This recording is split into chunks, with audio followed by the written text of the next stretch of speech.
spell is controlling you in every aspect of your life, and you don't even realize it. Spells are not what you've been taught. They're not fantasy magic wands that are casted over you. No, no, no. Spells are much, much deeper. A spell is a belief system that is installed into your subconscious mind, which holds power over you. Okay? If I install a belief into your mind and that belief holds power over you and controls you, that is you under my spell. A spell is a belief that someone has installed into you. Okay? You have a subconscious mind.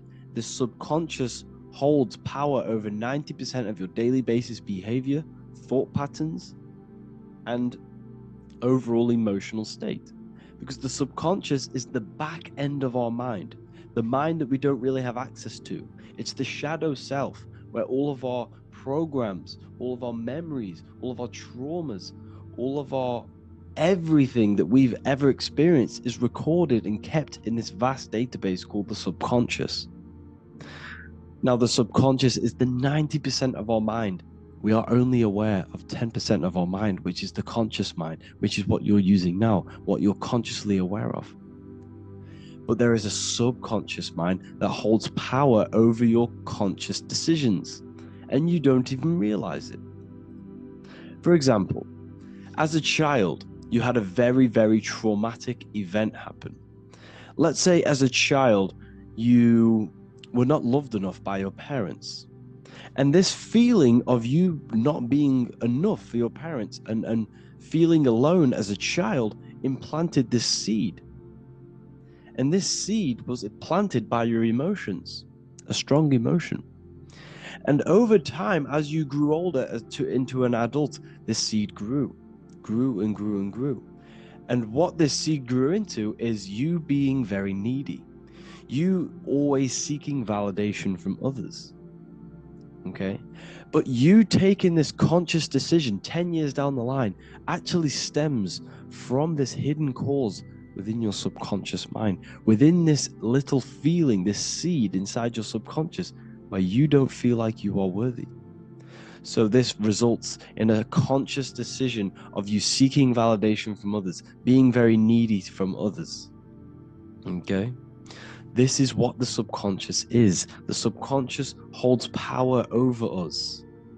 For example, posting on social media.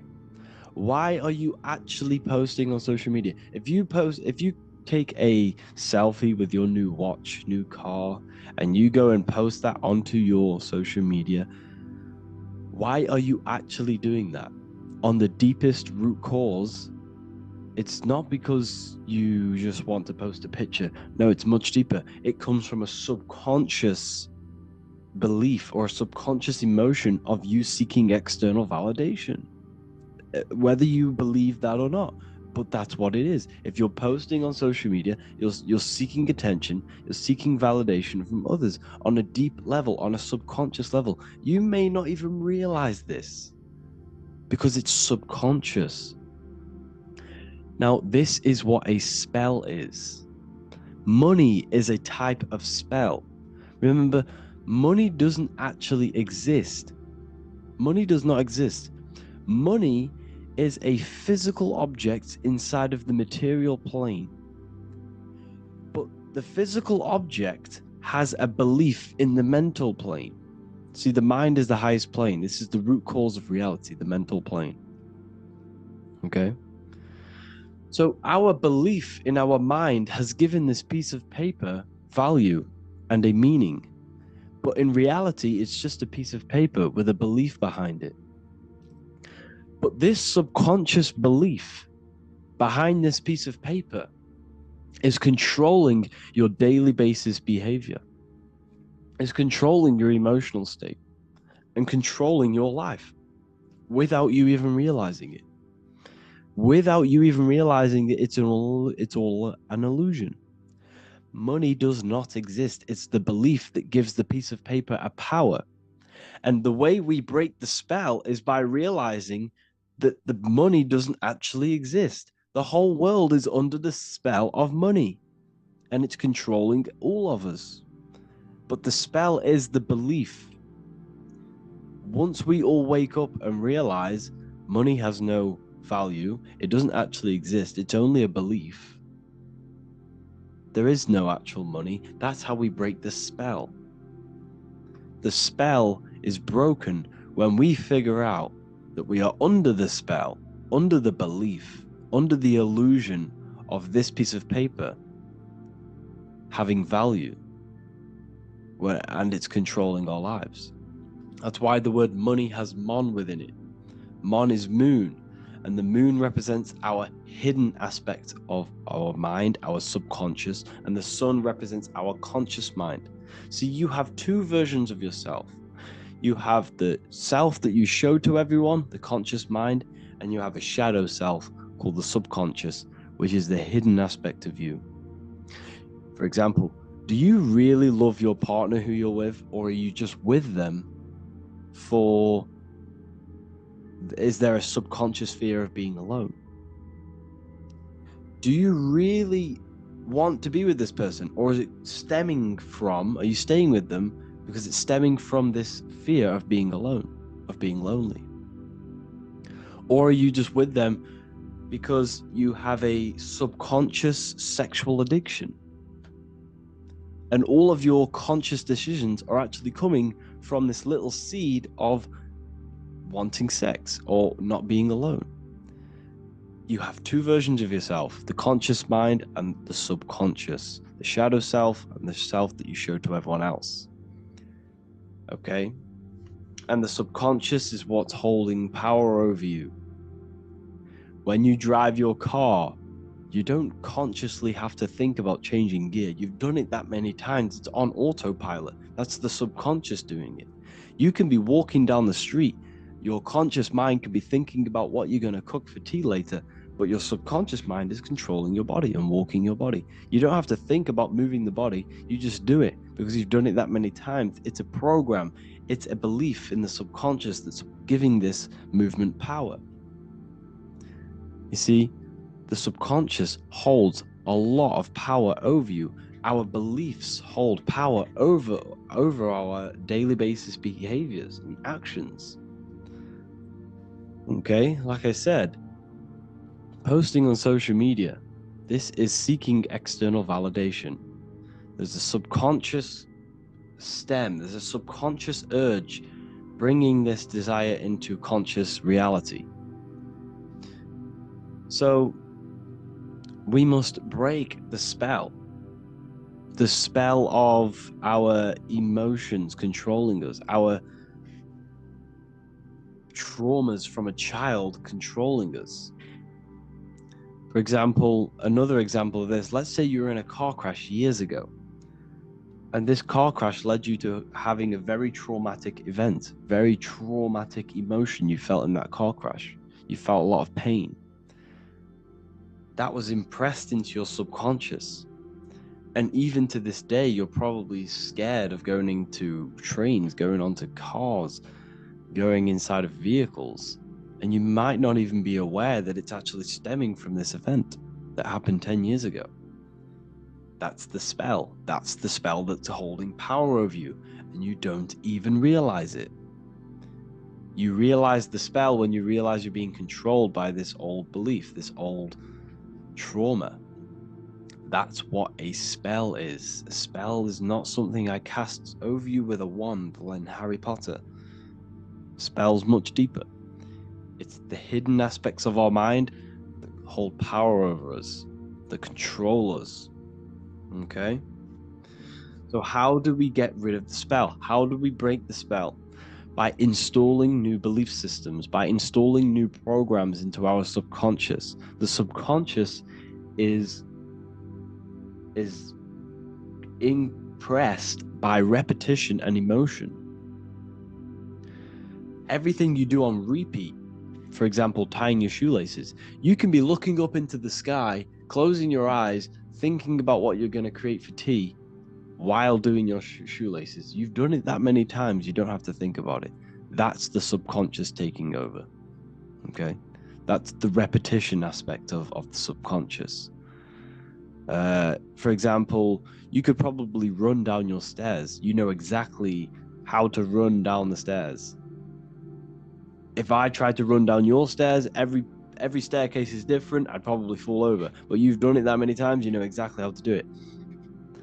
It's what we call ritual. When you have an evening ritual, when you tidy the house, you do your skincare routine, you wash your teeth, that's a ritual. This is what the ancients called ritual. When we do rituals, we're trying to implant something into our subconscious to either remove an old program, an old seed that is controlling us, for a new one that's going to grow into new light, into a new reality. So you can implant messages, implant new programs into our subconscious, which will then grow into a new reality. Okay? Because if I tell you something over and over and over again every single day, for example, if I say, you do what I say every single day I repeat this statement into your ears, about a month or 2 months in, you're going to start to believe in that statement, and you're going to start to be under my spell. You're going to start to do everything that I say. So this is what spells are. Spells are subconscious beliefs that hold power over you, and you don't even realize it. So we need to remove these old programs we have that are controlling us for new programs. And we do that through ritual, affirmation, and imagination. Repetition and emotion is key to impressing the subconscious. They are the two ways that spells are created, that programs are created. The subconscious only knows the now, and it only knows you. So every word you say is a spell. So when you call someone else a name, you're calling yourself a name, because your subconscious takes everything you say as truth, because it only knows you. It doesn't know anyone else. So every night we can do affirmation. We affirm the reality we want. This is what we call a ritual. We sit down or we stand up, whatever it is, you affirm the reality you are, I am statements. And then you imagine that reality. And you do this over and over again, every day, twice a day, 3 times a day, however many times. And this will cause repetition. This will install a new belief system into your subconscious, which will then start to show in your external reality. It will start to put you under a spell of the new program. For example, if I install into my subconscious that I believe that I am rich, every single night I affirmate that I am rich, I am wealthy, I am free. And then I do a ritual. I start to imagine this reality. Every single night I do these two things on repetition, and I start to feel the reality and imagine the reality. Over time, I'm going to start to believe that I am rich, that I am free, and I am wealthy without having the physical reality. And what this will do is that it'll implant a message deep within your subconscious mind. It will plant the seed of this belief. And this belief over time will grow into 90% of my thoughts, 90% of my actions, 90% of my words. My words, my thinking will change due to this new belief. I may not even realize it, but I'm looking for more opportunities to make money. I'm speaking to more people because of this belief that I've installed. This belief has triggered new ways of thinking. My mind, my conscious mind, is now only operating to fulfill this belief. And my conscious mind might not even be aware of it. You won't even realize that you're manifesting this belief of being rich. And that's how it happens. You implant the belief within your subconscious. You implant the spell into your subconscious, which will then gain control over you. So we need to make sure we're removing the negative spells, the negative programs that are controlling us, for new regenerated ones, for new ones that are going to create new realities, a better life. Okay? You don't want negative traumas, negative seeds controlling you and growing into your life. If you don't cut them off, they will continue to grow and grow and grow. Your anxiety will get bigger and bigger and bigger. Your depression will get bigger and bigger and bigger. But it's all actually stemming from one belief system or one trauma. Okay? So this is important. Everything in this physical plane is an effect of the higher planes. It's a shadow of the mind. Everything we think, all physical objects, began as a thought, then an imagination, then energy, then a physical reality. So we must change the mental plane. We must plant seeds into our mind to change down into our physical material life. It's about manipulating this higher plane so we can create change and effect in the physical external material plane. That's what magic is. This is what spellcasting is. This is all what it is. It's not fantasy. This is the manipulation of the higher planes of consciousness, which your mind has access to. You have access to these higher planes. Okay? This is exactly what I teach in my university. I teach different rituals. I teach specific rituals to get rid of certain things, certain belief systems. I teach all different rituals, all different ways for you to create your own reality and live the best reality you want. We also have all of these different courses. We have Activating the Inner Eye. This will teach you exactly how to lucid dream and activate your inner vision of imagination. We have the Sexual Alchemy course. This will give you the power of transmuting your sexual energy into creativity. We have electromagnetism studies. We have esoteric exchange, and an exclusive live call that we do every single week, and I connect with all of the students. They can ask me questions, can speak with me one-on-one inside of these live calls. We have the Real Numerology section. We have the health section. We have a lecture section. Look at all of these lectures we have on occultism, symbolism. All of these lectures are designed to gain you power, to give your personal power back to you, to make you realize things about you. We have a meditation section. We have a library section where you can download all of our library, all of our books, different books on occultism, symbolism, Freemasonry, astral projection, and of course we have the Manifestation Mastery course, which teaches you exactly how to create reality so you can live that desired reality that you want. This is the last chance to lock in the price, $55 a month. This is less than $2 a day. You can really level up your life because the price is going to increase as the value of the university increases, because there's a new symbolism course coming out. And if you join now, you'll get this course for free, because obviously when this course releases, the price will go up. The symbolism course will teach you the language of esoteric and occult symbolism. I'll leave the links in the description. Make sure to leave a like, comment, subscribe to the channel if you want to see more content. Thank you all, people. Have an amazing day.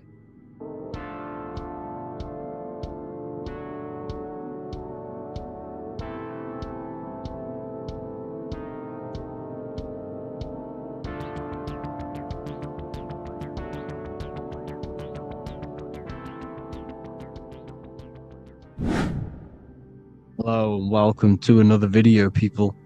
Before we start, please like, comment and subscribe if you wish to see more content. Today we're going to be talking about the mental universe and how everything is mental. This is the #1 law on the Kybalion. If you've never read that book, it's called The Kybalion. A very good book. It's the first law because this is the most important thing you need to understand. Is how everything exists within the mind. Behind every single one of these eyes is the same consciousness expressed in different bodies. The mind is what gives perception to what you're experiencing. Behind every single one of these eyes is the exact same consciousness, but the brain that they inhabit is giving them a different perception, a different being, a different body. Now, this is the difference between humans and animals. Humans possess a advanced consciousness, an advanced mind that gives us the ability to be aware of ourselves mentally physically and spiritually, we can reflect on ourselves.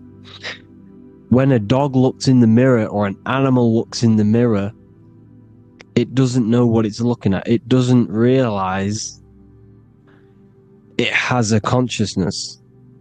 It can't reflect on itself. It can't say, I want to improve in this area.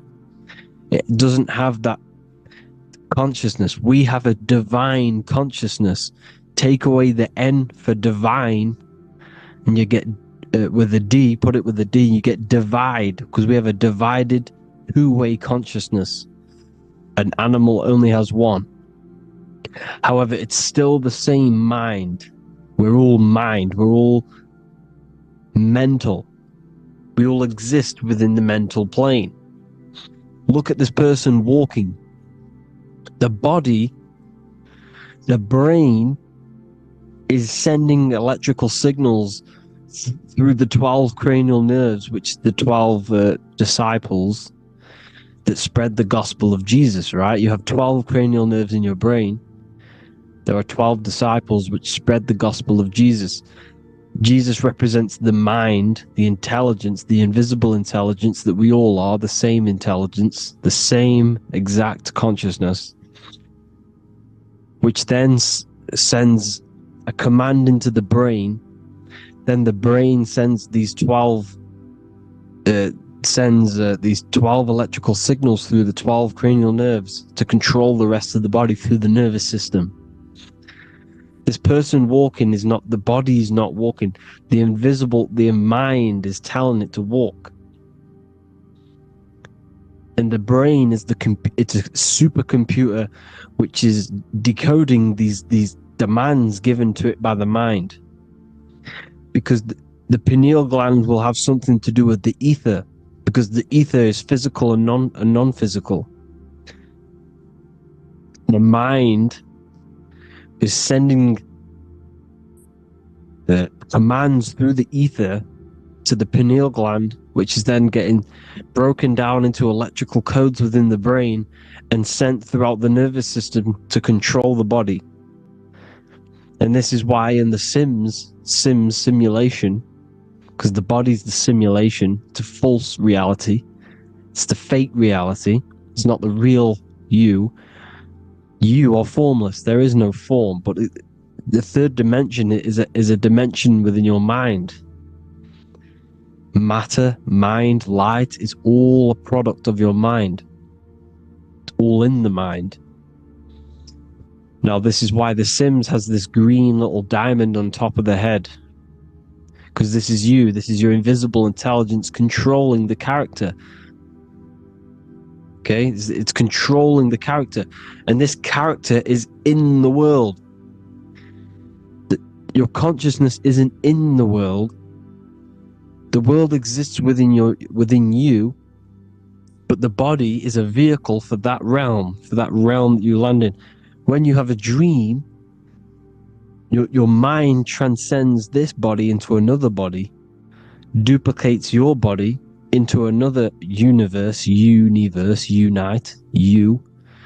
Unite is one.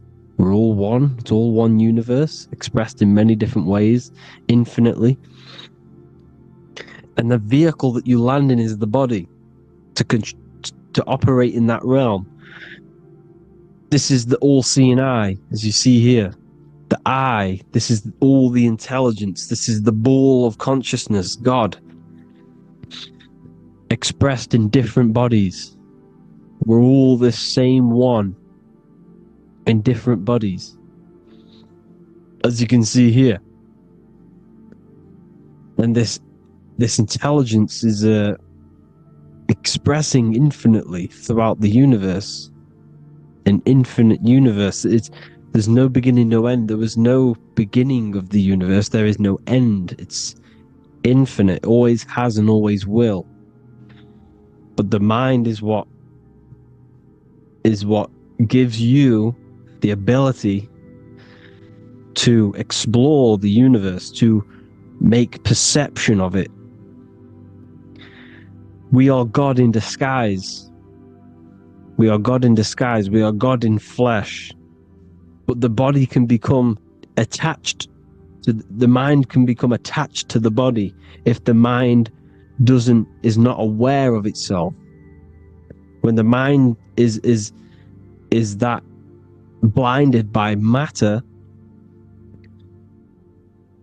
and we lack knowledge and understanding of what we truly are, a formless, infinite being, a traveler. This is why Freemasons are called Freemasons.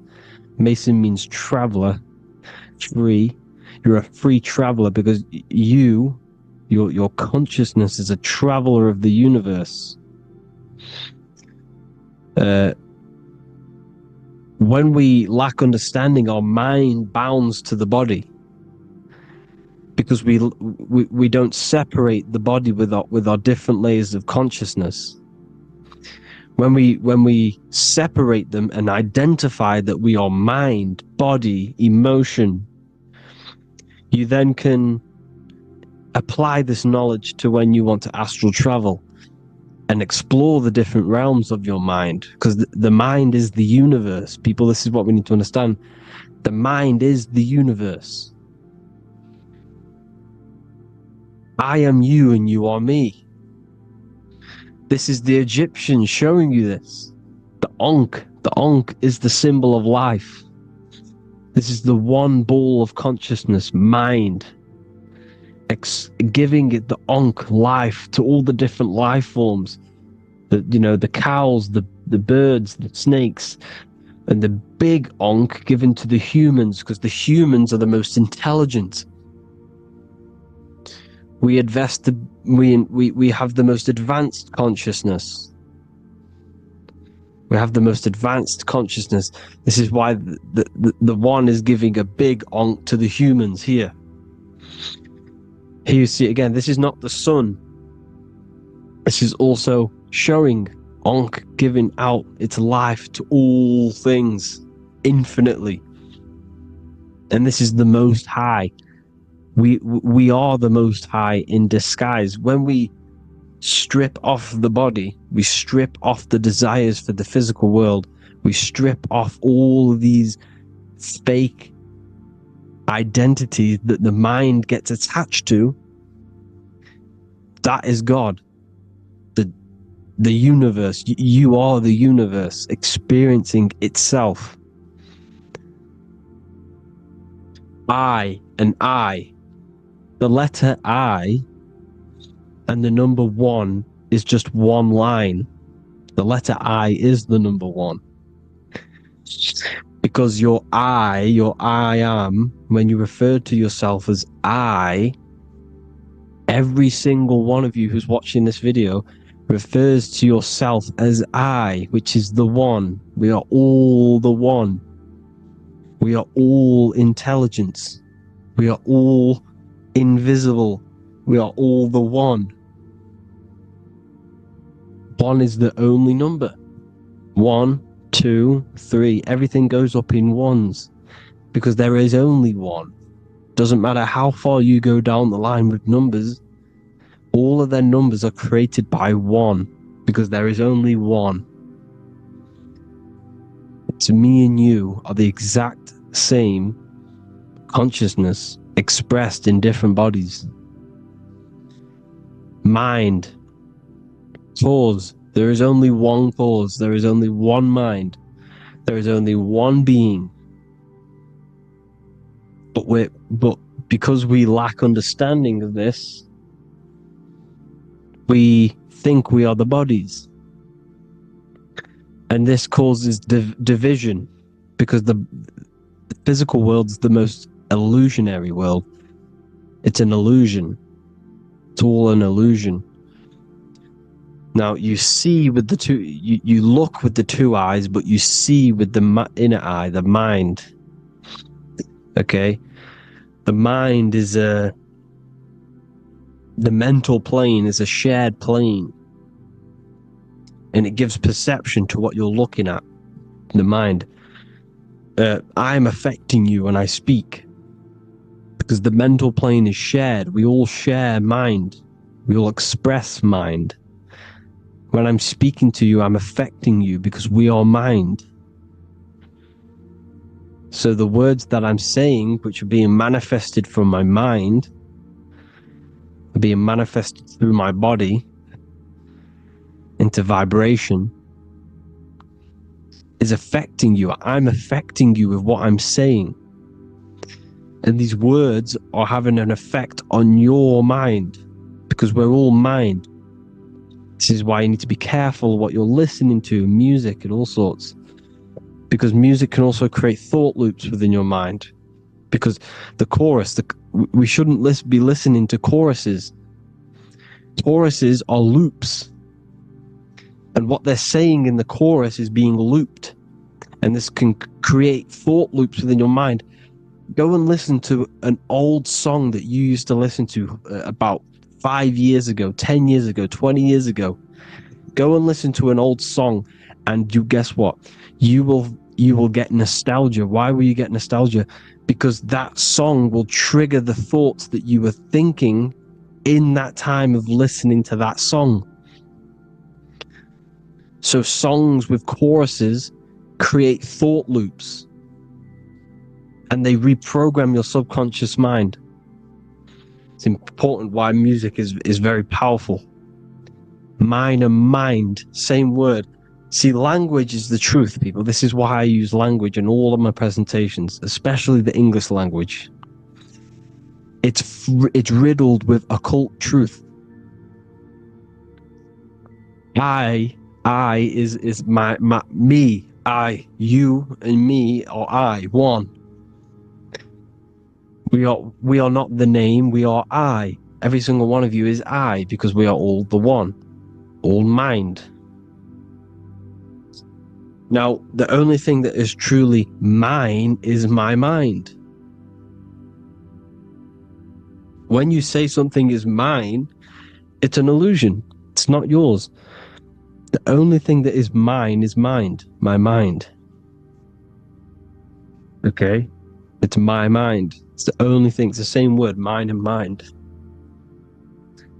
Like I said before, everything's one. Hot and cold is different degrees of the same thing, of the one substance, of degrees. The 7 colors are different frequencies of the one white light. Everything is one. There is only one. We are all one. Everything is one. Hot, cold, day, night.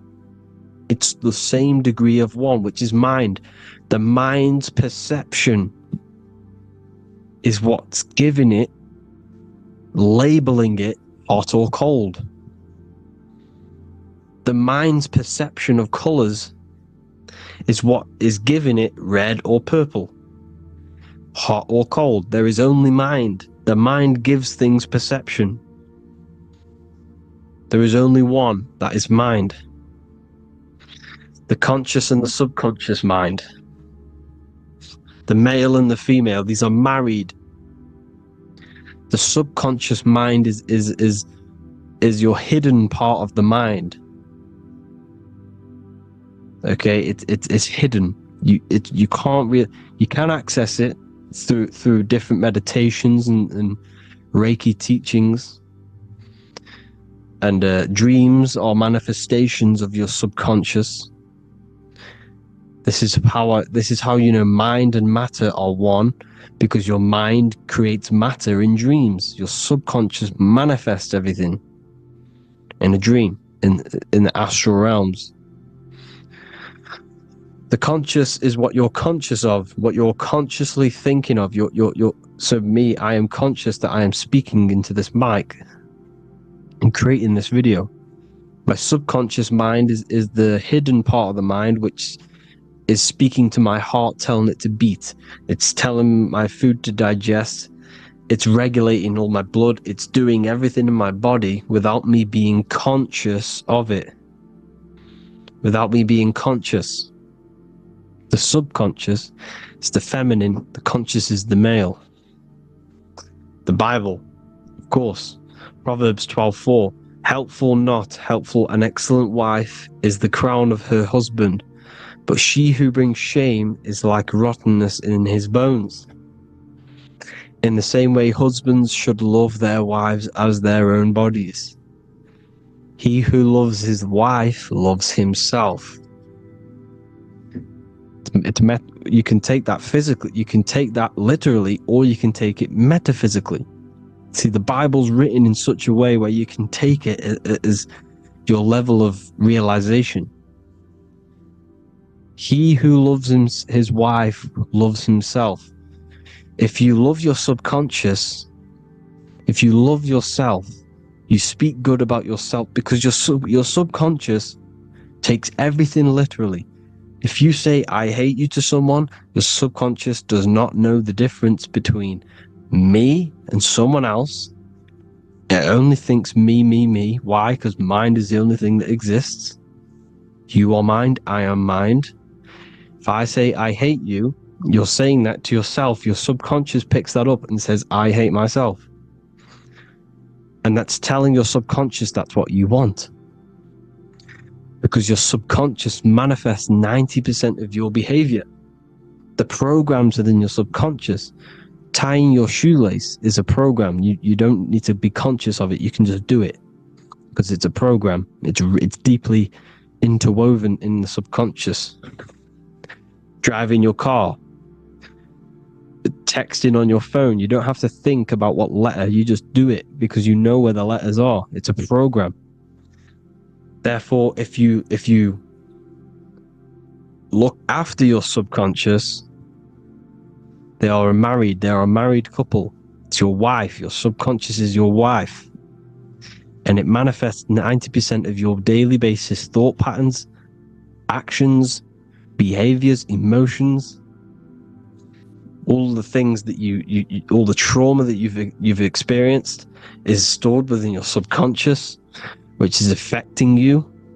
So let's say you were in a car crash 10 years ago and you had a really traumatic event, you really hurt yourself, and you had a very, very, very strong emotion that you felt of pain. That will still affect you today. And why? Because it will manifest into your behavior.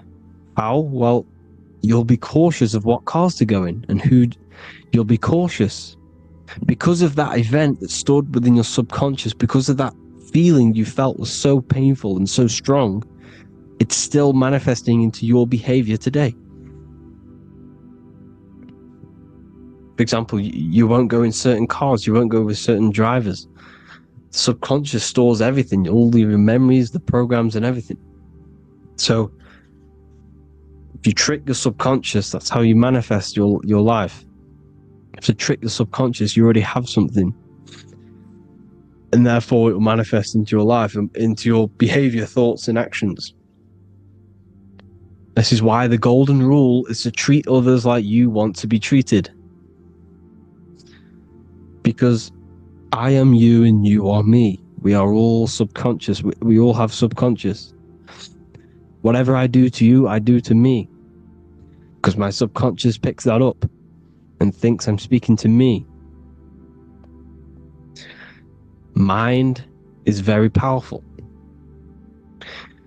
Whatever I do to you, I do to me. Treat others like you want to be treated. The golden rule. That is the only rule we need in this realm, in the universe. If everyone understood this rule and how the subconscious works and how karma works, we'd live in heaven on earth, the Garden of Eden, the golden age. As a man thinketh in his heart, so is he. Proverbs 23:7. Where your heart is, there will be your treasure. Your heart's the emotions. This is the storehouse of emotions. It is where you feel emotions. You have to let your emotions move through you, not become you. You can't let your emotions become you. Or except be like the sky and let them pass through you. Be like the clouds and the stars passing over. Let them pass through you. Do not let them become you. And this is how emotions can take over your mind. We are driven by, when a man is driven by emotions, He has no self to control. You must control the mind, because the mind can be corrupted. Because your thoughts are electrical in the brain. Your thoughts come from the mental plane. So how the mind works is that you place your attentions on something in the mind, and infinite information just flows in. Think about it. When you think of a certain topic, as soon as you think of that topic, information comes flying into your mind. Different ideas, ping, ping, ping. It's all connected. It's why we call it a mindset, because your mind sets itself to frequencies.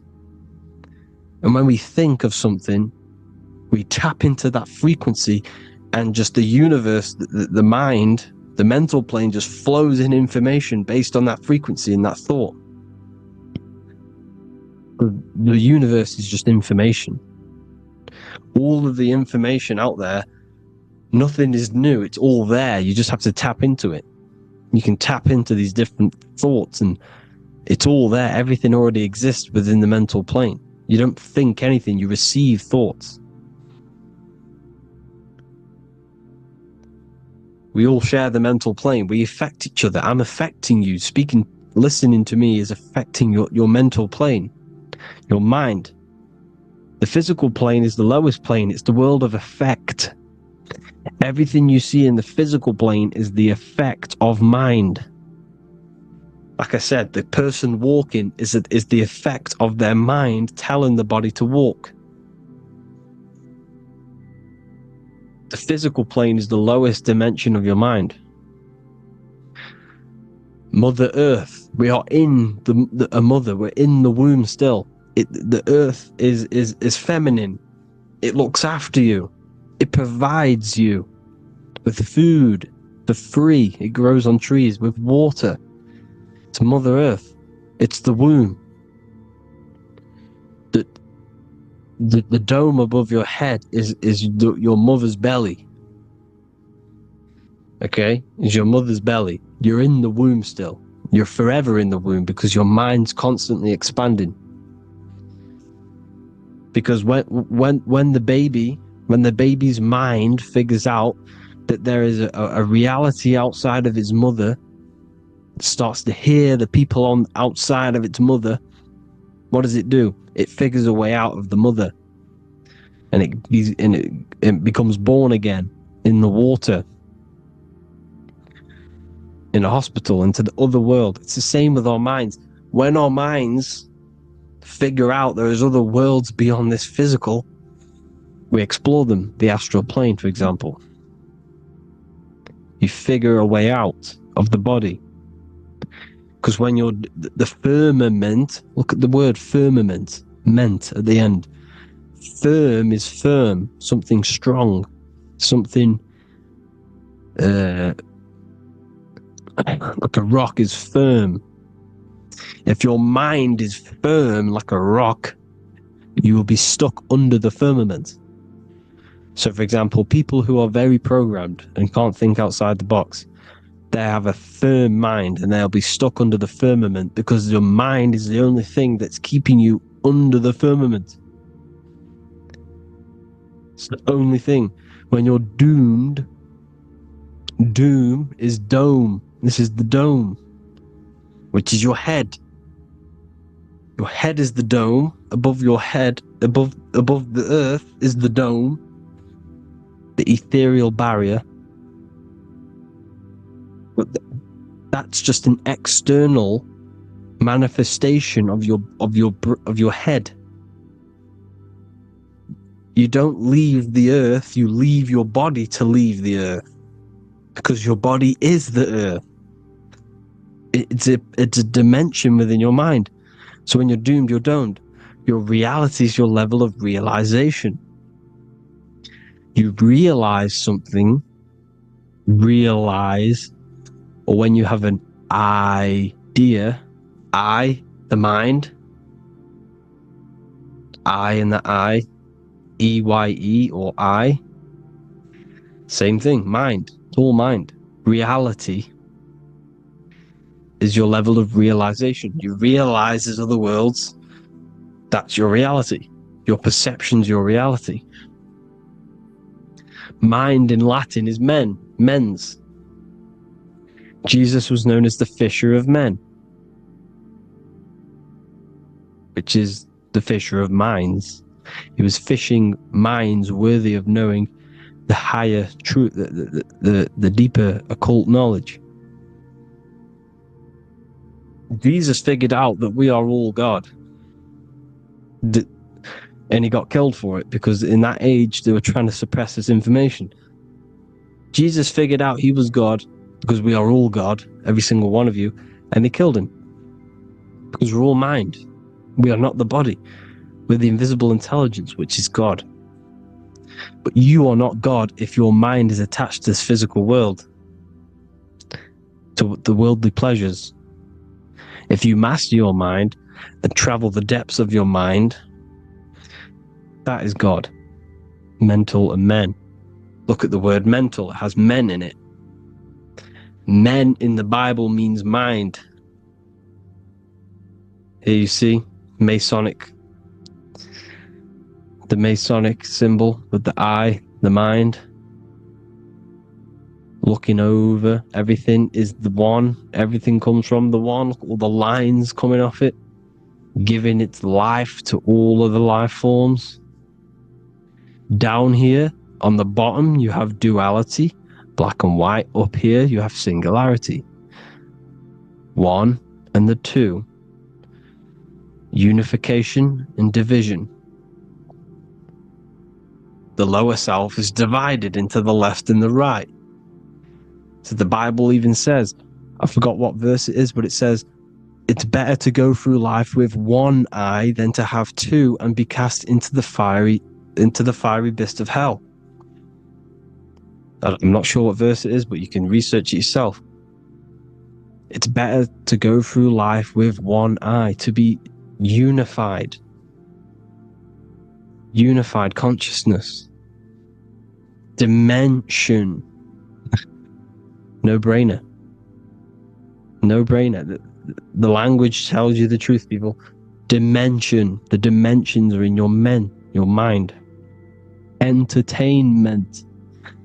Entertain the mind. Disappointment. It's all in the mind. Environment. The environment that you are in is a product of your mind. Within, rearranged spells high twin. Within is your mind, and your external world is mirrored from the decisions you make in your mind. Advertisement, commitment, it's all meant, it's all mind, everything is mind. Everything. So, this is important. The collective thoughts and collective beliefs. The collective, because we all share the mental plane. And because of this is why we are in a weakened state of consciousness at the moment.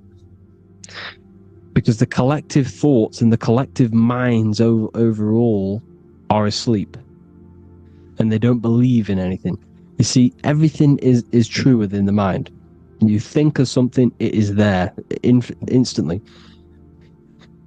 You think of a chair, it's there in your mind.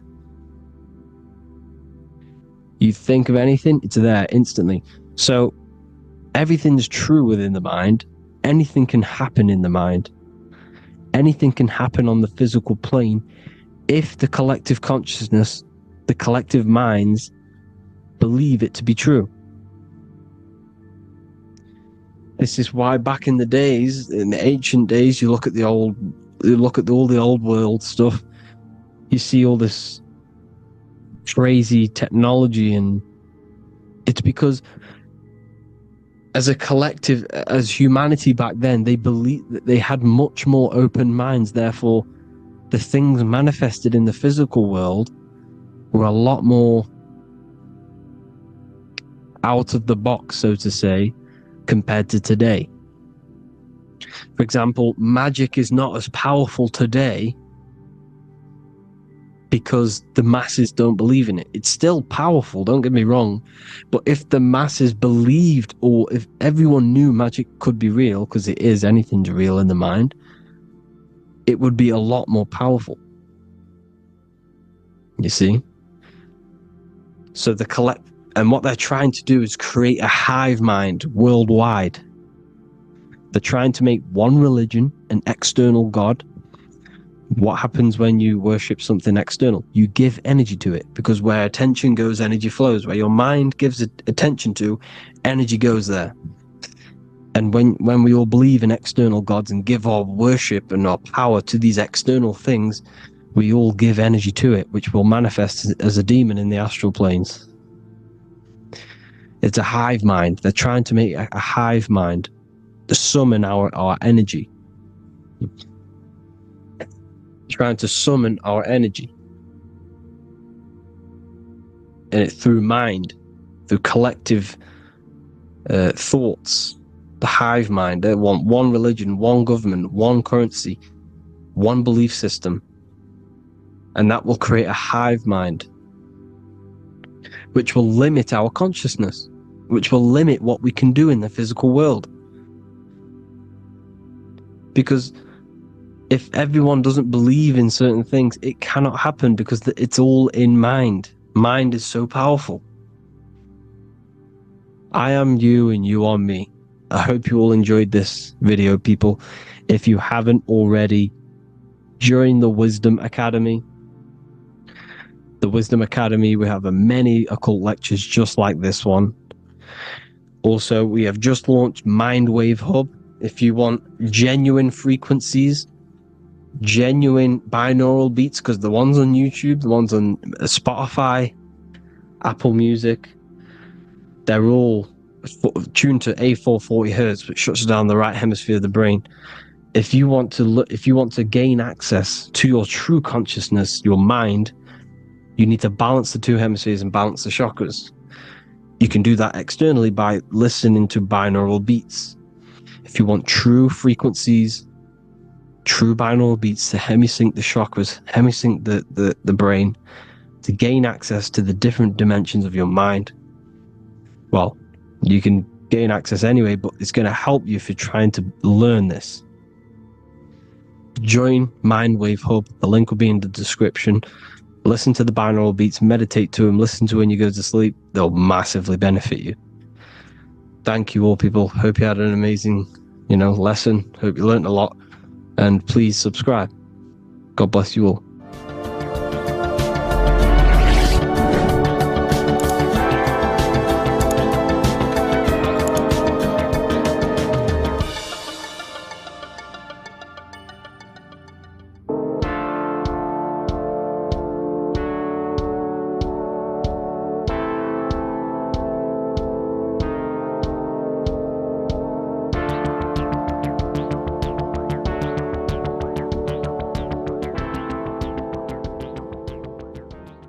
Welcome back everyone to another video.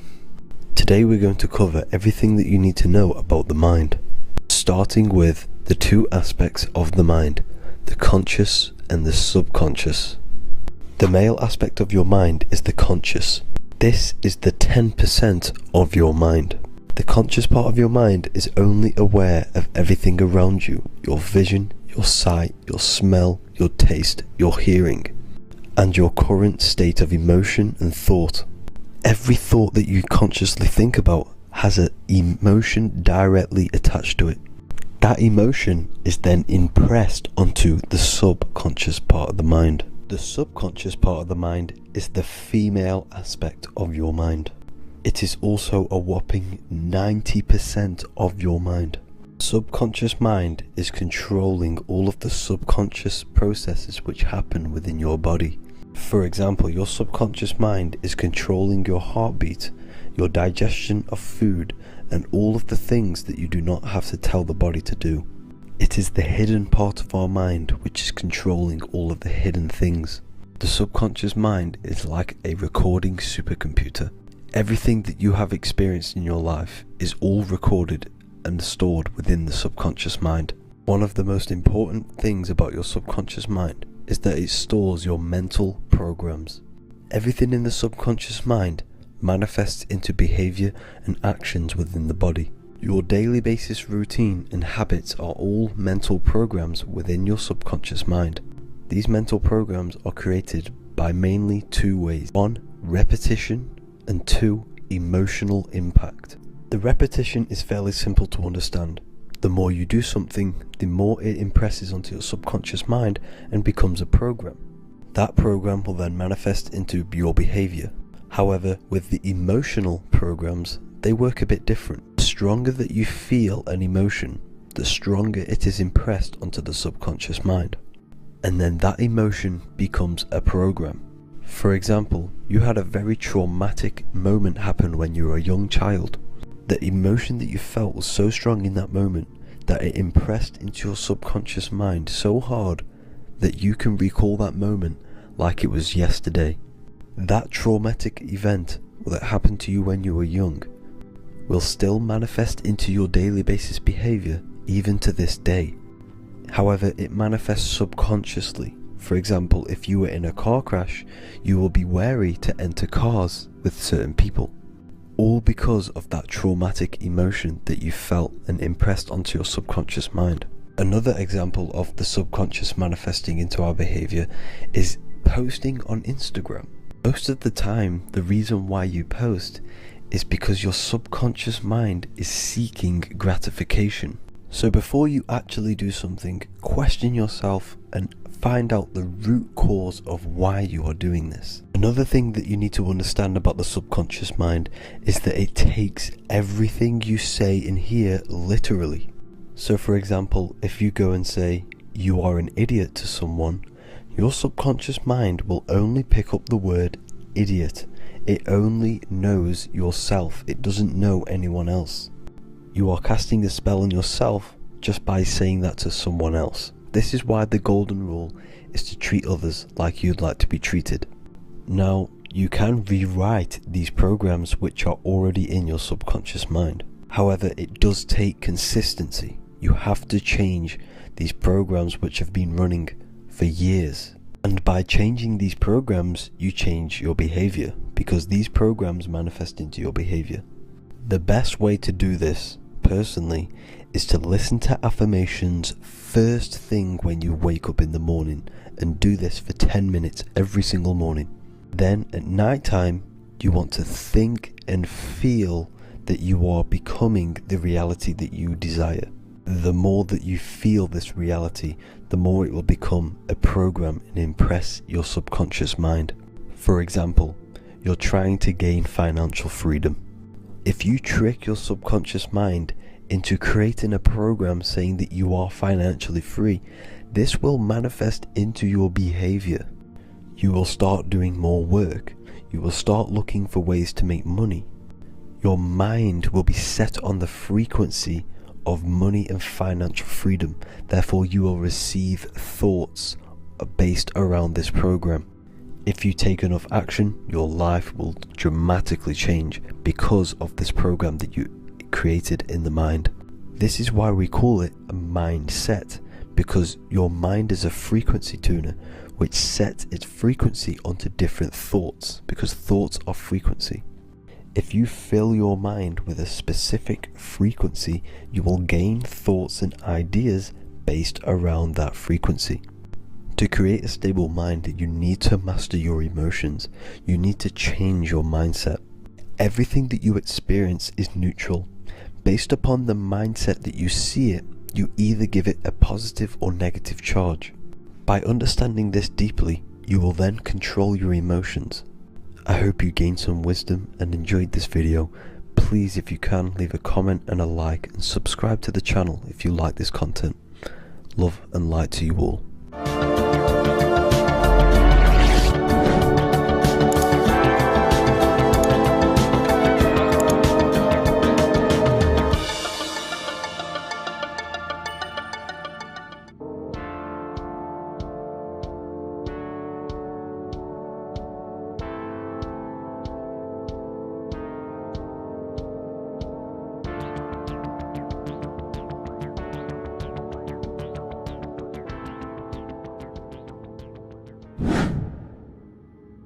earth has become a realm in order to trap souls within so that they can harness our electricity, our energy. Even the Bible is talking about how this realm is controlled by the wicked one in John 5:19.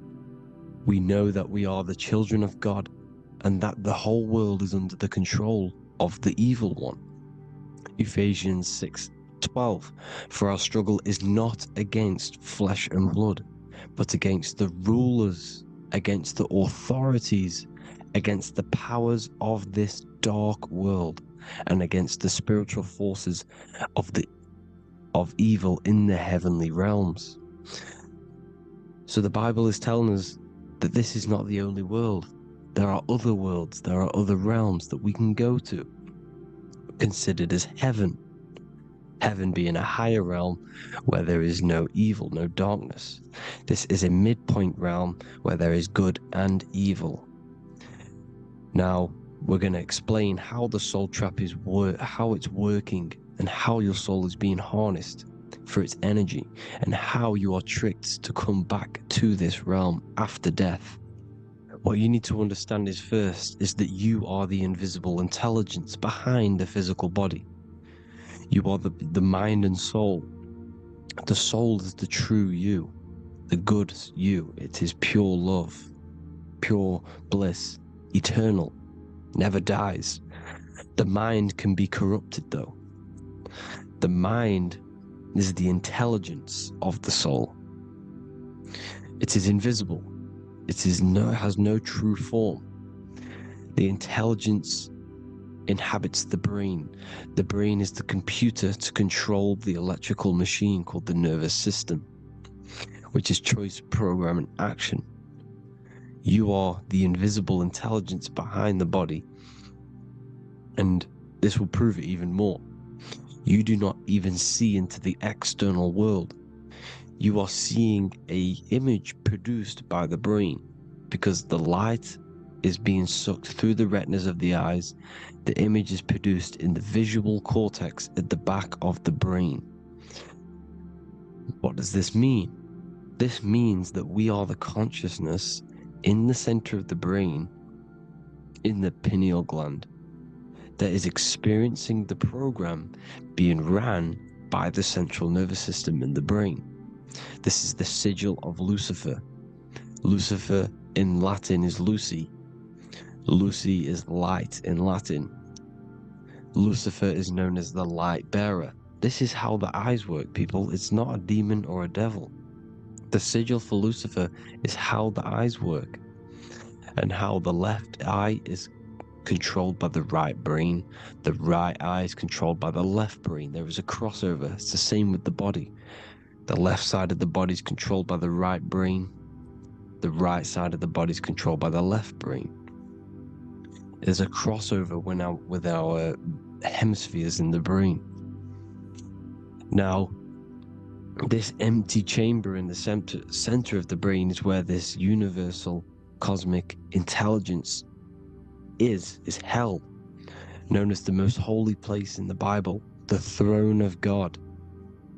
Okay, this is above the 33 vertebrae on the spine.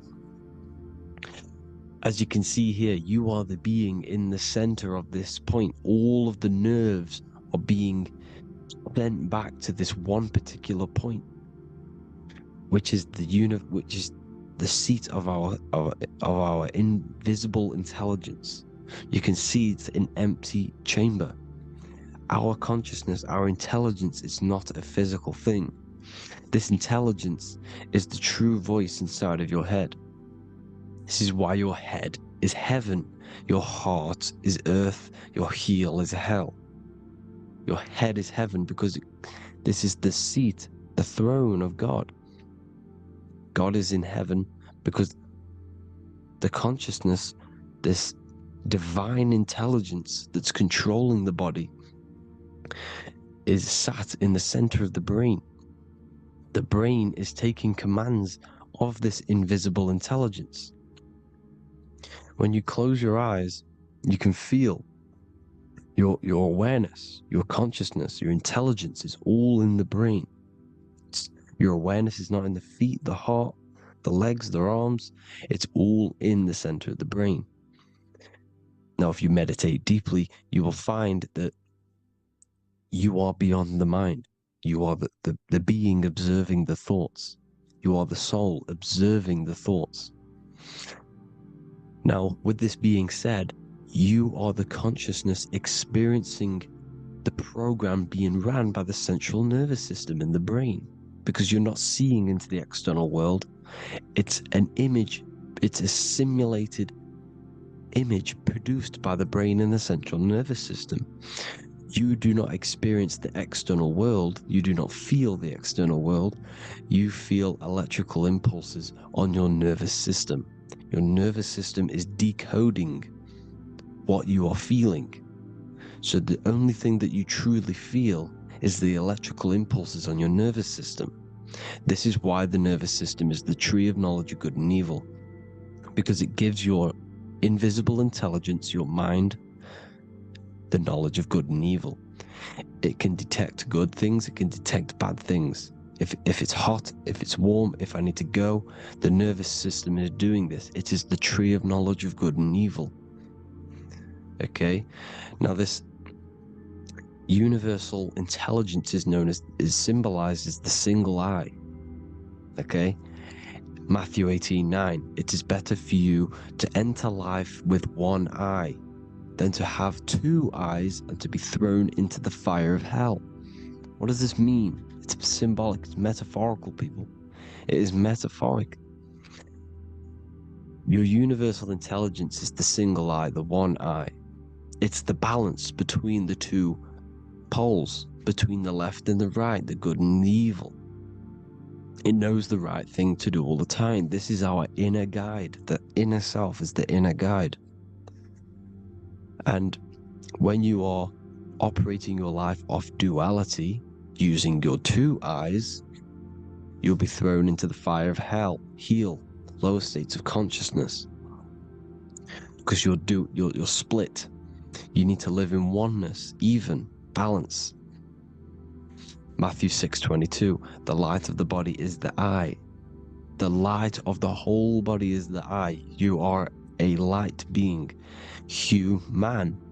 Hue means an attribute of a color. Man is the word manifested. We are light manifested into physical form. Depending on your vibration is depending on what color that you are vibrating on, which is a hue, a human. If therefore thine eye be single, thy whole body should be full of light. Again, it's talking about the single eye, oneness, completeness.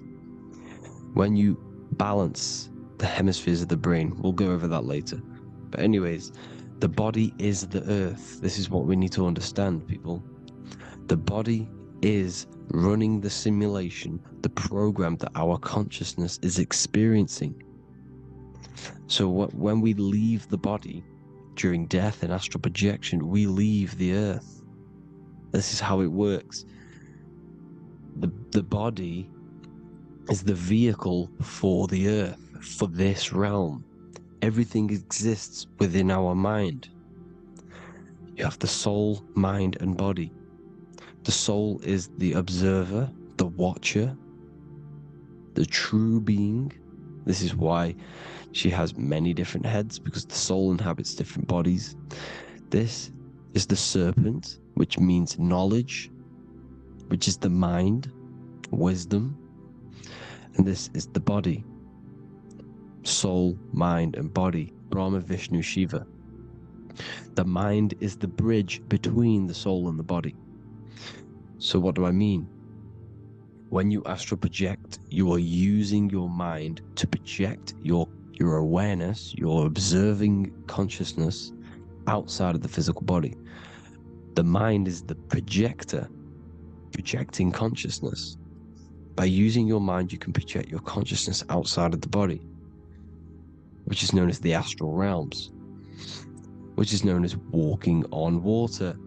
Jesus was never walking on physical water, people. It's metaphorical for leaving the physical body. The water is the ether, which is the veil between the physical and the astral realm. It's a fluid substance. It's on either side. It's physical and astral. The ether is the fifth element that they hide from us. Why? Because they're trapping you in the physical. They are hiding all of these realms. Etheric, astral, and mental. People think their mind is their brain. It's two separate dimensions. These are completely different dimensions. The mind is way more intelligent. The mind is formless. There is no form to the mind. You can think anything you want. You can manifest anything you want within your mind. It is not a physical object. The physical realm is being controlled by the mind. Everything's being controlled by the mind. Everything exists within the mind. This is why the Egyptian says the universe is mental. So when we project our consciousness outside of the physical, we go to the astral. The ether is the water that Jesus is walking on. This is the veil between the physical and the astral world. The word together has ether within it because it joins the two worlds together, together, the astral and the physical. The word either is ether because the ether is on either side, physical and astral, physical and spiritual, physical and non-physical. In the astral realm, the mind can manifest anything we want. We incarnate to restrict our minds. This is why Saturn, if you go and watch my video on Saturn, how Saturn is this simulation, okay? Our minds can manifest anything we want in the astral plane in the click of a finger. However, when we incarnate in matter, we now have to labor for our manifestations. This is why Saturn's known as the great teacher in astrology, because he teaches you a lesson. When your mind incarnates into matter, it's teaching your mind a lesson, the knowledge of good and evil. This is why the Bible says you shall be gods and know the knowledge of good and evil. When you incarnate here, you have to know the knowledge, you need to know the knowledge of good and evil to become a god. Okay? Now the square is the physical plane, the triangle's the ethereal plane, the circle's the eternal plane. The circle has no beginning, no end, it's eternal. The physical plane is the square, it's limited. The square is limited. The cube is the geometric shape which gives rise to matter. Now the term think outside the box has truth in plain sight. You have to think outside the box to project your consciousness, use your mind to project your consciousness outside of the box, the physical plane, into the astrals. The astral realm is the realm of the stars. Above us is the stars. Through the stars is the astral plane.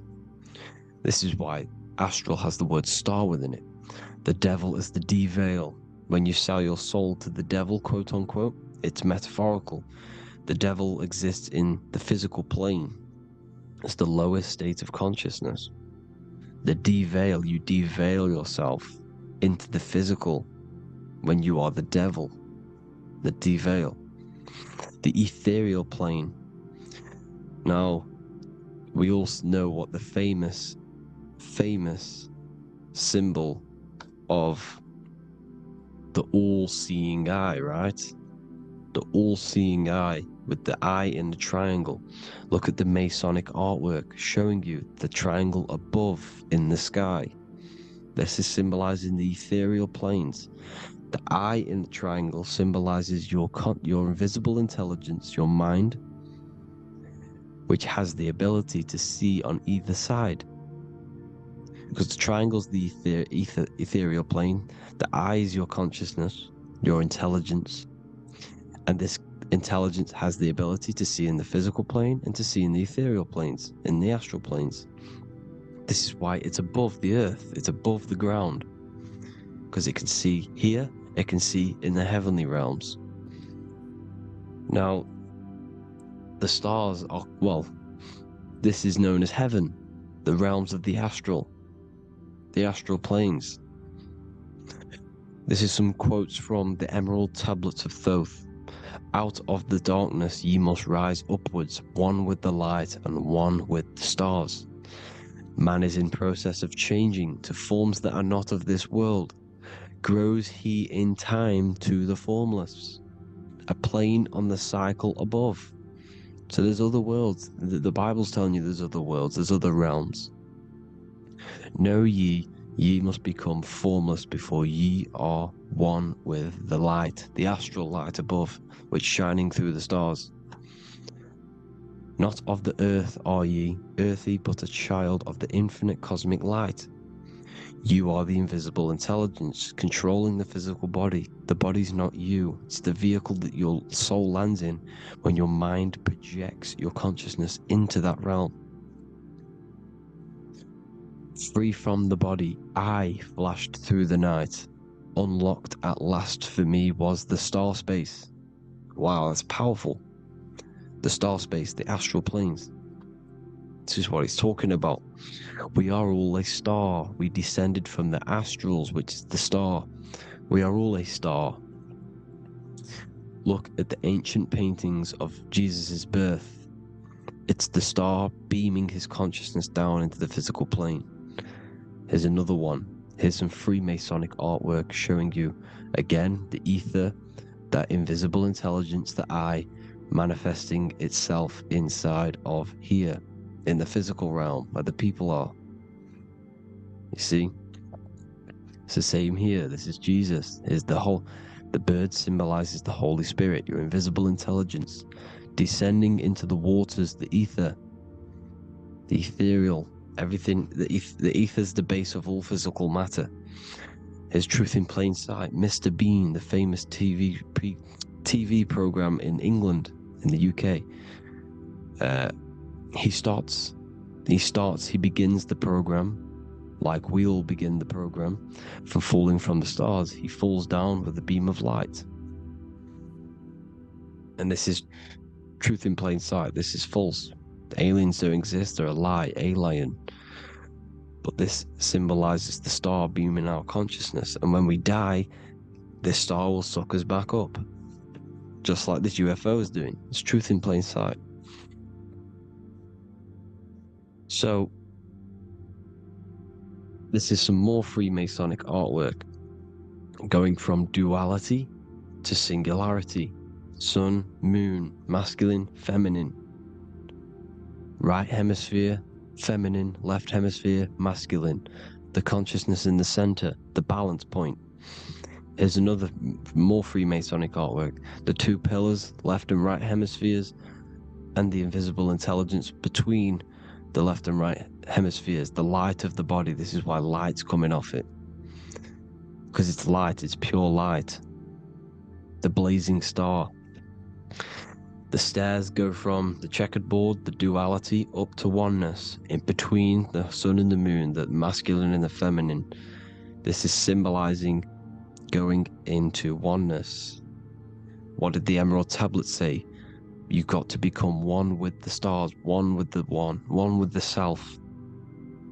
Balancing the two hemispheres so that you can gain, because when the two hemispheres are balanced, you can gain a more deeper connection with your invisible intelligence. Same with the chakras. When the chakras, the 7 seals in the Bible, these are 7 seals because when you conquer the 7 chakras, when you balance the 7 chakras, you then gain a more deeper connection with your internal self, because your mind is not filled, it's not being ran, it's not being dominated by these 7 deadly sins, the 7 seals, the 7 chakras. These are 7 energy centers which are concealing our true form. Balance makes us have a stronger connection with our true cosmic intelligence. Heaven is even. This is why Jesus is pointing at the heart. The even point is the heart. You got to balance the chakras and live from the heart, because the heart is the earth. You're in good and evil. The body manifests the lower and the higher self. The higher self is in the higher parts of the body. Wisdom, intuition, expression. The lower self is in the lower parts of the body. Sex, food, and power. This is how they are trapping your soul, people. Like I said, the mind is the bridge between the soul and the body. So by tricking the mind, not giving it the right knowledge, and keeping the mind stuck in the lower three senses, thinking about power, food, and sex, this is low vibrating energy. It's going to keep your mind addicted to the physical realms. Okay? This is why you need to go even, balance, heaven. Okay? I will explain the soul trap in a second, how it fully works. But I'm telling you all the science behind it so you can understand. When you are doomed, you are domed. This is the dome, the firmament, the firmament, the mind. Ment is mind, firm is firm. A firmament is doomed under the firmament. You must have a loose mind, an open mind to expand your consciousness beyond the stars, beyond the ethereal barrier. You have to vibrate higher than this world. Your consciousness must be expanded more than the physical plane. You need to learn how to astral project. You need to learn how to leave the body, how to operate outside of the body, so that you, when you do leave the body, you will have recognition. You'll have knowledge. You'll have practice. But this is as above, so below. The woman's belly is the earth. It's as above, so below. It's a microcosm of the macrocosm. We are the children in the womb. We are the people in the earth being ready to be born into the heavenly realms. As above, so below. It's a microcosm, macrocosm. Everything is in everything on a bigger and a smaller and a larger scale. Now, when the baby figures out that there is a world beyond its mother, what happens? The baby starts to move around and tries to get out of the mother. Because once it starts to hear the external world, starts to hear people, it's going to wonder, what's outside of why am I in here? What's outside? So the baby will force its way out of the mother. It's the same with our minds, as above, so below. When our minds figure out that there are other realms beyond this world, we will seek a way out. This is the womb, the Mother Earth, Mother Nature. It's the mother. We're in the womb. We can be born out of this world, which is being born again in the Bible. When you are doomed, you are domed under the dome, under the firmament, the firm mind. The firm mind will keep you under the firmament. Due to the law of polarity, there has to be other realms. There has to be.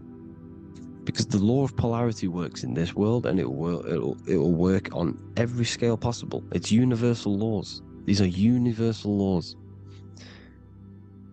The law of polarity means that there are other realms polarizing this realm. There is a hell, there is a heaven. There is a midpoint, which is Midgard, which is the one we are in now. Earth, heart. Earth is the heart. Heart is the center, good and bad. The balance between good and bad. Your reality is your level of realization. Your mind realizes other worlds, you will seek a way to them worlds. It's that simple. The soul trap is to keep you stuck in this physical body, which is the earth. This body is the earth. It's running the program, like I said at the beginning. It's running the simulation that your consciousness is experiencing. You are an electromagnetic being, and you're hidden in a cage, your rib cage, and you're stuck in cells, a prison cells. You're in cells. We produce electromagnetic energy. Your soul produces this energy. And by trapping your consciousness inside of this physical realm, they harness this energy within the astral realms. They're using you to manifest demons, because your mind creates demons through emotions and mental thought energy, which is a whole nother video. I can make a video on that. You're manifesting everything for them because they're trying to create a hive mind. This is why they want everyone to believe in one belief system, one government, one belief system, one religion, because they're creating a hive mind. This hive mind will manifest and be summoned within the astral planes, because the mind manifests the astral plane. The astral plane is the realm of imagination. The mental plane is the realm of just thought alone. The etheric plane is the energy. The physical plane is the matter. So all of our minds together are manifesting these demons within these subconscious realms, the astral. Now, how are they keeping you stuck to this realm? Well, when you die and you're stuck in your lower three chakras, okay, when your mind and soul detaches from the body, which is the earth, when you leave the earth, you're still going to have these mental addictions to the food, the sex, the materialism, the phone, the cigarettes, everything.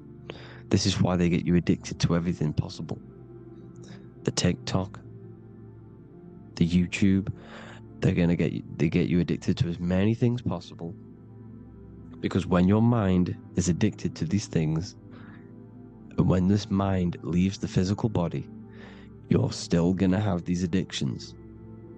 Okay, you're still gonna have these thoughts, and you will be manifested into the lower astral realms because you're thinking materialistic, you're thinking negative, because your level of realization was your reality. You were manifesting hell on the earth. When you leave the body, you're going to manifest hell in the astral planes, which means you'll be vibrating on the very low, which will put you in the lower astral realms. So guess what? You're going to come back. You're going to come back into materialism. You're going to reincarnate, because you haven't prepared for life after death. You must detach from the external world. Okay? Moon is mind. The sun is the soul, the earth is the body, the moon is the mind. This is why we say lunatic. In your mind, you have a specific mood. Moon. Money, M-O-N, is the moon. Money exists in the mind. They get you addicted to the money. The Bible's telling you this. Do not conform to the pattern of this world, but be transformed by the renewing of your mind. It's telling you. Of this world, but be transformed by the renewing of your mind. Who knew that the Bible was this deep? Matthew 16:26, what good will it be for someone to gain the whole world yet forfeit their soul? James 4:4, don't you know that friendship with this world means enmity against God? Therefore, anyone who chooses to be a friend of this world, of the world, becomes an enemy of God. John 4:4, dear children are from God and have overcome them, because the one who is in you is greater than the one who is in the world. It's talking about the invisible intelligence. It's greater than the physical world. John 2:15, do not love this world, nor the things it offers you, because this world will create you to, if your mind has attachments to what this world offers, sex, money, and power, pretty much, you will reincarnate here. You will come back here, because when you leave the body, your mind will still have these addictions. Do not love the world, nor the things it has to offer you. All of this is in my newly published book. The paperback versions are now available. Finally, for all the people who have been waiting, the Book of Wisdom. All of this knowledge is inside of the Book of Wisdom. The paperbacks are available. There's worldwide shipping. You can get it anywhere, pretty much, any country. My new website, it's amazing. There's going to be some amazing products coming on the new website. But I thank you all for the support. Before I leave, I need to explain what is going on with the soul trap. Like I said at the beginning, the mind's the bridge between the soul and the body. The body's the realm.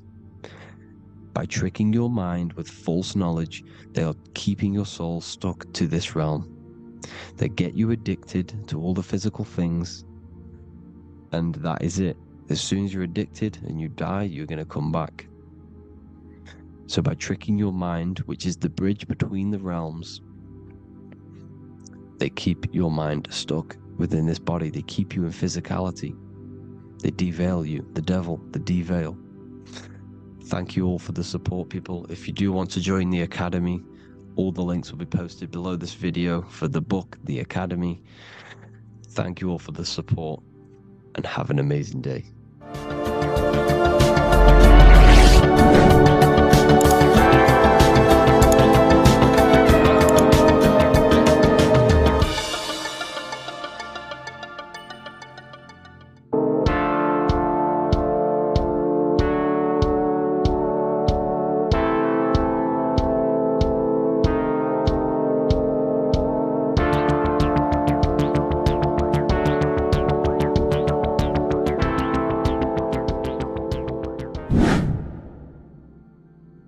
What is good, people? We're back with another video, and this is going to be talking about the connection between the micro and the macro.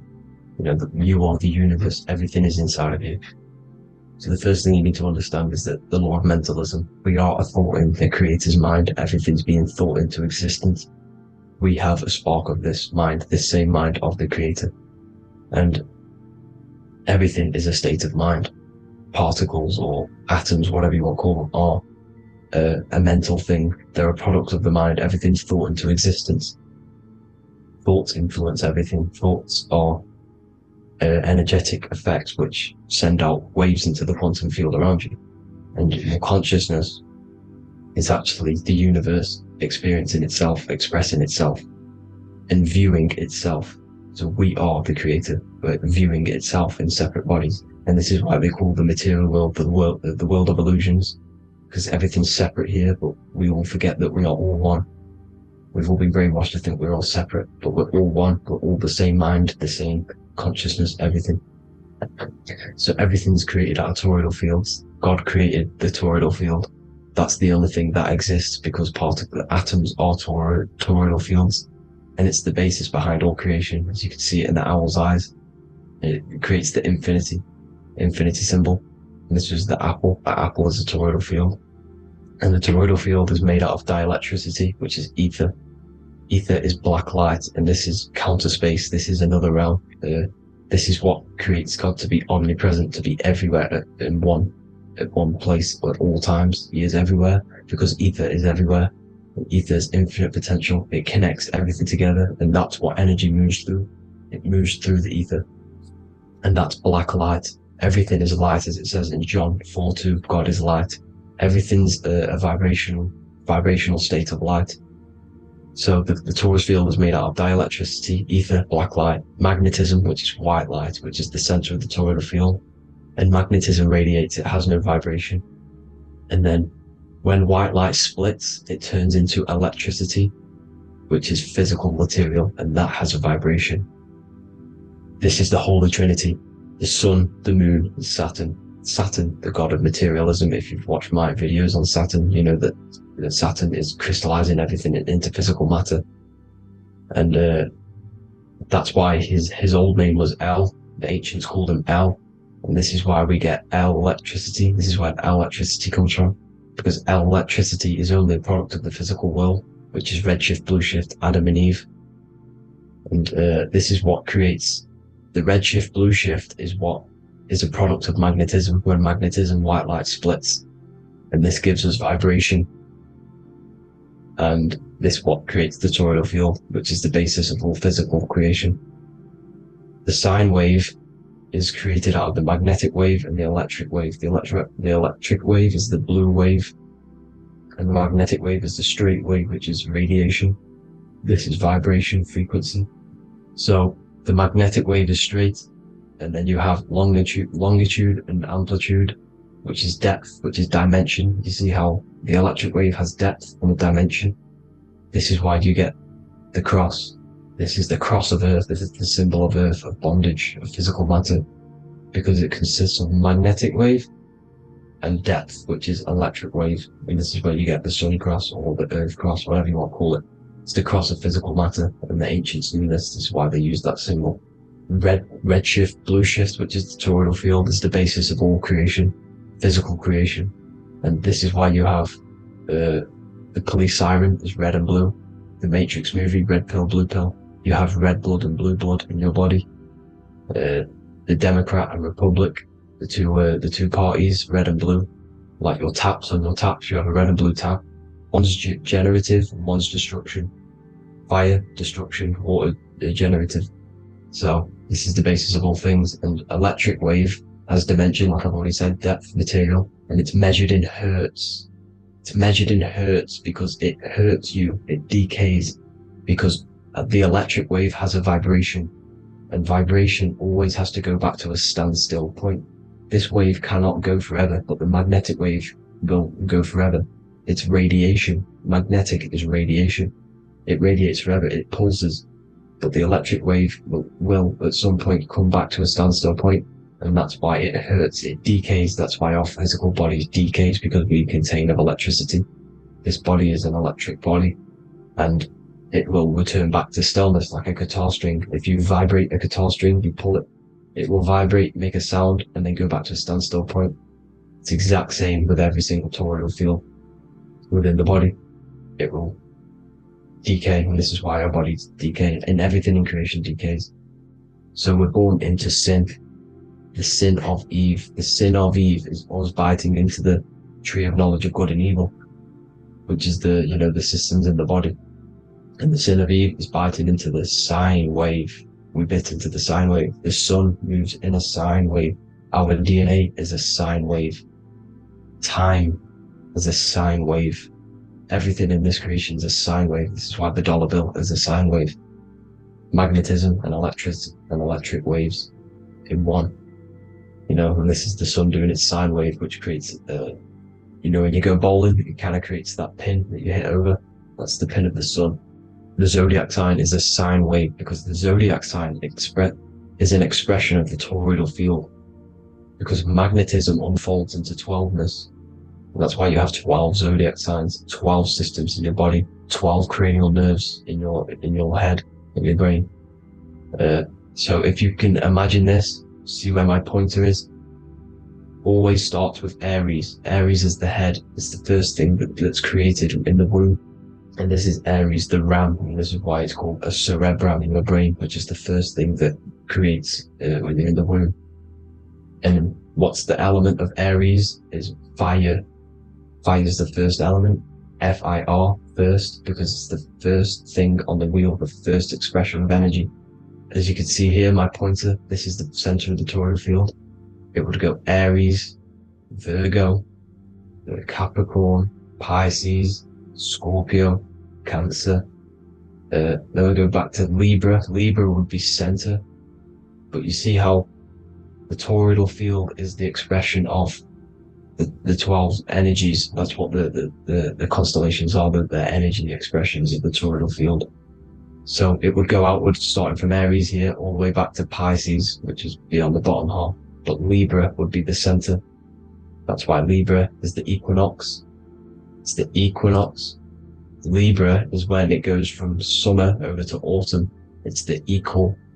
It starts to transition into the winter side. Equinox, equal, which is Libra. And that's why Libra has the two scales, symbolized with the two scales.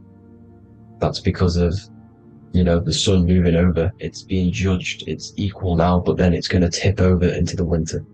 That's why Libra is here, the center of the sine wave. Like I said before, magnetic energy unfolds into 12ness. Magnesium is number 12 on the periodic table. It's the sacred number. And this is why the scientists are trying to, NASA is trying to bring in another constellation to destroy the holy science of astrology. So Aries rules the head, which is Mars. Taurus rules the neck, the lower head. Gemini, the two twins, which is your lungs, your two twins, your arms, two twins. Cancer, the breasts or the chest area. Leo, the heart, which is the sun, which is fire, the center of the toroidal field. Virgo, the belly, which is the intestines. Libra, the kidneys, the two scales, the kidneys, balancing out everything. Scorpio, the sex organs. Sagittarius, hips and thighs. Capricorn, I've missed that out, which is the kneecaps. Capricorn, kneecap. Aries, which is the ram, which is the cerebrum in your brain. And then Aquarius, the calves and the ankles, and the Pisces, the two fish, the 2 feet. So everything corresponds, as you can see here. This is an ancient way of depicting it, of the folded human. And this is everything. Each constellation rules that part of the body, gives energy to that part of the body, makes you do certain things. So magnetic energy unfolds into 12ness, electricity unfolds into 7s. That's why when you get electric, the light spectrum that we see, it consists of 7 colors. Why we have 7 planets. The 7 planets give us our 7 metals and the 7 solfeggio scale frequencies. So the rota, this is the rota, and rota is an anagram for Torah. The Torah, which is I think it's the Hebrew Bible. Don't quote me on that, but it's one of the holy books, which is the Torah, the Taurus. Everything goes back to the Taurus field because it's the basis of all creation. So the chief cornerstone, it says in the Bible that the builders rejected the chief cornerstone. The chief cornerstone, you are the builder. You decided to incarnate into the physical world, into the electric world, El, the world of El, Saturn. When you are created in the womb, it takes you 9 months for you to be created. So for example, if your parents, if you went into the womb here, it'd take you 9 months. So let's say you're born in Scorpio. So you'd go back 9 months, 1, 2, 3, 4, 5, 6, 7, 8, 9. You consist of all of these 9 energies because it takes 9 months or however long you took to be born. Some people are born earlier. You'd have to find out how many months you were in the womb for. But you consist of these 9 energies, and each constellation has a cell salt associated with it. And these cell salts are vital for your health. And your cells and the optimal health of your body. So the chief cornerstone that you rejected is these 3 cell salts, these 3 constellations. So you're mineral deficient in these 3 constellations. For example, fluoride, magnesium, phosphate, and potassium sulfate. So that's the chief cornerstone. And a cornerstone, people always get it rejected with the cornerstone. The cornerstone is not, it doesn't say the cornerstone in the Bible, it says the chief cornerstone. The cornerstone is a cornerstone of a building, but a chief cornerstone is the top of the pyramid. This is where we get the pyramid of the wheel. So you're mineral deficient in whatever 3 zodiac signs you're not. You were not in the womb for. This is the chief cornerstone you rejected. So the human body is the micro. It is the universe in a physical form. It consists of everything in the universe. Just like your consciousness is the universe watching itself, experiencing itself. Your body is the whole universe. 12 systems in the body, 12 zodiac signs, 7 chakras are the 7 planets. The Holy Trinity of you is your Temple of Solomon, the soul and the mind, the sun and the moon. You know, everything is in you. You consist of everything, all the energies, everything. Heaven and hell. Heaven and hell is a mind state. It's a state of the mind. Head, H-E-A, which is heaven, and the heel, the bottom of your foot, is hell. And the bottom of your foot is the soul. So they're basically saying, well, it's wordplay. They're saying that your soul is in hell because, you know, with the elites being in control. So they call the bottom of your foot the soul, trying to say that you're in hell. The Christ is in you. And this Christ is Greek for Christos. Christos is Greek for the oil, and this oil is produced in the cerebrum, the Aries, the ram, the cerebrum, it goes down the pineal, the pineal and the pituitary are underneath the cerebrum, goes down the pingala and the ida, the pingala being the positive charge connected to the pineal gland, pin, and the ida connected to the pituitary, and this is the 2 serpents going down the spinal column. And this is why Jesus goes from Nazareth to Bethlehem, and then Joseph and Mary are waiting for Jesus in Nazareth. Joseph and Mary are the pineal and the pituitary gland waiting for Jesus to come back up the River Jordan, your spinal column. So this is the oil. This is the story of Santa as well. Santa comes from the North Pole. Why? Because the North Pole of the Earth is the center of the toroidal field, and the North Pole of you is your spinal column, which is the North Pole of the toroidal field. The North Pole, he comes from the North Pole. This is the North Pole. This is the South Pole of the toroidal field. Comes from the North Pole, which is your mind. And he goes down the chimney and then back up the chimney. This is the chimney. And he drops off the present, which is the Christos, the oil. And this is why Jesus is crucified at 33, because he crosses over the vagus nerve at the top of your spine. When this oil comes back up the 33 vertebrae, these are your vertebrae here. When it goes up the 33 vertebrae, it gets crucified at 33 because it crosses the vagus nerve, and he's crucified on a cross at 33. This is the story behind Jesus and Santa. The Ark of the Covenant in the Bible is the two hemispheres which cover the vital parts of your mind, the brain side, which is the cerebrum, the pineal, the pituitary, etc. So the two hemispheres are the two angels, the Ark of the Covenant. This is the Ark of the Covenant, covering the two vital parts of your brain. So these are the optic thalamus is another part, and it protects the Christ oil, which is inside at the center of the brain. See, the Bible is all a massive metaphor about yourself, because you are the universe. You are a microcosm of the universe. Your consciousness is experiencing itself, and the universe experiencing, and your body is the whole universe. Your head's heaven. So Moses crosses the Red Sea. These are the two hemispheres of your brain. This is the corpus callosum, the Red Sea. So he's pretty much saying that he's uniting the two hemispheres of your brain, because most people in this generation are stuck in the left brain, which is just logic, reasoning, science and maths, writing. And this is what school teaches you to do. It keeps you stuck in your left brain.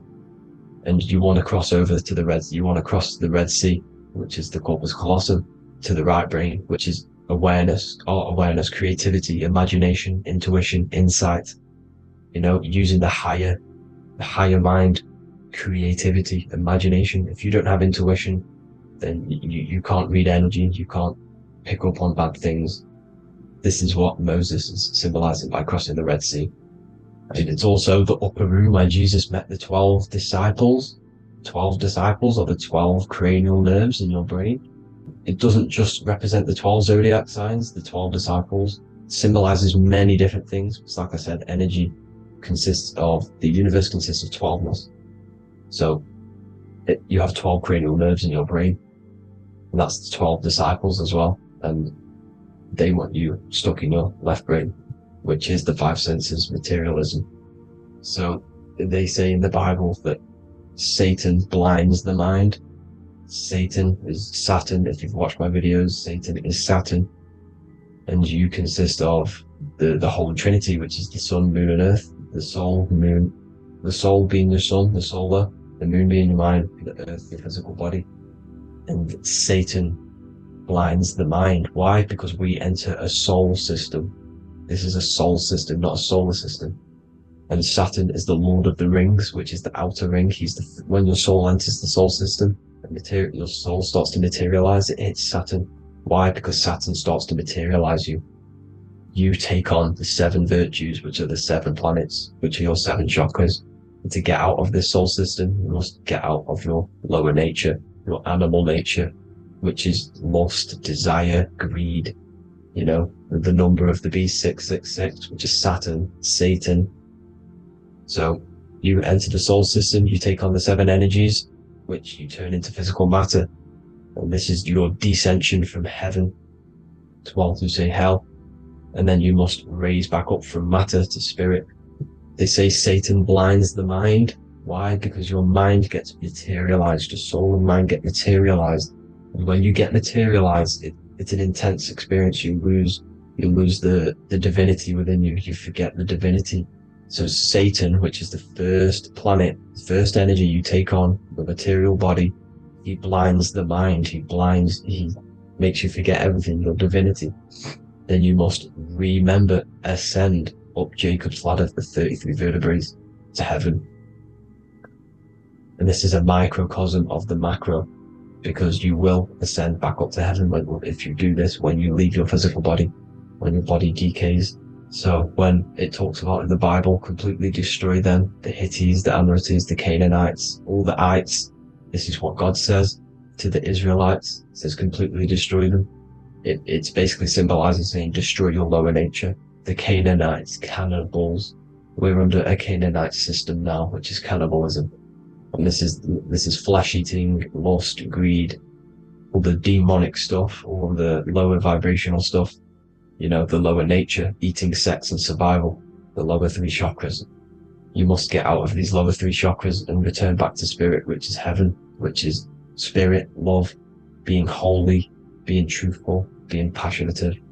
Going back to Satan blinding the mind, all of the planets are made out of these three symbols. Satan blinds the mind, and that's why Satan's symbol, this is the symbol for Saturn, Satan, this symbol for Saturn is the cross, which is physical matter, the earth, over the moon is your mind. So the Saturn symbol saying matter over mind, he blinds the mind, Satan blinds the mind once you enter the soul system. And you must remember, in the Bible it talks about the Genesis, which is Eve, the sin of Eve, which is biting of the tree of knowledge, with the serpent which wraps around the tree. It says the serpent placed himself on the tree. Well, the serpent is the spinal column.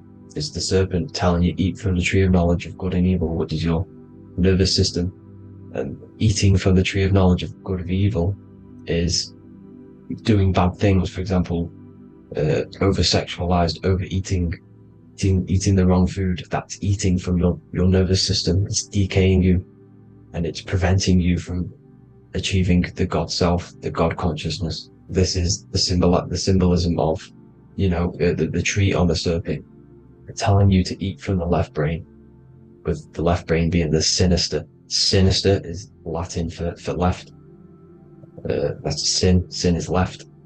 And left is lefty Lucy, Lucifer, right, righteousness, right, God, godly. The tree of knowledge of good and evil, which is your nervous system, because it determines good or bad. And, you know, that's the only thing you experience in this world is your nervous system.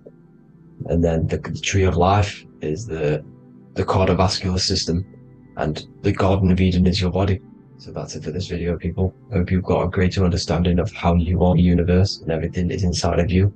Just keep in mind you are the universe experience in itself, and your body is a reflection of everything. The 12 constellations, the 7 planets, everything's inside of you. This world is an expression from the inside outwards. You can't affect the outside world to manipulate reality. Everything's inside of you. I hope you got a greater understanding of this. God bless.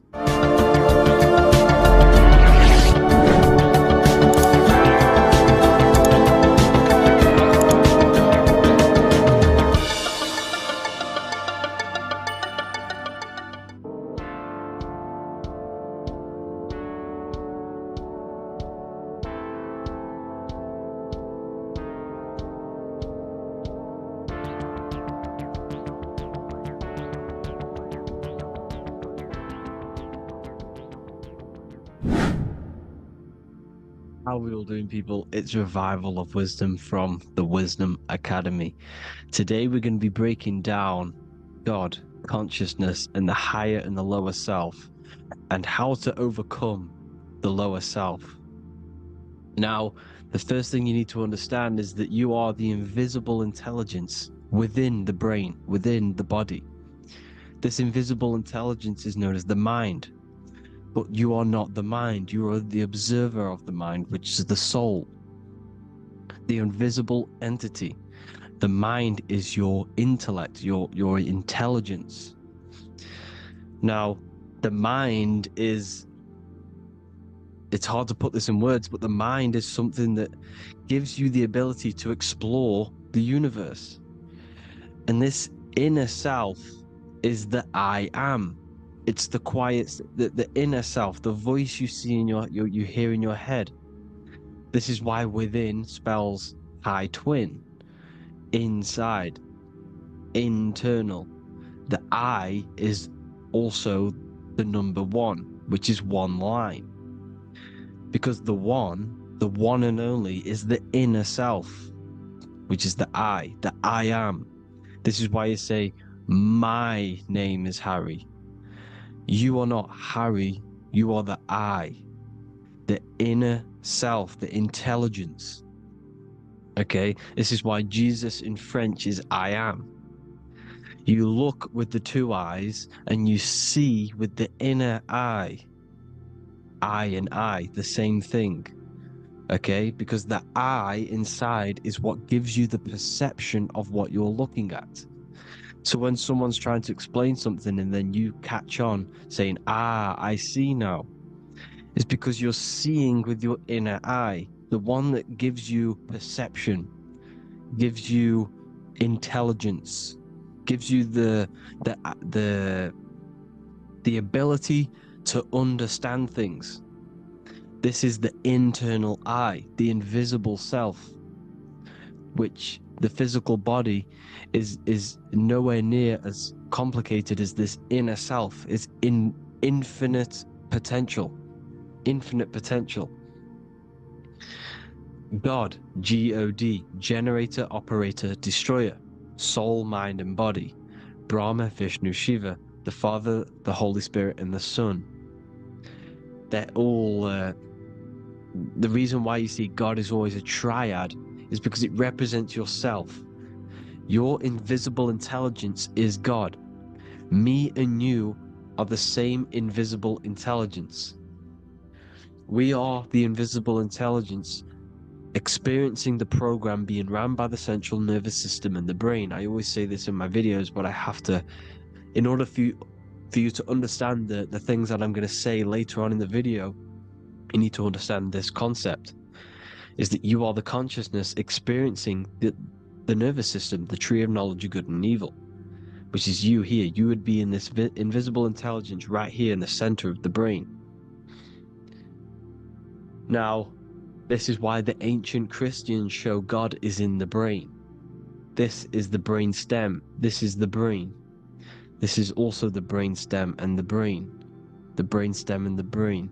It's all depictions of the brain, because the brain's the computer, the electromagnetic computer, which decodes the demands created by the invisible intelligence, the I, the inner self, you, your true self. The person if you observe what someone moving, this is going to sound, but if you observe someone walking, it's not the body. The body is moving, but the thing telling it to move is the invisible intelligence. Before you kick a football, a decision is made within your invisible intelligence, your mind. And this consciousness, this invisible intelligence, is either stuck between the lower self and the higher self. Okay? When the invisible intelligence, meaning the true self, identifies itself with the physical body, it will trap its mind within physicality. This consciousness that we have is either operating in the lower self or the higher self. It's either feeding the material body or it's feeding the spirit. Okay? But because we are physical and spiritual, we need to be even. We don't want to be meditating all day long, because we do have a physical body as well whilst we are here. We are playing a game in physical matter. Okay? Now, the reason that you incarnated here is to learn a lesson, because the mind can manifest anything it wants within the astral planes, within the world of imagination. It can manifest anything it likes, but it incarnates into matter, into this game, so we can understand labor, because anything in matter you have to labor to manifest. But in the astral, you can manifest at the click of a finger. You come here to learn the knowledge of good and evil. And your consciousness, I came out a bit off topic there, but your consciousness is experiencing the lower or higher self. The lower self is manifested in the lower parts of the body. Sex, food, and power, the lower three energy centers. These centers are like mini brains. You are literally thinking with these centers. And when your mind is stuck within these lower centers, You'll think. Have you ever heard the term of thinking with your penis or thinking with your, you know what, as a man? Even females maybe, but mainly this is a boy saying you're thinking with your penis. This is a truth. It's truth in plain sight. You think with these energy centers. When you're living off the lower three centers, all you care about is sex, food, and power. Eating, sleeping, and greed. Power's kind of like greed. Now, when we move up to the higher parts of the body, when we live our life within the higher parts of the body, this is considered heaven. Love, expression, intuition, and wisdom. This is what we need to be aiming to do, moving out of the lower half of the body and living our life within the higher self, the higher parts of the body, thinking with the higher energy centers, thinking with love, expression, intuition, and wisdom, spreading love, expression, intuition, and wisdom to others. Heaven is even. This is why Jesus is pointing at the heart chakra, always pointing at the heart. Earth rearranged his heart because in earth you're manifested as a physical being. You're in the heart, good and bad. You need to be balanced between the good and bad. Because love can be a demon too. That's a whole nother video, but love can be a demon. Now the seven chakras are known as the seven seals in the Bible. When the Lamb opened the seventh seal, there was silence in the heaven for about half an hour. This is a verse from the Bible. The Lamb is Aries, which is the higher brain, the cerebrum, Ram, Aries. Because when the Ram opens the seven seals, you enter the kingdom of heaven. Because these chakras seal your invisible intelligence. They seal your true self. You are behind these seven seals, your true invisible self, your true consciousness. Because behind these seven seals, you do not think about anything materialistic. Your intelligence is not material. It's not physical. It's not from the physical world. It does not desire the physical world. The body is the beast. The body's the animal, the lower self, which can corrupt our intelligence. It can corrupt the intelligence. Okay? Now, we need to balance these chakras so that we gain a deeper connection between this intelligence and the brain. Because when there's a strong connection between the brain and the intelligence, your body and the intelligence, you have a strong connection. Therefore, you can manifest what the intelligence is saying at all times. Meaning, when, for example, your higher self, this is intelligence, the higher intelligence is always speaking to you. It's always guiding you. It's always telling you the right thing to do. You can feel it. When you're doing something wrong, you can feel that you're doing something wrong. Because this higher self, this intelligence knows what it needs to do here. And when there's no connection between the body and this our intelligence, our true self, when we strip away, when you close your eyes for long periods of time, you will figure out you are this invisible, infinite, creative being.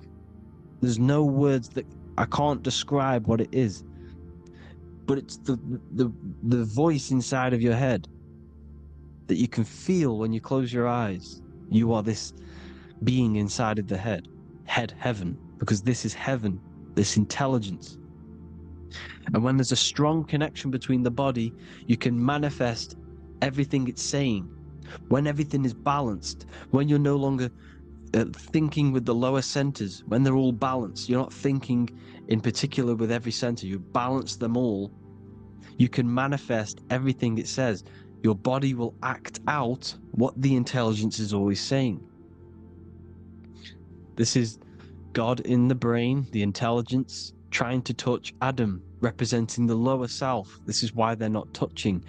Notice how Adam is resting, but the intelligence is always reaching out, stretching, symbolizing metaphorically saying it's guiding. I'm always reaching out. The intelligence, your intelligence is always guiding you. It's always reaching out to you. But Adam is ignorant of it. The lower self is ignorant of it. And that's why he's so relaxed and God is so stretching out. Because at our highest self, that when you think of when you want to better your life, that highest true version of yourself is God. When you're manifesting this, your highest self, this is God. Your truest form, your most perfect form, that is God. Your highest version of yourself, that is God. Emotions are not what you've been taught. Emotions are not something that should be reactive, okay? You should not let the emotion be you, except that you should experience them instead of letting them become you. You need to understand there's a separation in our consciousness. You have the soul, which is the person who is observing your thoughts. When you think a thought, who's the one observing that thought? The soul, you, the I am, the I, the inner self, the one and only. And inside of every single body, inside of me, inside of you watching this video, there is this same intelligence that is inside of me, inside of you. And it's the exact same intelligence, experiencing a different body. And this is what we mean by the universe is mental. We are all sharing the same ball of consciousness in a different body. The animals, the fish, the cells, all expressing this one consciousness. Me and you are the same. This is why the golden rule is treat others like others should be treated, because I am you and you are me in a different body. Now, going back, you need to identify that there's different levels of consciousness: soul, mind, emotion, and body. Okay? Your emotions are on a separate layer than the body, the mind, and the soul. So when you identify there's a difference between all of these, you do not let them become you. You do not let your mind rule you, because your mind can be corrupted. Your soul is the one that is pure good, pure love, but your mind can be corrupted. Okay?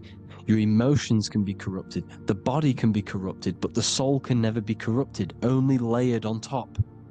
You can only throw piles of programs within the subconscious, layering the soul down, but deep down inside of every single one of you, there is a loving being. Because love comes from the heart. Love is the universal emotion, expression.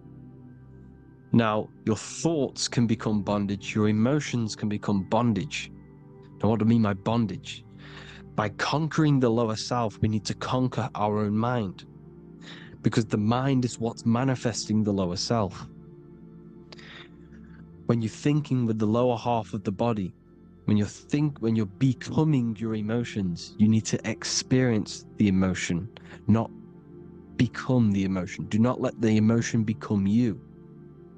Do not let your thoughts become you, because your thoughts are tools that you can manifest. Your thoughts are the idea. Your emotion is the energy that you can use to manifest that thought. Your emotion is energy in motion, emotion. You use emotion to manifest, to feel as if you already have the thought. Therefore, you become that vibration. Therefore, your emotions are actually a creational force that is given to you to manifest things, because you're a human, a manifester. You're here to manifest things. You're a creator. You are a God.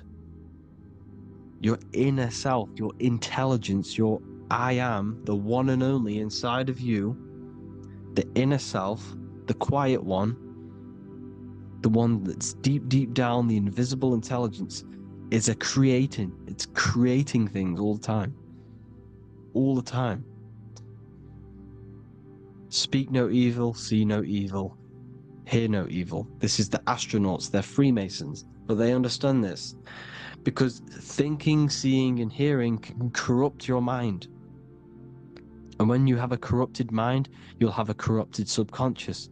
The subconscious will manifest into the body because 90% of your behavior comes from the subconscious mind. So you got to speak, see, and hear no evil. A sin, what is a sin? To overcome our lower self, to overcome our lower self, the 7 deadly sins are not something that goes against an external God. A sin is something that goes against your inner guide, your inner conscience, the inner self that's always speaking to you. It's always telling you the right thing to do. A sin is something that goes against this inner guide. And this is why you can feel something where you can feel you're doing something wrong. Because the inner guide is speaking constantly. And when you commit these 7 deadly sins, which are 7 internal states which keep your invisible intelligence bound to your physical body. Because evil, right? Evil love bondage. This is why they stay in this realm and they control this realm, because they love the bondage of the body. They like matter. They want to stay in matter for eternal life. They don't want to ascend back into the heavenly realms where you do not have a physical body. You can explore the universe within the astral planes. They stay bounded to the body, bounded to the 3D construct of the physical world. They have greed, lust, envy, gluttony, wrath, sloth, pride. They want all of this. And if you want that, that's okay. But deep, deep down, you don't want that because your soul is always telling you the right thing to do. Your soul knows what to do to get out of here. It needs to detach from the external world. Detach from all of these 7 internal states which bound you to your lower self, your lower centers. That's what a sin is. You know, you have a left and right brain. The left brain is always analytic. The right brain is metaphorical. So the right brain is producing a holistic view of reality. Now, what do I mean? And not view, perception. When you see, because your eyes are parts of the brain, when you look at something and you look, that image is produced in the back of the brain in the visual cortex. And then the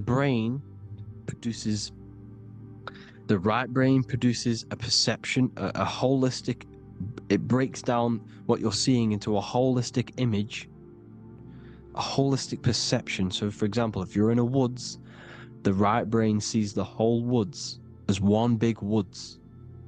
The left brain is breaking that perception down into individual trees, branches, and leaves. So the left brain's to do with duality, the right brain's to do with wholeness, unified.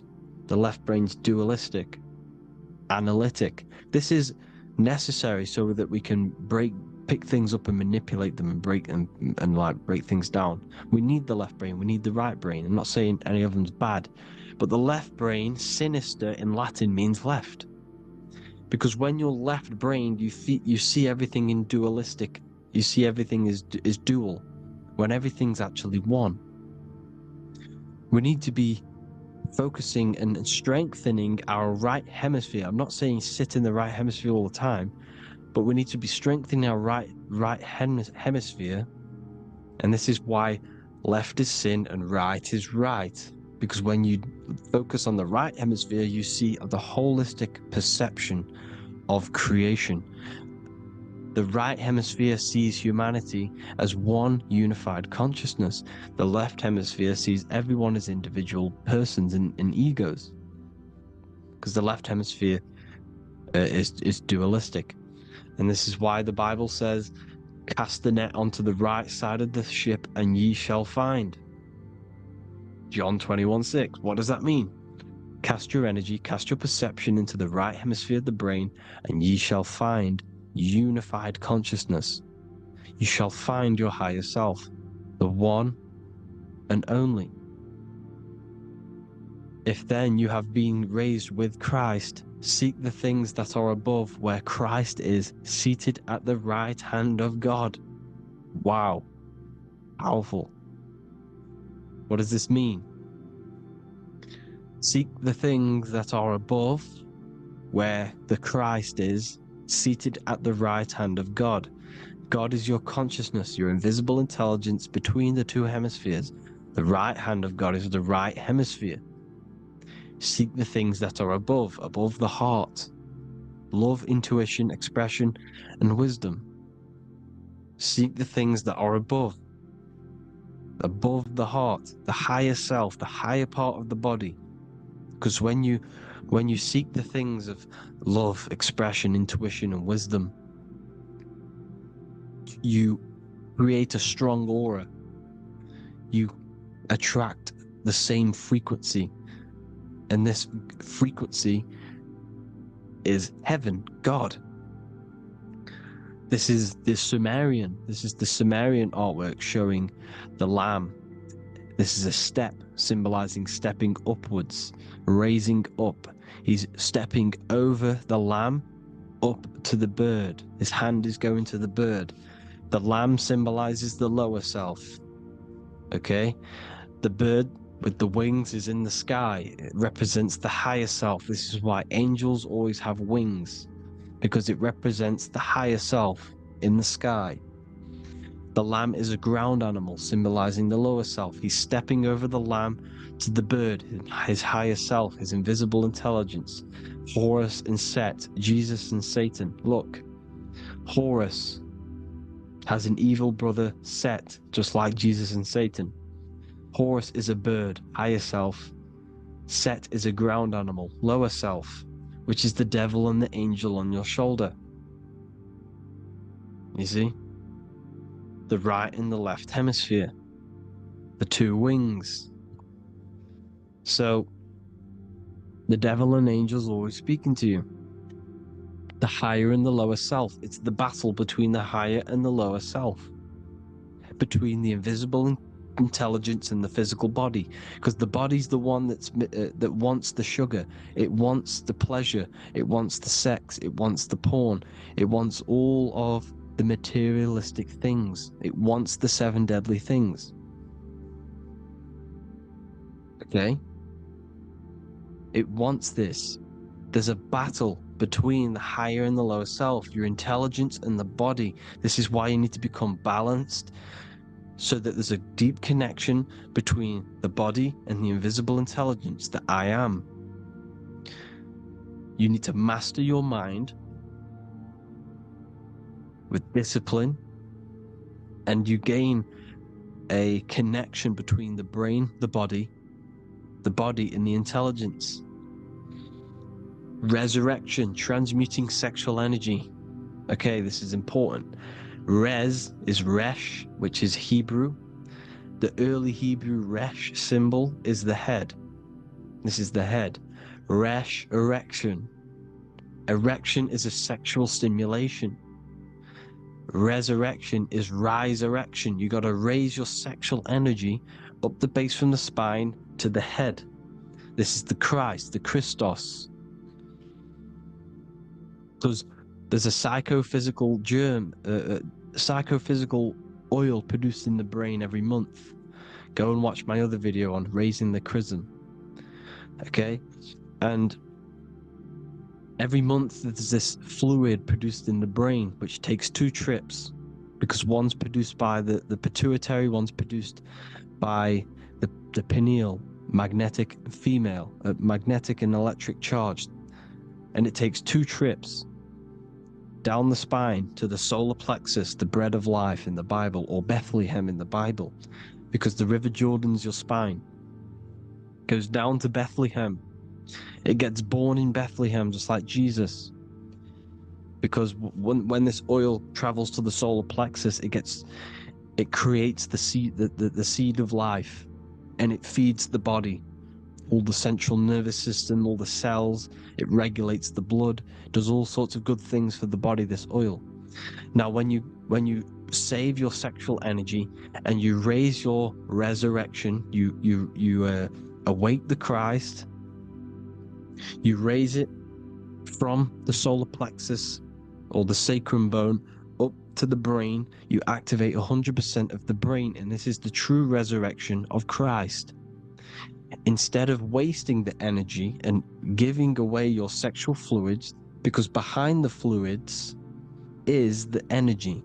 So when you release that fluid, the energy is out there. You've released the energy. Your sexual energy is the most potent emotional force a human could possibly feel. Same with any animal or anything. The sexual urge, the sexual emotion is the most powerful, potent emotion that you can feel. It takes over the whole body. When you feel sexually aroused, it takes over everything because it's so potent. And when you fight the serpent, when you fight the sexual energy, which is shown here in the Egyptians, the cat cutting off the head of the serpent, or Hercules fighting the serpent, or in the Greek mythology fighting the seven-headed dragon, the seven chakras.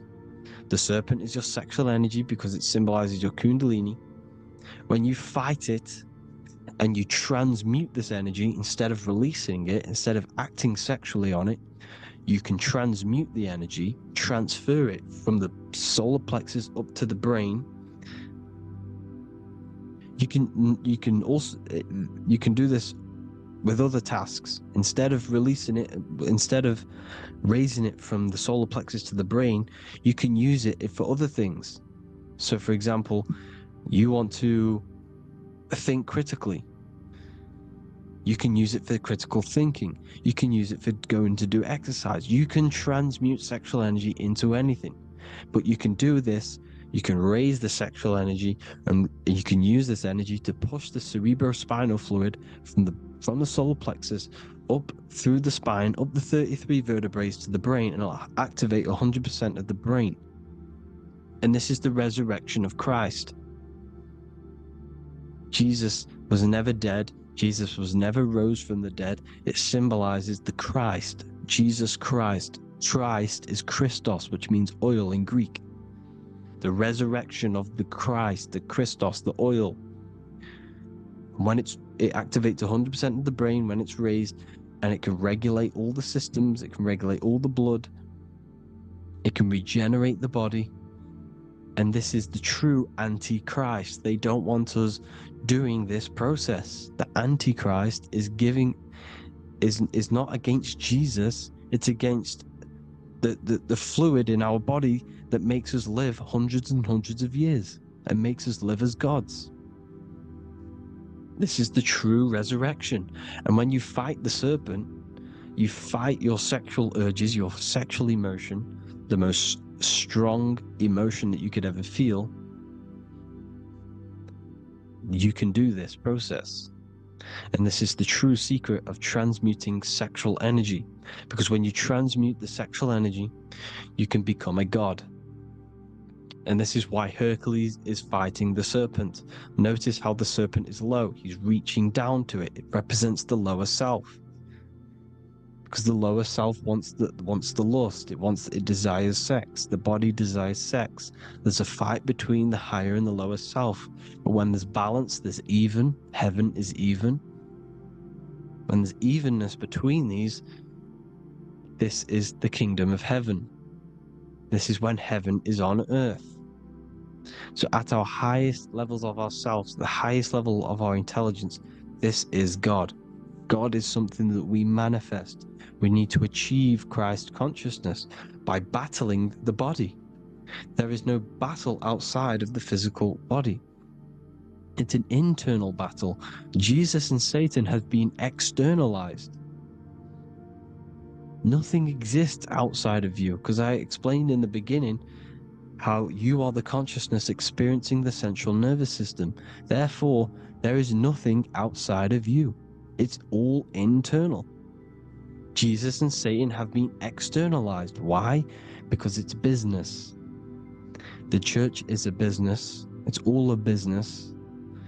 They've created these figures to be historical when they're not historical. The Bible's not historical.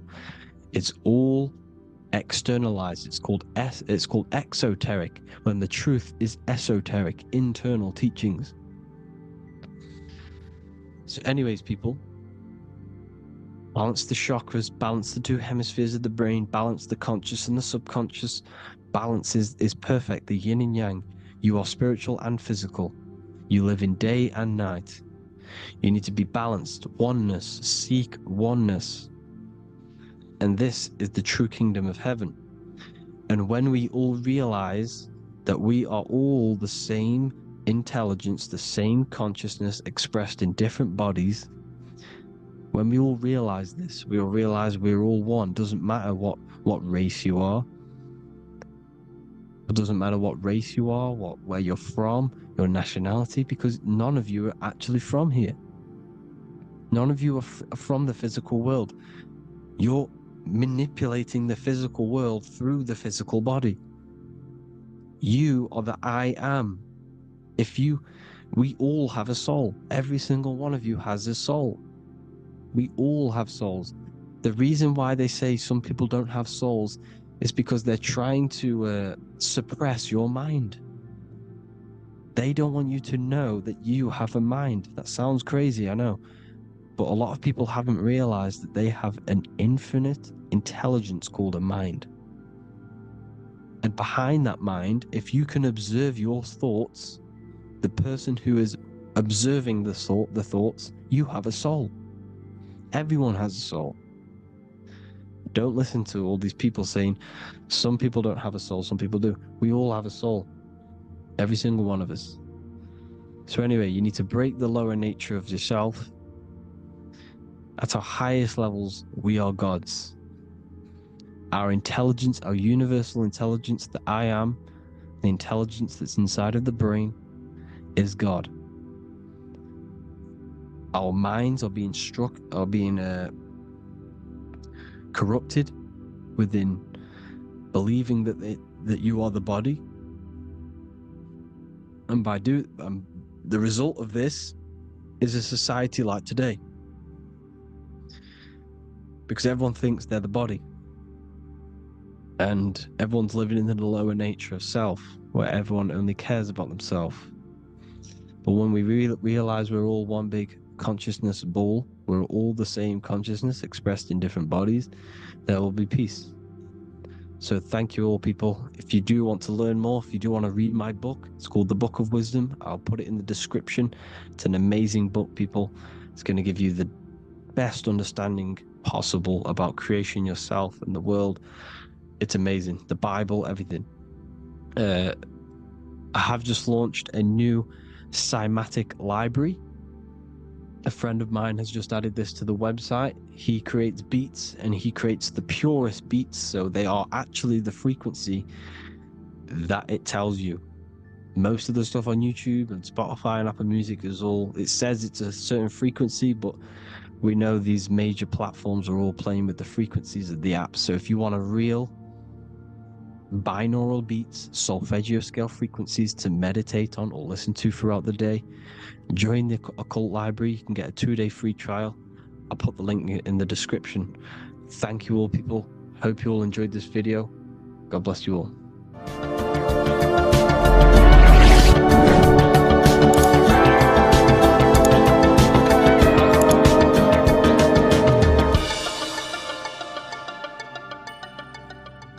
Welcome to Revival of Wisdom. Welcome people, we're back with another video, and this video is about Freemasonry and the connection to the Illuminati. Please, as always, to make sure to hit that like and the subscribe button and turn on the notifications to never miss a video.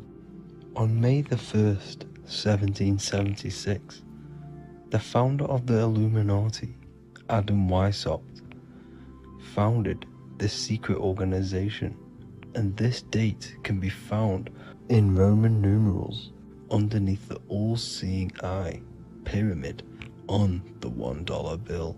This $1 bill also says Anu Coptus Novus Ordo Secularum. This is Latin for announcing the birth of the New World Order. This New World Order will be headed by Lucifer, the all-seeing eye, and followed by the 13 layers of bricks for the 13 elite bloodlines. So your Orsini's, Rockefellers, Rothschilds, Soroses, and the other 9 elite families.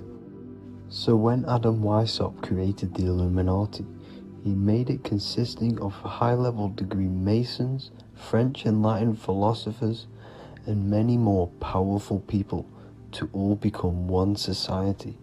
So this is why you see Masons using this same symbol of the all-seeing eye inside the pyramid. But not all Freemasons are part of this Illuminati secret society. As the 33rd degree Freemason Manly P. Hall said in his book The Secret Teachings of All Ages, Freemasonry is a fraternity within a fraternity, an outer organization concealing an inner brotherhood of the elect. So what he's saying here is that Freemasons have to go up the degrees of Freemasonry, and once they hit the top, they either get elected or not into these secret societies like the Illuminati, Skull and Bones, and Knights Templar. So when you see celebrities doing this one-eye symbolism, either covering one eye, doing the triangle, or doing 666 over one eye, this is showing and reflecting the symbolism of Freemasonry. They have taken the oath to never speak on anything they learn about Freemasonry. Duncan's Ritual of Freemasonry book states the oath they have to take. Quote, I ... of my own free will and accord, that I will hail, ever conceal, and never reveal any of the secrets, arts, points of Master Mason's degree to any person whomsoever. All this most solemnly, sincerely promise and swear.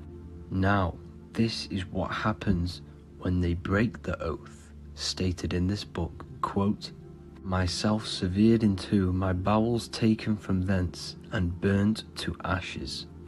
So this states that Freemasonry comes first, before any law of the land. It has the right to kill you if you break your oath. This is the hand gesture they have to do every time they enter the ritual room inside the Masonic lodge. This is the cutthroat symbol, showing you and reminding you of the oath and what will happen if you break it. Now in this book, Richardson's Monitor of Freemasonry, it states, if you break your oath, binding myself under no less penalty than to have my throat cut across, my tongue torn out by the roots, and my body buried in the rough sands of the sea. If they do not decide to kill you, this book states this by pointing him out to the world as an unworthy vagabond, by opposing his interest, by dearranging his business. In other words, they have the power to frame you and destroy your reputation to the world and destroy your business if you break this oath. So yes, they do kill to keep this truth hidden, because this truth of this reality is what keeps them in power. They have the ability to manipulate people because people do not know what manipulates them. This is why they call themselves the government. They govern the ment, which is the mentality, because the mind is the root cause of reality. They control what you perceive to control what you manifest. By knowing the truth, you are set free, and you no longer need no controller above you. So this is why they are willing to kill and do whatever it takes to keep the truth concealed within these high-level degrees of masonry and these secret societies. However, going back to Manly P. Hall's book, it states, part of the symbols are displayed here to the initiate, but he is intentionally misled by false interpretations. So this is saying even Freemasons are intentionally misled and told lies to conceal the truth, to make sure the truth is hidden in the high degrees of Masonry.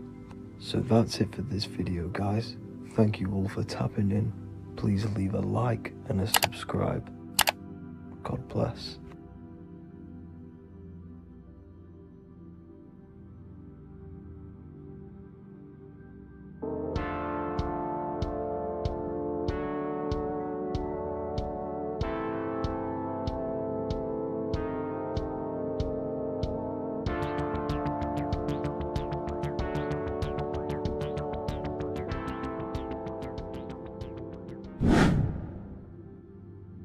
What is good, people? It's Revival of Wisdom. Today we're going to be talking about Saturn.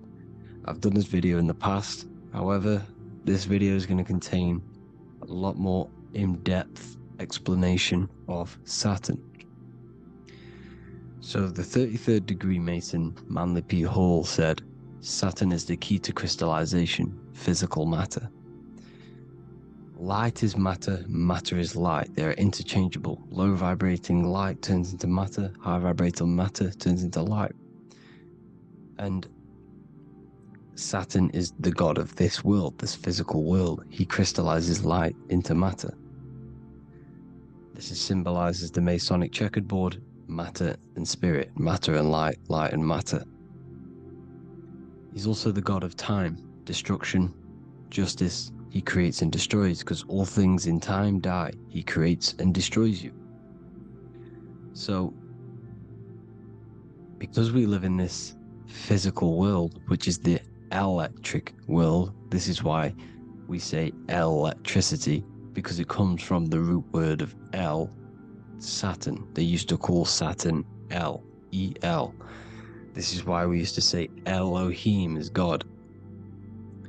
The real god of this world is Saturn, but it's being hid. This is being hid. Jesus is Saturn. All of this is Saturn. It's all Saturn worship. It's the real god of this world, So, physical matter is a result of two opposing forces equalized on the plane of inertia, because everything is created out of electromagnetic toroidal fields. And these two poles equalize on the plane of inertia, which gives you planet Earth, plane of inertia. The plane of inertia is what Saturn is. It's the ring around the center of the plane of inertia. Thank you to Walter Russell saying, physical matter is a result of two opposing forces on the plane of inertia. This is what Walter Russell says, so please check out his work. He's got many books, many books on light and electromagnetism and stuff like that, so I advise you to check him out. So the torus field gives you the binary code 0 and 1, the female vagina and the male phallus. This is the code for this world. Saturn crystallizes physical matter. Now Saturn is the most outermost layer of the 7 layers of heaven, where it says in the Quran, it says, Allah, it is he who created the 7 layers of heaven. Saturn is the outermost layer. He's the top. He's the most high. So when we say the most high, we're referring to Saturn. He's the most high before the firmament, before the stars.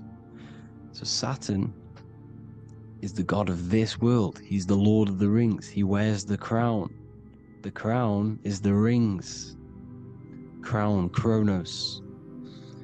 So the planets are luminaries, they are lights, they are beings, they are energy, conscious energy. And we're in the heart of the solar system. Saturn is the outermost layer. He is the one of this world. He's the god of this world. Now, on the north pole of Saturn, you have the hexagon. Add up all the sides, it creates the six-pointed star. Or it can be created as a cube. The cube is very important. The six-pointed star is very important. 6 points, 6 triangles, 6 side, 6, 6, 6. Black cube adds up to 6 in gematria.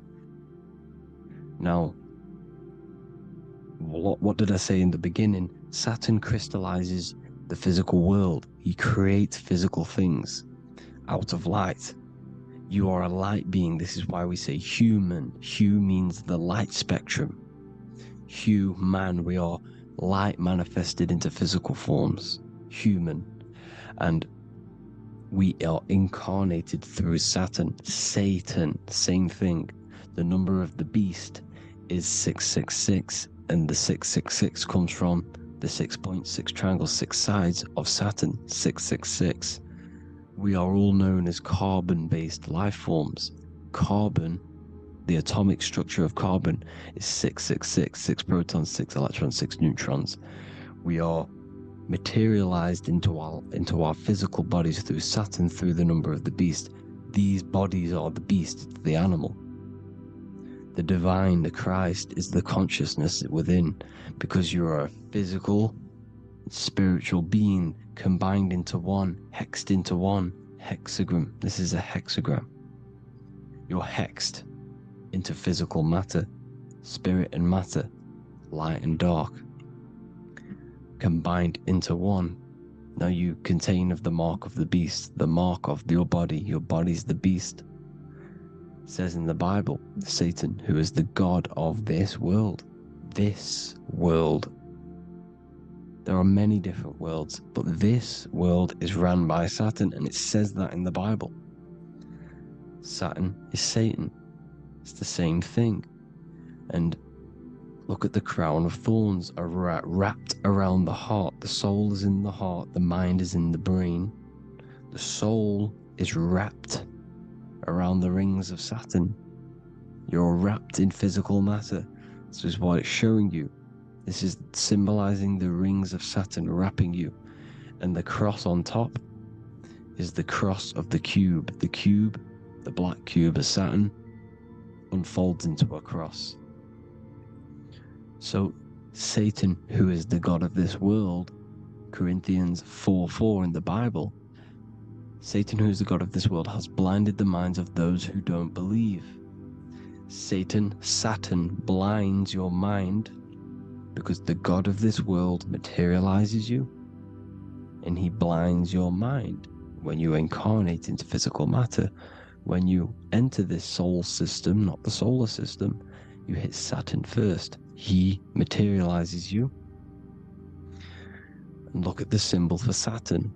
This is the symbol for Saturn. All of the planet symbols are created out of the Holy Trinity.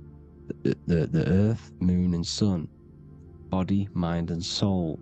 The sun is your soul, the moon is your mind, the earth is your body. Your body's made out of the 5 elements. The sun is your soul, because the sun is life force, gives life to everything. Your sun is a soul. Your soul is the sun of your body. The moon is the mind. The moon is the moon of your body, the mind of your body. Intelligence. So all of the symbol of the planets are created out of these.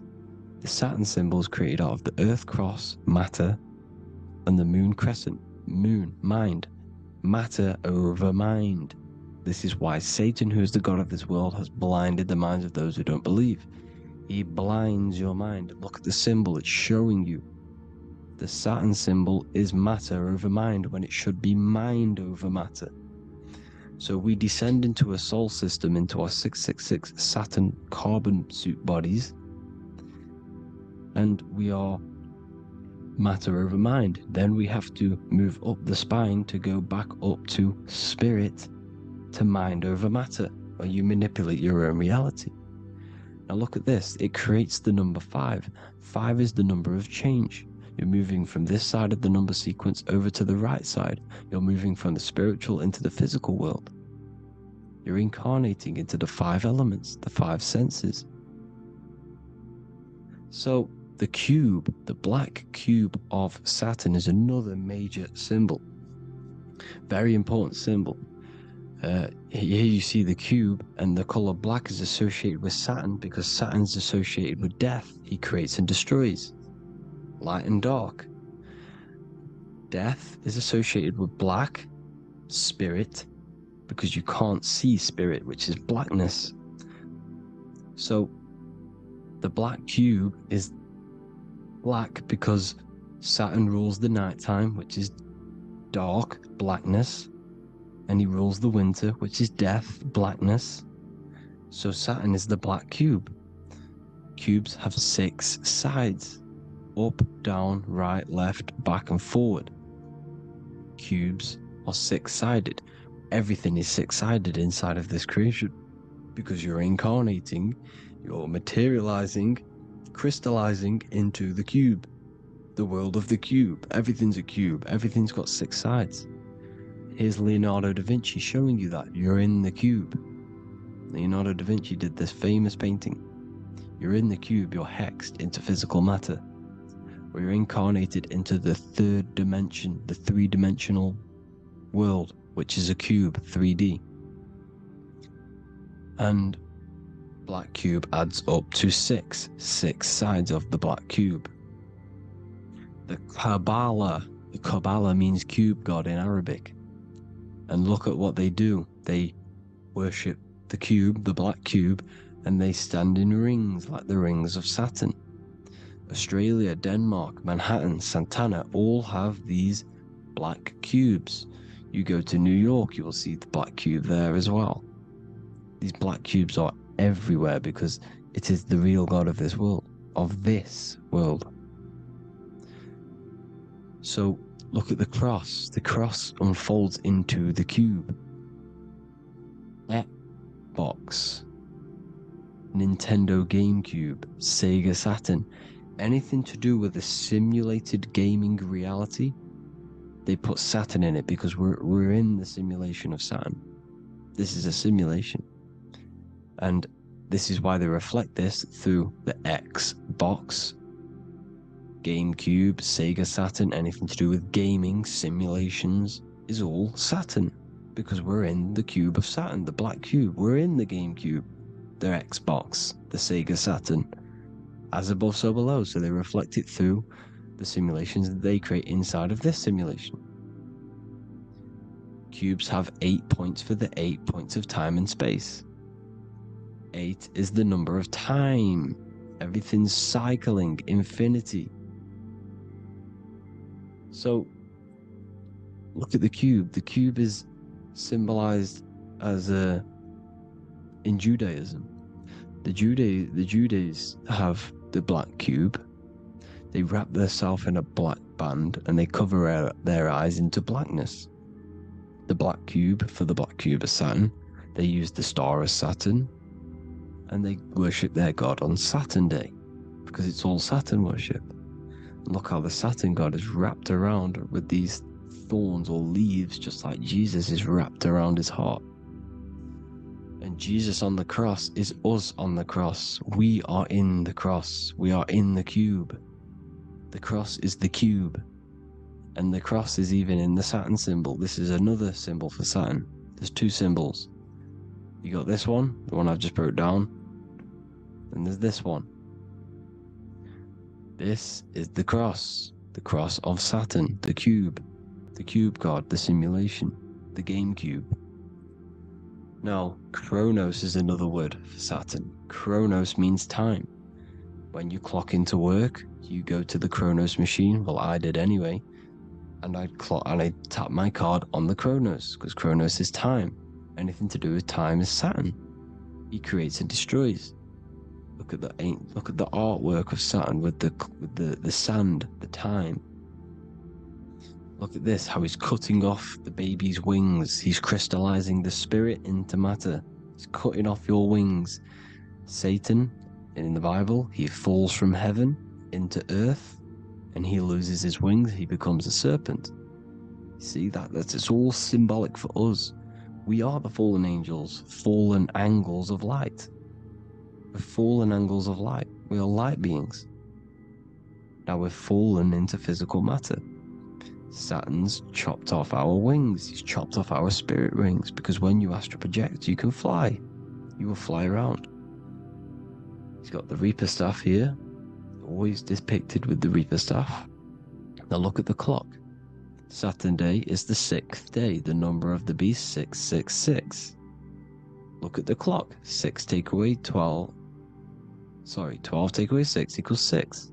7 take away 1 equals 6. 8 take away 2 equals 6. 60 seconds in a minute, 60 minutes in an hour, 24 hours in a day, 2 plus 4 equals 6. That's 666. Everything's 666 because it's time. Saturn. All goes to Saturn. He's the god of time. We're in time now. We're in time. We're in the time, which is God. The god of this world. The god of time. Now look at this. The Reaper is also depicted as the Reaper with the staff, the black cloak. Black symbolizing death, spirit. Judges wear black because Saturn is the law. He's the god of this world. He's the law. This is why they wear black cloaks.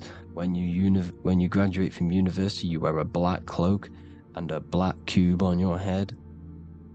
You've been hexed. Funerals, you wear black because it's all to do with Saturn, Father Time, Father Crystallization. Now Saturn, here's another one of him cutting off the wings of a child. Because he cuts off the wings. He creates and destroys your body. We're in the electrical world. Everything that is electrical vibrates. All vibrations have to come back to a standstill point, which is death. This is why your body dies. Your atoms stop vibrating. Herona. Look at the crown. The crown is the corona. Corona means crown. And look at this is an alcohol brand for beer. You can see the staff of Saturn in the symbol with the moon crescent. Corona, which is the crown. Saturn, the crown on Saturn, the rings. And then you've got the staff. It's all Saturn worship.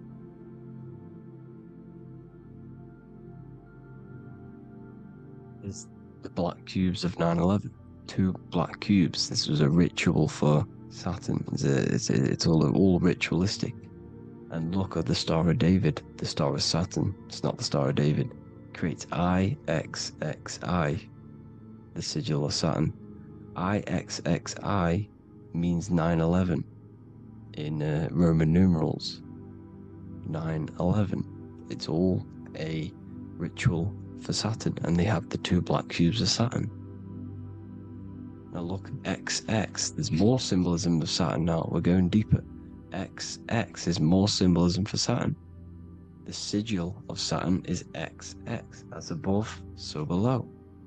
Same with the Star of David. You split it in the middle, as above, so below. As above, so below.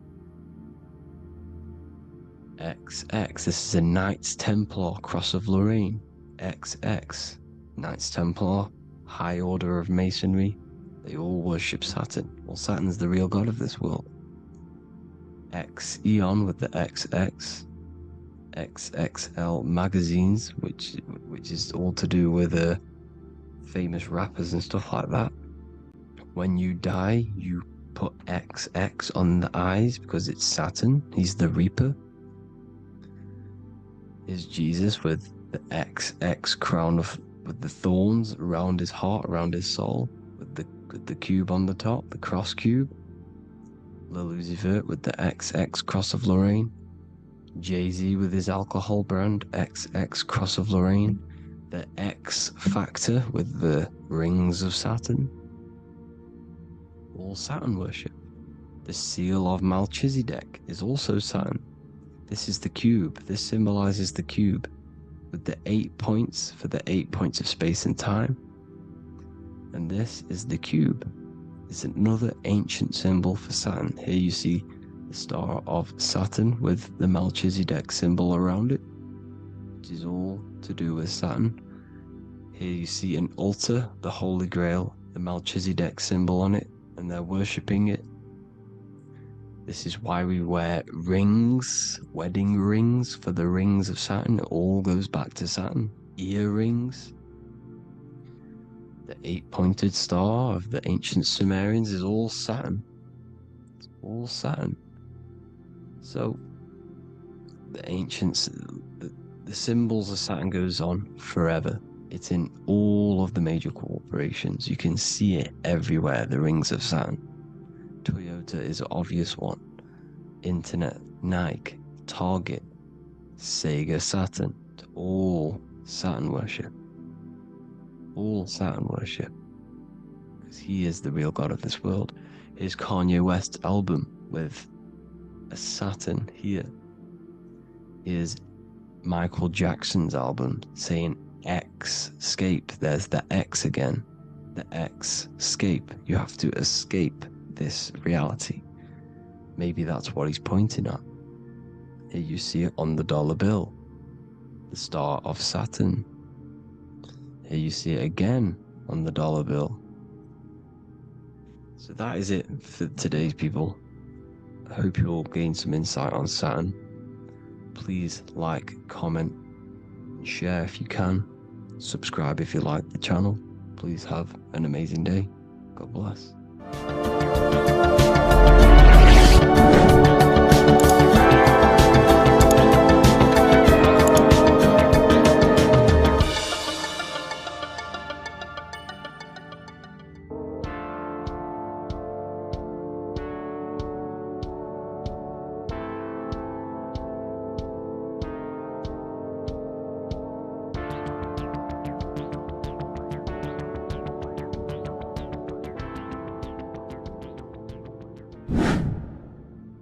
Welcome back, people, to another occult lecture by Revival of Wisdom. Today we're going to be talking about magic and how it's being used on us for the New World Order. Magic has the word mag within it, which is magnetism. Magnetism is the force. Magic is influencing forces, natural or supernatural forces, and using it for a certain agenda to gain something out of it. Now, magic is not what everyone's being thought. It's not some sort of fantasy thing. It's actually very common, and we all do it, whether you believe it or not. Magic is all to do with the mind. As I said, always say in my lectures, your mind is what creates matter. Your mind is what creates your external world. So it's all about manipulating and planting seeds within the mind, because your mind is a garden, and thoughts and words are seeds which are being planted in that garden. Your life, your physical life, the people you have in your life, your friends, your car you own, the job you have, is all a reflection of the thoughts that you've been thinking in the past. You are where you are in life because of the thoughts that you've been thinking. Therefore, your life is a direct reflection and manifestation of your mind. The Garden of Eden. Okay? The mind is what they are targeting. What you see, say, and hear has a direct effect on your mind. Me talking to you is influencing you. The words I'm saying is planting seeds within your mind. Now it's up to you to consciously act on these thoughts or these words, or to maintain these words. As above, so below. As within, so without.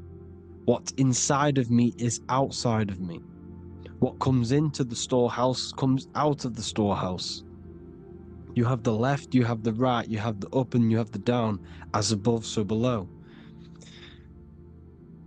Whatever is in your mind will be expressed in some sort of way, consciously or subconsciously, spiritually or physically. The mind is what manifests everything. And this is what we need to understand. We need to understand is that the mind is not physical. All things spiritual manifest physical. All things seen come from the unseen. The words you're thinking, that everything you have is coming from the unseen. The actions that you do come from the unseen mind. Another expression for as above, so below is you are the universe itself. You are a universe, a mini universe. But just because you are mini does not mean you are the whole thing. If I take a little piece of infinite, let's say there's an infinite light source. Let's say I take a little chunk of that infinite light source. That little chunk I took is still infinite because it's been taken from infinite. You are the universe. Your awareness, your mind is the universe. It's information.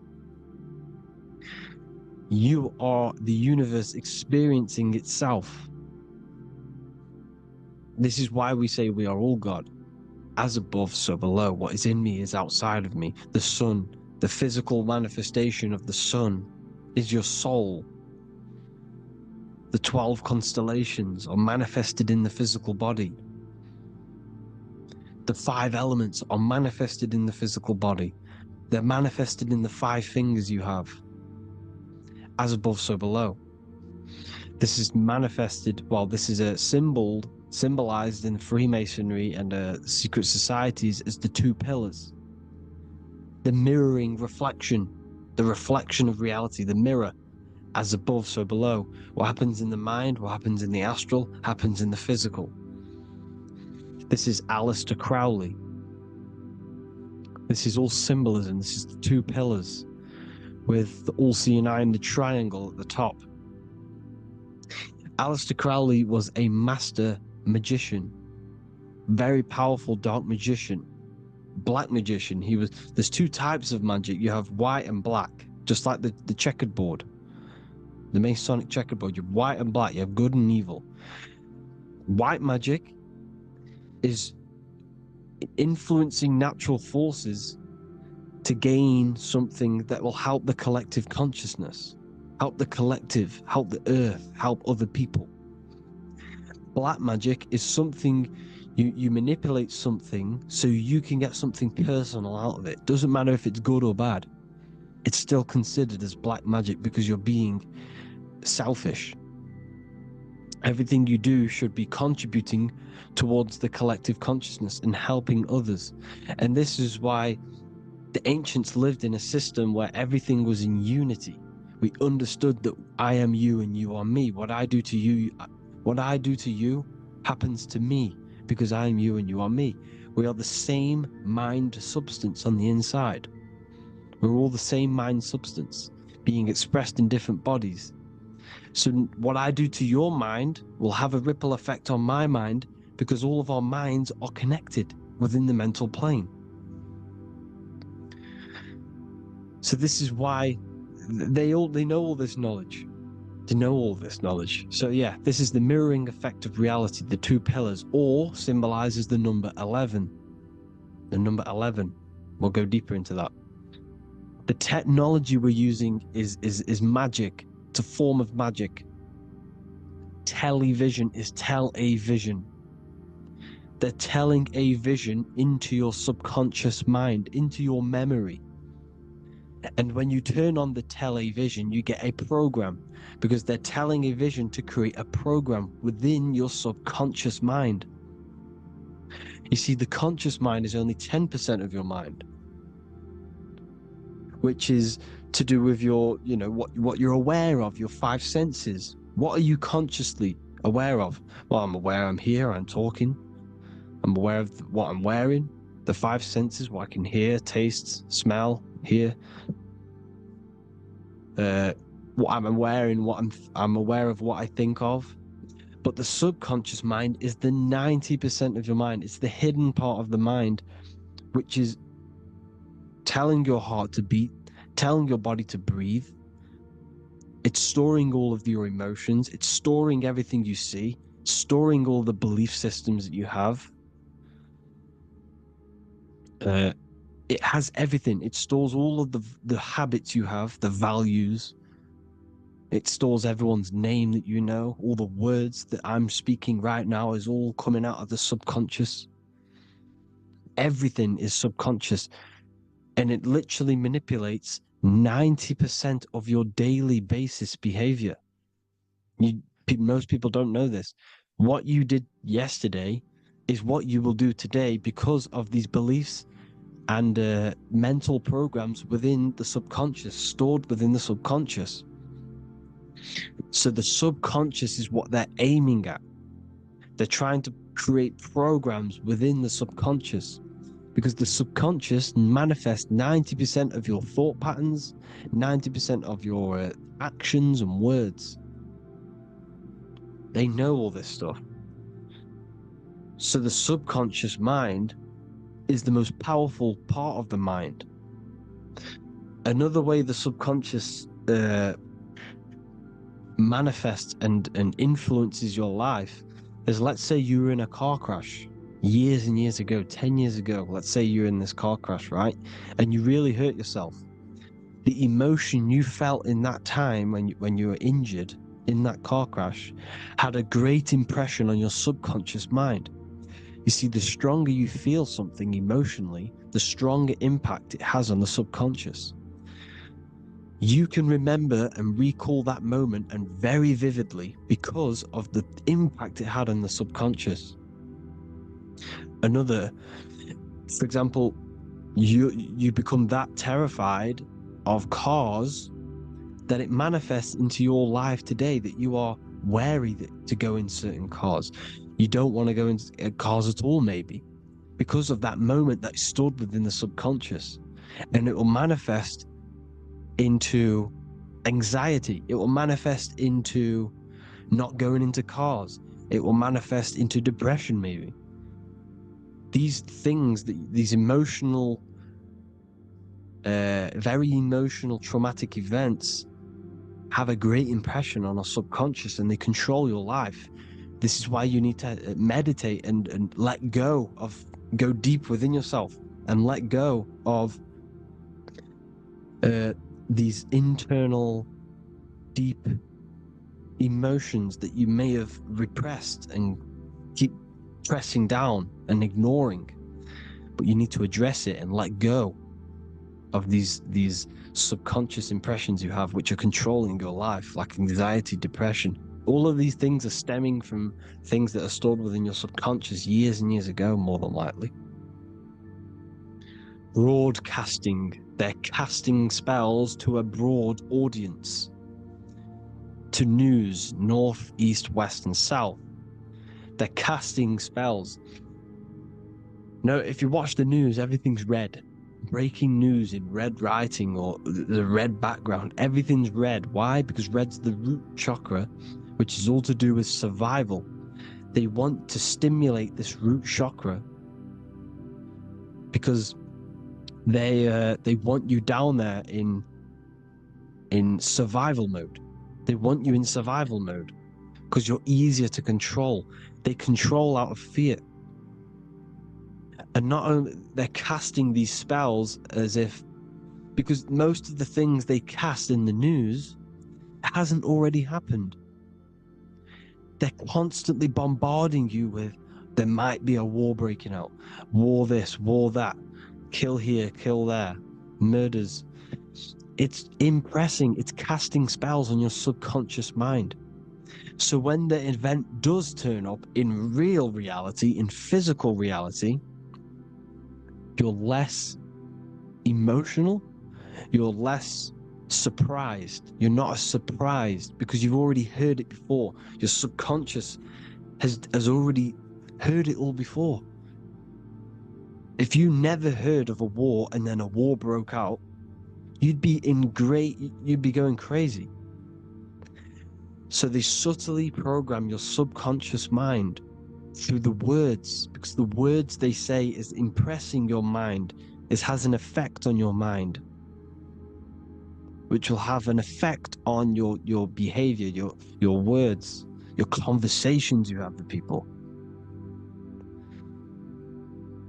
They're casting spells to north, east, west, and south on the tell a vision. They're telling a vision by broadcasting, by saying spells. This is why we call it spelling.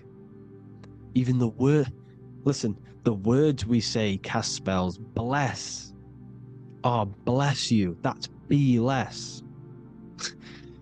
The subconscious mind only picks up literal things. You see, when I say bless you, your conscious mind picks that up as, oh, thank you, you're blessing me. But your subconscious picks up as be less. You see? Because the subconscious it has no filter. It's just, it is what it is. Everything is factual in the subconscious. Therefore, if I call you an idiot, your subconscious, my subconscious will think I'm talking to myself and calling myself an idiot, and it will take that as true. That is truth. Everything is truth within the subconscious. And the subconscious manifests your behavior. The devices this is the biggest one. Black scrying mirrors. Device, the devil's vice. The device. Okay? Black scrying mirrors, black screen is scrying. Black scrying mirrors were used to communicate with spirits within the astral plane in the medieval times. They're still being used now by black obsidian mirrors. And look at your phone, it's a black mirror.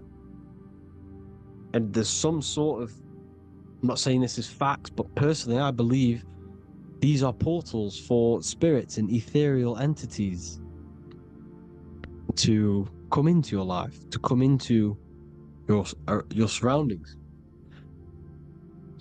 So this is the next big thing. The TVs, your iPhone, your iPod, all black mirrors.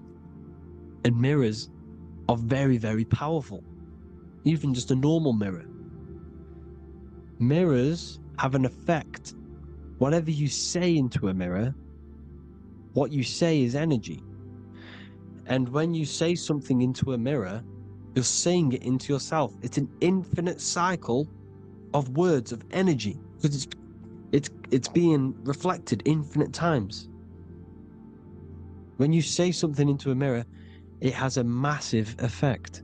You're saying it directly into your eyes, into your mind. So what you say in a mirror should be said with precaution. Never say anything negative into a mirror, because mirrors are very, very powerful ways for you to reprogram your subconscious mind for the good. You can say very positive things into mirrors and it will reprogram your subconscious mind. Okay? Manifesting is all magic. It's all magic. Everything is magic. But consciously doing it is what they're doing. They hid this knowledge. Your phone is magic. It manipulates your mind. The iPhone. Okay? See, magic isn't all of this with wands. See, Harry Potter, okay, that was created to give you this perception of a mystical and amazing form of magic with magic wands and all sorts of stuff like that. Yes, that stuff was true when the collective conscious minds were on a higher level and our belief systems believed in these things, because the universal mind, all of our minds contribute to reality. If the masses don't believe in magic, if the masses don't believe in a certain thing, it's going to have an effect on physical reality.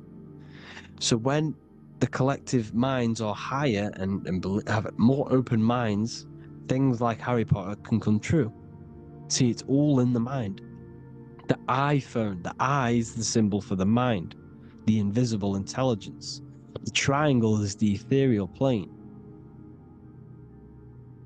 Okay, so the eye in the triangle is the eye that sees into the beyond the ethereal planes. The square is the physical plane.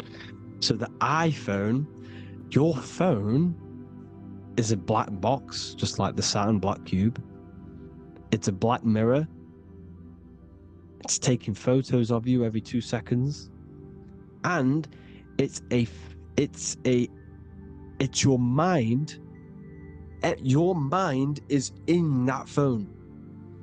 Everything you like, everything you text, everything you type in Google, everything you say to someone, every conversation is all recorded on the phone.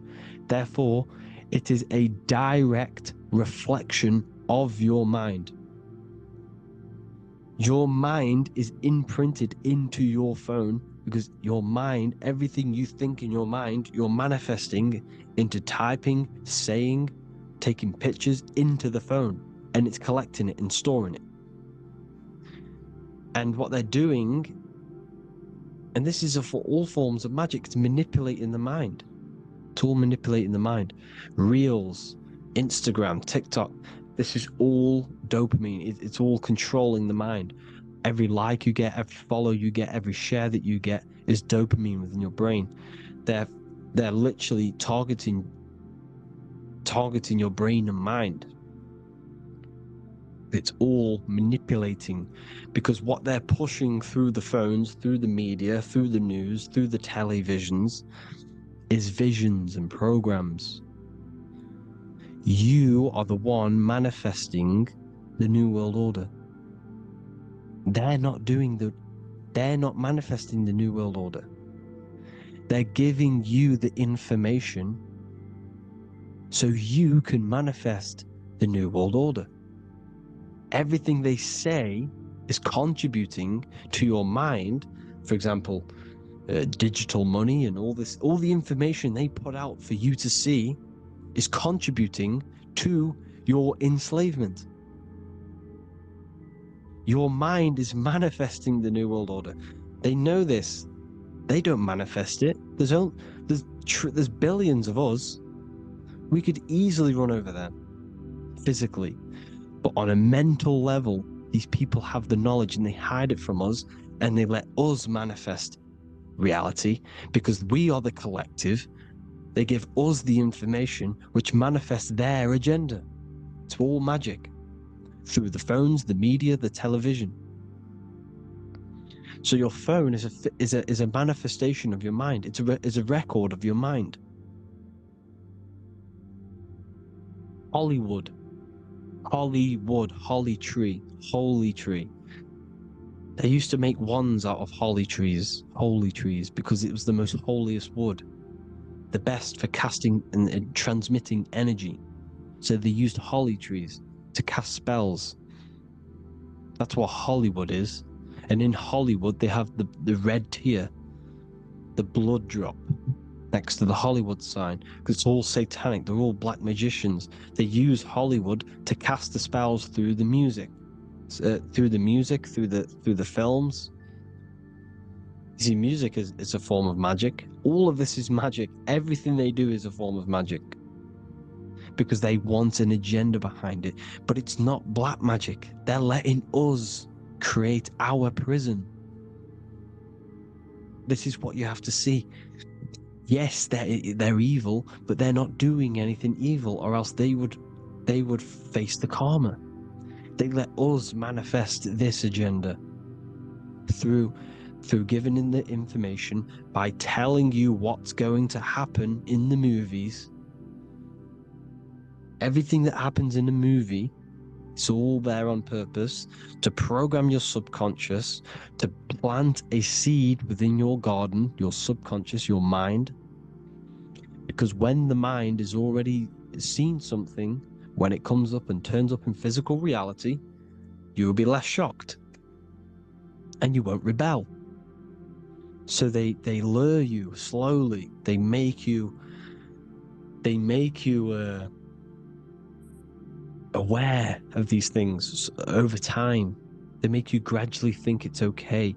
Like the technology, we never used to use these phones. How did we become so addicted and reliant on them? Well, because first they gave you a little flick phone. Well, no, sorry, they gave you a phone in your house, and then once you got used to that, they say, "Oh, here's the newest version of a little flick phone." You started texting your friends. Everyone was loving it in high school. They could now meet up without saying, "Let's meet on the weekend at this point at this time," like your parents probably did, or maybe some of you watching this, you probably had to tell your friend to meet on the weekend at a certain time because you had no way of communicating. So everyone got these phones and got addicted to them. Then they slowly got addicted to the new iPod with a touch screen. Now they invented touchscreen. Then everyone got addicted to touchscreens. Then because all of this is producing dopamine in the brain, which creates you to become mentally addicted to things and physically addicted, chemically addicted. Because dopamine's a chemical. Your subconscious becomes a program within your subconscious, and your body becomes chemically addicted to these phones. And these phones are the enslavement of humanity, technology. Without this, we wouldn't be in this mess without technology. Because they're creating a hive mind. We're creating a hive mind. So back on track anyways, they program you. Look at the films, 9/11, all produced by Hollywood. Here's the 11, like I said at the beginning, the two pillars which reflect reality. What happens in the mind happens in the physical. What happens in the astral happens in the physical. Okay, what happens in the physical happens in the mind. It's the two pillars, the mirrors. 9/11. 9 + 1 + 1 is 11. Flight 11 was hijacked. New York is the 11th state. New York adds up to 111. This is not a coincidence. It's all a form of magic. It's a ritual, energy harvesting ritual, because your mind produces energy. Your mental attention produces energy, and they're feeding off this energy in the astral plane, these demons. Music is the most powerful. Personally, I think the music is one of the most powerful forms of magic they're using. Okay? Music is hypnosis. It puts your brain in a hypnotic state. It influences your electromagnetic field through vibrational energy. It reprograms your subconscious mind. Why do you think you remember the lyrics? You see, your subconscious stores all of the memories. Remember, the subconscious manifests 90% of your behavior. So therefore, the music you're listening to is manifesting your behavior. You wondered why some people wonder why they have drug addictions and they can't get out of violence and they can't get out of all this negative mind space. It's because the music they're listening to is creating a negative mind space.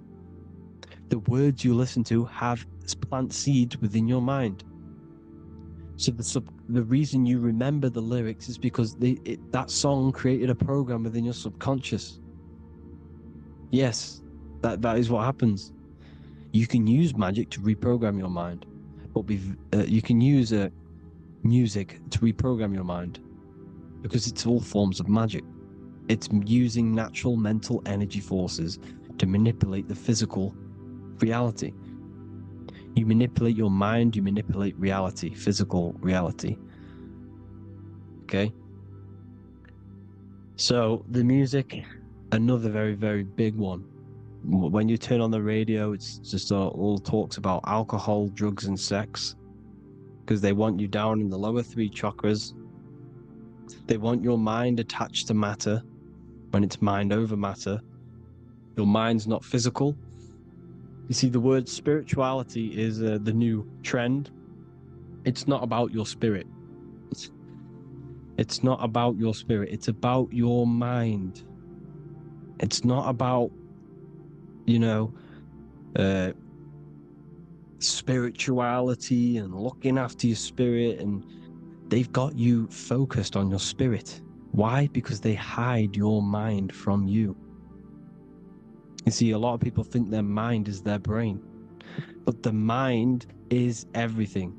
There is no physical reality without mind. You can have a brain. Imagine if you had no mind but a brain. It wouldn't work. The mind is everything.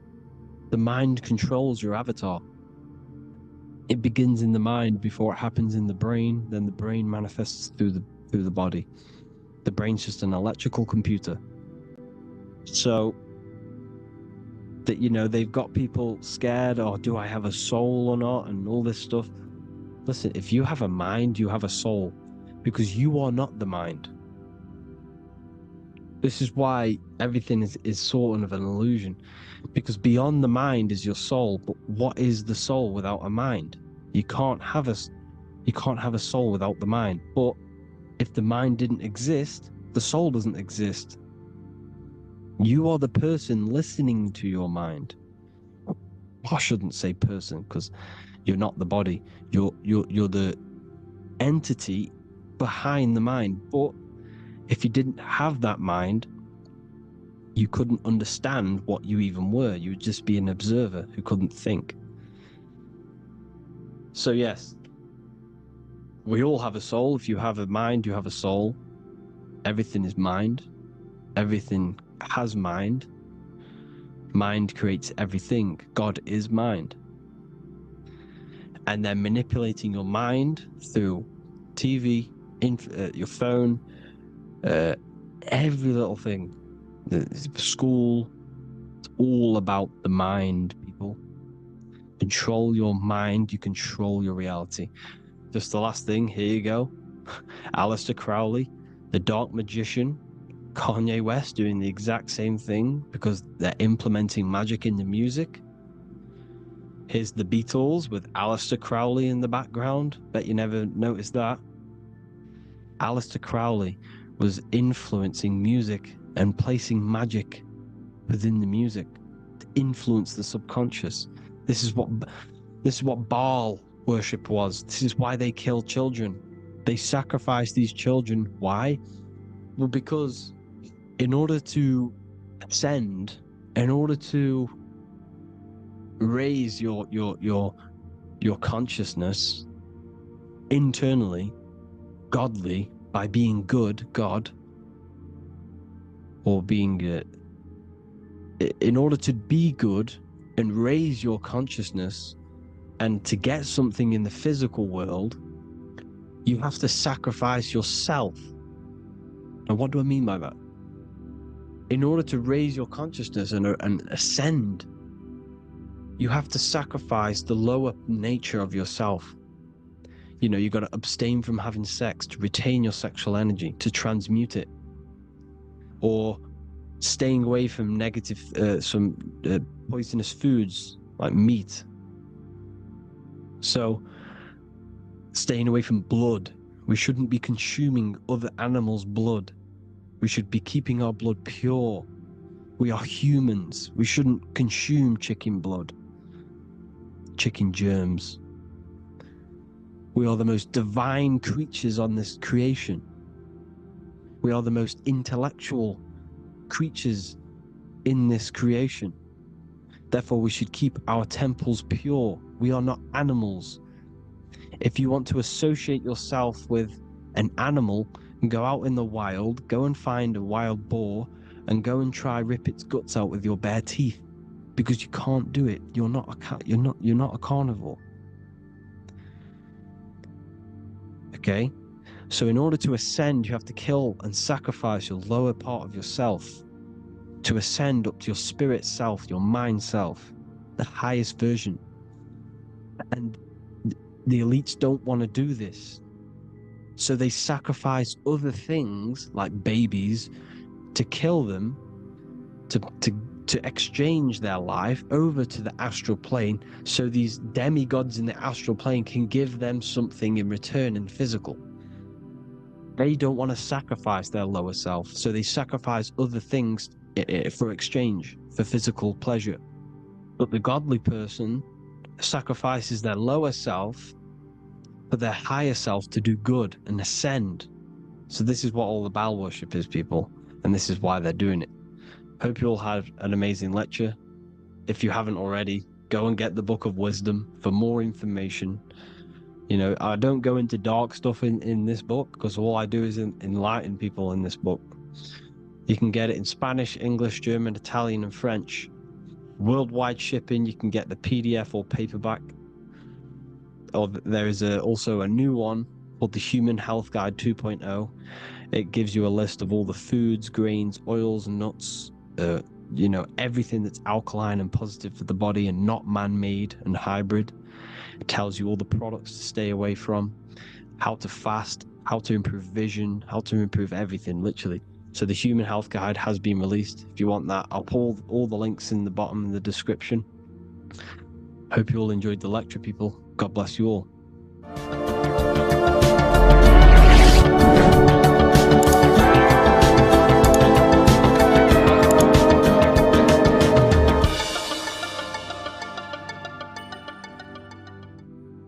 You are not breathing correctly. 98% of people only use a third of their lungs capacity, which is shallow breathing, which ages you, lowers your brain capacity, and also lowers your state of consciousness. So it's essential that you breathe consciously on a day-to-day basis, because this is what truly elevates your consciousness. I am going to give you the key for you to raise your consciousness just through breathing alone. Such a simple thing, but yet the most effective way for raising your state of consciousness and becoming more spiritually and mentally advanced. So tune in for this video, and I'm going to show you exactly how to do it and the symbolism behind breathing. Air is more than just air. It carries electromagnetic energy. So now I'm going to give you the science behind this spiritual truth.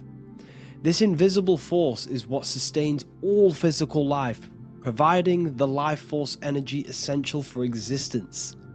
Electromagnetism. Everything is fed off electromagnetism. Your body is an electromagnetic battery. Now, we can prove that air carries electromagnetism just by doing a simple test, a simple scientific experiment, by getting liquid oxygen and pouring it between a north and south magnetic pole, two polar opposite magnets. We see that the liquid does not fall straight through it. It is sucked, it is magnetically attracted to these two opposing forces, opposing magnets. This is proof that air, liquid oxygen carries electromagnetism. When you are breathing electromagnetism, the essential life force behind all living beings. This is known as energy or prana, chi, ether, or spirit. This is all the same thing. Air is not just empty space, it is energy. It is prana, it is life force, it is spirit, it is ether, chi, prana. You are an electromagnetic being. Your consciousness is in direct correlation with your electromagnetic aura or biofield around your body. Your state of consciousness is mirrored within this field around your body. Now, your breath, when you breathe in, you're breathing electromagnetism or life force. Breath is the vital link between the physical and the spiritual, bridging the body with the soul. Through breath, we connect with both tangible world and deeper, the unseen realms of energy and consciousness. Breathing deeply and properly elevates our consciousness, enhancing the brain's functions, heightening the sensitivity of our five senses. It also brings a profound calmness to the mind, creating a state of clarity and inner peace. Like I said earlier, breathing properly is the fastest way to elevate your consciousness. It is the fastest way, because breathing, when you stop breathing, what happens? You lose physical consciousness. Your body will shut down if you do not breathe in this vital electromagnetic energy in the oxygen. If your body does not get this for 5 minutes or however you can last without breathing, this makes you lose physical consciousness. Your body will not survive without this essential life force energy. Therefore, air is one of the most overlooked things. This is why we see the symbolism of Buddha having a big belly. Why does he have a big belly? Because it's symbolizing breath work, proper spiritual breath work, the certain teachings of breath work, of when you breathe in through the nose, you have to breathe in through the nose. You don't want to breathe in through the mouth, because the nose acts as a filter which catches dust particles and filters out the air before it enters the lungs. The mouth does not do that. The nose is for breathing inward. We breathe in through the nose, and when we breathe in, we breathe into our belly, not our lungs. When we breathe into our belly and our belly expands outwards, we are then moving this energy down from the nose down the spinal column. And when we breathe back out, the belly goes in, which is raising the energy up the spinal column, back out through the mouth. This is the true way of breathing, because when we breathe, we are moving energy. We are moving electromagnetic energy. When we breathe in through the nose, the energy travels down the spinal column. And when we breathe out, we are raising this energy back up the spine, some of it going out the mouth and some of it reaching the brain, activating dormant brain cells in the brain. But when we breathe, we need to make sure we are using 100% of our lungs capacity, because the lungs is what transforms this special energy into consciousness, physical consciousness. So this is why Buddha has a big belly. It's not because he was fat. It's not because he was overweight. It's symbolism. It's symbolism of breath work. So try this. Do this for 2 minutes while you watch this video. Breathe in through the mouth as hard as you can until you no longer can fill any more air into your lungs and belly. Breathe it into your belly, not your lungs. And breathe out through the mouth. Do this for 5 minutes or 2 minutes, however long. I promise you, breath affects your consciousness. You will notice the difference. If you do it quicker, the quicker it'll affect your consciousness, and you might go lightheaded. But that lightheaded is you activating your spirit, your energy body. So try this just when watching this video. When you breathe consciously, you are renewing both your energy body and astral body, aligning your consciousness with a higher state. This practice feeds new life force energy into the body, revitalizing and enhancing your overall well-being. Like I said, your brain requires the most amount of oxygen. When we have shallow breathing, this is reducing the brain's capacity.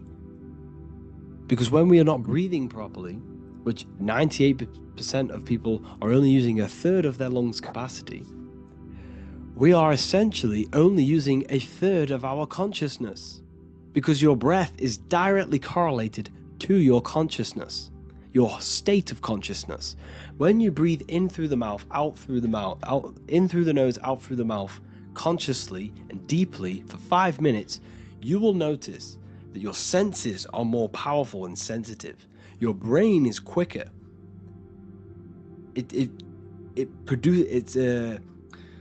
What's the word? It processes information quicker. You become quicker. You become a superhuman, and you feel more spiritual because it activates your spirit, your astral and energy body. So when we meditate, it's definitely important to breathe in through the nose and out through the mouth as deeply as possible to align with a higher state of consciousness. And this is the easiest way to separate your consciousness from the body. When you breathe in deeply for long periods of time, while meditating, while taking no thought, when no thought is present and you gain a rhythm of deep breathing, this is the gateway. this is the gateway to opening your consciousness, because when you stop thinking, other aspects of your consciousness can open up. All of our lives we've been thinking, which has blocked off the higher states of consciousness. So breathing is very, very important. It affects our overall well-being. And this is Yahweh, the in and the out of breathing. When we breathe in, this is Yah. You can hear it. It sounds like Yah.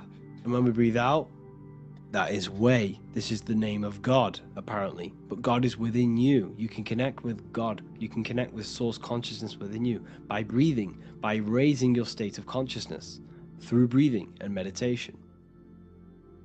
This is why the Bible tells you the Spirit of God has made me, and the breath of the Almighty gives me life. You are consciousness. You are God. You're an extension of God's consciousness.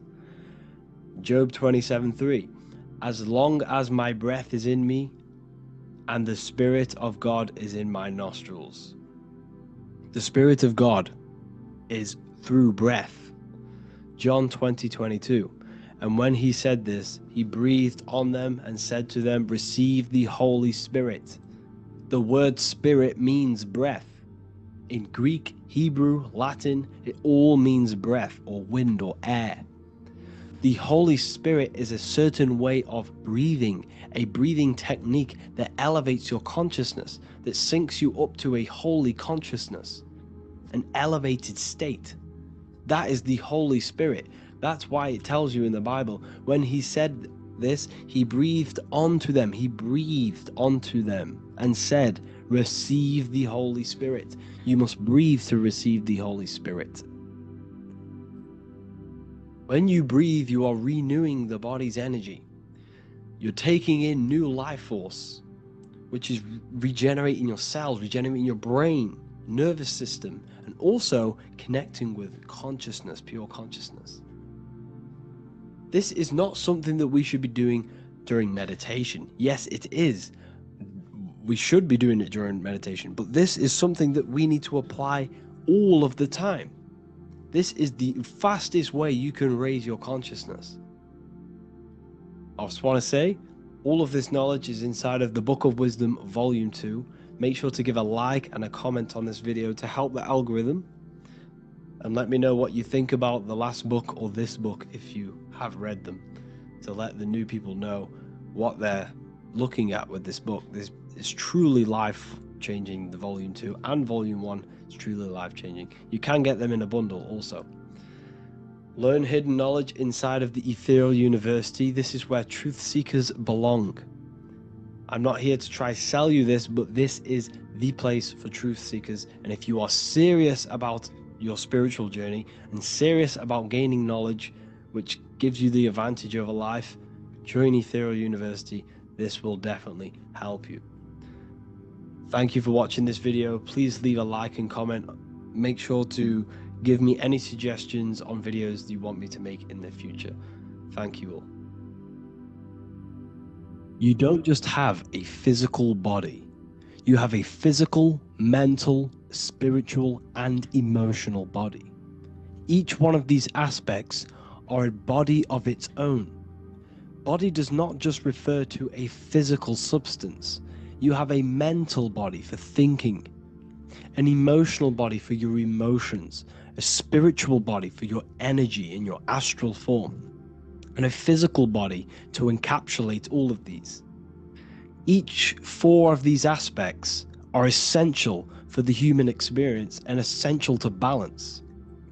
Now, today we're going to be syncing the four aspects of your consciousness with the four seasons and the four elements, and how this ties into the Bible.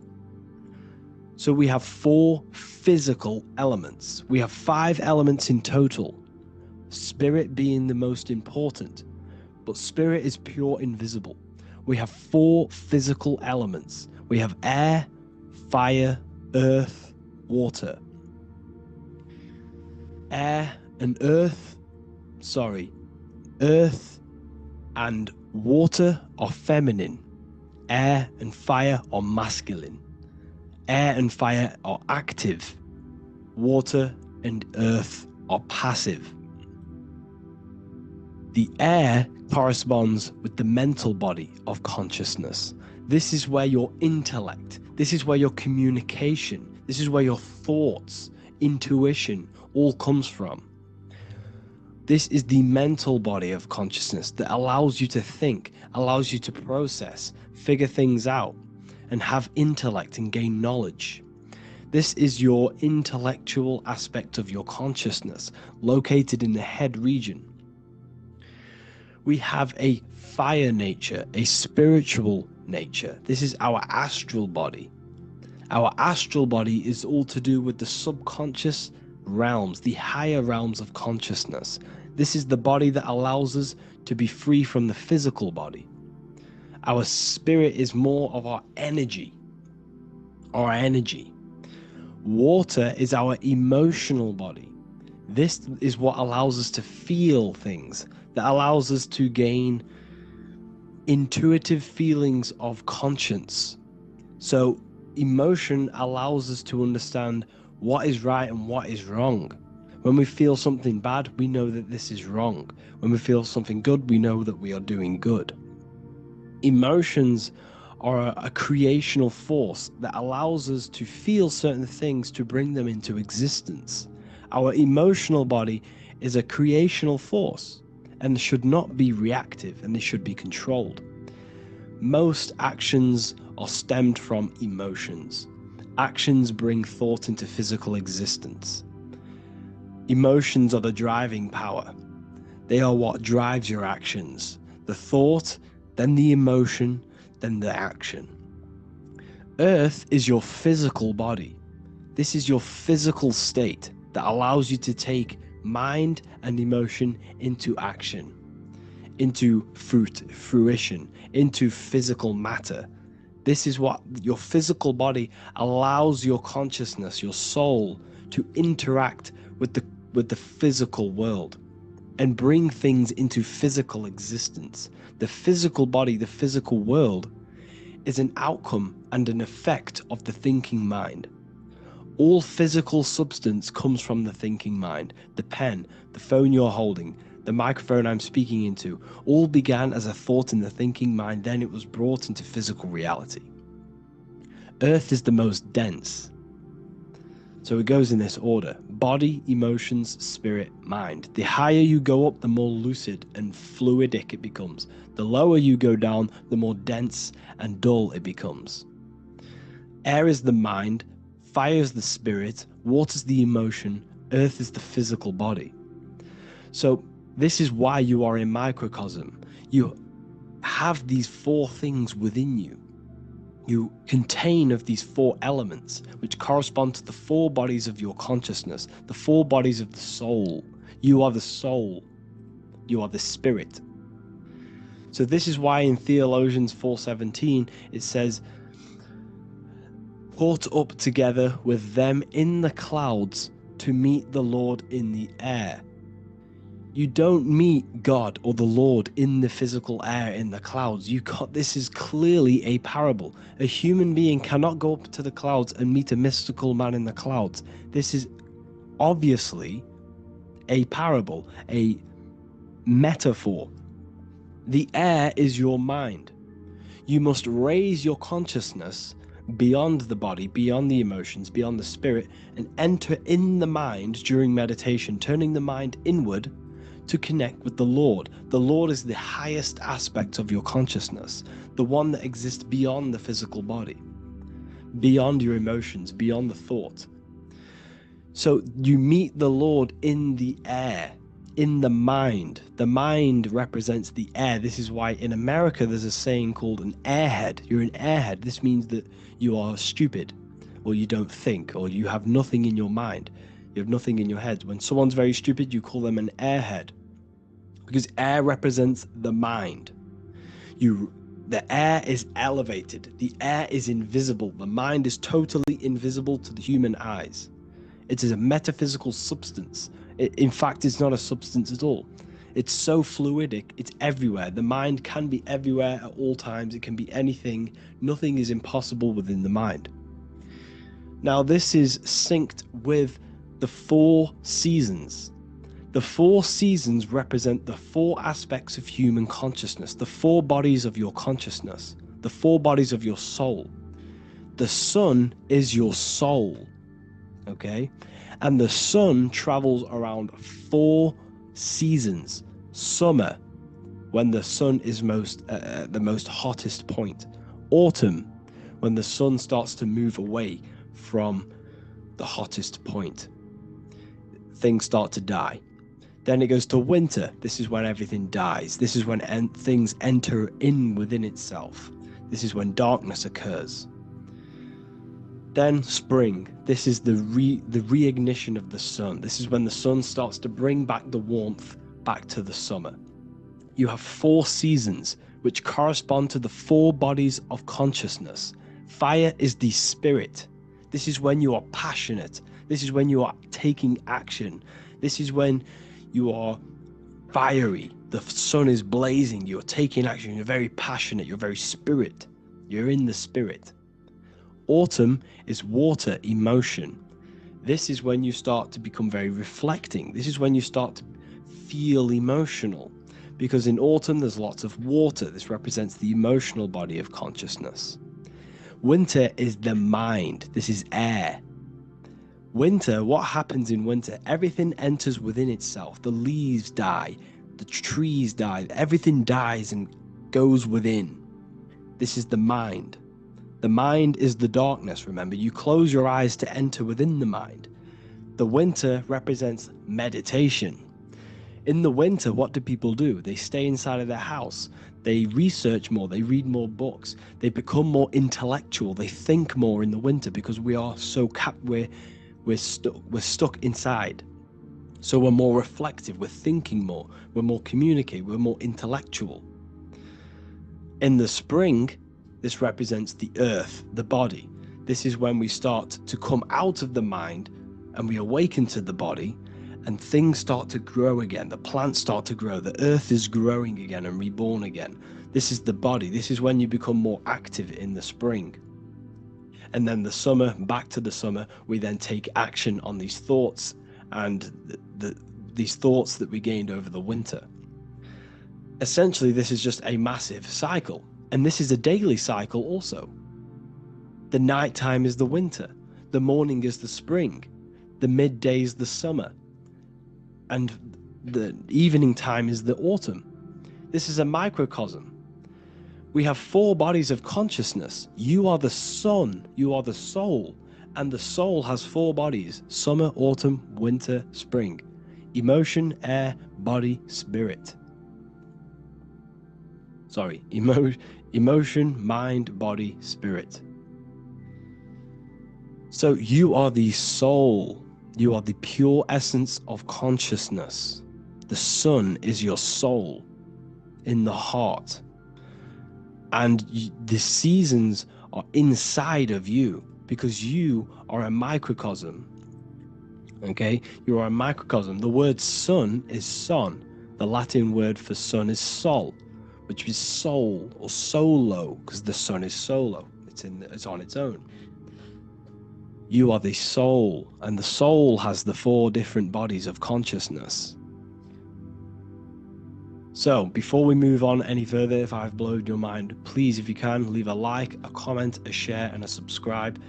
Let me know what videos you want me to make in the future. Please drop a like. It definitely will help me.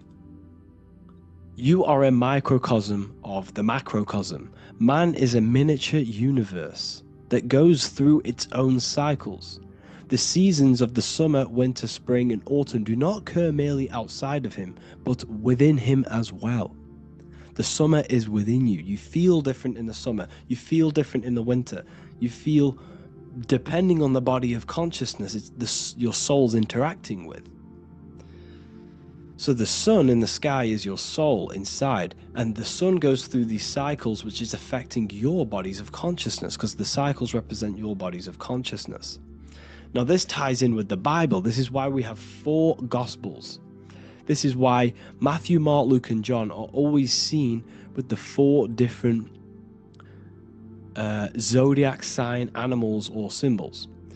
So you always see each one of the Gospels, if you just type in on Google Matthew, Mark, Luke, and John, type in ancient pictures, paintings or pictures of them, and you will find these 4 zodiac signs are always standing with each one. Taurus, the bull; Leo, the lion; Scorpio, the eagle. An old symbol for Scorpio was the eagle, and a man for Aquarius.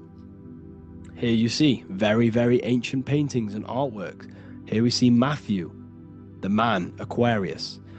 Here we see John, the Scorpio. Same here. We also see it on the tarot cards, on the world card. We see the 4 fixed zodiac signs. Here we see it as well. These are called the 4 fixed zodiac signs. Now, when we look at the zodiac, we're no longer looking at the sky, because what you must understand is as above, so below. What is above you is inside of you. What is above is what is below. What is outside of you is within you. The zodiac is inside of you. The zodiac revolves around the sun. The sun is your soul. These are different energies of your soul. Like I said earlier, the 4 seasons are the 4 bodies of your consciousness. And in each body of consciousness, you have these different energetic energies that you can work with. Okay, so this is the true astrology. This is the true astrology, the internal esoteric astrology. You can't find much information on this at all. Very hard to find.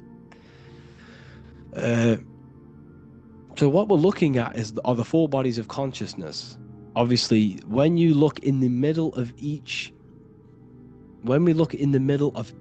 season, spring, the middle of spring is Taurus. The middle of winter is Aquarius. The middle of autumn is Scorpio. The middle of summer is Leo.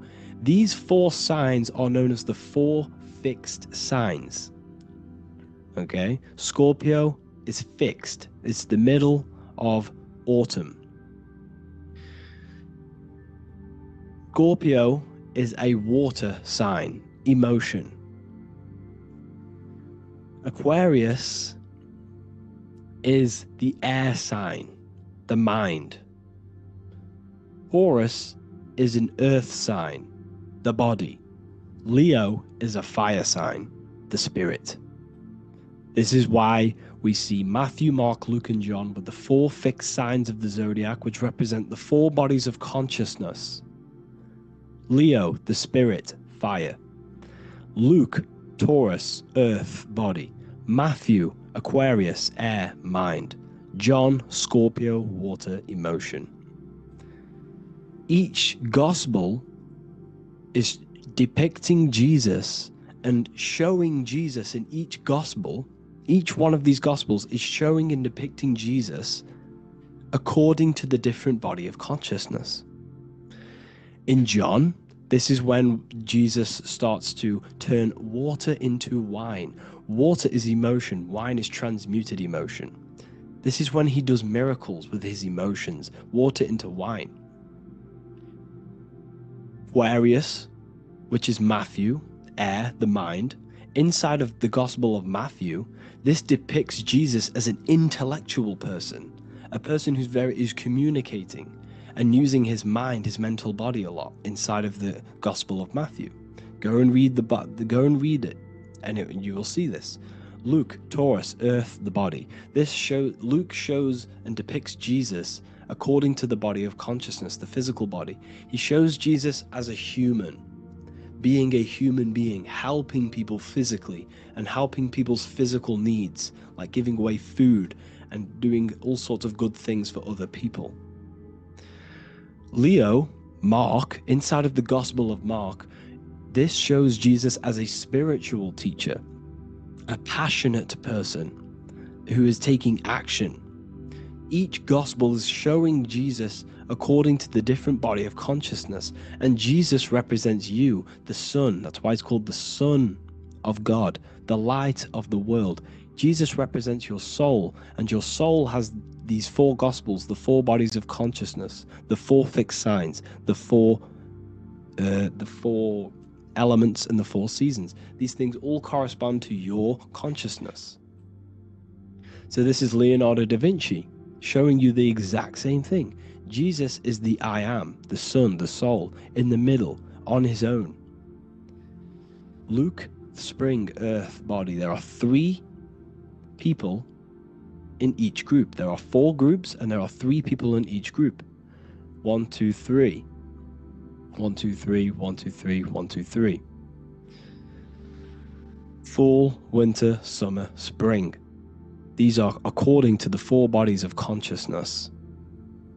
Here we see Aries, which rules the head region. He's on the head of the table. Gemini, he's holding up the 2 hands because Gemini rules the 2 hands, the 2 arms. Gemini is the 2 twins, which is the 2 arms and 2 hands, and the 2 lungs. Here we see the beginning of summer, which is Cancer. You see the big knife here. Cancer, him here, this grey-haired guy, holding a knife for the crab. Cancer, they pinch. You have a knife, symbolizing the crab. Leo, the middle of summer, showing dominance. The sun is very dominant. He's got his elbow on the table, showing dominance. Virgo has no Adam's apple. Cancer here is pointing at this woman's neck, saying there's no Adam's apple. This is Virgo, the virgin, the only woman. Jesus, the sun. This is Libra, the balancing. He's holding his arms out, balanced, showing the balancing of the sun, because when the sun enters Libra, the sun is balanced between winter and summer. So it's balanced. This is all astrology, but this is internal. Okay? This is Ezekiel's vision. Ezekiel had a vision in the Bible, and he saw the face of a man, the face of a lion, the face of an ox, and the face of an eagle. The eagle, Scorpio, the ox is Taurus, the lion is Leo, and the man is Aquarius. He saw the throne of God, and he saw the different bodies of consciousness. This is all symbolic for the different bodies of your soul. So when we look at the zodiac, we are actually looking at a map and the energies of our soul, and the energies of our bodies, and the energies of our consciousness. This is what we are looking at. Each zodiac is an aspect of our consciousness and an energy that we can work with and that we must purify. Balance and purification is essential. Imagine playing a brand new video game. Let's say a brand new video game came out and you had to play it. What happens when you play that game? You don't know the controls. You cause chaos in that game. You can't really run properly. You can't do anything properly. You're getting destroyed by other people who are playing that game. It's the same with your physical body. When you are born, you must learn how to play the game. You must learn how to balance the mind, learn how to balance the spirit, the emotions, and the physical body. We must balance and purify each body of our consciousness. We must look after our physical body with our physical health by eating physical, electrical food like fruits and veg. We must look after our minds by being conscious of what enters our eyes, enters our ears, enters everything. Whatever enters our 5 senses is affecting our mind, our mental health, our environment, mental. We need to look after our thoughts. Control our thoughts by purifying our thoughts, only positive thoughts. Then we must purify our emotions, feeling only gratitude and love and not feeling these negative, dull emotions. Then we must look after our spiritual body through meditation and looking after our spirit. But remember, when we look after our mind, it all begins in the mind. Each body of consciousness is interlocked with the other. If you have an unhealthy body, you have an unhealthy mind, spirit, and emotions. If you have an unhealthy mind, you have an unhealthy body, spirit, and emotions. If you have an unhealthy emotions, you have an unhealthy spirit, mind, and physical body. They're all interlocked. You must balance each one of them. Look after your physical body, look after your thoughts, look after your emotions, look after your spirit. But remember, the mind is the most powerful one. It's mind over matter. Once we look after the mind, once we start to control our minds and control every thought we think, This will then turn into discipline in our physical body, because once we learn how to discipline the mind, we learn how to discipline what we eat, we learn how to discipline what we feel, we learn how to discipline our spirit. This is all interlocked, but work on the mind first. Work on the mind first. All of this knowledge is inside of the brand new Book of Wisdom, Volume 2. This is a revolution of human consciousness. If you've read it, please leave a review down below. If you've read Volume 1, leave a review down below. This is the next revolution. I don't see this information anywhere. This is the next revolution of human consciousness. And of course, if you are serious about this and you truly want to gain enlightenment and join an amazing community where you can connect with me on live calls, lectures, the Manifestation Mastery course, you can gain access to my library with over 45 PDFs plus my books. And if you do join the university, you can order a Volume 2 free of charge. All you have to do is to pay for shipping. If you truly take your knowledge serious and you want to take advantage of life, join the university. This is where truth seekers belong. Just want to say thank you all. Please leave a comment. Please leave a like. It's going to help me a lot spread this knowledge to the world. And yeah, share this with a friend and subscribe. Thank you all.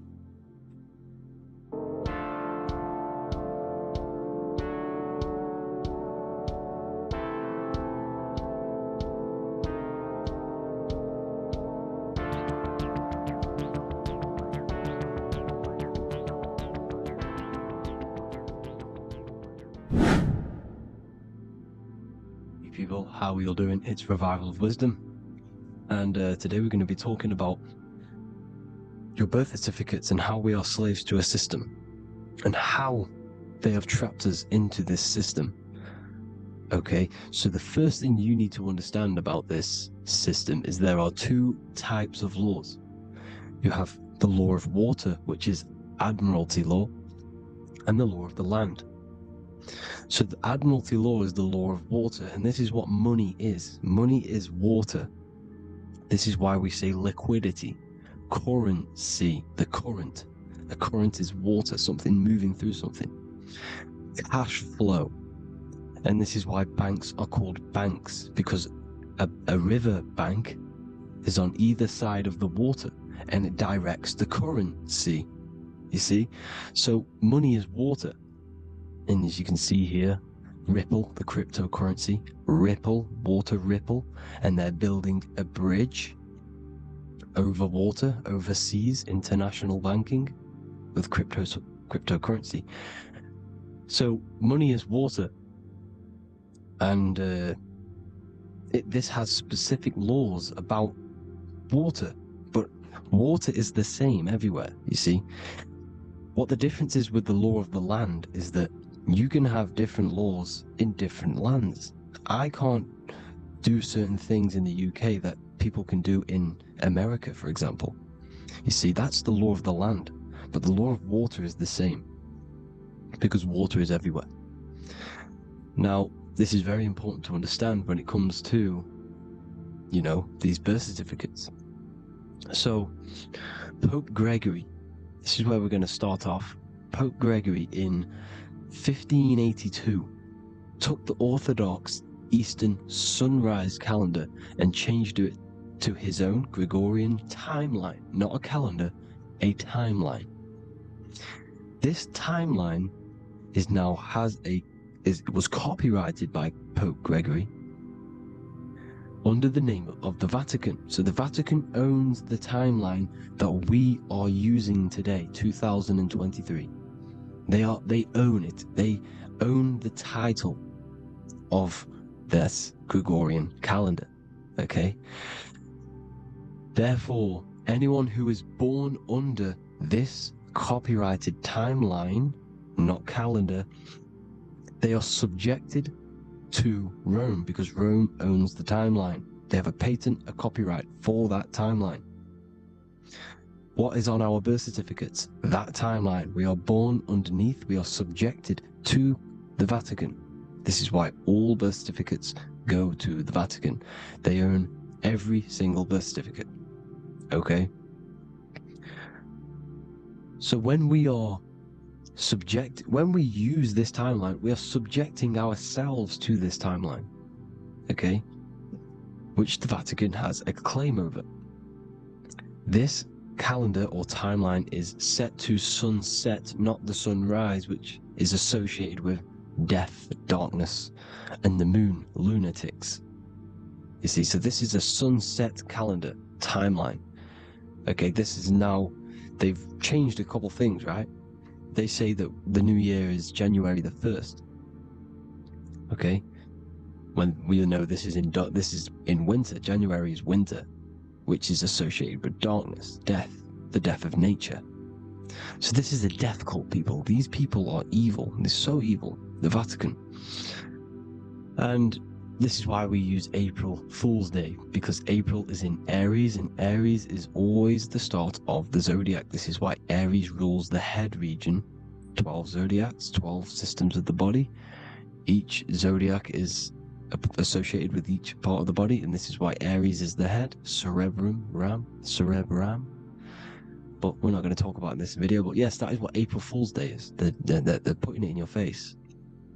April Fool's Day is the real start of the year, when the sun starts to rise again, when the risen Savior is resurrected, when it's born again. This is when the Jews celebrate the Passover. This is when the Christians celebrate the resurrection of Jesus, and they eat lamb. The Jews eat lamb because we're in Aries, the new year. The sun is now born again, our risen Savior, the light of the world. So yes, this is what April Fool's Day is. It's the first day of the year, which they changed. Pope Gregory changed.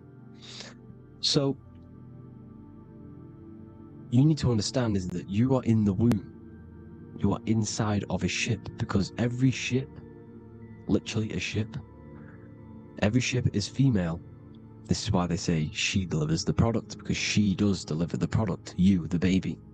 Same thing with a ship, they deliver products. They are a she.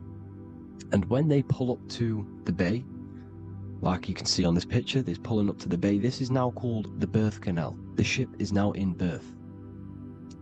On paper. Okay, this is law. And when they pull up, they tie up to the bay, and now they get a certificate of manifest certifying all of the products which are on the ship and what they are bringing into that nation. Okay, so you're bringing in this many of that, everything's on the certificate of manifest. And this certificate as manifest is also your birth certificate, because you are traveling through water when you are in the birth canal of your mother, because you are in water when you are in the womb.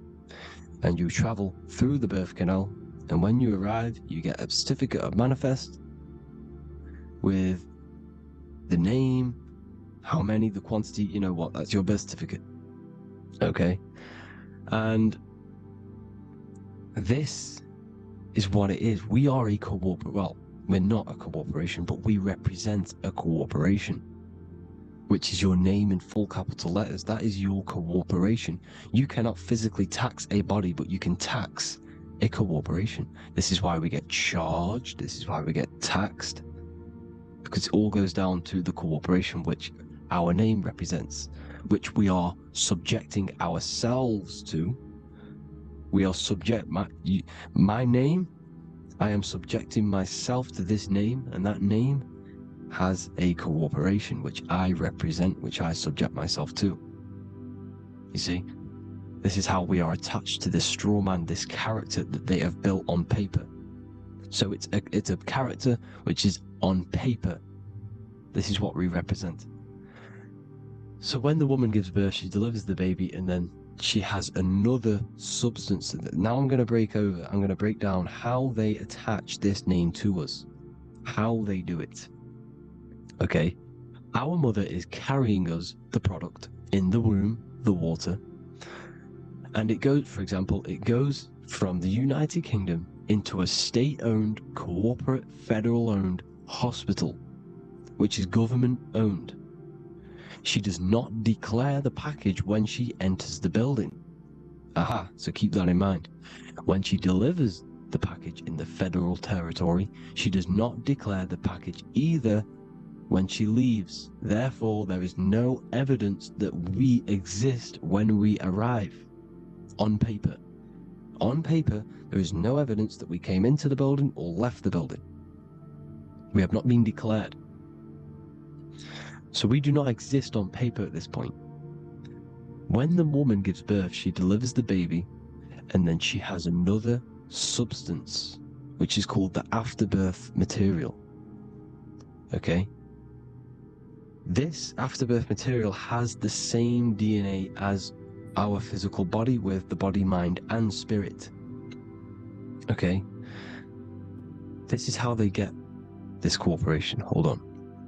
The afterbirth material does not get claimed by the mother nor anyone. Therefore, they salvage that substance because we are under the Vatican. Every state is all Catholic. Your birth certificate is Catholic. No matter what religion you think you are, every single birth certificate is Catholic because we are subjected to Rome. All roads lead to Rome. Rome runs all of this. Okay? We're still under the Roman Empire. Okay, so Rome are Catholic and they believe in salvation. This is how religion comes into this. This is how they use religion to get this. So they salvage the afterbirth material and they claim it and they salvage it and give it and charge it to Rome. And they give it a name. Here's the legal term, born alive. Here's what it says. Each product of such birth is considered live, born, and fully recognized as a human person. So each product of such birth, so that could be anything, the afterbirth, the person who actually comes out, the baby. So your afterbirth, which we do not take with us, we take the baby with us, they keep that in the hospital, they collect the afterbirth, and they salvage it, and they give it the name, which, it is us. We are a representative to that afterbirth material, which they put the name on, they claimed, which is subject to Rome. So we are walking around our whole lives as a representative to that claimed salvaged afterbirth material, which the federal state have. Okay? We are under the Catholic Church, Vatican, therefore the afterbirth material is a child of God. See? On paper, therefore they believe in salvation and salvage the afterbirth material. This material has no mother or father. The state pick it up, it becomes a war to the courts and gets charged to the state. So we are a representative to that character they salvaged because it is the exact same DNA as you.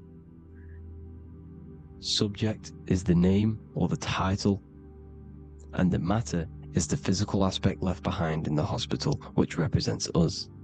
You see? So now we're moving on to Unum Sanctum. Unum Sanctum was in 1302, a very, very important year. Very important year. Unum Sanctum says this is basically how they claim everyone in the world. So the Vatican had all this power, all this gold, all these people under them. They need to get a claim for them so then they can rule over them and make them slaves. So what they did, they created Unum Sanctum. Pope Boniface VIII did this. And it says, the spiritual man judges of all things and he himself is judged by no man. The spiritual man, keep that in mind, unless he invent like Manichaeus, two beginnings, which is false and judged by heretical, since according to the testimony of Moses, it is not in the beginnings, but in the beginning that God created heaven and earth. Furthermore, we declare, we proclaim, we define that it is absolutely necessary for salvation that every human creature to be subjected to the Roman pontiff. So they are claiming us in Unum Sanctum, and it's in the vaults in the Vatican. They will put a spell on it because they are sorcerers, they are magicians. They put a spell on it, they lock it up, and whatever goes on that piece of paper goes. And this Unum Sanctum is claiming all of us. So what does it say in the beginning? The spiritual man judges of all things, and he himself is judged by no man. The spiritual man, the man with the body, mind, and soul, the first baby that comes out the birth canal. That's you, your body, body, mind, and soul. You have the Christ, which is I am, which is grace. Grace means here now, in the present. You have the Christ, which means I am. Therefore, you have a soul. If you can say I am, you have the Christ. You have a soul. But a creature can be anything with no soul. You see, so no man can judge the man with the soul. However, as it says in the second part, we proclaim, we define that it's absolutely necessary for salvation that every human creature to be subject to the Roman pontiff. So they are subjecting the afterbirth, not the man with the body, mind, and soul, but the afterbirth to the Roman pontiff, to the Roman Catholic Church. We are the ones who are claiming to be the afterbirth material, which is our birth certificate, which is our representative. We represent that because it is our DNA. This is how we are stuck. We are stuck because we represent this DNA, which is on paper, recorded. See? So we,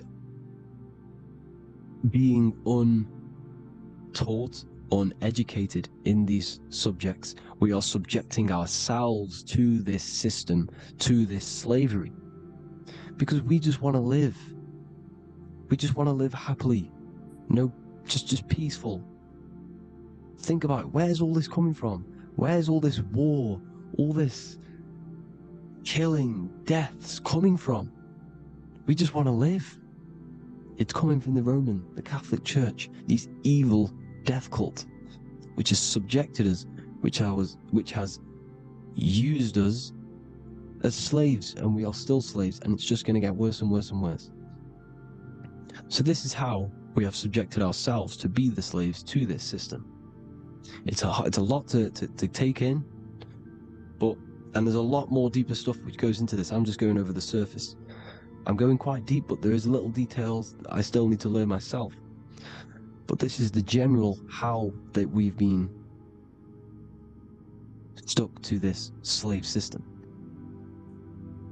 So we are batteries, okay? This is why we get charged. When you go in a court, you get charged, okay? Because you're a biological battery. This is why cities look like motherboards, because we are feeding energy to this matrix.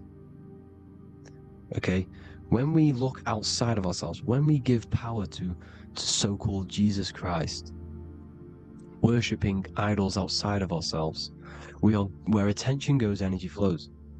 We are feeding the matrix with energy.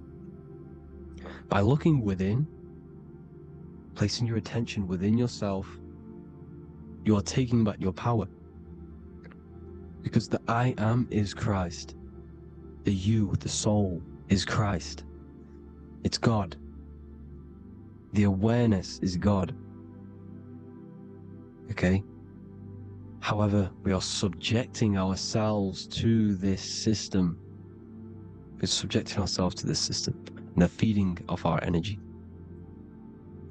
So what we need to look for the future is that, think about it, with the end goal is to change our DNA, is to literally make us robots, transhumanism, slaves.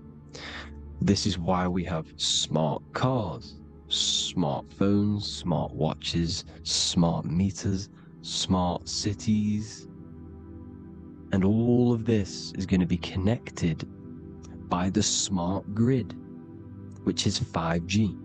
This is why 5G is rolling out.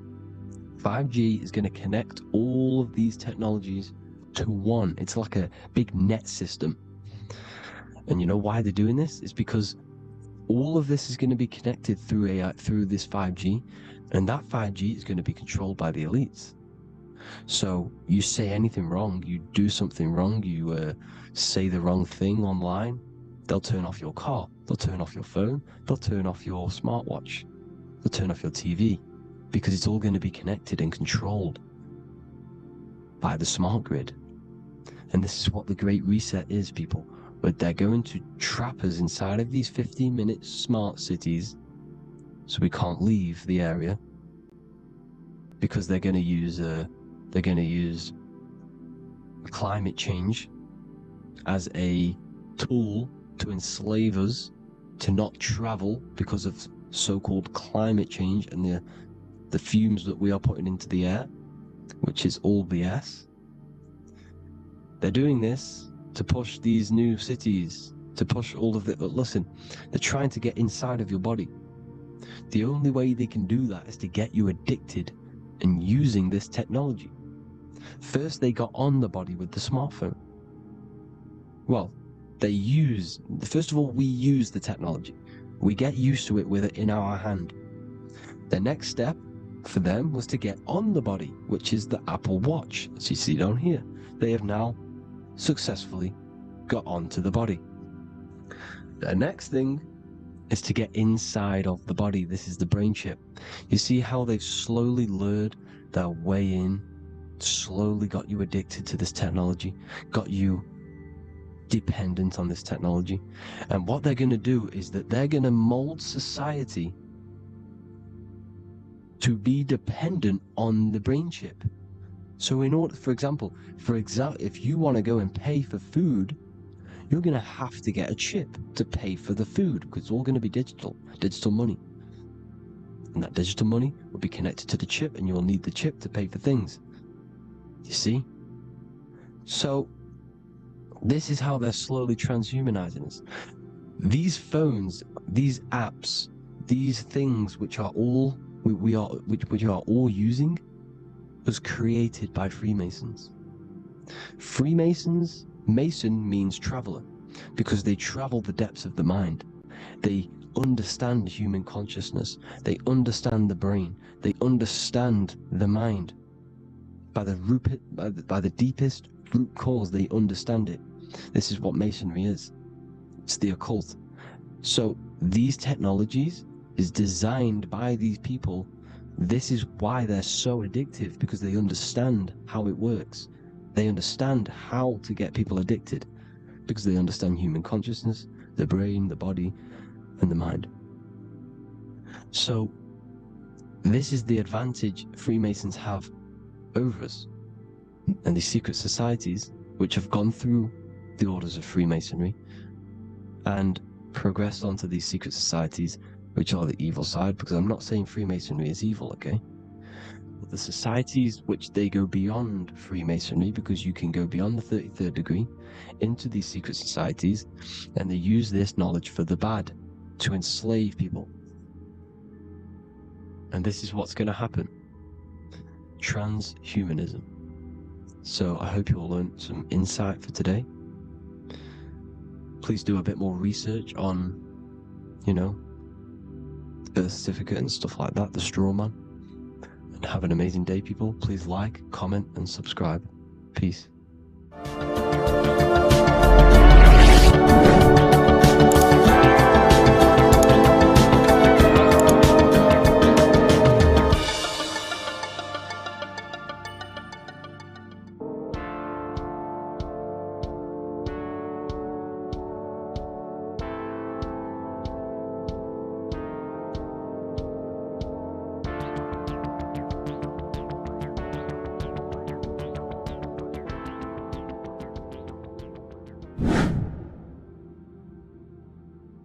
How are we all doing today, people? It's Revival of Wisdom, and today we're going to get real deep.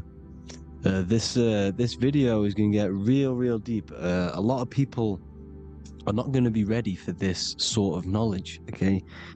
You really have to do is to really deprogram the mind, because everything we've been taught is a complete lie, is to keep us trapped, okay? This is really advanced knowledge. Now, let's get straight into this. All of the ancients depicted other worlds, and they called this place Midgard. Midgard is the mid-garden, the middle garden. This is why the Masonic symbolism on the floor is always a black and white checkered board symbolizing the polarity here, the good and bad, because we're in the middle garden, the heart. Earth rearranged spells heart, because we're in the heart of this system, or whatever it is, a super quantum computer, whatever you want to call it, simulation. Now, in the Quran, it talks about the 7 layers of heaven. All of these ancient artworks are depicting these different layers of reality. Okay, and look at the Egyptians here with the boat outside of the firmament. Boats travel on water, and this is exactly what the Masons are doing. So they're still using the same symbols. Why? Because it's the same knowledge, just hidden. The Egyptians have the same knowledge as the Freemasons. It's just hidden. Now, this cosmology that they're showing here, which is probably made maybe 100 years ago, this painting or artwork, is the exact same as the one we see here, with the arch, the boat. You know, it's similar, because the boat is symbolizing traveling these other worlds, because the ether is also symbolized as water, because if you look up at the stars through a telescope, it looks like it's water. It's shining through water, because this ether, whatever this substance is outside of this world, was symbolized as water. Okay, and look at all these ancient depictions showing these different layers of reality. Now, we are being trapped within this 3D dimensional world, which is the cube, the Saturn cube, because there are 6 sides to everything in this world: front, back, left, right, up and down. 6, which is the cube, because we're in the Saturn's world. Okay, now, always been depicted as a tree of life, the tree of the universe has always been depicted as this tree. Because let's get a bit deeper. Now, the cosmology of this reality is the sun, the moon, and Polaris, always in the Masonic art. The sun, the moon, and Polaris, the all-seeing eye.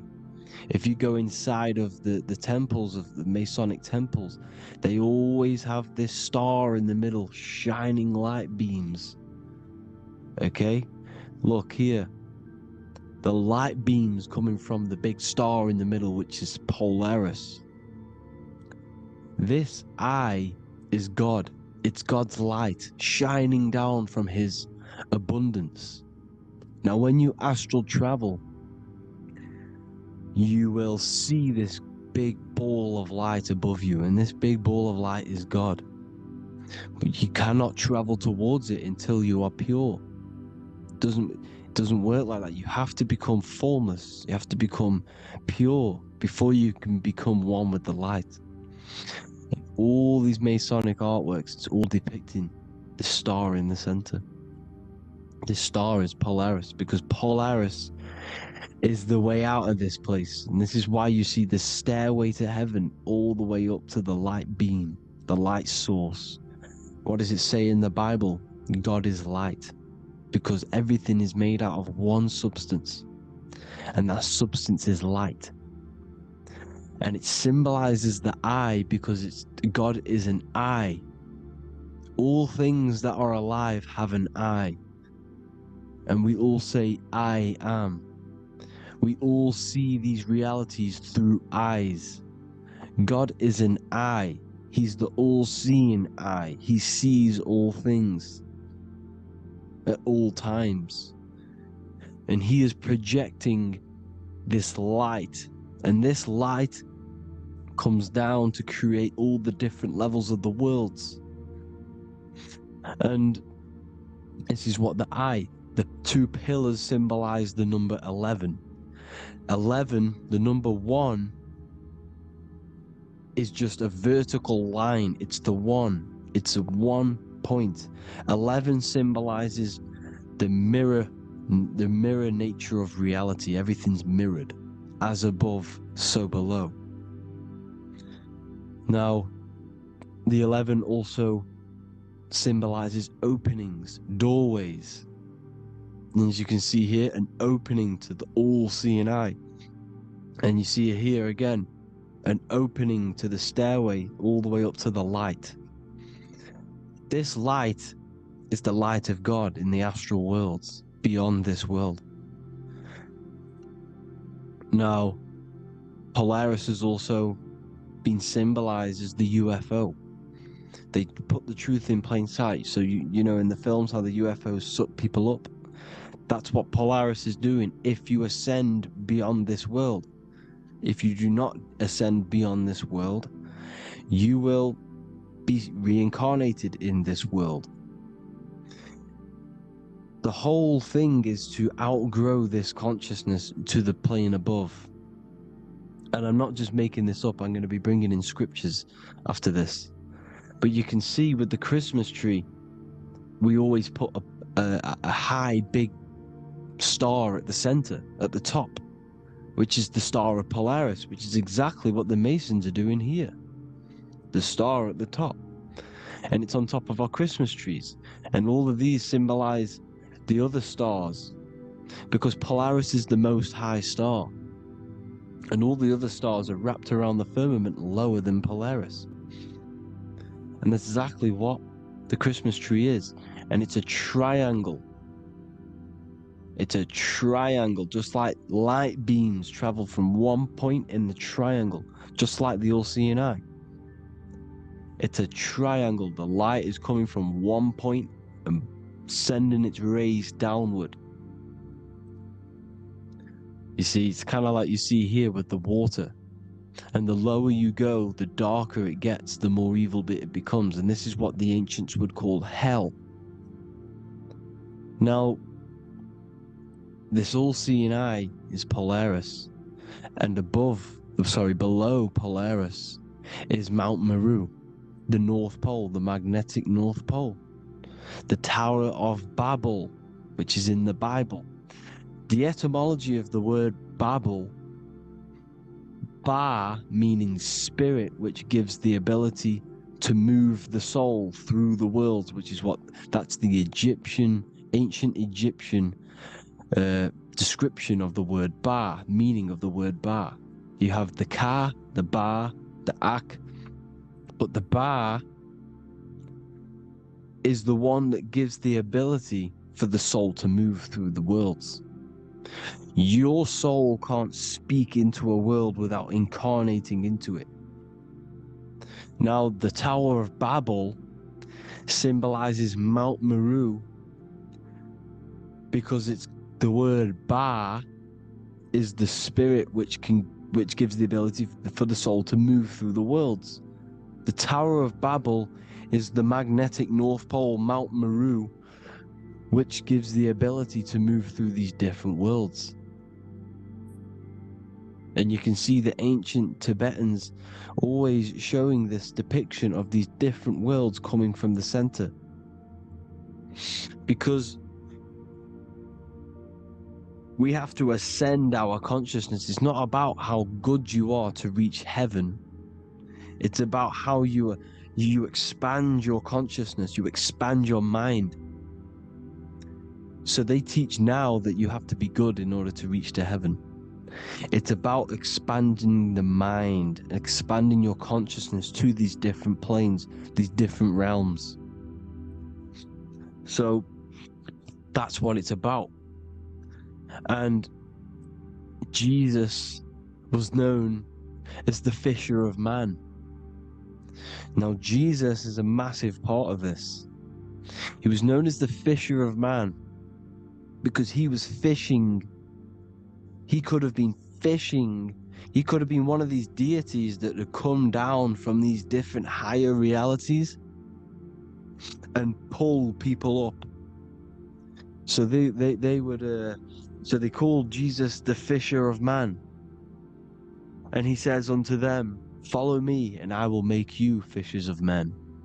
So these deities that we see in the past, like Buddha, Krishna, Hermes, Thoth, Jesus, could all be these entities who were coming down to pick up the minds that were worthy enough to see the higher planes of reality.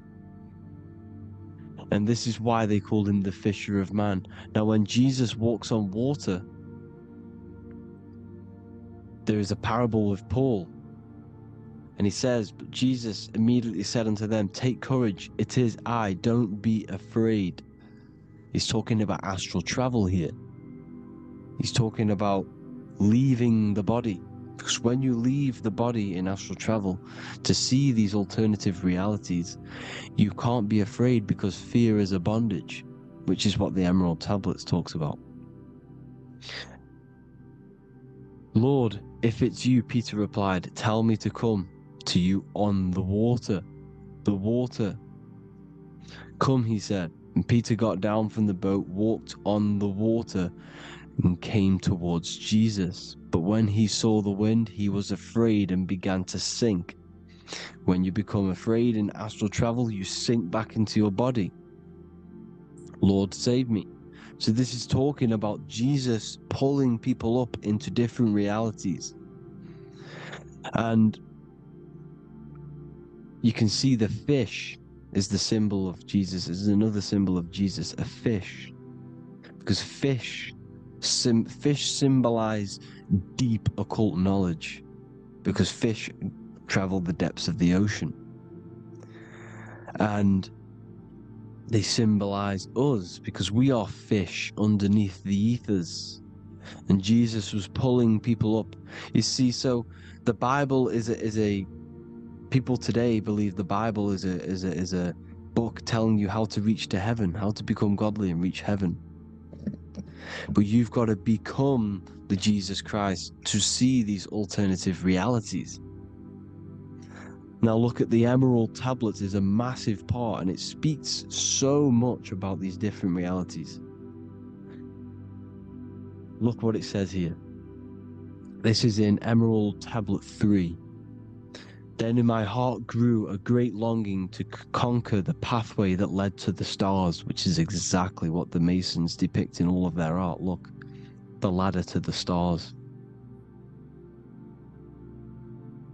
And then he goes on to say, years after years I sought after wisdom, seeking new knowledge, following the way, until at last my soul in great travail broke from its bondage and bounded away, broke from the bondage of the body. Free was I from the bondage of earth men, free from the body I flashed through the night. The stars. The stars are a massive part in the astral world. Each star is a different reality.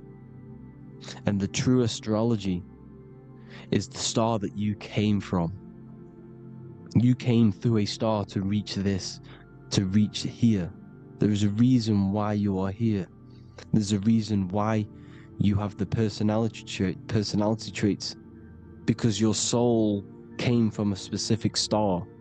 This is why we call them stargates, because they are gates in and out of this reality, and Polaris is the way out to the higher worlds. Now look, far into space, my soul traveled freely into the infinite circles of light. Beyond knowledge were some planets and great gigantic beyond dreams of men. Then he goes to say, lift up your flame from out of the darkness, fly from the night and ye shall be free. Lift up your flame. Your flame is your soul, because it has to be lifted up out of the darkness.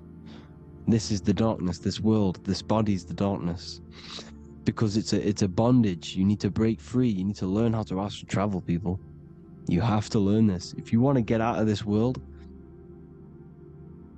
you have to learn how to astral travel and see the other realities.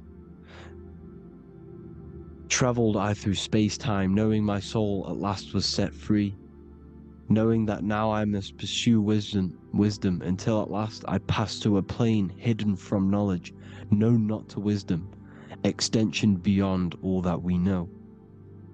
So he's talking about he went to a place where we cannot even comprehend here, a place that is not even known to Earthmen.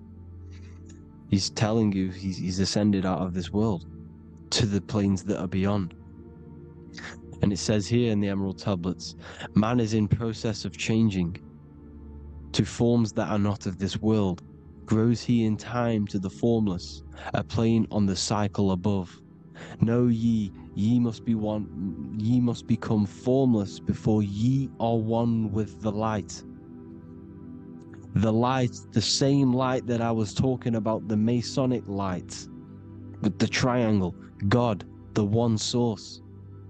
Ye must become formless before ye are with the light. Formless, you have to leave the body. You have to leave the body. You have to gain the ability to leave this body and travel to these other worlds.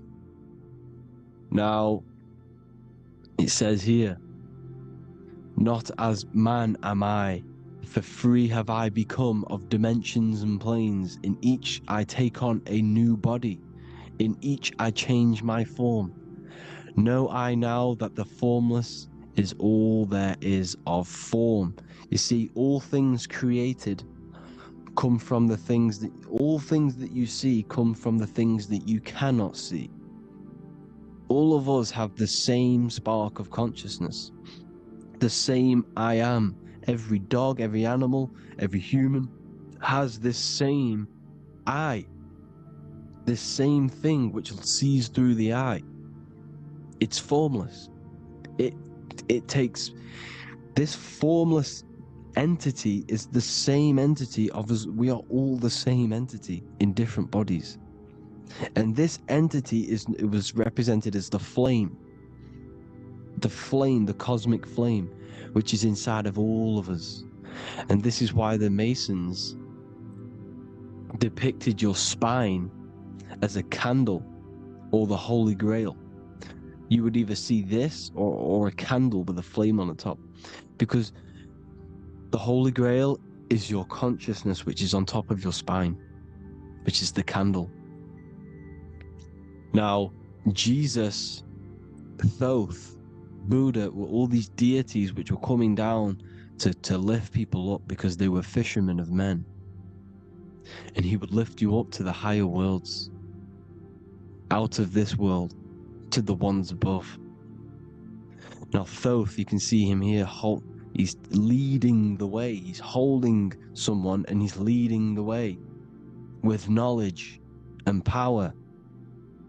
He was leading the way to other worlds, out of this world. There's no point trying to change this world. This world will stay the same. It will stay the same. You have to get out of this world, and that's what they're telling you. That's what they're keeping you from.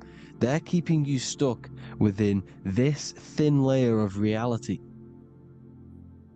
So what the Masons are doing, they have the ability to astral travel.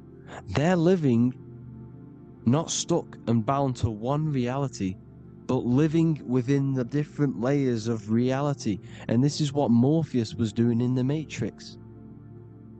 Morpheus was going into the Matrix to go and get Neo, which is exactly what Jesus was doing, pulling up people out of this world to the ones higher. And that's exactly what Morpheus is doing in the Matrix. If you haven't watched the Matrix, go and watch it. It will blow your mind. Everything I'm saying in this video, you will see it. Except that you don't need to use a machine to enter the Matrix. You just use your body. Well, you use your consciousness to leave this body. You see, Neo was also uploading himself into the simulation to pull people out of the simulation. And this is exactly what all of these gods were doing. The Fisher of Man. Look, he was pulling people up out of this reality with the knowledge. Now Jesus was always depicted with the mushrooms. Look at all this mushroom art. Mushrooms were literally the origin of Christianity. You can see it everywhere. There's mushrooms in all of the ancient art. Every single one of these paintings you see here, there's mushrooms on them. Mushrooms have the ability to see alternative states of consciousness. Now, if you go and do them and you go to sleep, if you pop mushrooms, you go to sleep and you will wake up in another reality. You will wake up in another reality. Don't try it if you don't want to do it. But if you've got the heart to do it, do it. Eat them and go to sleep. You'll wake up in another reality. And Jesus was handing out mushrooms to the bright minds, to the minds that he wanted to fish out and pull up to the higher realities. He was giving them mushrooms to see themselves in an alternative state, in an alternative reality. This is why there was so much mushroom art, and it's not just ancient Christians.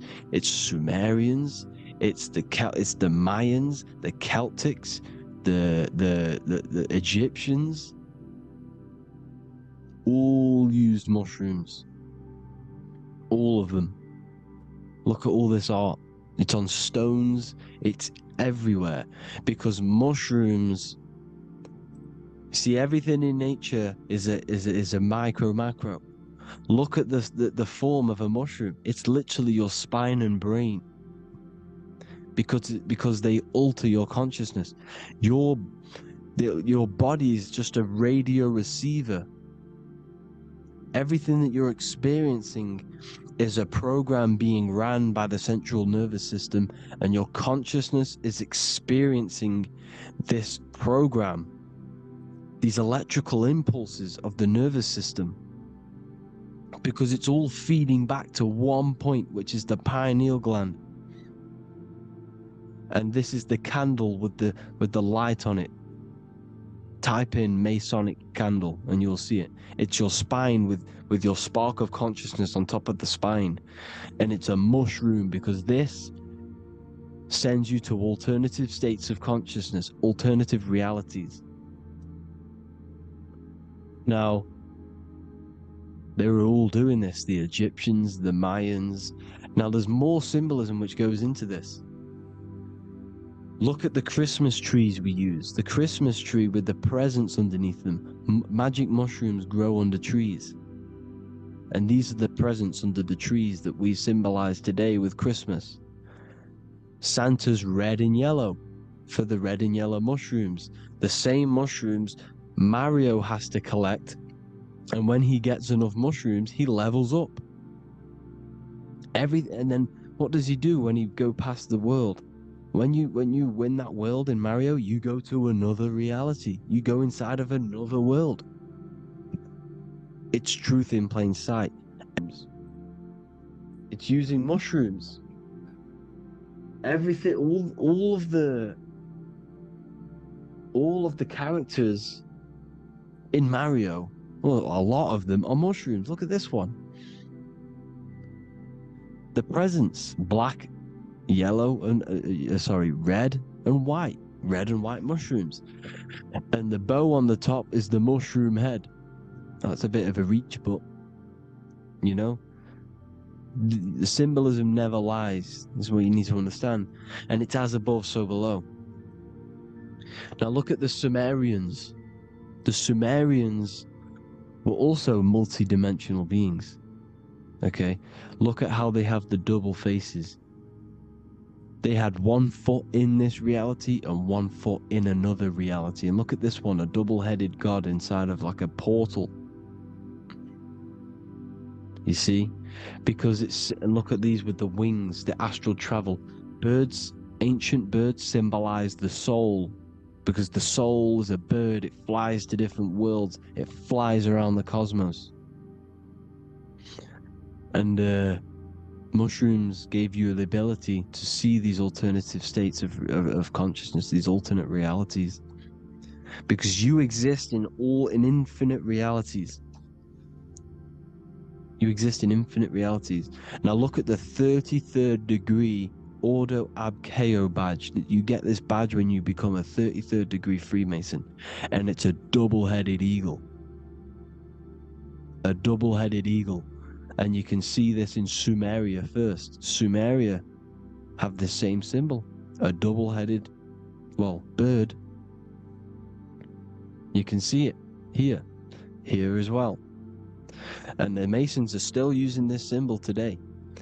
And when you become a 33rd degree, 33 vertebrae on the back of your spine, above the vertebrae is your consciousness, and it's a double-headed eagle. One reality in one. You become a multi-dimensional being in the 33rd degree. And I've heard many interviews of Masons say it becomes Luciferian. You see, they speak in code. These Masons can't tell you about what they learn about, but they will speak in code. They said it becomes Luciferian. The word Luciferian is lucid. The root word of Luciferian is lucid, and lucid is lucid dreaming, alternative realities, dream worlds. You become a god. Luciferian means you're becoming your own god, pretty much, because you are becoming a multi-dimensional being living in between the different layers of reality at the 33rd degree of Freemasonry. And look at the double-headed eagle, because the birds symbolize the soul. And they reach high, they fly high, just like the soul wants to fly high to the light, to become one with the light, like the Emerald Tablet says. Now look at Janus. Janus was another god, and he's known as the god of doorways. Janus always depicted with a double head. Janus is why we say janitor or January. And January is entering a new year. Janus is known as the god of doorways with keys, always got a key, because keys open doors. That's why the janitor holds all the keys. And Janus always has double heads, because he had one foot in this reality, one foot in another. He was a multi-dimensional being, a Luciferian, living between the different layers of reality, except from instead of being stuck in one like we are. Well, a lot of people. And that's the whole point. You see, all of this stuff is about like changing the world and stuff like that. This world will probably never ever change. It's probably been like this forever. Well, forever, for a long time. But it's about moving out of this reality to the higher states. And the Masons always depict the ladder to the luminaries, the stars, with a key, the same key of Janus. The Vatican is a key, and it's in charge of all the religions. Why is it a key? Because they're holding back the key. They're keeping you stuck within this reality, keeping you stuck as identifying yourself with the body, identifying yourself with this world. You are not in the world is within you. This is a program being ran by your central nervous system, and your consciousness is experiencing this reality. Now, this is going to be a mind-blowing video for some people. You have to have an open mind. You have to let go of all the programs. I'm repeating what the ancients are talking about and the ancient symbolism. Look at Janus with the double-headed god. He was just another god coming down, giving keys to people who had the worthy mind to be pulled up out of this reality, to be pulled up to heaven, just like Jesus was teaching how to reach heaven. But really, it's an encoded scripture. But anyways, hope you all gained some insight on this video. Have an amazing day. Please like, share, comment. All the links are in the bio for the PDF, for the Manifestation Mastery course, and all the other amazing stuff. And if you want to support the channel, I'd greatly appreciate if you became a Patreon member. Hope you'll have an amazing day, people. God bless.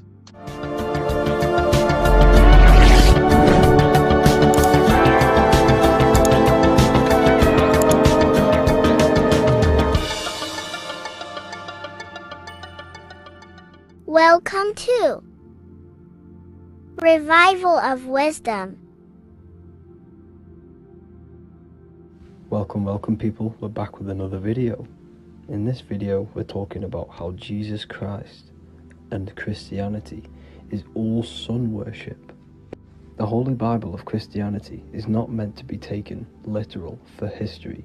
It is a story and has lots of metaphors. Starting with the symbol of the cross of Jesus. This cross originates from this ancient cross of the sun. This symbol has been used for thousands of years, way before Jesus was a thing, in Europe, America, Asia, and all around the world. In fact, this symbol is still being used by Christians today, not knowing it represents the sun. This is a 4,500-year-old artifact, a golden plate with an equal-armed cross found in England. The gold to symbolize the sun, and the equal-armed cross for the 4 equal seasons of the year. So this is why in the Bible you have Matthew, Mark, Luke, and John, symbolizing the yearly cycle of the sun and the 4 equal seasons. Also in the Bible, Jesus is referred to as the light of the world. So yes, Jesus represents the sun. He is a metaphor for the sun. Hence why in all of these pictures and images and paintings of Jesus, there's always a sun behind his head, and some even with the sun cross behind his head. Jesus also has 12 disciples, which represent the 12 zodiac signs and the 12 months of the year. This is the Last Supper by Leonardo da Vinci. As you can see, the sun, being Jesus, is in the center, because the sun is in the center of the zodiac signs. There are 4 groups which symbolize the 4 equal seasons. Each group contains 3 people symbolizing the 3 months and the 3 zodiac signs in that season. There is only 1 female in the painting, which is Virgin Mary, who symbolizes Virgo, the astrological sign. So yes, Jesus symbolizes the sun with his 12 zodiac signs and 4 gospels for the 4 seasons of the year. However, there is another phenomenon. The 25th of December is known as the birth of Jesus Christ, which is known as Christmas today. Jesus symbolizing the sun and is born on December 25th. This is the day the sun moves 1 degree northward, bringing back the warmth, the growth of crops, the life and light back to the northern hemisphere. Everything is springing back to life, as we call it, spring. So it is said that the sun is born again on the 25th of December, and Jesus is known as the risen Savior, because the sun is our risen Savior, because it gives life to the whole of this realm, the warmth, the crops, and without the sun rising in the morning, we'd all die in about 2 weeks. And we all know how Jesus died on a cross. The sun also dies on a cross in the southern hemisphere. It dies on the Southern Crux constellation. And on December the 22nd, 23rd, and 24th, the sun remains in the same position. So the sun dies for 3 days and it is born again on December 25th. When it moves 1 degree northward. And this is when the sun is born again, or resurrected, just like Jesus. Constellation Virgo is prominent in the spring sky in the northern hemisphere. So therefore, the sun is born a virgin, Virgo. And as you see in this image, you see Virgin Mary holding the sun. Us as humans do not own the sun, so therefore God owns the sun.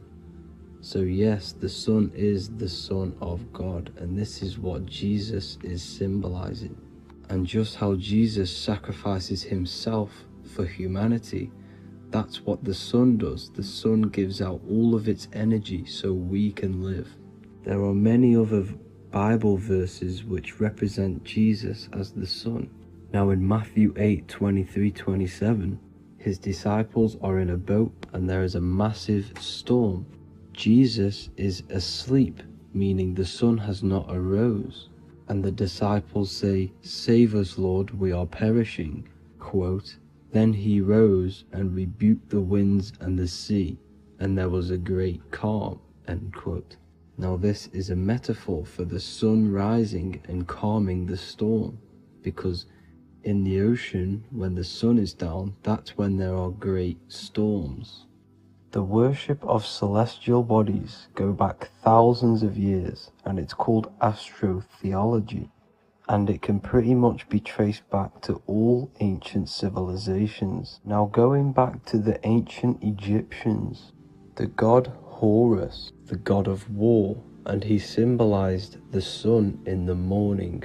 Ancients used to say that he walked over the sky in 12 steps. Yes, this could symbolize the 12 zodiac signs.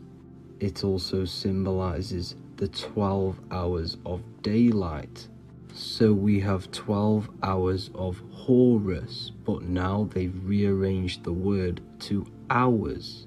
Horus and hours. And when the sun rises, Horus rises, we say horizon, which is Horus is rising. That's the etymology of horizon. Another Egyptian god called Amun-Ra was known as the god of all creation. He was the first god of them all. Amun was also a sun god. Therefore, after every Christian's prayer, they say Amen, sending their prayer through the sun to God. So this all goes back to the worshipping of the sun.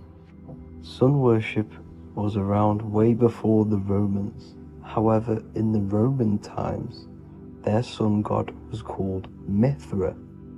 Mithraism was the main religion before Christianity came into play.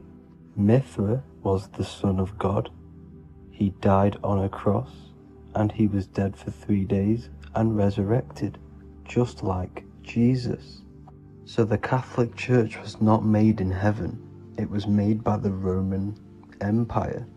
They mixed all the sun religions of Judaism, Mithraism, and other Arabic religions and combined it into one, so Caesar, the Roman emperor, could gain his own religion. So yes, Christianity was a political move to gain more control over the masses, because it was a worldwide government at this point in time.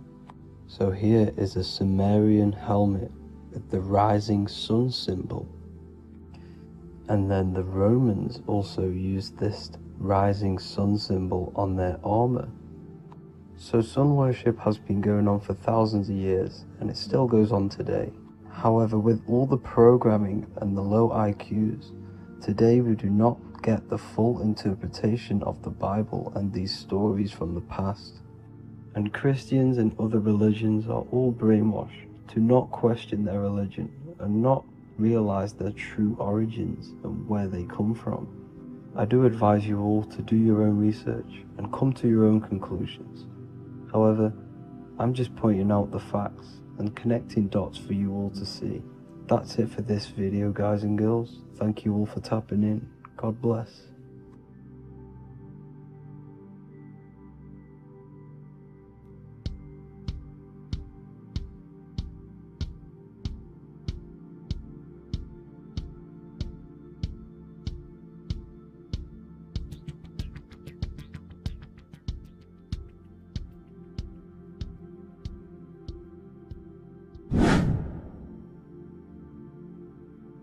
What is good, people? How are we all doing? Today we're going to be talking about the different planes of existence, the occult side of the world, the things they don't teach you in school. And of course, you can only find that on this channel, so welcome. So you need to understand is that your consciousness moves through these different planes of existence, these different states of consciousness, which make up all of you. Okay? They are all interlocked planes. They are all interpenetrated into each other. They are all one. They melt into the plane above and below. You see, each plane is a product of each plane. As above, so below. Now, the higher you go, the more fluid, the more dreamy, the less dense it becomes. The lower you go, the more denser it becomes, the more solid it becomes. The lowest plane is the physical plane, which you are obviously aware of. You are inside of the physical plane now. But while you are in this inside of this physical plane, you are indeed inside of all these other bodies which you have not awakened yet. You have to awaken these different bodies. You have these bodies. Okay? It's like a ripple effect. And the center is the most dense, the most solid. This is Earth, heart, the heart of the ripple. And the lower you, the further you go out from the center, the more dreamy, the less fluid, the more fluid, the more less dense it gets until you're one with the all. You see? And this is what it's like. This is what this system is. It's like a ripple effect. Now, let's jump straight into the planes. First, you have the physical plane, made out of 4 elements. Five elements. The ether is the mother of the elements. It's the womb of the elements. It's the 5th element. And it gives birth to the 4 other elements. 4 is stability. Tables have 4 legs, and this is why the ether gives birth to 4, because it's the foundation of the physical world. Fire, earth, water, air. They are not pure. Each one of the elements melts into the other one. For example, earth and water both share cold. Water and air both share wet. You see? They compose of each other. They melt, they mold into each other based off the vibrational state of the ether. That's what it is. The 4 elements are the vibrational states of the ether. Okay? So you have the 4 physical elements making this, physical world. It's the lowest world. It's the world of effect. This world, whatever you see, whatever you experience, it's the effect. You can't change anything by manipulating this world. You got to manipulate the higher worlds to affect this world, you see? As above, so below. This is the lowest plane. It has 3-dimensional. It's the 3rd dimension. Space, height, and thickness. That's all it is. Front, backwards, upwards. You see, it's 3-dimensional. We cannot perceive the hidden side, which is the interior of this existence. We cannot perceive the interior from our exterior view. We are looking into this world. Okay, this is the exterior view. We can't see what's inside of that. That's the 4th dimension, which is the next one. It's the most gross and dense plane. 4 states of matter, the most slowest vibrational molecules, exist in this plane. Above this plane, you have the ether. Okay, the word ether and either are the same thing, because either connects 2 scenarios in languages. I either support Manchester United or Liverpool. Either is connecting them 2 scenarios. The ether is doing the exact same, as you can see here on the planes of existence. It connects the astral world, which is very important, to the physical world. It's connecting these 2 worlds. So it's the ether. It's the ether. The ether is pure potential. Energy flows through the ether. It is pure energy, pure potential. Okay? The physical body is an exact copy of the etheric counterpart body. So every physical object has an etheric energy double. It's like a blueprint of that object. Every single object has an energy double, and that's the etheric double. Okay? The etheric body determines the shape of our physical body through its lines of force. All through life, it rebuilds and restores the physical body. Physical problems show up first in the etheric body, because as above, so below. You manipulate the higher planes, it will manipulate this plane. And this is why sorcery works.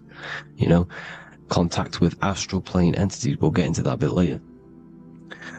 So the reason why we can't see this plane, this energy world which is all around us, which we are inside of right now as we speak, is that the molecules that compose it are further apart than those of the physical plane, making it invisible to the two eyes. That we can't perceive it. Our eyes cannot physically suck in that sort of information, and our brain cannot decode it. This is why, they brainwash us with all these programs to keep us asleep, to keep these other bodies we have asleep, so we don't find out about these other bodies, and is to make you believe that everything's just a material. Only the material world exists. They don't want you to know is that everything that you see is a result of something you cannot see. As above, so below. There are realities within this reality. This is what I'm breaking down now, these different planes, on how this reality works. So your etheric double is your energy body. You can see here the physical, etheric, astral. Astral is your spirit. The ether is a part of the physical plane. It's like just above the physical plane, but it's still part. But then the astral plane is completely separate. It's another plane, but they're all interlocked. Don't think they're apart. They're all interlocked. They're all one. They all melt into each other. The chakras that we have are inside of our etheric body. They are our sense of organs which tune us to the fourth dimension. These 7 chakras connect us to the astral world, the fourth dimension. Okay? They are points for the flow of energy from the universe / 7 planets, because the 7 chakras are your 7 planets, and the 7 planets are connected to the astral world. They are feeding these 7 centers in our body. They connect us to the universe, to our etheric counterpart, and then to us, supplying the physical body. Because the energy comes from above. As above, so below. These 7 centers, these 7 etheric chakras, are being supplied with energy from the universe, the 7 planets, the solar system. Then it supplies the physical body. You see? So the ether is very important, and this is, that the ancients understood the science of the ether, and they could, harness free electricity from it, because it's all around us. The ether is all around us, and this is what they were doing. They were harnessing free energy using the ether. The astral plane, the fourth dimension, very important plane, very, very important. We've all been there. Every single one of you has been there. Okay, the fourth dimension is unseen of what we see. It's the interior of the exterior that we see. We see the third dimension, but we cannot see beyond what's making this third dimension. This is the fourth dimension. Okay, it's the dream world. This is where you go when you dream. Okay, this is where you go when you dream. It's the place of disembodied spirits or ghosts, entities, whatever you want to call them. When you hear ringing in your ears, that is not tinnitus. That is an entity around you. Okay? That is an entity around you. The fourth dimension is where thought forms exist. Mental images. Thought forms as in what you see in your mind when you think of an image, because the mind is the highest plane of existence. Mind is the highest plane of existence.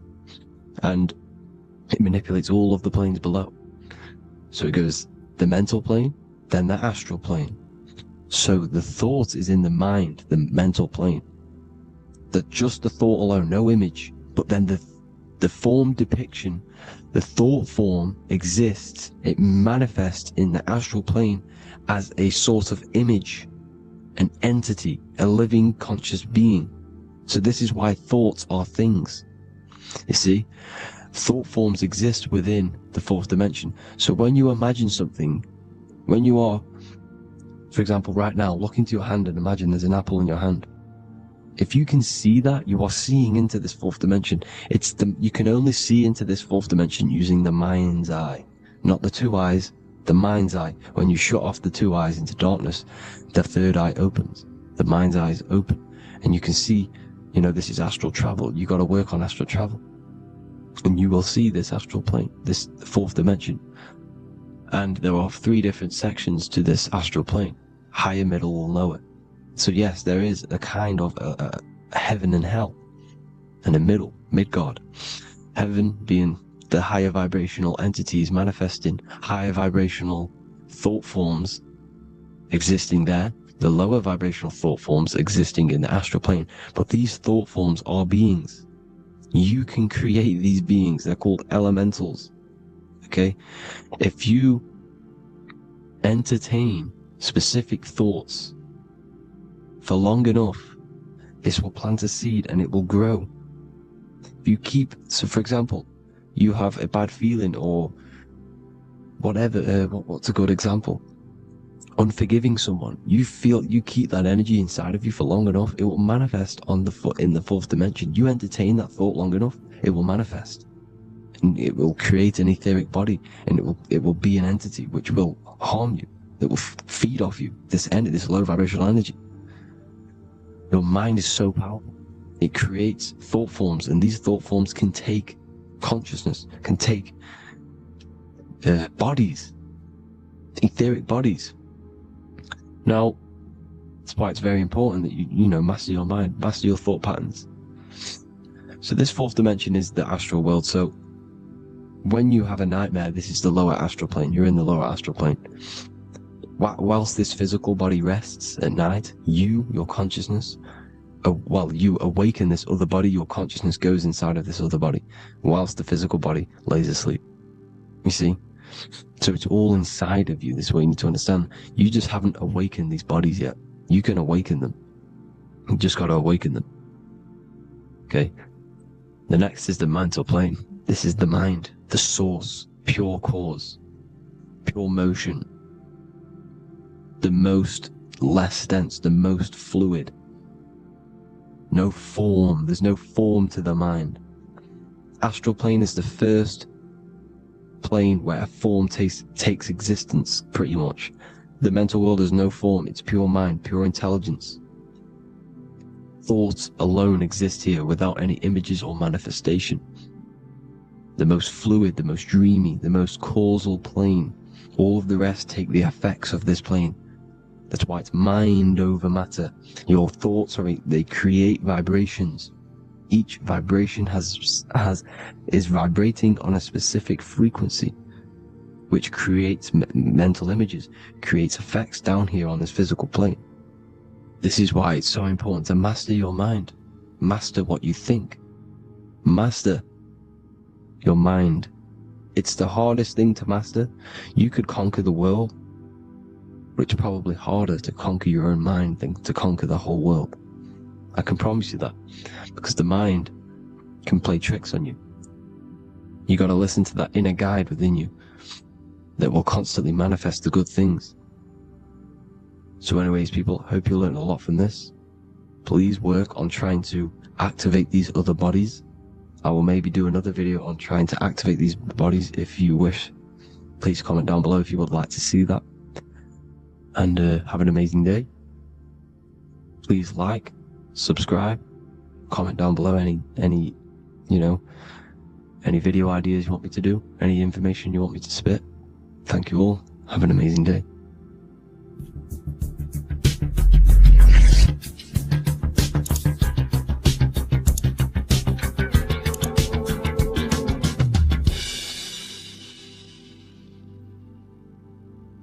Greetings everyone, it's Revival of Wisdom.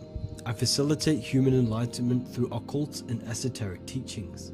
I hope this video expands your mind into a new field of thought. In this video, we're going to be discovering the true esoteric meaning of the 7 planetary energies. So let's jump straight into this. In order to fully understand this, you must understand the esoteric teaching of as above, so below, and as within, so without. Our inner world is mirrored into our external material reality. We have a physical voice, which you are hearing right now, and I also have an inner voice, which no one else can hear.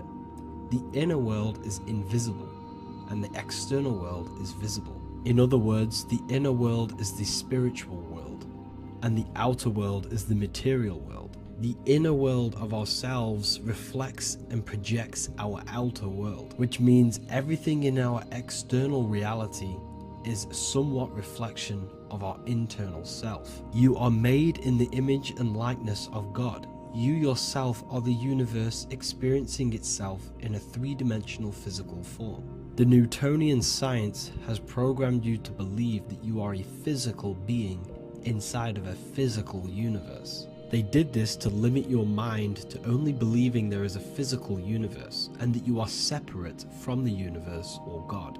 But you yourself are the divine essence of the universe, experiencing itself in a physical plane, which means everything you see is inside of you, including the stars, the planets, and the elements. As above, so below. As within, so without. An example of this is the four physical elements: fire, earth, water, and air. In the external world, these are physical elements. In our internal world, they represent the four bodies of consciousness. We have four different bodies. We have a material body, we have a spiritual body, an emotional body, and a mental body. The mind is not made out of the same substance as the body. The emotions is not made out of the same substance of the mind and the body. These bodies exist in four different dimensions, four layers of consciousness. With that being said, the four physical elements are inside of us. The earth is our material physical body. Fire represents our spiritual astral light body. Water represents our transformative and emotional body. Air represents the mental body, the communicative and thinking body. This is the teaching as above, so below. If that resonates with you and you can comprehend it, please leave a like and a subscribe to this channel to see more content. And feel free to leave a comment on any video suggestions. Okay, so now we've gone over the four physical elements and how they correspond with your inner world of consciousness. This is going to make it easier for you to understand what the planets actually are. The planets are a bit more in-depth and more detailed aspects of our consciousness. The four physical elements are generic, but the 7 planets go deeper. They are deeper aspects of ourselves. On a macrocosmic scale, the 7 planets rule the material realm. Every object, every animal, every plant, every stone, everything we see in this plane is governed and created under one of the 7 planets. I don't really like calling them planets. They are energies. They are spiritual forces that drive things into existence. An example of this is if we look at a tree. The roots of the tree are governed by Saturn. The stem of the tree is governed by the sun. The leaves of the tree are governed by the moon. Any offspring or fruit of the tree is governed by Jupiter. Any defense mechanisms of the tree is governed by Mars. The communication and networking of the tree is governed by Mercury. The smell and the look of the tree is governed by Venus. Everything we see in this material plane is governed by one of these specific energies. Everything material has a spiritual force that brings it into physical existence. This is the reason why we have 7 days of creation in the Bible. The 7 days of the week, all governed by the planetary energies. Monday is moon day for the moon. Mars governs Tuesday. Mercury is Wednesday. Jupiter is Thursday. Venus is Friday. Saturn is Saturn Day. And Sunday is for the sun. This is the reason why there are so many 7s in this physical plane. 7 days of the week, the 7 colors, the 7 chakras, the 7 diatonic musical notes, the 7 lamps on the Jewish candlestick, the G inside of the Masonic square and compass. G is the 7th letter. Now let's go a little bit deeper into every planetary energy. Saturn in the external material plane governs the foundational and enduring aspects of existence, such as roots of plants, the bones of our body, and even the insects that dwell beneath the ground. Saturn represents the dull, hard, and unyielding forces of life, symbolizing structure, limitation, and conditioning. Under Saturn's influence, things become rigid, bound by restrictions and boundaries. This is the reason why Saturn is known as Father Time, because Saturn rules anything that is a restriction and a limitation, which is time. The whole of this material plane is governed by time. You will be born and you will die. This explains why there is so much Saturn symbology in this material plane. Saturn is one of the most important planetary energies. You are a spiritual being in a physical body. Your light, your consciousness is bound to the physical body until you learn how to escape the physical body. The body is a limitation for our infinite minds and spiritual bodies. Our infinite mind is stuck in this material body, governed by Saturn's limitation of time, matter, and space. Now let's dive into what Saturn means to our consciousness within our internal world. We've gone over what Saturn means in the external world. What does it mean to our consciousness? Internally, Saturn embodies the conditioning within our consciousness. When the Saturnian aspect of our consciousness dominates, we become overly rigid, fixated, and restricted in our thinking and actions. For example, Saturn's influence is strongly felt in today's world, where many people's minds are confined to societal norms and conditioned responses. Saturn is the aspect of our consciousness, our minds, such as limiting belief systems and limiting thoughts and emotions. This is the negative thought that you can't get rid of, that's holding you back. This is a Saturn aspect of our consciousness. However, this is not a negative thing. The Saturnian aspect of our consciousness is a great teacher, guiding us through difficult life lessons that ultimately lead us to growth and expansion. Saturn's energy allows us to experience and overcome fears and limitations so our minds can expand into new fields of thought, into new life. Although Saturn's energy is harsh and often challenging, it helps us develop resilience, discipline, and wisdom. However, in the modern day, this Saturnian energy has overpowered the minds of the masses, fostering excessive rigidity and limitation. This is why we see so much Saturn symbolism. It's literally everywhere because our minds are being dominated by the Saturnian limiting aspect of our consciousness. Now, let's move on to the moon. The moon, or lunar energy, in the external material macrocosm plane governs the elements of water, influencing the natural cycles such as the ocean tides, which rise and fall in harmony with the moon's phases. Beyond water, the moon also guides instinctual behaviors such as animal migrations.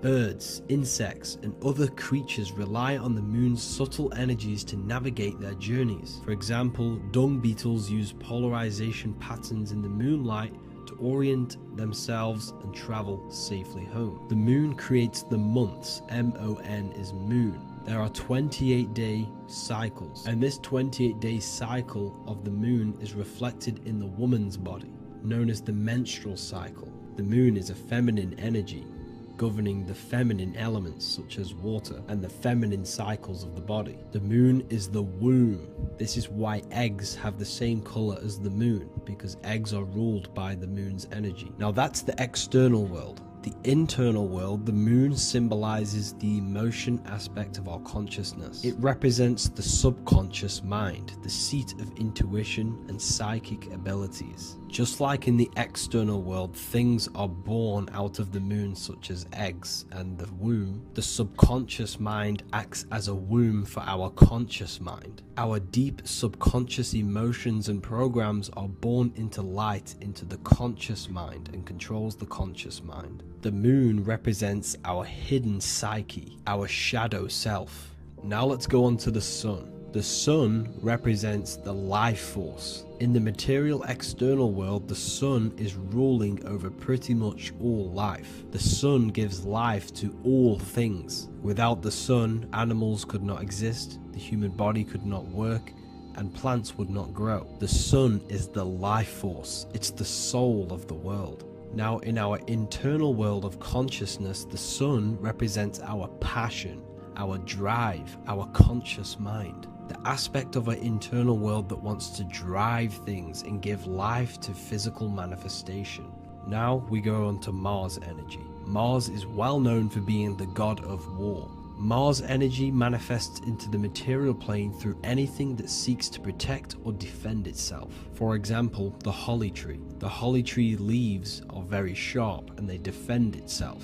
Anything that is protective in the material world has Mars energy and is governed by this specific aspect of consciousness.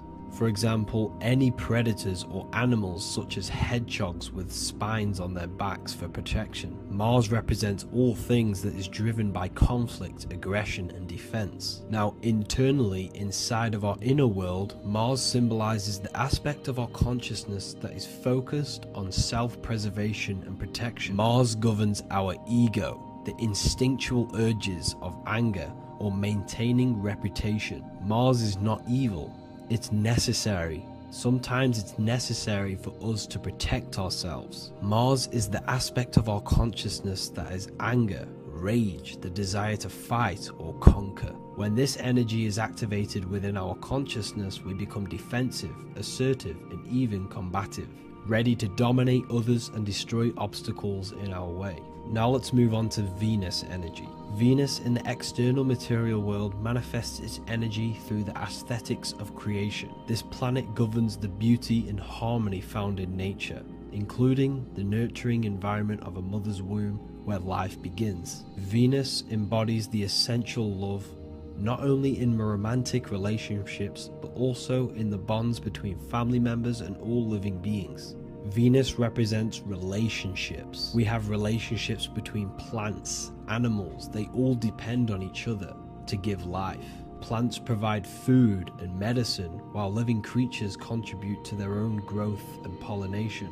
Internally, Venus represents the aspect of our consciousness that yearns for relationships and connections with others. This is an aspect of our consciousness that encourages to care for our physical appearance and embracing beauty. Aesthetics play a role in our interactions and self-expression. This is why there is a beauty brand called Venus. Now let's move to Jupiter energy. Jupiter in the material plane manifests its energy as forces of fortune, abundance, and wealth. This energy manifests itself as plants, as fruits that we can consume and eat in abundance. Anything that is nourishing and cultivated by the earth for humanity and animals. Jupiter embodies the giving energy that provides for and sustains life, fostering growth and ensuring that resources are available to all. Its influence is seen in the natural cycles of abundance, where fruits must grow and ripen before they are enjoyed, symbolizing the importance of effort and patience.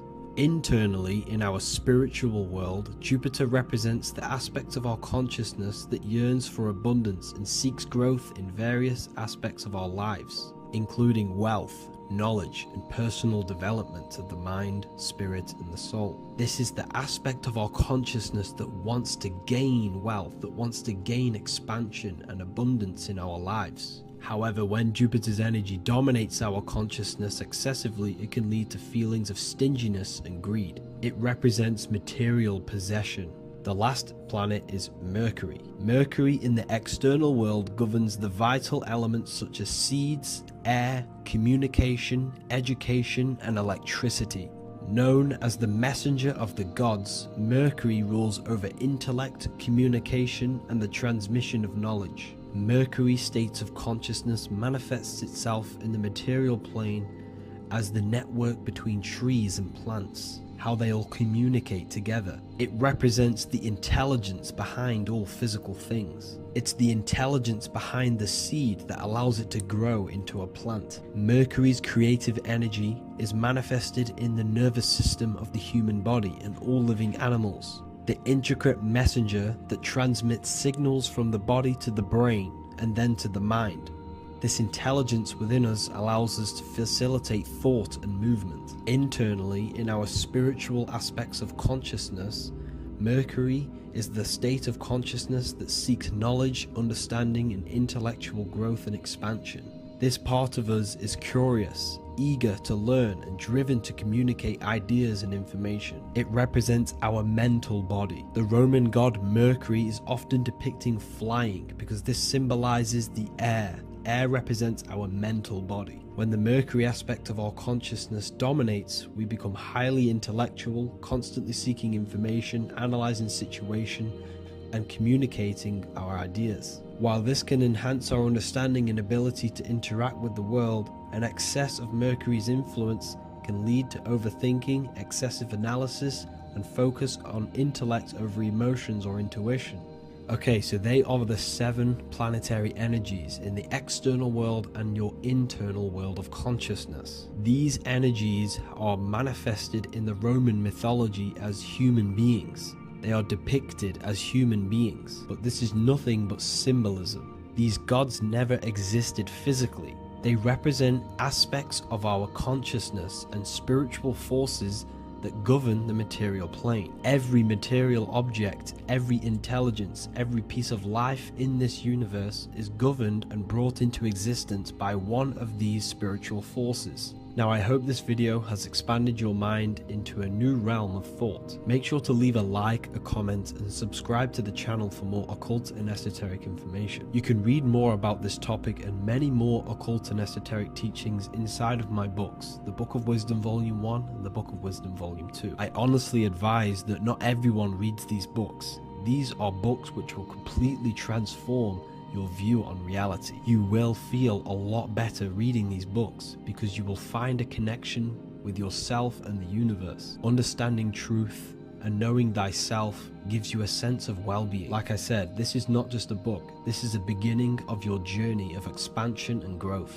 Reading them can be life-changing. Inside my university, I host live calls where you can ask me questions, and you can watch all the pre-recorded live calls. You also gain the ability to manifest your own reality through the Manifestation Mastery course. There is also a library with all of the PDFs that I've read in the past of occultism, symbolism, and esotericism that you can gain access to.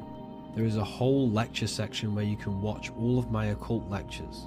This is a place of transformation. The price of the university will be going up very soon.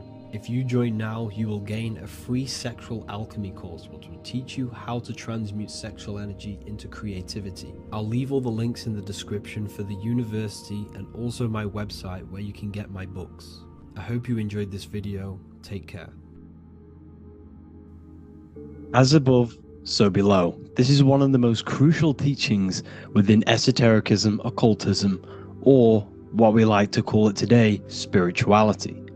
I don't like calling it spirituality because it's not spirituality.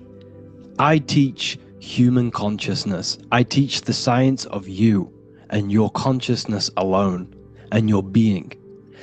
And in order to fully understand you and this world around you, you must understand this number one principle of as above, so below.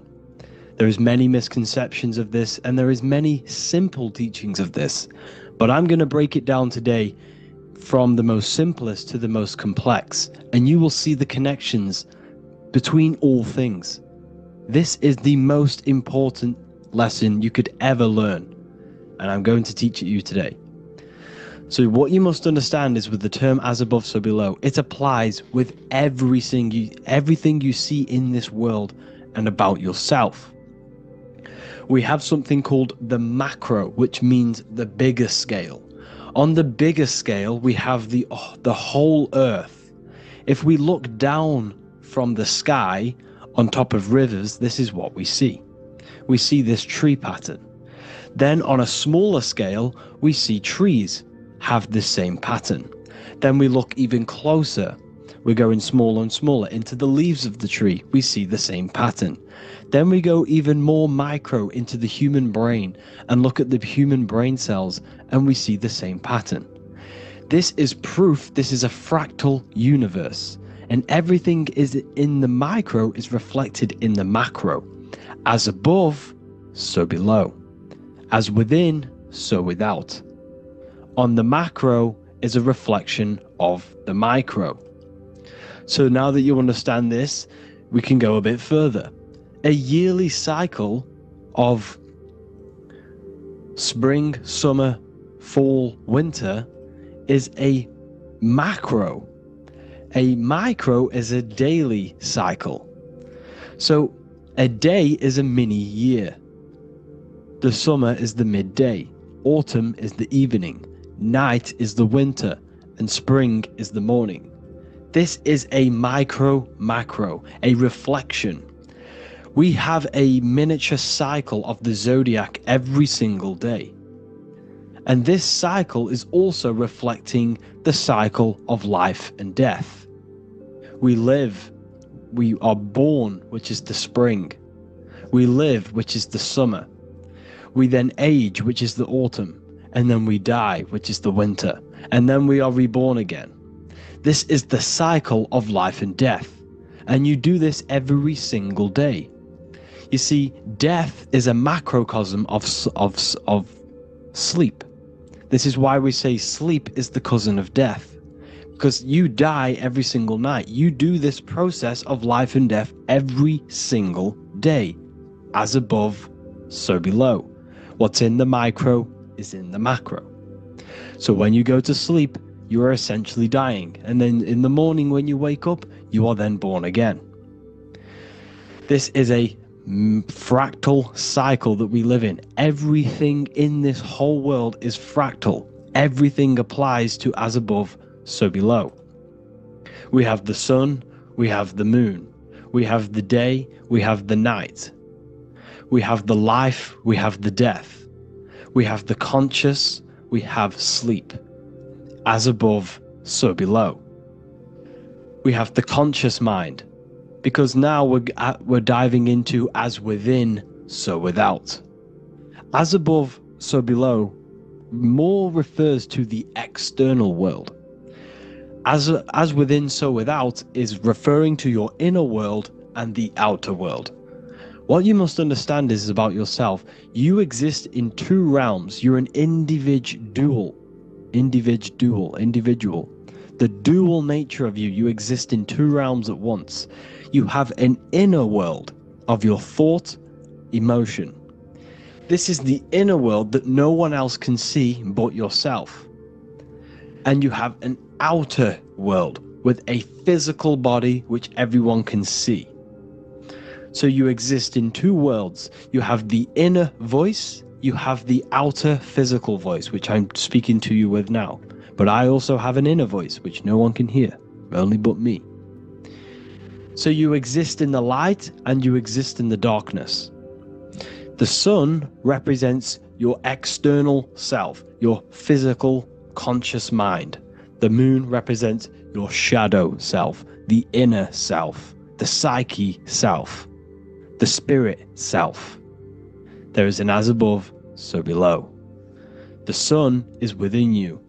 The moon is within you. Everything is within you. Now that you understand as above, so below, what is your body? Your body is a miniature earth. Let me repeat, your body is an earth. Your body is the earth. Okay? Because like I say many times in all of my videos, you are not in the world. The world is you. You are the universe.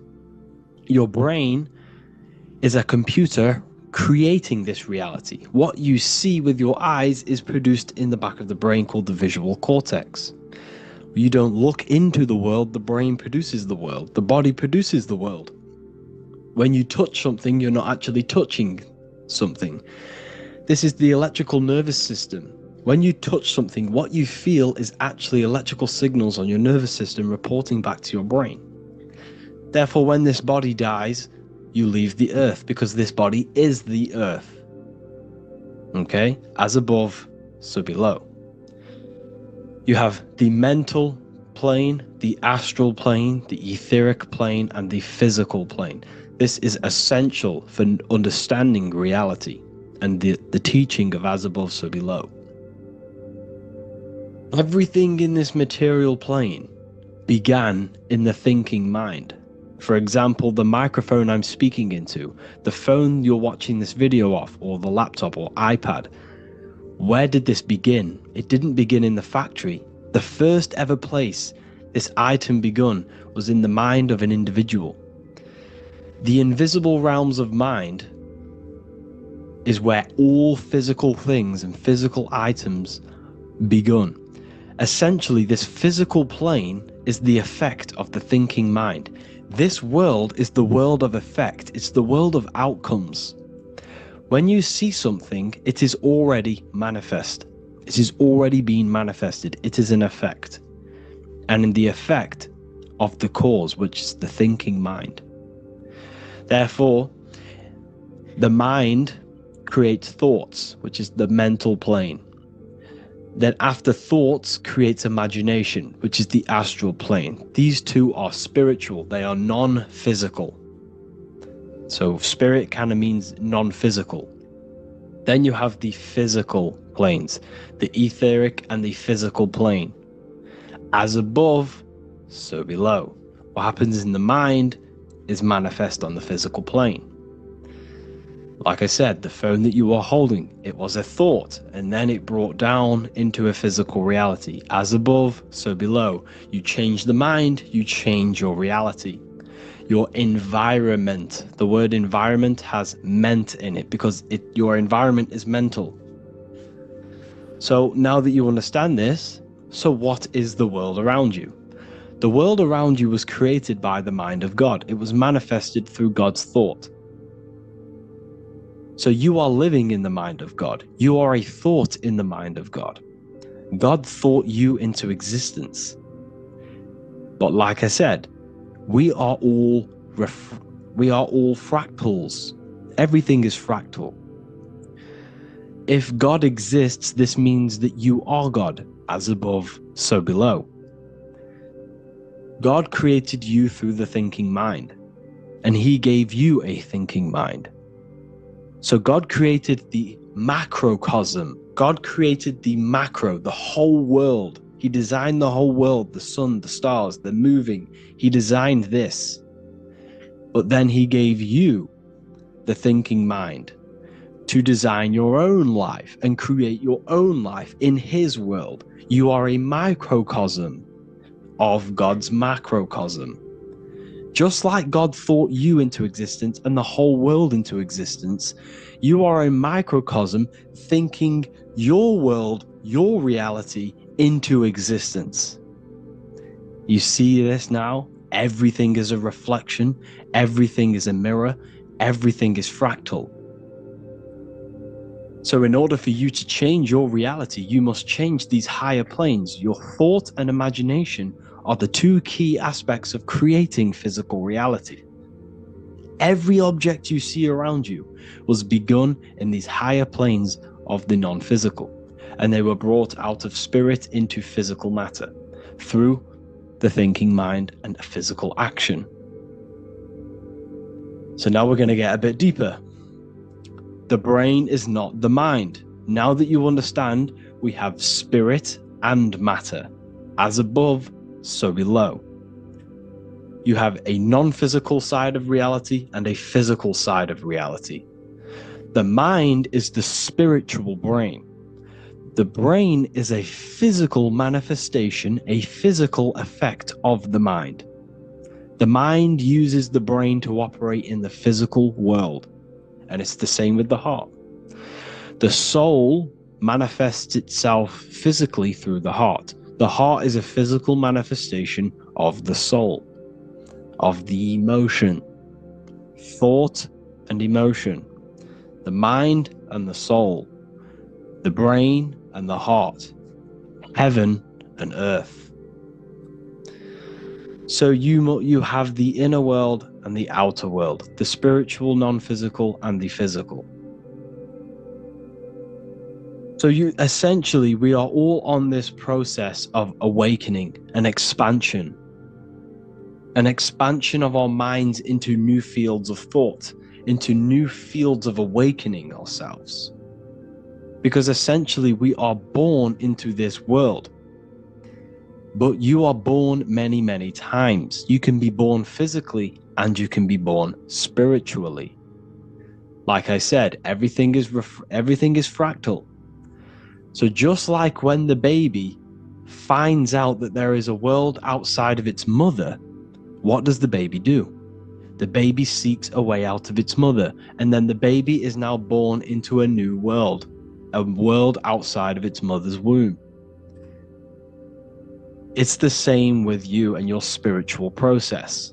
As your mind becomes aware that there are other realities beyond your physical body, it then seeks a way out. And this is why you are probably watching my YouTube, because you are now on the path Something within you has guided you to this path of knowledge, truth, enlightenment, and expanding your consciousness. And it is your soul who brought you here. Your soul speaks through emotion, like guidance. Emotion is the language of the soul. When you feel very bad, this is your soul telling you you're not in the right place. You're doing the wrong things. Because the soul is always unfolding its purpose, which is expansion and learning. That is it. The mastery of the self and the learning of the mind is the only thing that counts in the end after this life. So you are on a journey of expansion, of learning, creating, and spiritual rebirth. As above, so below. What does this body tell you? When I see someone overweight, I don't see the overweight. I don't see the body. I see the mind. I see an undisciplined mind. I see a mind that lacks self-control. I see a mind that seeks external validation. That's what I see when I see an overweight person. I don't see his body. I see the result of his mind. Because what does the Bible tell you? You shall know them by their fruits. It's the same saying as above, so below. You shall know them by their fruit. The fruit is their manifestation. Your body is a direct correlation and manifestation of your mind. Your inner world projects your outer world. As within, so without. As above, so below. Now, what do you see when you see this man's body? I see discipline. I see strength. Mental strength, not physical strength. I see mental resilience of pain. Because all of this man's mental energy has been manifested physically within his muscle. This body is a direct manifestation of this man's mind's pain and suffering, and it shows discipline. This is why people instantly respect you if you are in shape. You walk into a room and you are in shape, people will instantly give you respect because they know that you are mentally disciplined. The body is a reflection of your inner world, and it's the same with your friends, your family, your connections with people. If you think about yourself very negatively all the time, and you don't have a good connection with yourself, you don't have a connection with your true self, this will manifest into every single relationship you have in your life. If you don't have a good relationship with your inner self, you don't have a good relationship with the people and the friends around you. Because as within, so without. If you think negative about yourself, you will only pick up the negative in other people. If I think very highly of myself and I think very happy and good things about myself, I will then see the good things in other people. Because it's as above, so below. As the inner world is, so is the outer world. It's the same with your life circumstances. Your life is a direct correlation of every thought you thought in the past. If you possess millions of pounds, millions of dollars, this is because you have thought this into physical reality. You live the life you are deserved. You live the life that you manifest through your thought. If you live a very poor life, this is a reflection of your mind. This is a reflection of what you have thought into physical existence. Because like I said, everything begins in the mind. As above, so below. And this is even present within the body. So where is the head? The head is at the very top of the body. And where does all manifestation begin? In the mind. That's where the mind is, in the head. And then the thoughts we think travel down the body into the heart, which is the emotion. Every thought we think is in the emotion. Every thought we think creates an emotion. This emotion then drives the action. Where does the action come from? The feet, because the feet move our body. We move with our feet to take action. Our hands. You see, so the body is even a reflection. I can't even say it. reflection of the order of manifestation. This blew my mind when I figured this out. You see, the head, the thoughts begin here. This is the beginning of all manifestation. Then it comes down to the heart. This is the emotion. Then you take the action. The thought and emotion then sparks the action, which is taken with the hands and the feet. And where's the lowest point on the body? The feet, and that's touching the physical earth. So the head is where the thought is, the non-physical, and the lowest point on the body, which is touching the physical earth. So the head represents spirit, the feet represent matter, spirit and matter. Your room, if I walk into your room and I see a messy room, I don't see the room, I see a messy mind. The room is a reflection of the mind. If you have a messy room, this is your mind. It's an externalization of your unsorted mind, undisciplined mind. So like I said, we are all God, and we must find the God self within us. And I teach all of this inside the Book of Wisdom, Volume 2. This is not just a book, this is a revolution. This is the beginning of a new age with this book. If you have read it, I congratulate you. You should feel very proud of yourself if you have an open mind. You should feel proud of yourself for watching these videos, because not many people have an open mind. Remember this, people. You are special if you're watching these videos. You have the mind. You have the ability to see through the illusion. And I take my hat off to you. You want to take this to the next step? Read the book. Or if you want to take it to the serious levels, join the university. The university, you gain access to every piece of my material that I've ever done, all of my books, all of my lectures that are hidden from YouTube, that are hidden from everywhere else, the lectures that give you real power. And if you feel alone on this journey, we have a conscious community where you can connect with like-minded individuals, because I've been there. I've been there when you feel lonely, because you feel like no one else is thinking the way you are feeling. You can't talk to people about these things because people just think you're crazy. That's why I put together this, so we can connect, so we can unite, so you can connect with people, so you don't feel crazy about thinking about this stuff, learning about this stuff. And if you truly want to level up your life, people, and take your studies serious, this is for you. We do live calls, we do lectures. There's a whole library filled with books you can read. It's the perfect place for the truth seeker. I thank you all for joining. Please leave a like, a comment, a subscribe. Let me know any future videos you want me to make in the comments. Thank you all. Have an amazing day.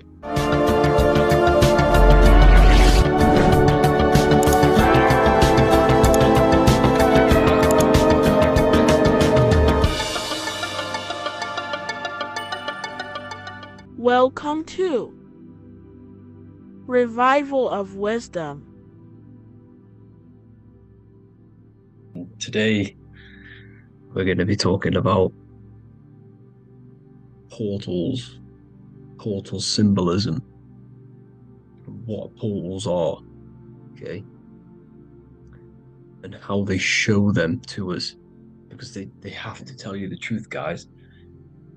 This is the thing with the universal law. They have to tell you the truth. And they tell you through symbols, they tell you through movies, and different things like that. But let's jump straight into this. So first I want to talk about the Freemasonry symbols. Okay, so first we got, obviously this is some Freemasonry art. But notice how you've got the ladder with a key.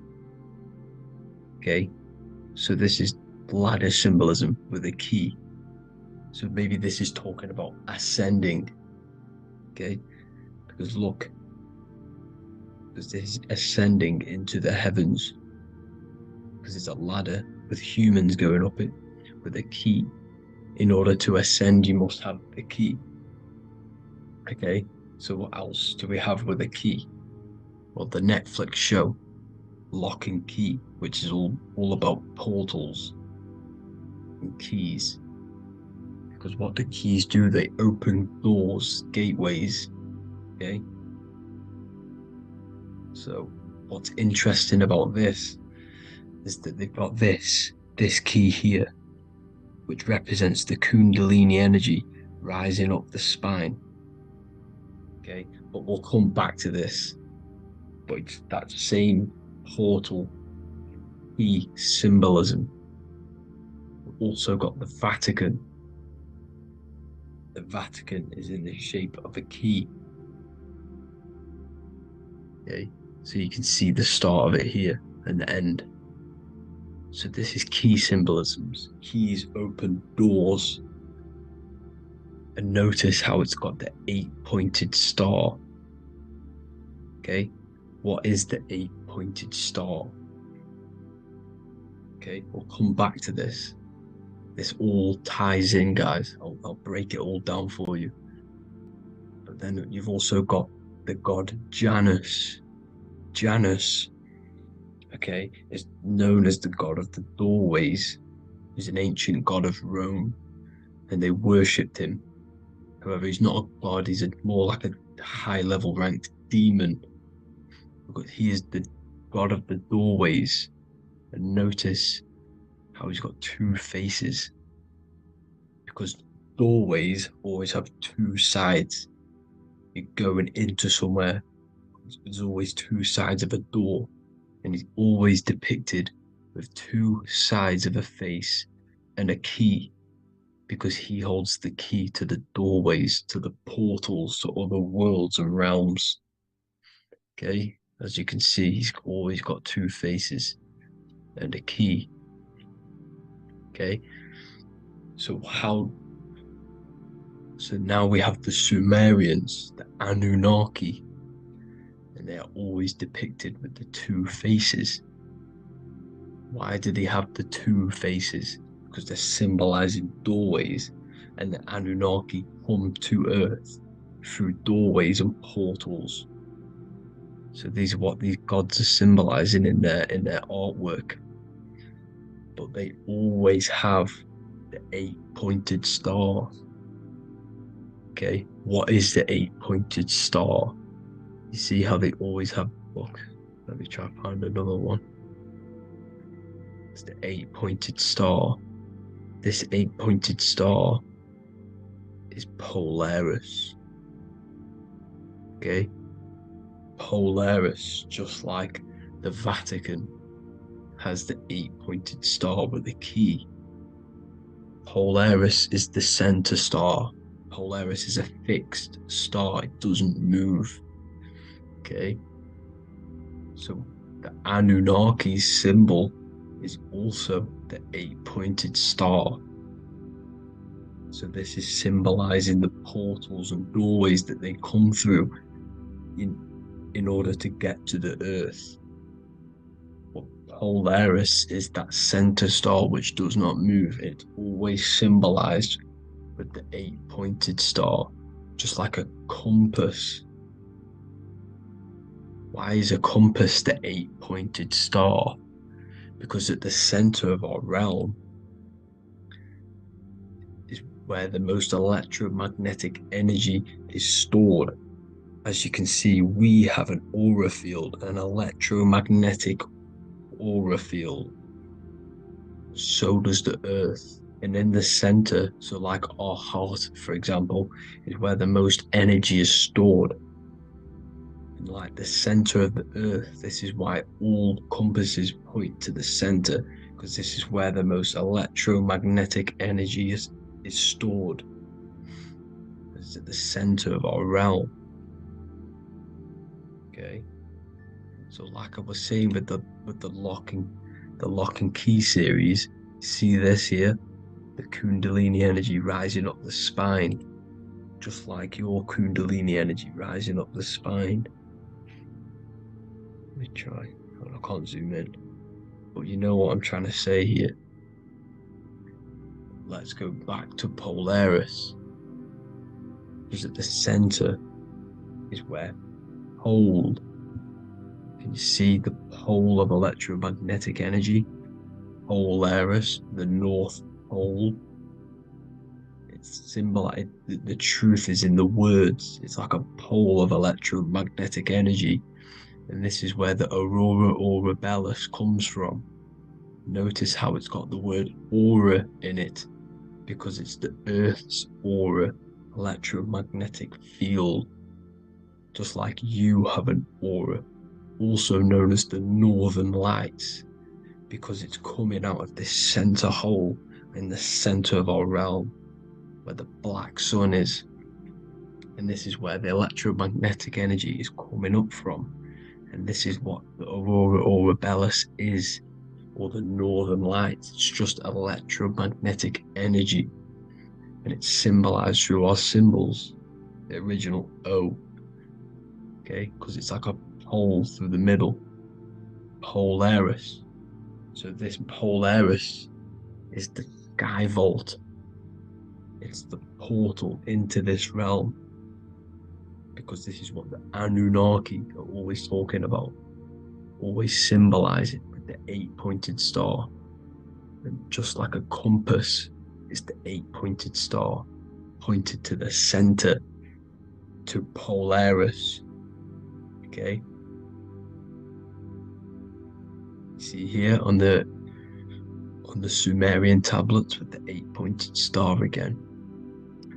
And how we know it's talking about portals with this 8-pointed star is because CERN 666 are opening up portals to the underworld, letting in demonic entities into this realm. How do we know it's a portal? Because their Hydra Collider has 8 points, just like the 8-pointed star. So they are creating synthetic portals to the underworld to let these demonic entities into our realm. What is the key? Because if we're talking about ascending through Polaris, notice how here on the masonry art, this luminary here, so this is the sun, that's the moon, this is Polaris, because it's a luminary with what? 1, 2, 3, 4, 5, 6, 7, 8 beams coming off the luminary, just like the 8-pointed star. So you see the ladder with the key going up to Polaris. It's symbolizing ascending out of Earth. So what is this key that they're keeping from us? Because it's a human holding a key going up the ladder to Polaris. Well, chakras. We have 7 chakras. Okay, so this is what they are telling us in the lock and key symbolism. The Kundalini energy rising up the spine. Okay, just like they have 33 vertebrae on the back of your spine. Okay, this represents the Kundalini energy going up your 33 vertebrae, just like in masonry has 33rd degrees. Okay, so what is the key? Your chakras. Your chakras have to be unlocked. Okay, you have to unlock your chakras, and you can't unlock this one without going through this one. You have to go through them all. It's like a ladder, just like Jacob's ladder. You can't go from the bottom to the top. You have to unlock each one. Okay, just like you have 7 chakras, you have 7 layers of your aura. Okay, you have to unlock your chakras to the highest point in order to reach Christ consciousness. And this is the key that they're talking about. They're symbolizing the organic portal within each and every one of us to ascend out of this realm. Okay, so this is the key that they're talking about, and they're holding back this knowledge to keep us trapped in this 3D realm. Okay, so like I was saying with the 33 vertebrae and the Kundalini energy coming up the spine, 33 vertebrae, you can see this sort of symbolism going up to the light, because it's the light. You see here, your crown chakra turns on and becomes enlightened, just like the Illuminati symbol. Can you see it? But also Jesus also died at 33. So this is symbolizing, okay? They're symbolizing the death of the ego, the body. So once you open up your chakras and reach Christ consciousness, which is your 33rd vertebrae, once your Kundalini energy goes up your 33rd vertebrae, your body technically, not physically, but spiritually dies, because you then become formless. You reach Christ consciousness. So then you can travel other worlds. Okay? This is what they're talking about with the Vatican, 8-pointed star, and the key. Janus with the key. The Sumerians with the 8-pointed star. Anunnaki, the 8-pointed star. Polaris, 8-pointed star. So Polaris is the way out of this realm, which is at the center. Pole, North Pole. Okay, so the key is that they're hiding from us is the knowledge to unlock our chakras. Okay, and without this knowledge that they keep from us, is trapping our souls in this reality to keep reincarnating. Okay, well, thank you all for tuning in. I'm going to leave you all there. Make sure to leave a like and a comment in the comment section. Let me know some topics to talk about so I can break it down for you. God bless you all.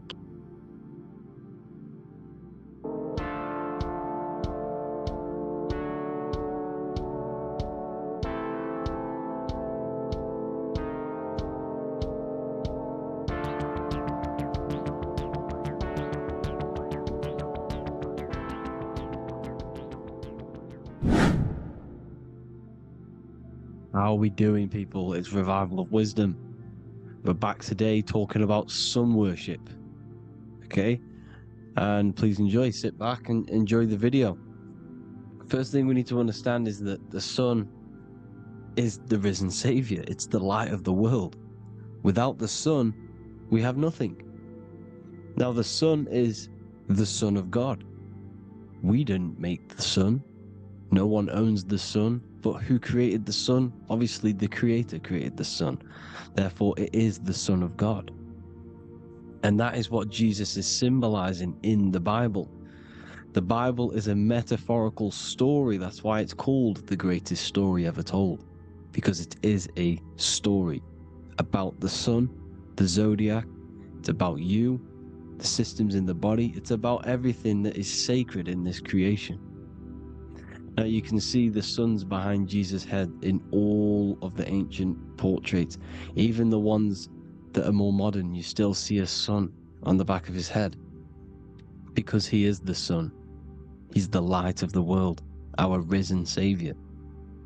And this is what Christians are lost, because they don't realize it's a symbolic story. They think Jesus was a historical person.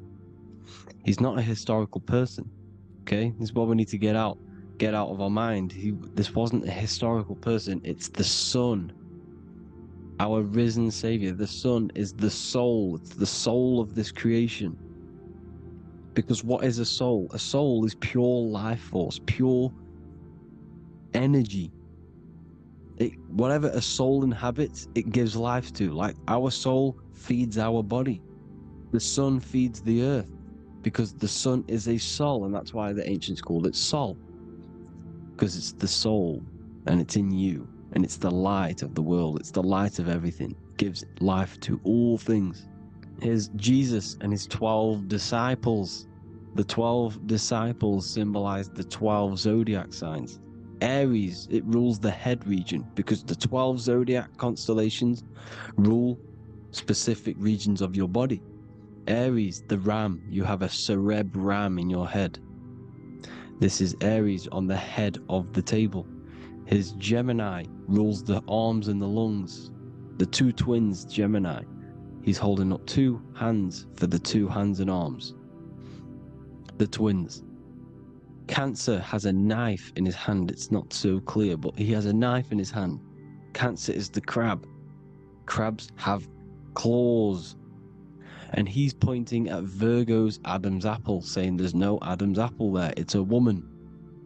Who's the sixth sign? The sixth sign is Virgo, the Virgin, the only woman in the painting. Now notice how there are 3 people in 4 groups for the 4 seasons and for the 3 months and 3 zodiac signs in each season: spring, summer, fall, winter. Matthew, Mark, Luke, and John with the suns on the back of their heads, because it's the 4 states of the sun. The 4 states of the sun. Now, 6th sign, Virgo, the Virgin, the only woman in the painting with no Adam's apple. Then we have the sun, Jesus, red and blue, red shift, blue shift, electromagnetism. The ancients knew this. He's got one hand open, one hand down, because the sun gives and retrieves. The sun rises and it falls. It gives, then pulls away. That's what the sun does, and that's what he's doing. His arms are out, symbolizing the rays of the sun, casting down onto the earth, giving and then receiving. Libra, his 2 hands are equal, he's holding his arms out equally, because Libra is the 2 balanced scales. Libra is when the sun is balanced between the summer and the winter. It's being judged. The sun isn't balanced. That's what Libra is, the 2 scales. Capricorn is the goat. Goats have 2 horns, and you can see the 2 horns on his head here. See? So this is astrology. This what Leonardo da Vinci is depicting here. It's astrology. He knew the story of the Bible is all astrology. It's all based on astrology. The Son of God, the real Son. Now here are some Bible verses. I am the light of the world. Obviously, that's the sun. What other light is there that lights up the world? The moon can't do it. It's the sun, the one and only Son, our risen Savior. Because if the sun didn't rise, we'd all be dead. So it's our risen Savior. And it dies for our sins every night and then gets reborn every day. Now Jesus calms the storm. Mark 4:35-41. The disciples are all on a boat and there's a heavy storm, but Jesus is asleep. The disciple says, Jesus is asleep, we need to awake him. They wake up Jesus, and Jesus got up and rebuked the wind and said to the waves, quiet, be still. Then the wind died down and it was completely calm. Well, when Jesus was asleep, this is the sun not being risen. It's not risen yet, because in the night times, that's when the storms happen on the sea, in the ocean. And when they awake Jesus, Jesus rises, because he's the sun. He rises and everything calms, because when the sun comes, the storms go. You see? So it's the sun. It's all about the sun. Here's another, Luke 22:10. A disciple asked Jesus, when will we know it's the end times? And Jesus says, as you enter the city, a man carrying a jar of water will meet you. Follow him to the house that he enters. Well, this is clearly talking about astrology, the topic that Christians think is satanic, when they don't realize the whole thing's based on astrology. Because the end times is the end of Pisces, which is the 2 fish, which is the age we've just gone out of. And you can see all these ancient churches here with 2 fishes, because they knew it was the age of Pisces. There's an ancient photo, artwork with the 2 fish, Pisces. And the end times, as it talks about in the Bible, when Christians think the world's going to end or something. But no, it's just the end of Pisces. As you enter the city, a man carrying a jar will meet you. Follow him Follow him to the house. The house is the zodiac sign that he enters. And the zodiac sign is Aquarius, because that's what it is, a man carrying the water. We know this is astrology because a woman, that is a woman's job in the ancient times. In the ancient times, the woman used to get the water. You would never see a man collecting water back then. That was the woman's job, whilst the man builds the houses, for example. You see, so we know it's talking about astrology because astrology is the man holding the bucket of water. It's the end of Pisces. Now we are in Aquarius.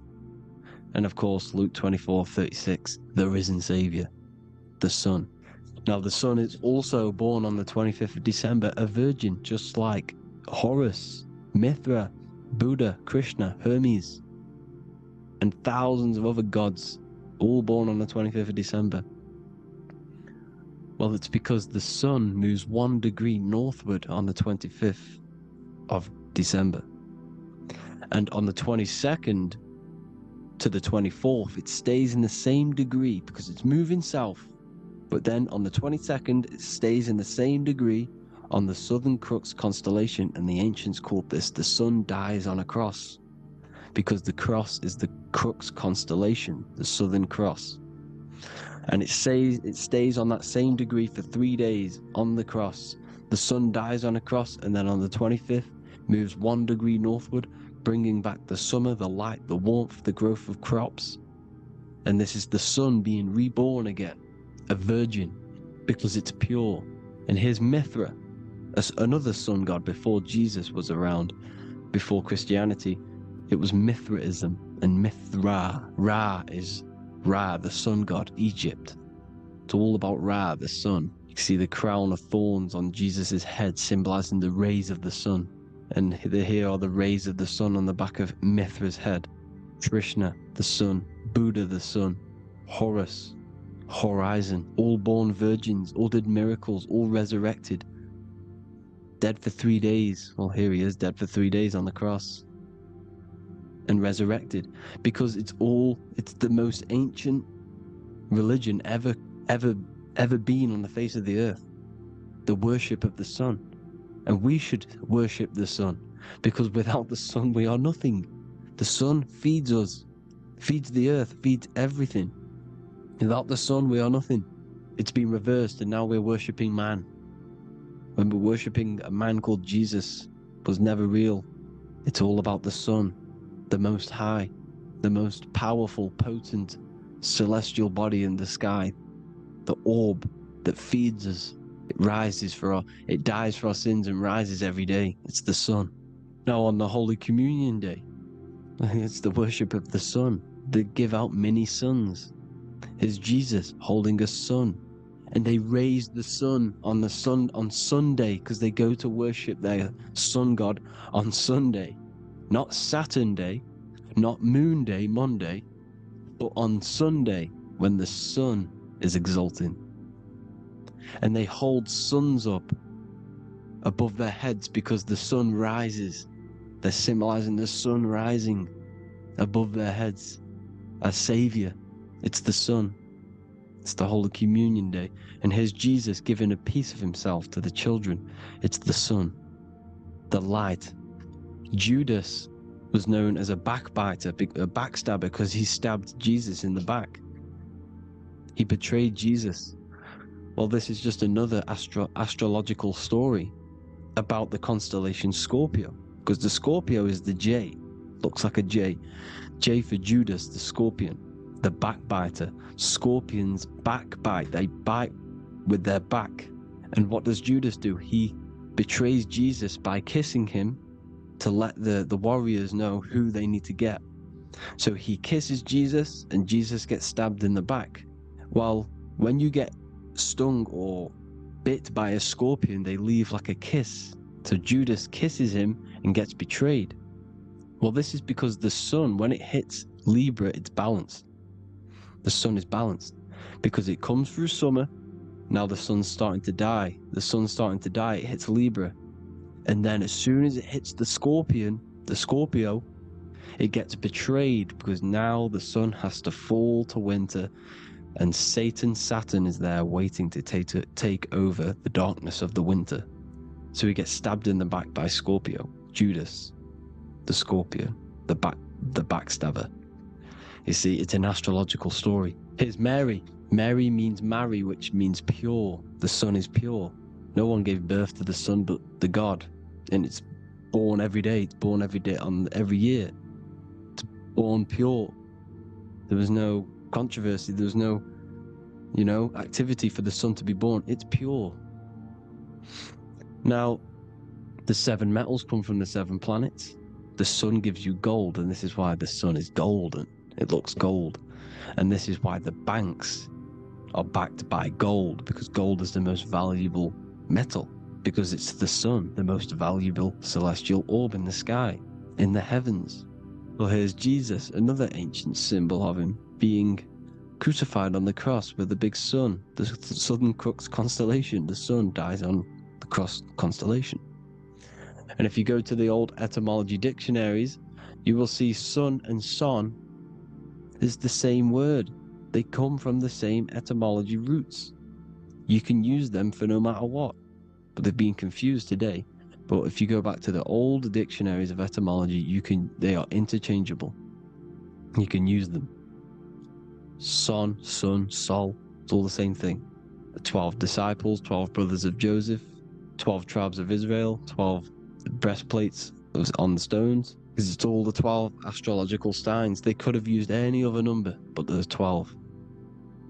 Because 12 is the mind, which is God. 7 is the number of matter, which is man.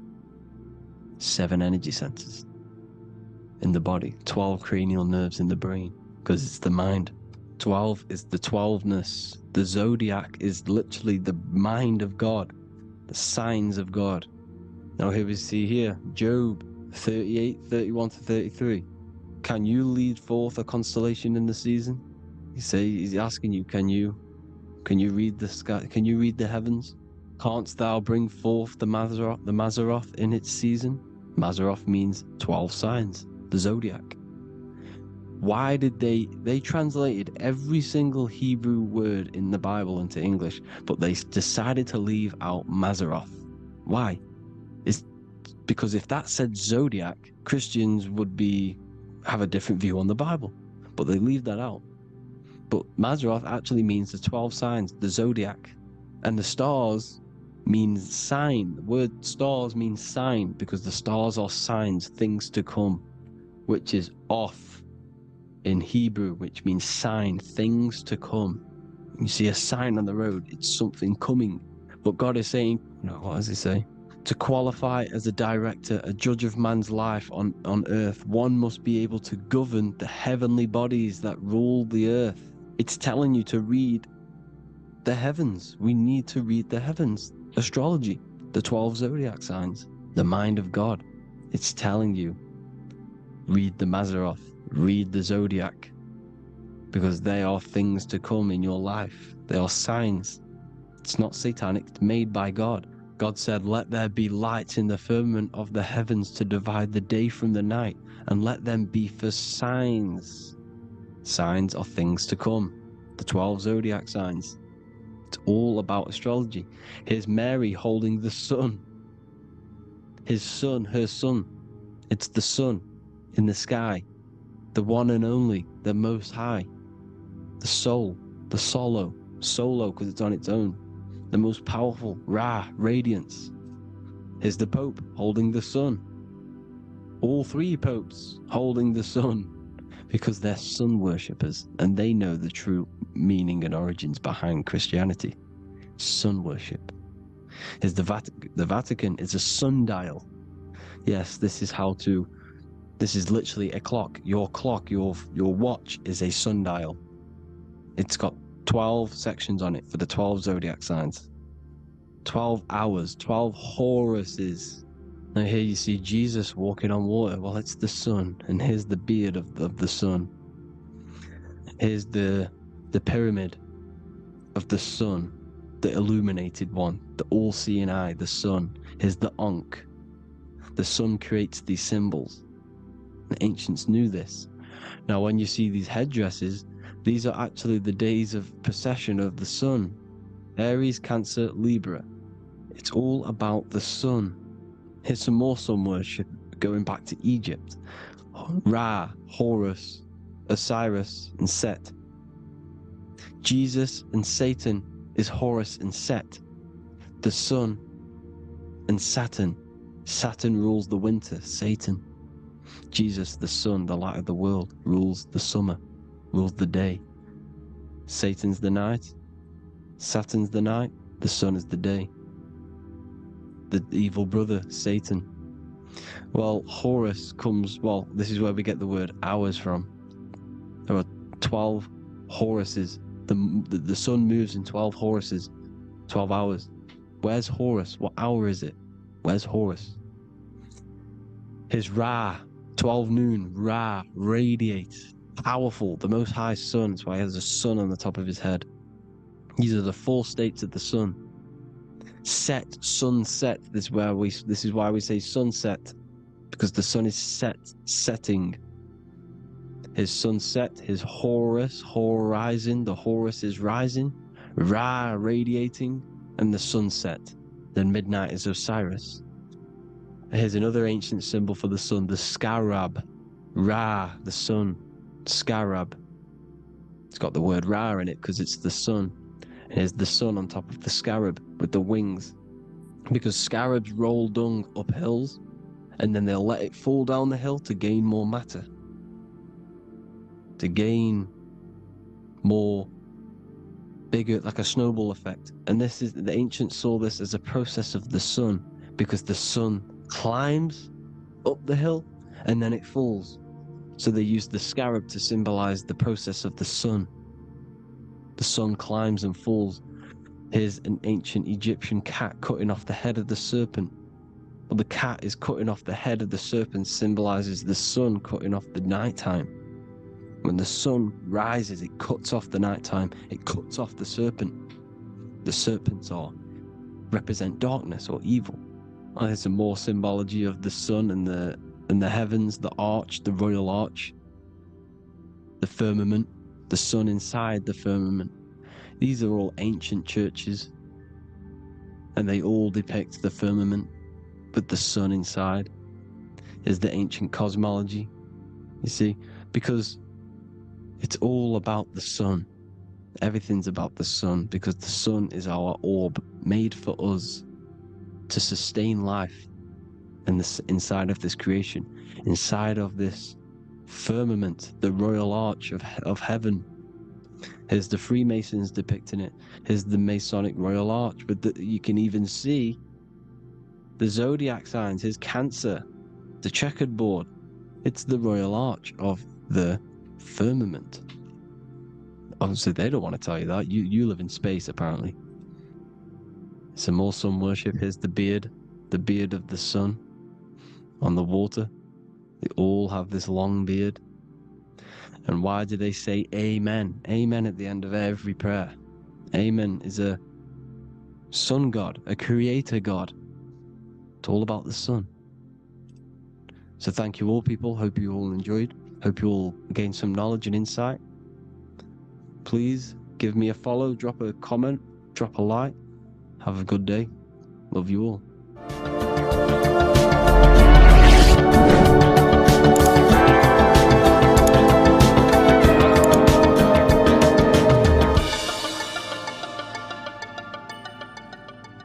Neo is plugged in on the back of the neck, which is the reptilian brain stem. The reptilian brain is all to do with survival mode, survival state. It's always scanning the environment for safety, whether that's physically, emotionally, or mentally. It does not think. It is instant. For example, do I smack the guy or run off?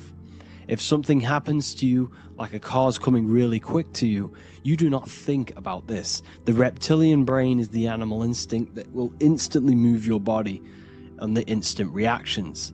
Hence why it's the closest brain to the rest of the body. It has instant access to the electrical nervous system to control the body at instant reactions.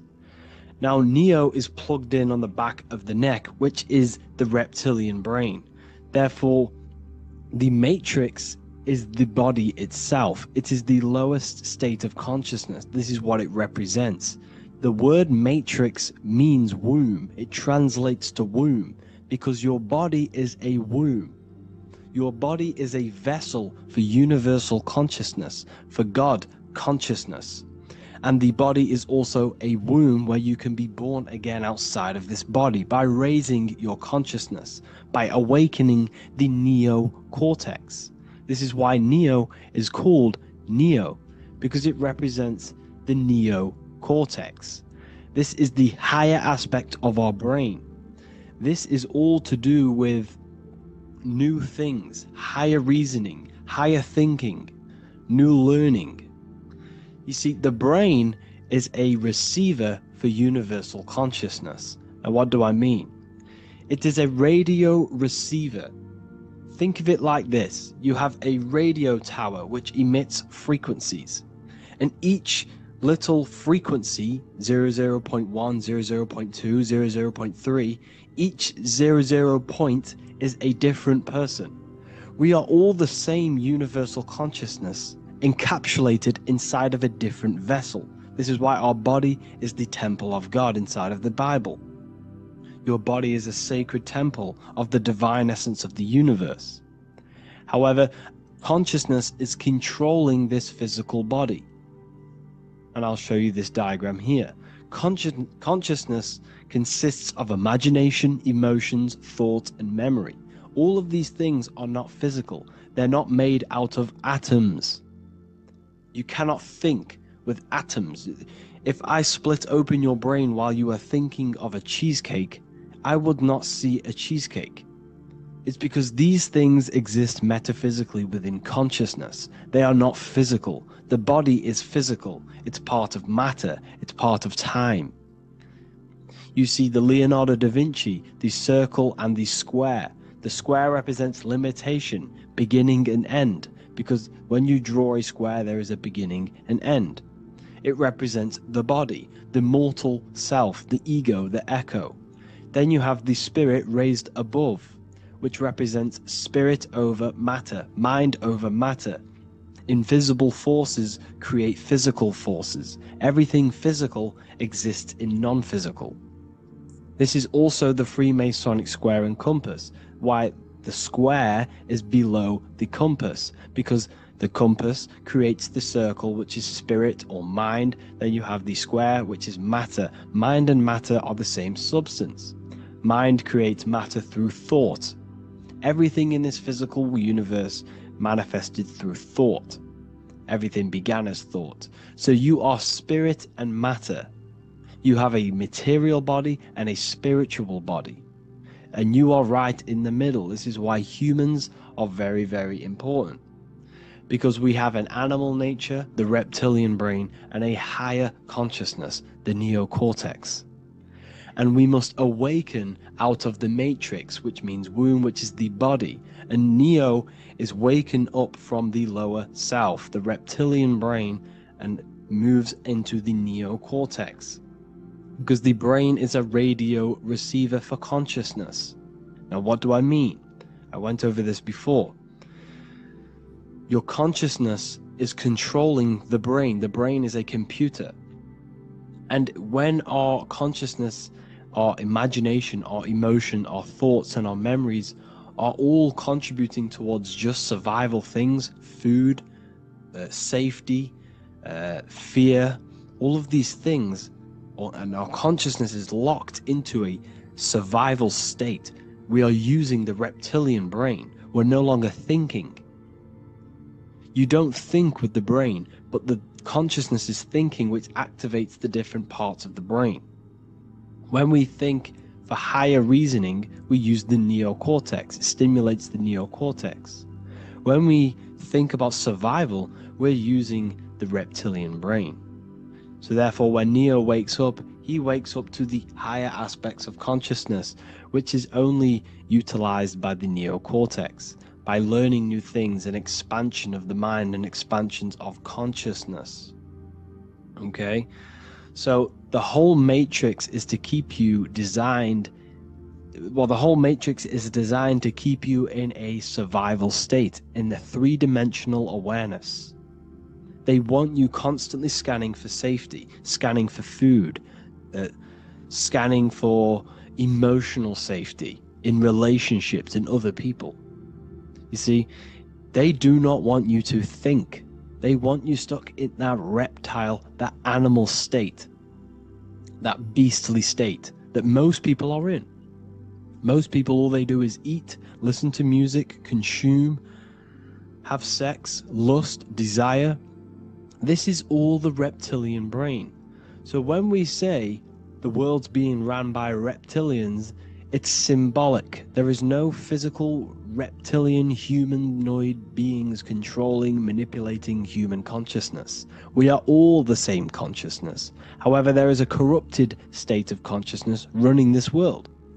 And this consciousness worships the physical plane, and they control the physical plane. So by doing that, they keep you stuck in a reptilian way of thinking, the animal state, to keep you stuck in the lowest state of consciousness. Now, this is the god Osiris, which represents the reptilian brain. None of the Egyptian gods ever existed. They are all symbolic for the brain and anatomy of the human body. Osiris represents the reptilian brain. As you can see, this anatomy compare to the brain stem and Osiris statue found in Egypt. And we also see an ancient artwork of Osiris with green skin and two reptile crocodile alligators next to him, which also symbolizes the reptilian survival state of human consciousness and the activation of the reptilian brain. This is what it symbolizes. Now, this is what the Matrix is all talking about. It's talking about the awakening, the expansion of consciousness. The word divine is dive in because you connect with the divine by diving inward. There is no man in the sky going to save you. You must connect with the self. Know thyself. Truth comes from within. All of these things I'm telling you comes from within you. I'm just pointing it out. All of this is self-realization. A lot of people say, well, what are my sources? My sources is knowing thyself, observing thyself, using the neocortex of critically thinking, sitting down and thinking about yourself and having deep realization of yourself. You can realize that your thoughts are not of this physical world. It's quite simple. The brain does not think. The brain does not imagine. The brain does not hold memory. All of these things exist in consciousness, the one consciousness, but we are all fractal, infinite parts of. This is the eye on the triangle, consciousness being given down to the rest. This is separate. Consciousness is separate from the rest of the pyramid. The pyramid is your body. Neo is the one consciousness. This is the Egyptians symbolizing the one consciousness giving Ankh, which is life, to all the different life forms. However, you can see that the central sphere is giving a big Ankh to the humans, because humans, like I said, possess the advanced consciousness, an advanced brain that allows us to turn above our reptilian animal self. For example, we can go against our reptilian lower animal nature and turn to our godly nature. Animals cannot do that. They are stuck in instinct. They are stuck in a reptilian animal way of thinking and operating. Everything they create is to survive. We can turn against our lower nature and create for amazing things like buildings, architecture, technology. We can use our creative consciousness for anything we wish, not just survival needs. And it's the same with your spiritual journey. You can raise your consciousness beyond this animal state that they try to keep you in through fear, consumption, food, and the reptilian brain. We must awaken, start to think critically, and awaken to our divinity, because the mind, the consciousness within you has infinite potential to expand. There are infinite fields of knowledge that you can explore. The mind can never be filled. It can never ever be full of knowledge. It always expands, and that's why you are alive. That's why you are part of this universe. That's why the science always says the universe is always expanding, because the universe exists in your mind, and the mind is always expanding into new fields of thought, new fields of knowledge and information. And that is your whole sole purpose, of expansion of mind and expansion of consciousness, and the exploration of the mind of God. We are living in the mind of God. You are a thought in the mind of God. You must awaken out of this body. This is why Jesus says you must be born again to see the kingdom of God. You must be born again. You must raise your consciousness beyond physical limitation and awaken to your divinity. And this is pretty much it for this video. I hope you all understand this, that this is all symbolic for consciousness.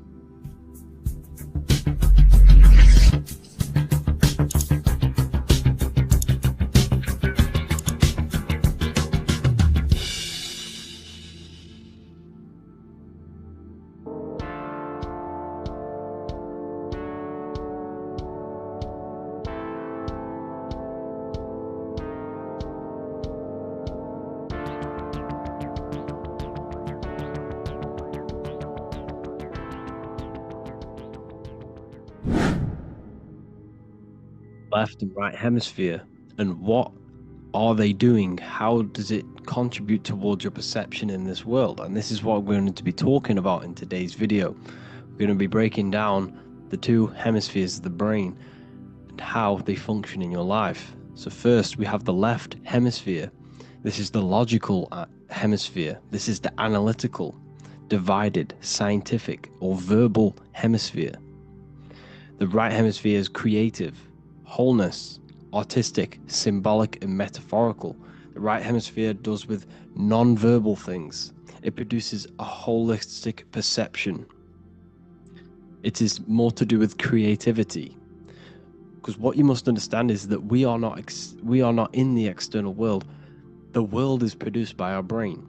We see with our brain. Our eyes are a part of the brain. What we touch is the brain's interpretation of electrical signals on the nervous system. What we smell is the brain's interpretation of smell through the nose. What you taste is your brain's interpretation of chemical reactions on your taste buds. So what you are experiencing is the brain. The brain is a computer creating a simulation. And you have two hemispheres which breaks down this reality. So essentially the brain is the perception creator. It creates perception. So if the brain is creating this, who is the one experiencing the brain? Well, that is you, the consciousness, the mind, the all-seeing eye. You are the all-seeing eye experiencing the brain, the observer behind the brain, behind reality, behind the emotions. So if you're walking through a woods, this left brain sees individual trees. The right brain sees the whole woods. It sees the biome. It sees the bigger picture. So when you are walking through this woods, the right brain picks up a holistic perception of reality. It creates the woods as one unified woods. The left brain's job is to break this down and analyze it so that we can see individual things.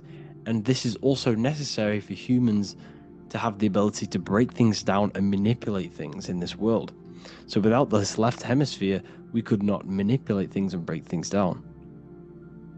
So this right hemisphere is important because it sees the whole woods. It sees humanity as one unified consciousness.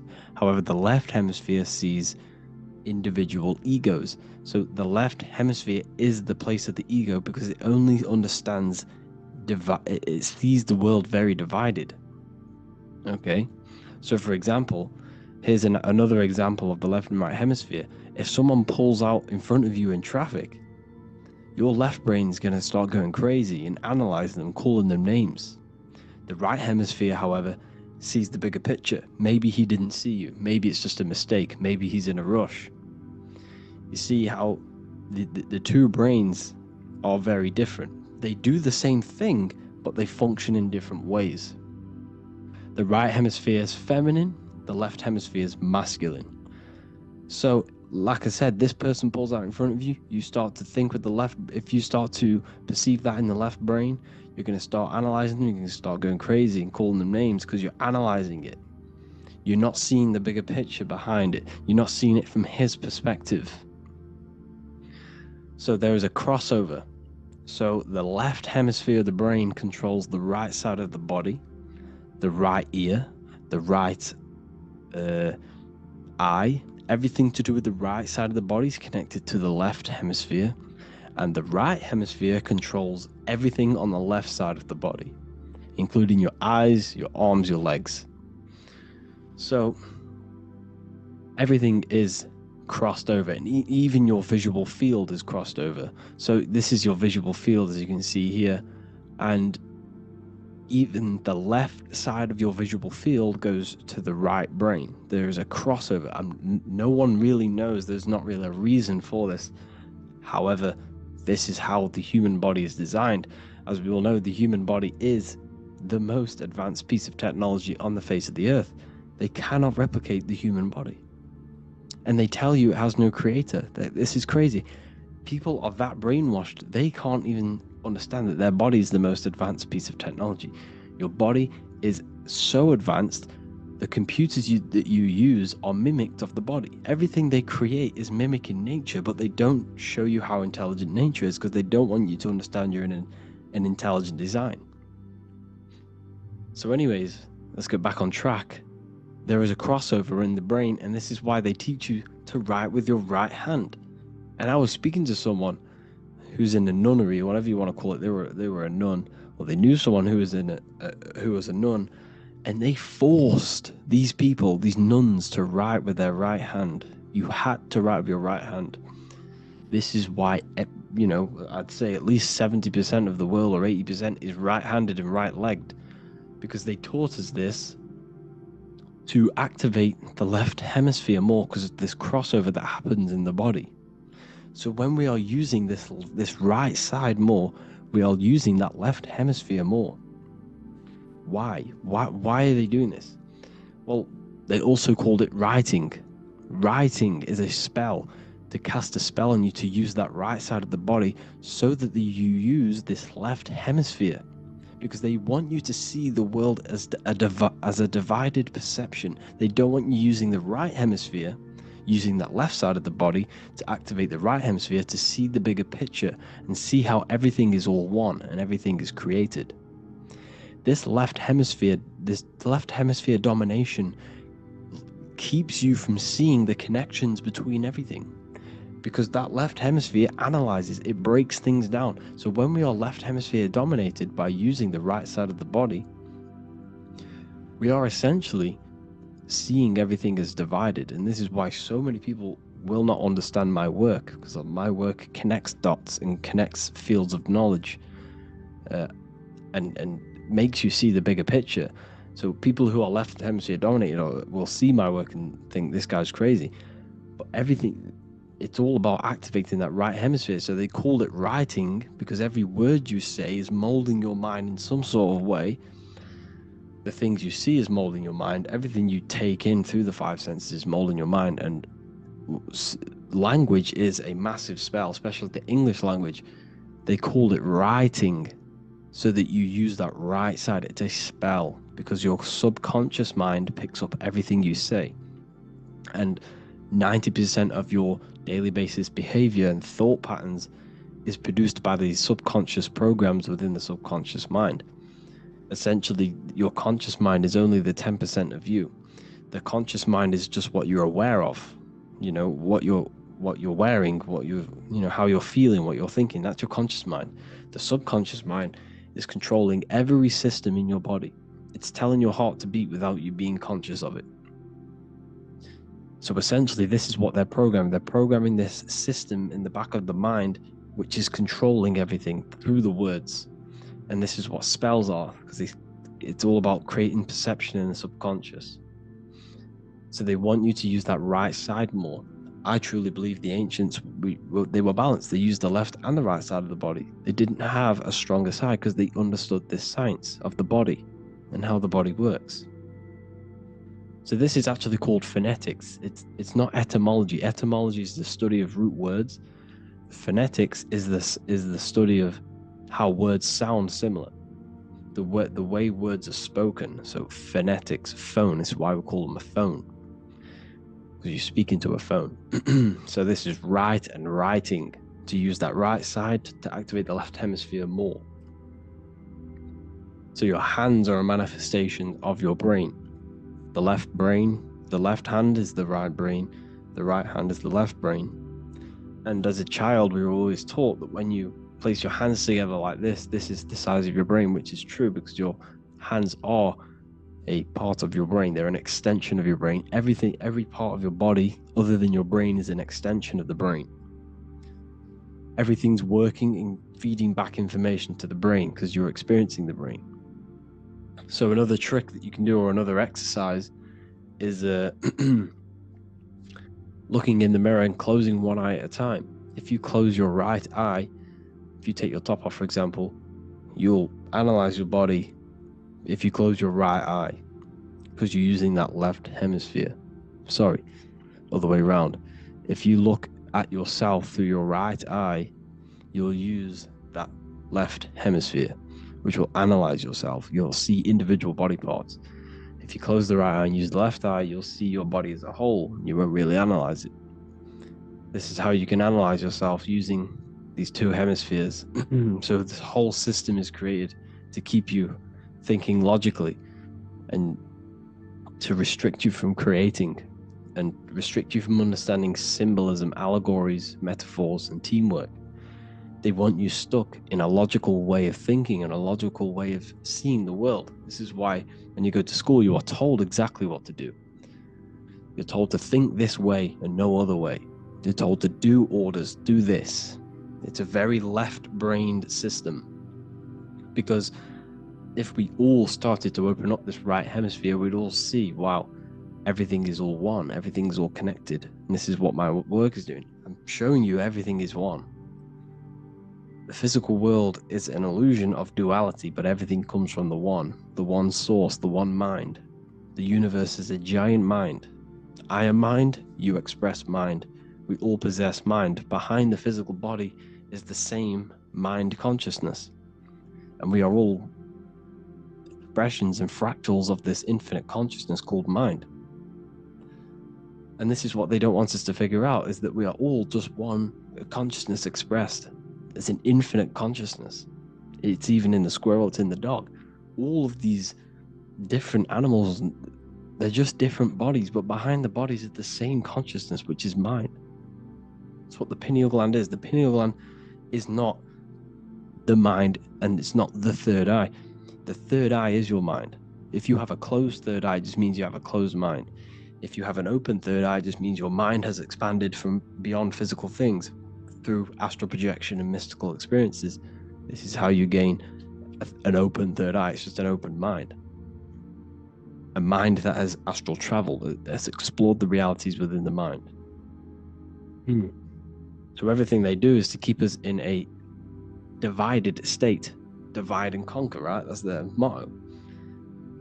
All to keep you thinking how everything is divided. Everything they've done is division. Postcodes, countries, everything is divided. Like football teams and all this stuff. It's also a natural process when you grow up, because as you grow up, your brain is constantly analyzing the world. So this is sort of a natural process of how you become more left hemisphere dominated, because your brain is always analyzing. And unless something awakens you, you can awaken that right hemisphere where you can start to see the bigger picture. Even the music is all tuned to 440 hertz. It shuts down the right hemisphere of the brain. 440 hertz, Spotify, Apple Music, the radio. Every time you turn on the radio, it's tuned to 440 hertz. This was specifically tuned. It never used to be tuned to this. It was in the 1950s.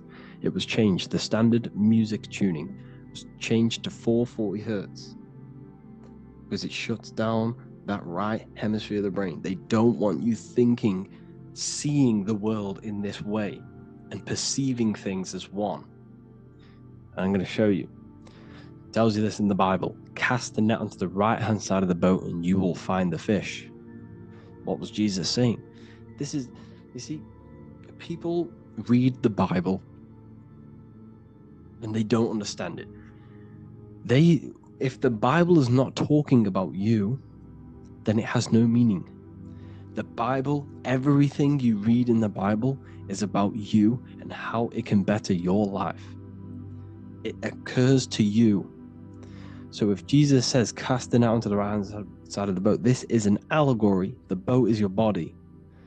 Cast the net, it's the awareness, the perception, onto the right hemisphere of the brain, and you will find the fish. What's fish? What do fish do? They swim deep in the ocean. It represents the knowledge. Deep knowledge. Cast the net onto the right-hand side of the boat and you will find fish. You will find the wisdom. You'll gain understanding when you cast that your awareness into that right hemisphere. You will see that I am you and you are me. We are all one consciousness. You will see everything. You'll see that the trees are the same patterns as the nerves in your body.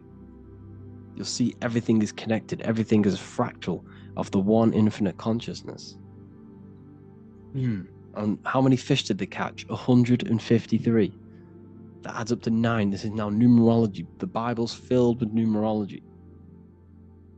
Adds up to 9. What's 9? Human consciousness. It represents consciousness. You're in the womb for 9 months. Feminine. It's all about consciousness.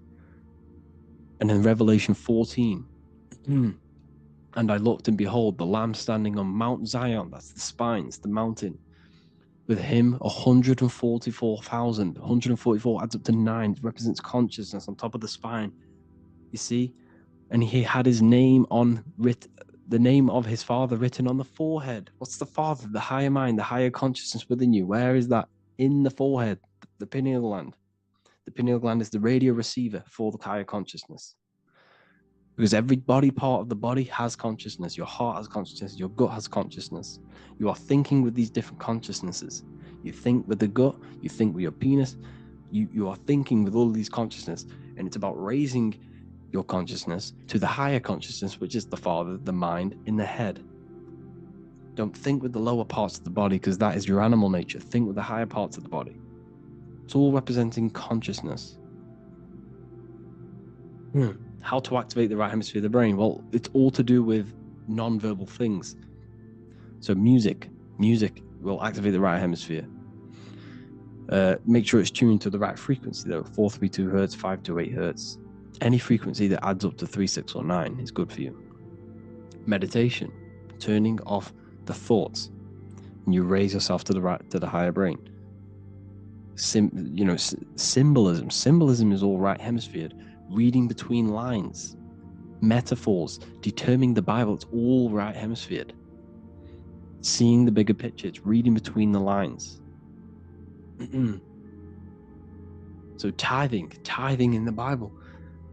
These people in the churches are giving 10% of their money to the church. It's nothing but a scam. What these people have done is they have externalized the Bible. They have taken the Bible and literalized it so that they can make a business out of it. So what they're doing is 1/10 of the produce of what it says in the Bible, 1/10 of the produce of the land, whether grain or fruit, is the Lord's and is holy. So what's that saying? The 10th of, it's basically saying give the 10% to the Lord, to God. What does that mean? Well, what's the land and the fruit? This represents physical things, the physical things that you have. The 10th of the physical things that you have, what's that? That's your ego. All the physical things that you have is all to do with your ego. That's the lower self. The ego, what is the ego? It's the mind's perception of the physical self. You had no ego when you were a child. Okay, when you were a child, you had no ego. As you grew older, you created the ego. The ego is the full self. It's the echo. Ego, echo. It's the echo of the full self. So it's saying give the ego over. Take away the animal self.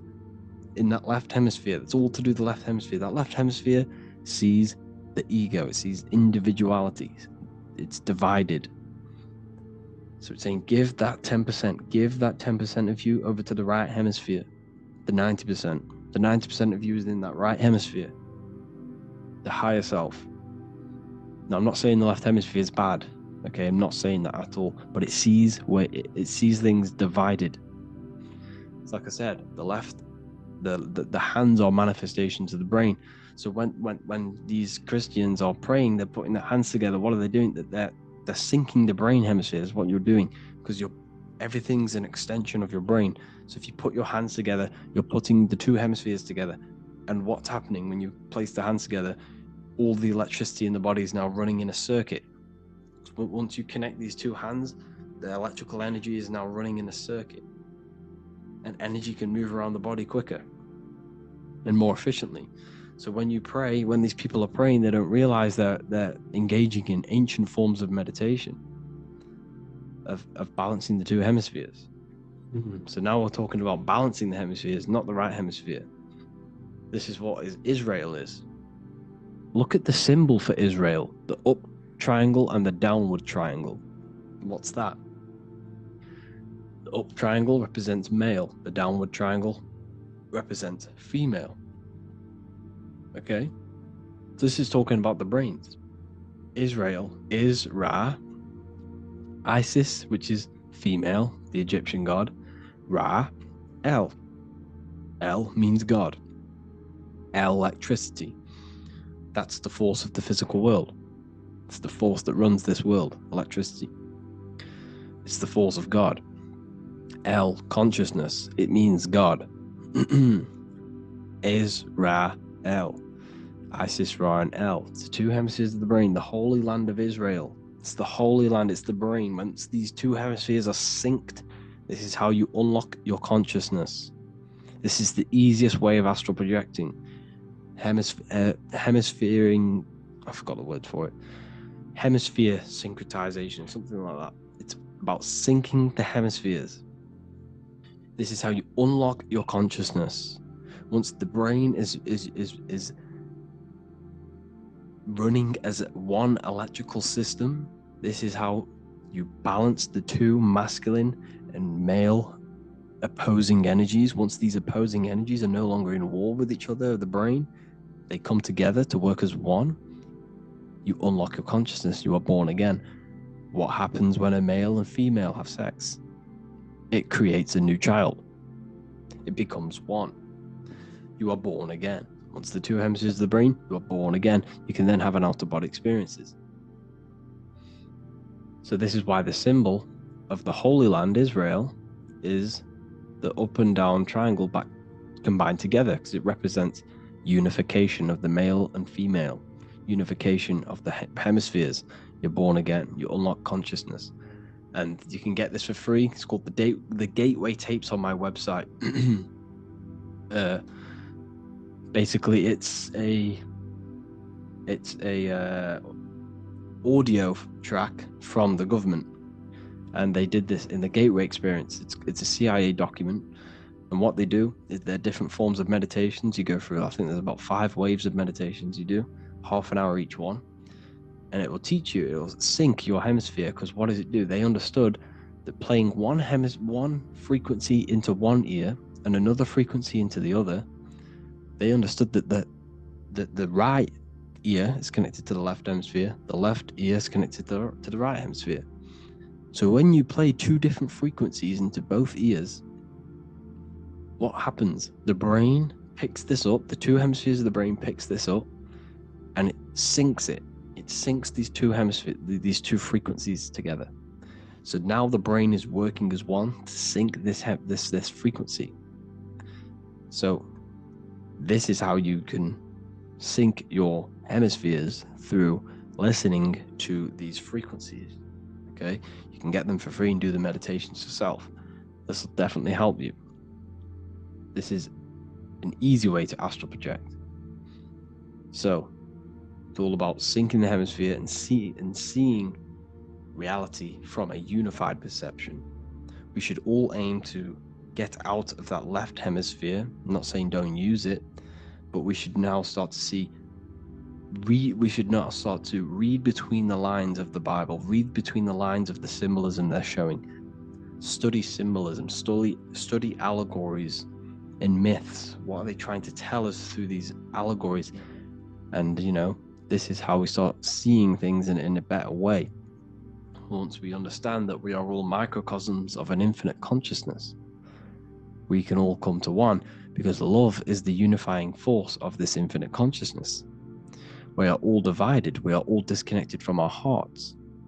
Once we all connect with our hearts and see that everything is one, we can all start to love and come together as one, because love is the unifying force of consciousness. So if you haven't already seen, I now have launched the Ethereal University. I will be doing lectures like this one, but even better, deeper, and even releasing knowledge that I can't talk about online, as they are censored. I'll be doing lectures every single week. I'll be doing live calls every single week. You also gain access to my library, which is filled with over 45 occult books, filled with knowledge. Okay, I'll show you now. Plus, you get my book, The Book of Wisdom, PDF form, and the Human Health Guide, PDF form. You also get all of this stuff, the health section, Q&As, Ethereal meditations. We've got some celestial studies, cosmology, and numerology coming soon. You also get the brand new Manifestation Mastery course, plus the library. And there'll be new books, new lectures, new live calls every single week.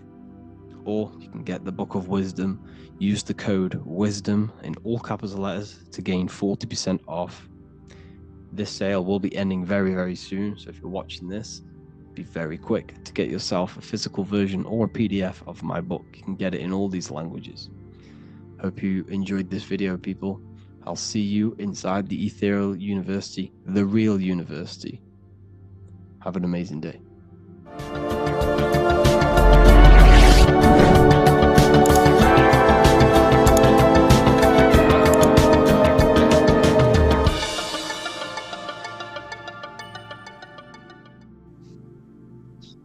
Matthew 21:1, Jesus went into the temple of God.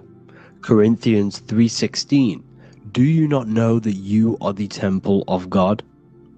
Now what is this telling you? That God is within you.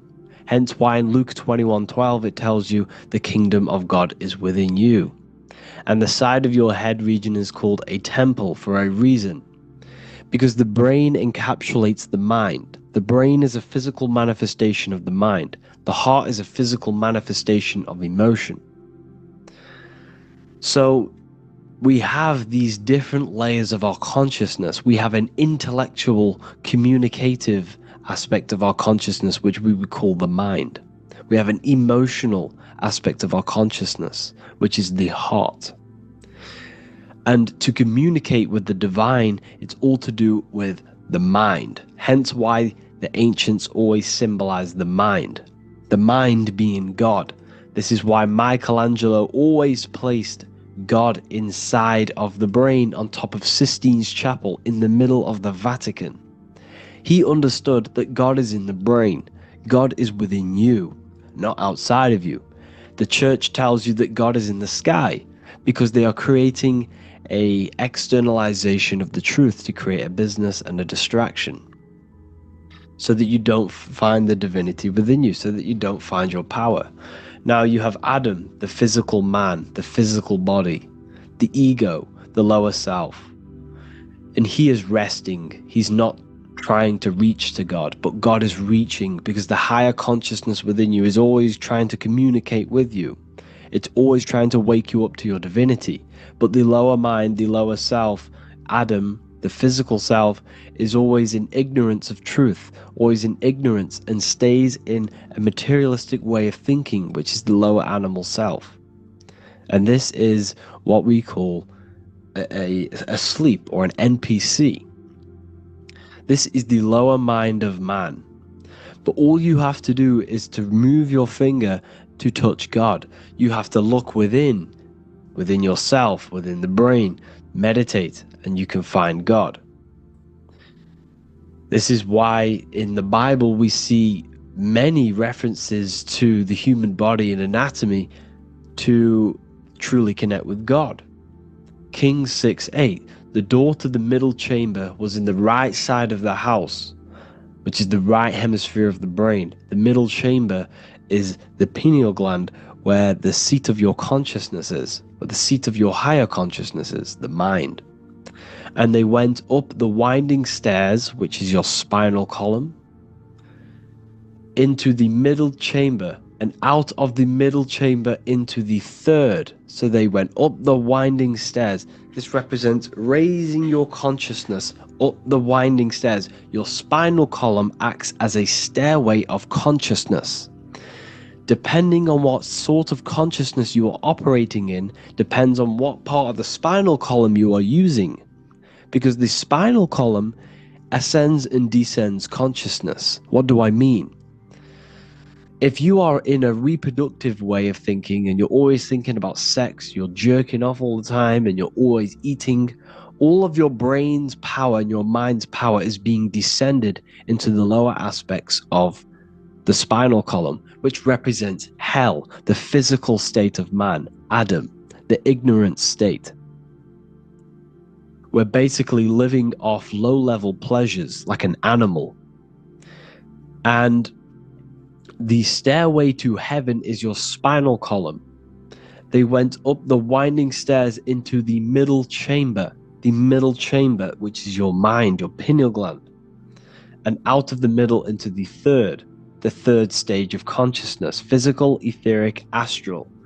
When you meditate and you start to raise your consciousness during meditation, you enter the astral plane when you turn off thought. But this is the middle chamber inside of the brain.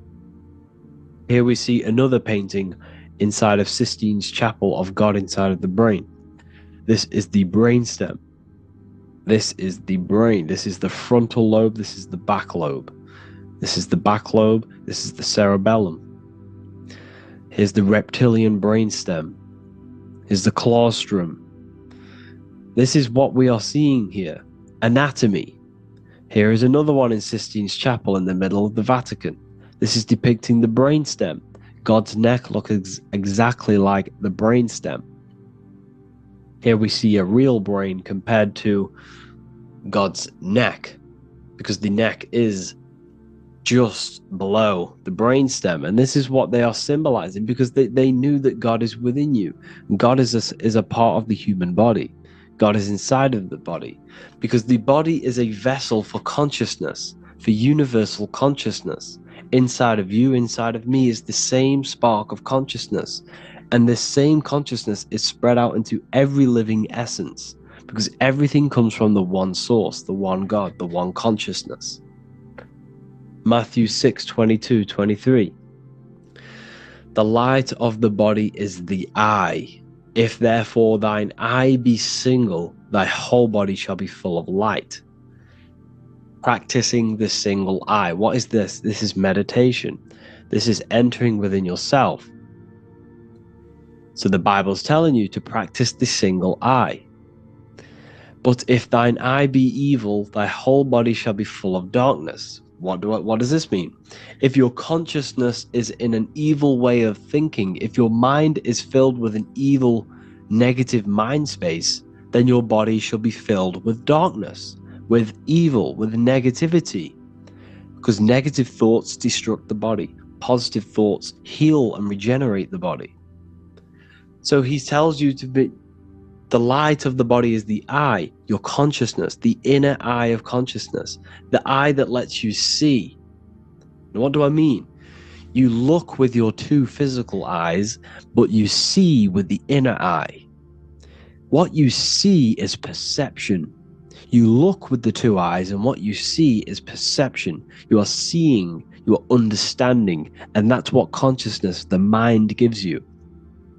Consciousness, or the mind, is the force that allows you to be a human being, that allows you to understand things and interact with things and make decisions. It's an infinite intelligence. See, the mind is not the brain. This is a big confusion with people. Hence why the eye on top of the pyramid is separate from the bottom half of the pyramid, because the consciousness is separate from the body, the eye, the all-seeing eye. It represents the observer, the eye that sees into this body, into this world, into this. You are the perceiver. You are the invisible spirit within the body.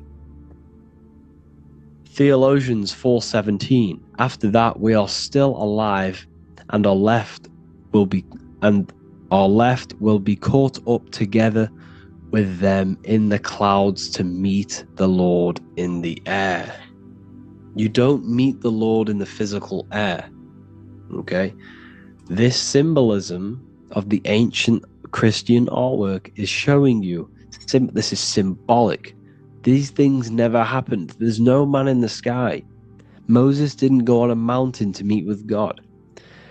The air represents the mind. This is why you say you're an airhead when someone's very stupid. Earth is your body. Water is your emotions. Fire is your spirit. Air is your mind. The invisible mind. So Anton Mengs, an ancient Christian art worker, is showing you anatomy of God in the clouds. But this is the anatomy of the human body. Raising yourself to the mind and turning the mind inwards on itself during meditation. And that's how you meet the Lord in the air. You meet the Lord in an elevated state of consciousness. The air represents an elevated state of consciousness because the air is up. You have to raise your consciousness to meet the Lord in the air. This is why Moses went on a mountain to meet with God. The mountain represents elevation of consciousness, raising the mind up the spinal column, taking all of the mind's attention away from the reproduction and the physical aspects of self and raising it to the brain and turning off the brain and going inward into the air. It's talking about raising consciousness. It's allegorical, it's a spiritual metaphorical text. The side of your head's called a temple because inside that where that temple is, right in the middle of where you call the temple, is the inner chamber, the open room, the holies of holies in the Bible, or the land flowing with milk and honey, or Mount Zion. There's so many different names for the brain, or the upper room where Jesus meets his 12 disciples, the 12 cranial nerves in your brain. This is the temple of God. Your body is a temple of consciousness. It encapsulates consciousness. It encapsulates the mind and soul. John 10:30, Jesus states, I and the Father are one. Psalms 46:10, be still and know that I am God. He's talking about the I am within you, not within Jesus. Everyone refers to ourselves as I. I am God. When you say I, you're referring to the highest aspect of yourself. The aspect that is above all thought, above all emotion, and above all things. When you say I, you're referring to your pure awareness, your pure consciousness, the highest aspect of yourself. And anything after I is egotistical. I is God. The letter I is the Roman numerals for one, because there is one God, one consciousness. The letter I is one line, just like the number 1. Matthew 6:3-4, take no thought. Therefore take no thought. Take no thought. He says this 5 times because you must turn off the 5 senses and take no thought to connect with God. Be still. This is telling you to meditate and know that I am God. The I am within you.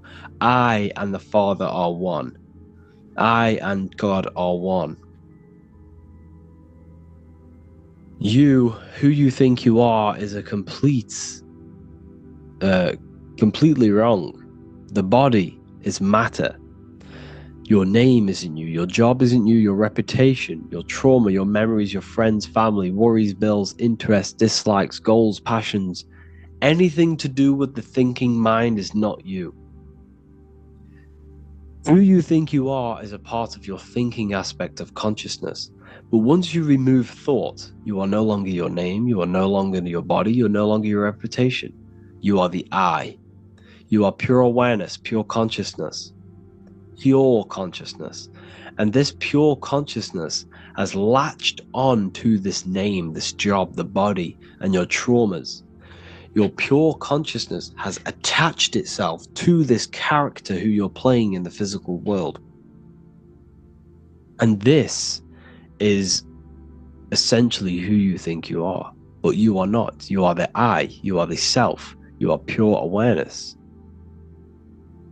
So, in order for you to detach from these things, you must learn how to detach from your name, your job, your reputation. And you do this through meditation, by turning off the thinking mind. Turning off the thinking mind allows other aspects of your consciousness to open up. What do I mean? Your whole life you've been thinking, and all of these thoughts has attached you to this physical body. You haven't allowed your consciousness to open up. And you can only do this by taking no thought. That's why Jesus tells you, take no thought. When you turn off the thinking mind, other aspects of your consciousness starts to open up. Other aspects of your being can open up. And this is how you astral project. This is how you do all these mystical things and things to do with consciousness. It's taking no thought. Imagination, emotions, thought, and memory are all to do with consciousness. These things are not physical. You can't touch thought. You can't touch emotions. You can't touch these things because they are not a physical thing. So you must turn off these things for other aspects of your consciousness to open up. Okay? So essentially, the Bible is a metaphorical, astrological, numerological, metaphysical, spiritual, encoded text that talks about human anatomy, spirituality, and the true nature of the human experience. Everything they teach you in school is to make you think that you are this body. Everything they teach you in church is the externalization of the true teachings of Jesus. Jesus was telling you to meditate. Jesus was telling you to practice the single eye. Jesus was telling you to look within yourself and find God. He wasn't telling you to pray to him. Mark 16:19, he was taken up to heaven and sat at the right hand of God, the right hemisphere of your brain. John 21:6, cast the net onto the right hand side of the boat and ye shall find fish. Fish is understanding. The boat is your body, your brain. Cast your awareness into the right side of your brain and you will find understanding, because the right side of your brain is all to do with the creative aspect and the intuition and the spiritual sides of your consciousness. This is why God is here. This is why Michelangelo depicted God in the right hemisphere of your brain, because this is all human anatomy. And I speak about all of this in the brand new Book of Wisdom, Volume 2. Which is now available. The start of the revolution has begun. This book is truly going to change the way people see the world. It's got so many more topics than the last one. It's truly a revolution. It's written in so much detail. It's very practical. I cannot wait to share this one with you. I just want to say thank you for the opportunity for me to create this book. Because without you, I couldn't have created this. And I just love sharing my work with you. And I thank every single one of you for the support, the watch, like the views and the likes, everything. Especially the people who have joined the university and stuff like that. And for people who have joined the university, you do get a free Book of Wisdom paperback if you just go to the general chat and follow the description, follow what the instructions that I gave you in the chat, and you'll be able to order a free Book of Wisdom if you are inside of the university. Plus you get all of my other books, 2 books, and over 45 occult books on occult and esoteric things. You get lectures, live calls, a community, a manifestation mastery course, and a whole library and reoccurring updates every month, every week. So yeah, I hope you all enjoyed this video. Thank you all. Please leave a comment to help the algorithm, and leave a comment on what videos I should make. And yeah, I'll get to uploading on the YouTube a lot more now the second book is now released. I have a lot more time on my hands.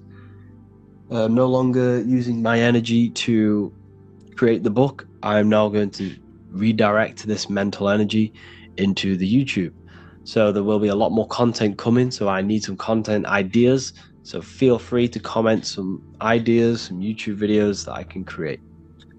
Thank you all, people. Have an amazing day.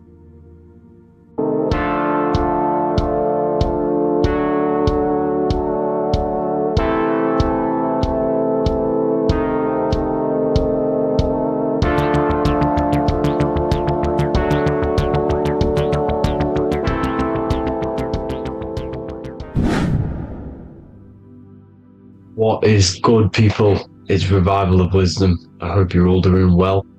And this video is how to raise your holy oil or your kundalini. Let's get straight into this. So this is a monthly cycle. Every month, when the moon is in your zodiac sign, this oil is released. Now, the moon is in control of monthly cycles. For women, it's the menstrual cycle, and as well this holy oil cycle. The moon changes sign every 2.5 days and passes through the zodiac signs in 27 days. So the moon tells the day, the sun tells the time, the stars tell the month. This reality is a massive clock, if you like to say. It's a cycle. Okay, the moon controls the night, emotions, water, fluids, and the mind. Okay, so this oil is produced in the claustrum. It's produced in the claustrum, which is here, right? This is where you get Santa Claus from. Now, the claustrum is at the center of the brain, and it is next to the pineal gland and the pituitary gland. Once it starts in the claustrum, this is the holy present. This is the present that Santa gives to us, Santa Claus. And it goes to the pituitary gland and the pineal gland. And what's connected to the pituitary gland and the pineal gland is the Ida and the Pingala. The Pingala is the pineal gland's nerve, which is the honey, which is the positive charge, electric. And the pituitary is the Ida nerve, which is the magnetic charge. This is the milk, the land flowing with milk and honey. This is the brain, the heaven, okay? And it travels down the spine using these two nerves, these electromagnetic charge. And this is what the ancients symbolized with the two serpents wrapped around the spinal cord, the Ida and the Pingala. And this travels down to the sacrum or the solar plexus. Okay, so once it's here, okay, the spine is an elongation of the brain. So the spine is pretty much the brain. It's an extension of it. And it's kind of a microcosm of how we descended from heaven to physical reality, to physical matter, which is our consciousness has done. Our consciousness has descended from heaven into physical matter, and this is a microcosm of it. Okay, so once we're in the sacrum bone, this holy oil, like I've just explained, this holy oil starts in the Santa Claustrum, goes down the chimney to the sacrum. This is the sacrum, the solar plexus, and drops the present off at the sacrum. Now, once we're at the sacrum, we need to raise our vibration to take this oil back up the spine. Okay, and The River Jordan symbolizes this in the Bible. King Herod wants to kill Jesus in Nazareth, which is here, this is the River Jordan, is Nazareth. He goes to be born in Bethlehem and then goes back up to Nazareth to Joseph and Mary. Joseph and Mary, the pineal gland and the pituitary gland. The Bible is huge symbolism. It's all metaphors for this sacred process which goes on inside of your body. You are the Temple of Solomon. You are the Holy Land. The Holy Land is your brain. Once this oil is at the sacrum, you need to raise your vibration in order to take it back up. Once this oil has gone back up to the pineal gland, it activates the crystals which are wrapped around your pineal gland. Your pineal gland is this tiny little beam here. This is the claustrum. This is the pineal gland, and it's wrapped in crystals. And when this oil travels back up the spine by raising your vibration, back to the upper room where Jesus met the 12 disciples, or the 12 cranial nerves in the brain, and it activates and it turns on this pineal gland. And once it's turned on, it illuminates all the cells and the nerves in your brain and turns them all on and activates the higher God man, the God consciousness, Christ consciousness. And it regenerates the whole body. This is the secret to regeneration. It regenerates all the cells in the body. And this is how the ancients lived for thousands and thousands of years, as talked about in ancient texts. They lived for hundreds and thousands of years because they knew this secret. And this fluid, this brain fluid, the secretion, or the Christos in Greek, which means gold, because this is the alchemical process from turning lead to gold. Your body is the alchemical furnace. Now the ancients knew about this center of the brain because they symboled it. This is the Eye of Ra, and it's the brain, and this is what's wrapped around our consciousness. Our consciousness isn't wrapped around the brain. The brain is built around the consciousness. We are the consciousness. You don't have a soul, you are the soul. Okay? Now, the head, heaven, hell, heel at the bottom of your foot, that's hell. Head is heaven and hell. Simple. Now, the pineal gland produces DMT, which is dimethyltryptamine, which is known as the spirit molecule.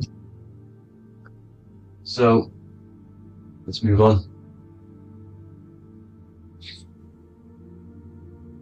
Now, when this oil travels up, back, the spine, the chimney, it crucifies at the top, which is called the vagus nerve. So when it reaches here, the optic thalamus, it crosses and crucifies once it's raised back up. And this is why Jesus dies at 33. He was crucified at 33. Because you have 33 vertebrae on the back of the spine. And then it's crucified by the cross of the vagus nerve. When this oil crosses the vagus nerve, this is the crucifixion at 33. And it symbolizes the death of the physical consciousness. You then become spirit. You then become God consciousness, activating the Kundalini, regenerating the body and the mind. Okay. The Garden of Eden. You are the Garden of Eden. The land of milk and honey is upstairs. The pituitary, which is the milk, the pineal gland, which is the honey, which is DMT. It even says this in the Bible. As he brought us into the place, and he has given us this land, a land flowing with milk and honey, which is also symbolized as the sun and the moon. The Bible also says, the light of the body is the eye, not the eyes, the eye.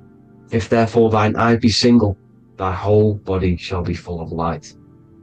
This is the activation of the pineal gland by raising this oil back up to the pineal gland, to the center of the brain. Neither shall they say, see that here, or see there, for behold, the kingdom of God is within you. So he's saying, don't look out there, Nothing is out there. It's all inside of you. Everything's inside of you. You're the universe.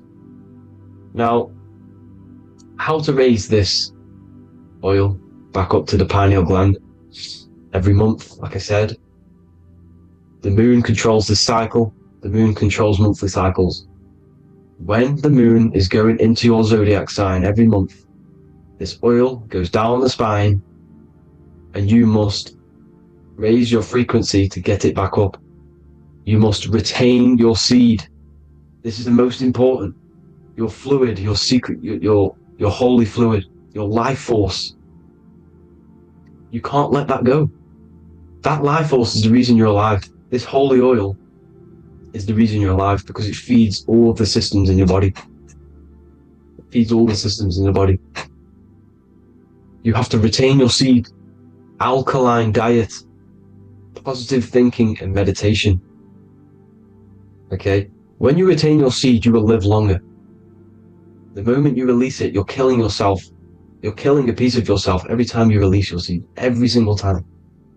You're killing a part of yourself. Okay? Now, this could be why this could be the illumination, the single eye on the Illuminati's symbol, the Freemasonic symbol, the illuminated eye, the triangle, which could symbolize the body, mind, and spirit, but the eye illuminated. Now, in the Bible, it talks about the two trees, the tree of knowledge and the tree of life. The tree of knowledge is the tree of good and evil, which is the most important system in your body, which is the nervous system. The nervous system, the most important. The tree of good and evil. And the tree of life, which is the cardiovascular system. Now, this oil, when it's released every month, feeds these two systems, and these two systems feed everything. Now, it's important you understand that. Okay? The ancients knew all of this knowledge. The Bible's telling you this knowledge. But it's in a metaphorical way. You have to understand the context behind it so you can read it properly.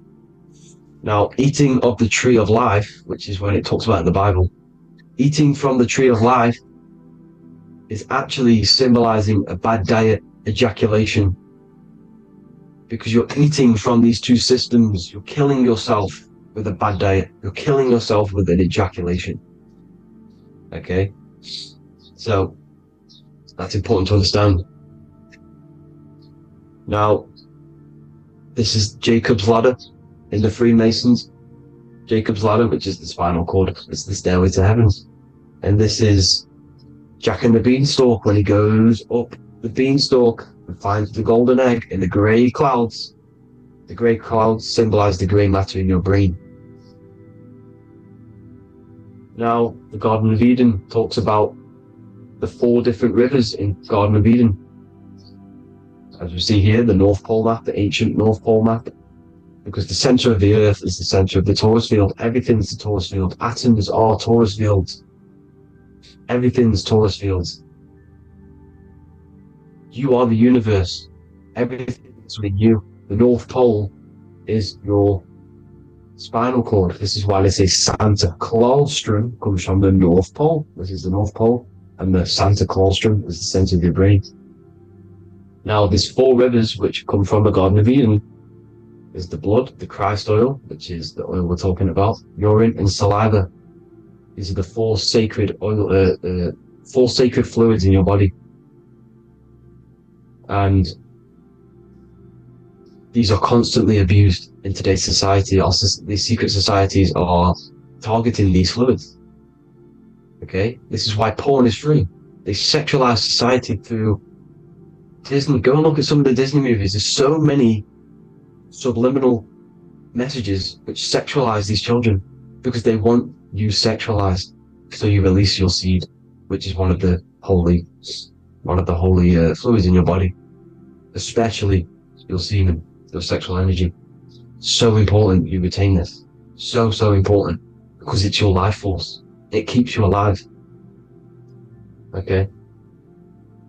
Now, let's recap on this. If you want to raise your oil every month, you can't just retain your seed for the month. You have to retain your seed forever. Don't just do it for a couple of days.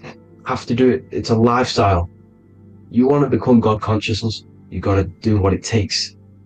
It's hard in this society because this society is made around, it's designed to kill you pretty much. It's designed to keep you in these lower states of consciousness with all the bad food, the chemicals in the food, the chemicals in the water, the sexualized TV programs, sexualized adverts, sexualized TikTok and apps, videos, subliminally stimulating you. Because that is your weakness, sex. It's your weakness. Now, you have to retain your seed, meditation, and an alkaline diet. Why alkaline? Because acidic is low vibrational. This is the color spectrum. And what's the highest vibrational color? Violet. It's the lowest, red. You have to have an alkaline body in order to raise this oil. When you drink, when you have a bad diet, when you drink alcohol, when you smoke, this destroys the oil. It destroys the oil in your sacrum, and it can't be raised again, can't be raised up. This is why it's so important. Without that oil, you don't live. That oil makes you live. It feeds everything in your body. It's crazy how we're not taught this. It's insane. But that is how you raise the oil, people. I hope you all gain some knowledge out of this video. And I hope this assists you on your journey, your spiritual journey. And please like and share this video. We need this knowledge out to the public to wake up humanity. Thank you all, people. God bless.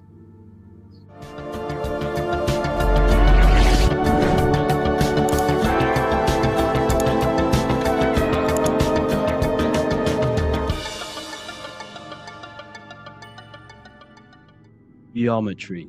This is the study of nature, of the codes, the mathematical codes behind physical reality.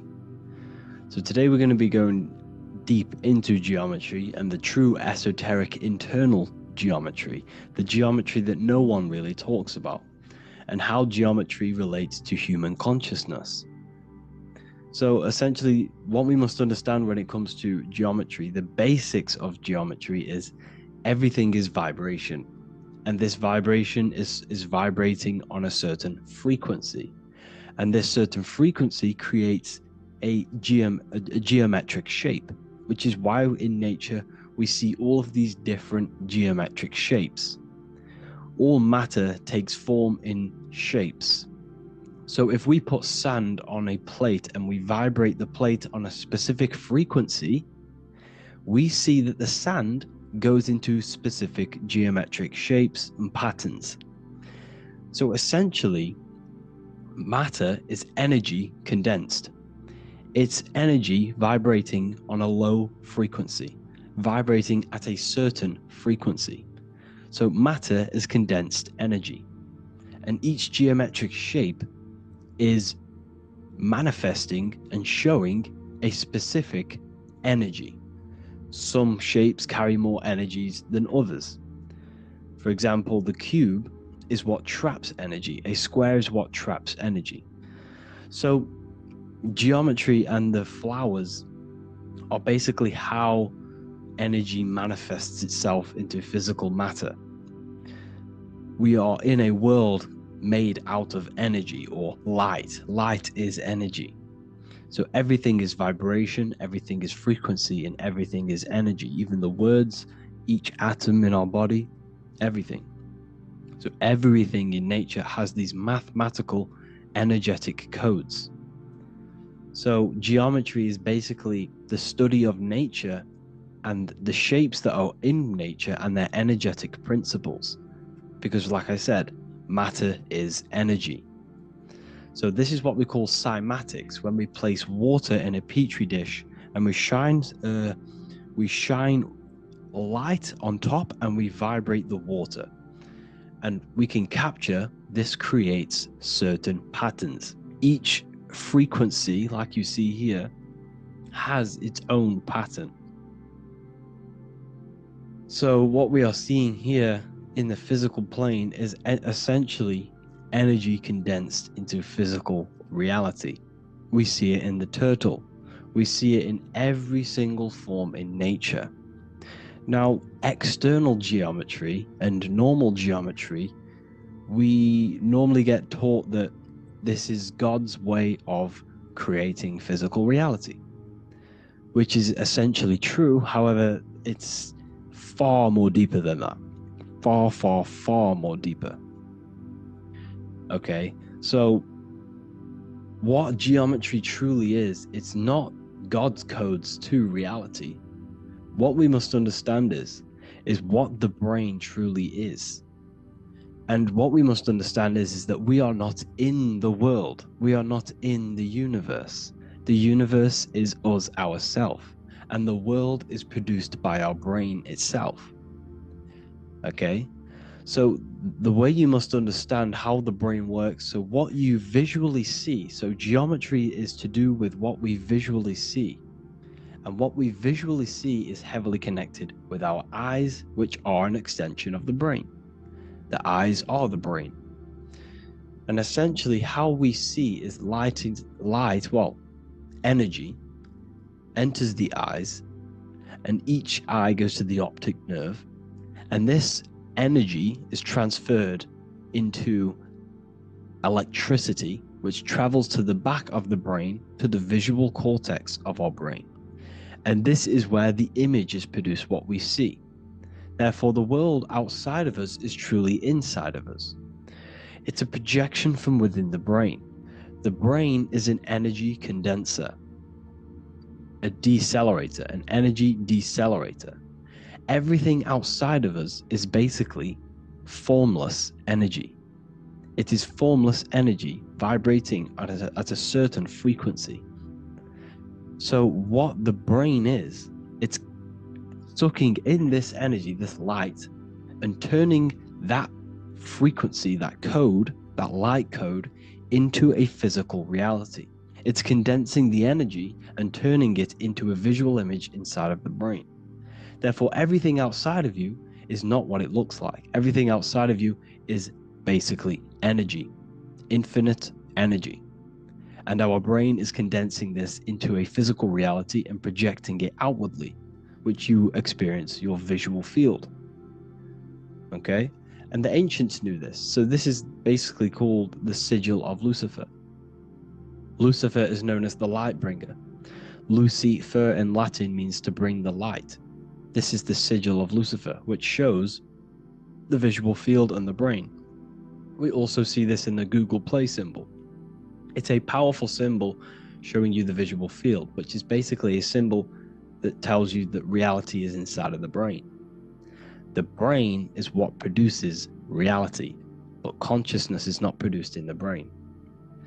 The brain is essentially a consciousness downloader. It's a computer, and it's a reality simulator. The body is a simulation of physical reality. You are inside of the body experiencing the body simulation. The body produces this reality. It's a piece of technology. So Lucifer is to bring the light. Lucifer is the light being produced in our brains. Okay? So this is why they say Lucifer can tempt you. Lucifer can be the devil, because it represents physicality. It represents the false light. Lucifer can trick you because it represents the physical world can trick who you truly are. So now that you understand how the brain is basically an energy decelerator and it creates and simulates a reality to your consciousness, you are no longer a person in a universe. You are the universe itself experiencing itself. Therefore, geometry is heavily linked in with the brain. Geometry is essentially how your brain and how your eyes decode energy. So what you are seeing is the mathematical codes of your brain creating reality. So what they teach you is the external is that geometry is God's way of creating this world, and these are the mathematical codes God's created. But now I'm telling you the internal. This is the truth.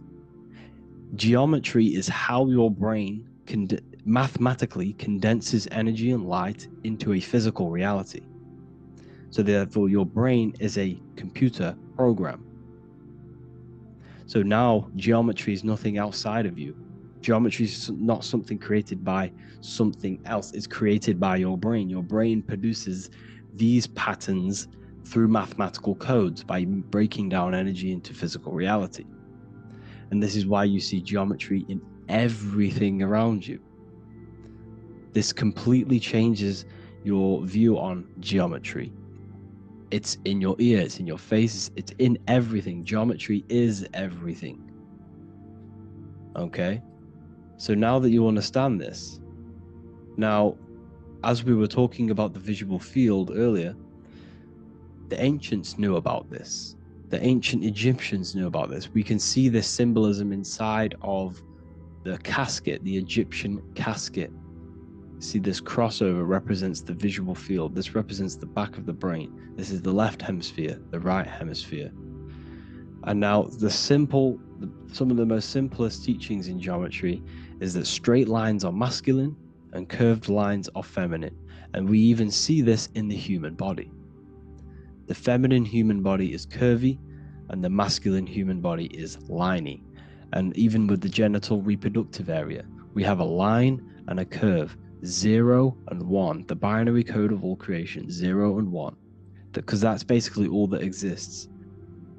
Nothingness and one, nothingness and God, nothingness and consciousness, that's all that exists. Now that I've told you that, the basics of geometry and the line and the curve and the feminine and the masculine, what do we have here? You see this stick here? This is a curve. And what's the right hemisphere? The right hemisphere is the feminine, the feminine energy, the feminine aspect of our brain. Then we have a straight line. This is straight lines. Now this represents the left brain. So the Egyptians are showing you the left masculine brain and the right feminine brain because of the curve and the straight line. And this is the visual field, the crossover. So there's a crossover in the brain. The left eye is connected to the right brain. The right eye is connected to the left brain. Okay, so the left eye is connected to the right brain. The right eye is connected to the left brain. The solar and the lunar. So, like I said, everything outside of you is basically energy. Your body is basically a holographic avatar, condensed energy produced by your brain. There's nothing actually outside of you. Your 5 senses are electrical threads of light. And when you touch something, this is basically electrical signals in your nervous system, which are reporting back to the brain. Therefore, what you touch is actually, you're not touching. The feeling that you feel when you touch something is not the true feeling. That's your nervous system you're feeling. You're feeling your nervous system in the brain. It's electrical signals to your brain. So the 5 senses do not decode, well, what you're experiencing as the 5 senses is not outside of you. This is your brain interpreting electrical signals. You don't experience the world, you experience your nervous system and your brain. The nervous system is an extension of the brain. So this is the truth. This is not woo-woo spirituality. This is true consciousness science. But I'm teaching you here. Okay? So nothing is truly outside of you. It is a universe. You yourself are the universe, the fabric of the universe itself. The only thing that exists outside of you is essentially energy. That is it. And your body and your brain condenses this energy into reality. So when we look into architecture, why is architecture, the ancient architecture, so important? Because what did I tell you at the beginning? Shapes and physical matter is condensed energy. Each shape holds specific energy. Some shapes hold more energy, emit more energy. Some shapes condense energy. Some shapes transfer energy. Each shape, each geometric shape has an energetic principle because matter is essentially energy. So when we look into cathedrals and the ancient buildings, they were filled with geometric patterns, geometric shapes, because they understood the energy principle. Architecture is basically solid energy. It's physical energy. If we create this pattern here is an energy code. And if you stand next to it, you're going to gain that energy. It's going to be imprinted on your body. So essentially, they filled their buildings with high energy geometric shapes. Points, triangles, pyramids are very, very energetic. This is why you have crystal pyramids made, organite pyramids. They're always in pyramid shapes. That's why the Egyptians built in pyramids, because pyramids hold high energy. They emit high energy. So this is why you see all these different geometric patterns. Okay? So in the real reality, in the energetic plane, this building would basically look like this: lines and grids of energy. Okay, this is what it would look like in the energetic plane, a blueprint of the energy body. So, as you see here, these are the different frequencies in a petri dish, of water in a petri dish. And you can see they are specifically aligned up with these specific patterns. You can see geometry even within geometry. It's fractal. So essentially, when you would stand inside of these buildings, they would imprint the energy of the building in your body, because your body is healed through energy. You have an electromagnetic field around your body. So by creating buildings with geometric patterns, we are essentially increasing the energy of the building, because the building itself is energy. Okay? So when we fill it with geometric patterns, we're increasing the energy. We're giving it a certain energetic imprint. So when you stand inside of that building, you're being imprinted with that energy. Okay? So especially with these windows, these stained glass windows. Well, why are they stained glass? Well, color is frequency. So when you have all of these different colors, and not only were they just painted, some of these colors are specific gemstones, crystals, natural stones, which all hold energetic principles. Each crystal is vibrating on a certain frequency. Wood has its own frequency. Metal has its own frequency.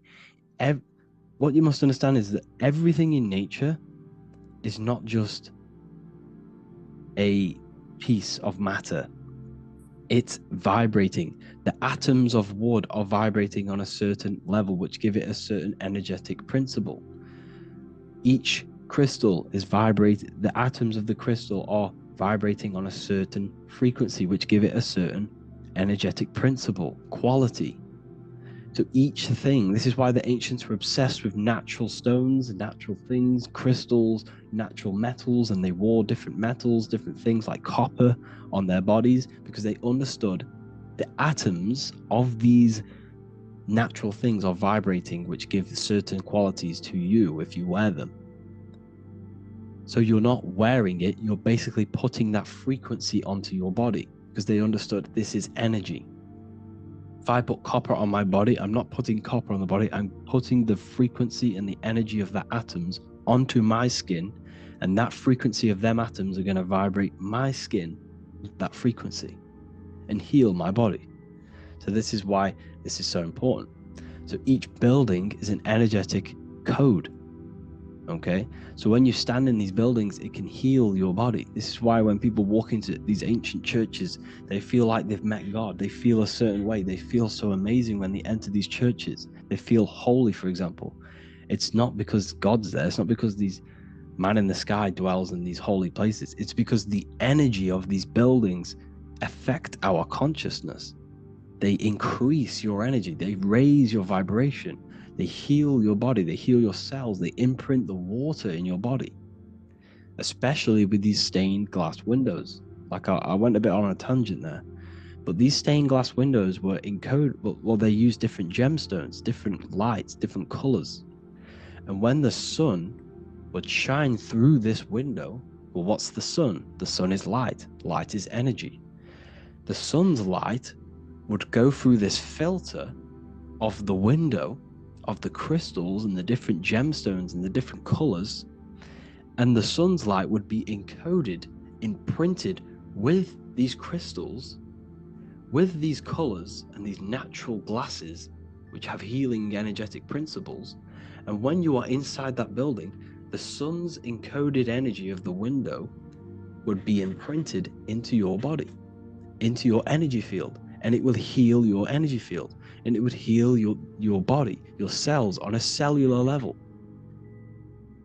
Because your body is what? 60 to 70 to 80, some people say 80% water. And water is encoded with vibration. If you say certain things into water, it gives it a specific geometric pattern, like I broke down in the beginning. If you say love to a water and then freeze it, it will go to this. If you say hate, it will go to a distorted pattern. So when you are in these buildings, you're being imprinted by the energetic codes of these buildings, the energetic principles of the windows, of the structure itself. The ancients never used to build in squares. Their buildings, their insides were never square rooms, because they understood squares trap energy. They always had pointed roofs so energy can escape. So there's many little things that we need to look into geometry. For example, when you see magicians, when you look at ancient magic, why do they stand in circles with different geometric patterns? They use different geometric shapes. Why? Because shapes are energy. They hold specific energy. So when the magician stands in a circle with a pentacle, they're working with the energy of that pentacle. You can work with different energies based upon the different geometric shapes that you draw. And you can use this in your structure, in your architecture, in your work, and it can influence everything. So this is the true geometry. I hope you gained a deeper understanding on geometry and how it relates with you and your consciousness. Like I said earlier, your brain produces geometry. It's basically how your brain decodes energy. It's not God, how God creates this reality. And no, you're in this reality. You are the reality itself. Your body produces the reality. Therefore, geometry is one with you. So therefore, if I play with the geometry of the buildings, for example, like the government have, everything's in squares. If you look outside, everything's a square, everything's a rectangle. You go to a city, every window is a rectangle, every building is a rectangle. You live in a box room, everything is boxed and squared off in this reality, in this modern society. Why? Because they're trapping energy. The box is the cube is the most simple geometric shape, which basically condenses energy and it traps energy. And if you subconsciously see squares all the time, your phone's a square, your TV screen, everything's a square, your keyboard, your desk. Go and look at the ancients. They never used to build in squares and cubes. And if you go into nature, you'll never see squares and cubes. Nature doesn't create squares and cubes. Everything in the modern society is squares and cubes to simple your consciousness down, to dumb your brain down. So the ancients built very, very complex structures. Why? Because they understood what we see affects our brains, because our brains decodes reality and creates reality. If you see a sophisticated building, this is going to give you a sophisticated mind and raise your IQ levels over time, subconsciously. I'm not saying if you look at this building, you're going to become smart. I'm saying if every single building in your environment, ment is mind, mental, every single building in your environment was this complex and complicated, it would increase your IQ on a subconscious level. It'd make you more complex, make you more intelligent. So they've dumbed everything down. They've dulled everything down. Look at everything. Everything is being dulled down. So anyways, I hope you all gained a better understanding on this. If you want to gain more occult knowledge and esoteric knowledge, make sure to read the Book of Wisdom Volume 2. If you're inside the university, you can get this book for free. Go to the general chat area and follow the instructions and you can order yours for free. Truly life-changing stuff. Because the issue is with the world is that no one really understands who they are, what they are, and why we are here. That is the issue for people's depression, for people's wrongdoings. They don't understand who they are, what their emotions are, what their mind is, what their body is, what reality is. This book gives you that. This book gives you the sense of understanding, the sense of well-being that will give you a better life because you understand life and what life is. And if you truly want to take your studies to the next level, we have the Ethereal University. This is the place for truth seekers, where you can connect with like-minded people so you don't have to feel insane, because not many people think this way. I've been there when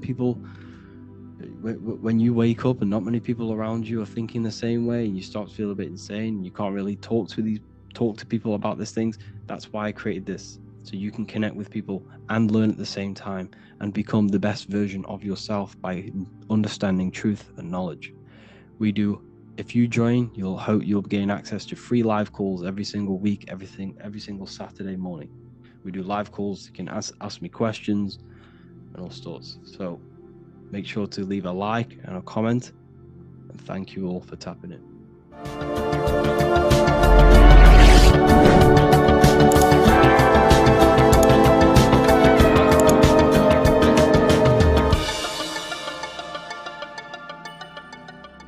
Welcome to Revival of Wisdom. Today we're going to be breaking down Saturn worship and how the occult are linked in with Saturn. Okay, so first of all, let's start with the celebrities. All these celebrities are doing 666. Okay, covering the one eye, which also symbolizes the all-seeing eye, which is another occult symbol. But we're focusing on the 666, the 6 with the 3 fingers. Also, we have CERN with the 666 within their logo. Also Disney, okay, as you can see here, 666 within their logo. Pepsi, Coca-Cola, and even Cadbury's. Monster Energy with the 666 in Hebrew numerals. Unleash the beast. So what is 666 to do with Saturn? Because on Saturn, on their north pole of Saturn, there is a 6-sided hexagon, okay? So Saturday is named after Saturn Day, the 6th planet. It is also the 6th day of the week. It has a 6-sided polygon on its north pole, 666. Not only that, when you create a star out of the hexagon, you will create a 6-pointed star. Okay, with 6 triangles within the star and a 6-sided hexagon, which all adds up to 666. Okay, so this is why all these symbols contain 666. So why do they worship 666? Saturn. Because Saturn is the god of time and death. Okay, and order and lessons. Okay, Saturn is a very cold and dry being. That is the 6th planet from the sun. Okay, Saturn represents the winter, which symbolizes death. Okay, because all nature dies within winter because the sun's not there. So it represents darkness and death. It rules the zodiac sign of Capricorn. Okay, so in the celestial cycle, Saturn is always opposite the sun. So it's the opposite of the sun. So they're worshipping this energy which is death-like, okay? This god which is death and does not bring life, okay? But also is the god of time, okay? Also in the Roman and in Greek it's called Chronos, okay? Which is just a translation for time. It's also known as the Father Time, aka the Grim Reaper, okay? The Grim Reaper, keep that in mind, we'll come back to this. Here are some more logos with Saturn, okay? NAG, Internet, Wi-Fi, okay? All these occult logos all worship Saturn. They are a satanic occult. They worship this death god, this evil god, okay? This is where the cube now comes in, okay? Because what colour is associated with Saturn? It's black, because it's the absence of light, it's opposite the sun. So black is the colour associated with Saturn. Each planet has its own colour associated with it. Okay, so when you make the cube, okay, as you can see here, the cube out of the polygon, it creates what? A black cube, okay? And the Kabbalah, okay? Kabbalah means cube, Allah means the God, the cube God. These religions are secretly worshipping this cube God, the God of death, Saturn, Satan. It's the same entity behind it all, okay? So, also, we have these black cubes in Australia, Denmark, all around the world, these black cubes, because this occult is worldwide.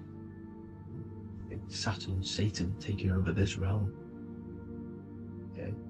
Also, with this black cube, they walk around it like the rings of Saturn. It's around the black cube of Saturn with the rings, they walk around in circles. What are circles? Cycles. What is a cycle? Time. The time god. This is why it has a ring around it, because it represents time, cycles. Okay? And this is another depiction of Saturn, always depicted with this Reaper staff. Okay? Keep in mind this staff, just like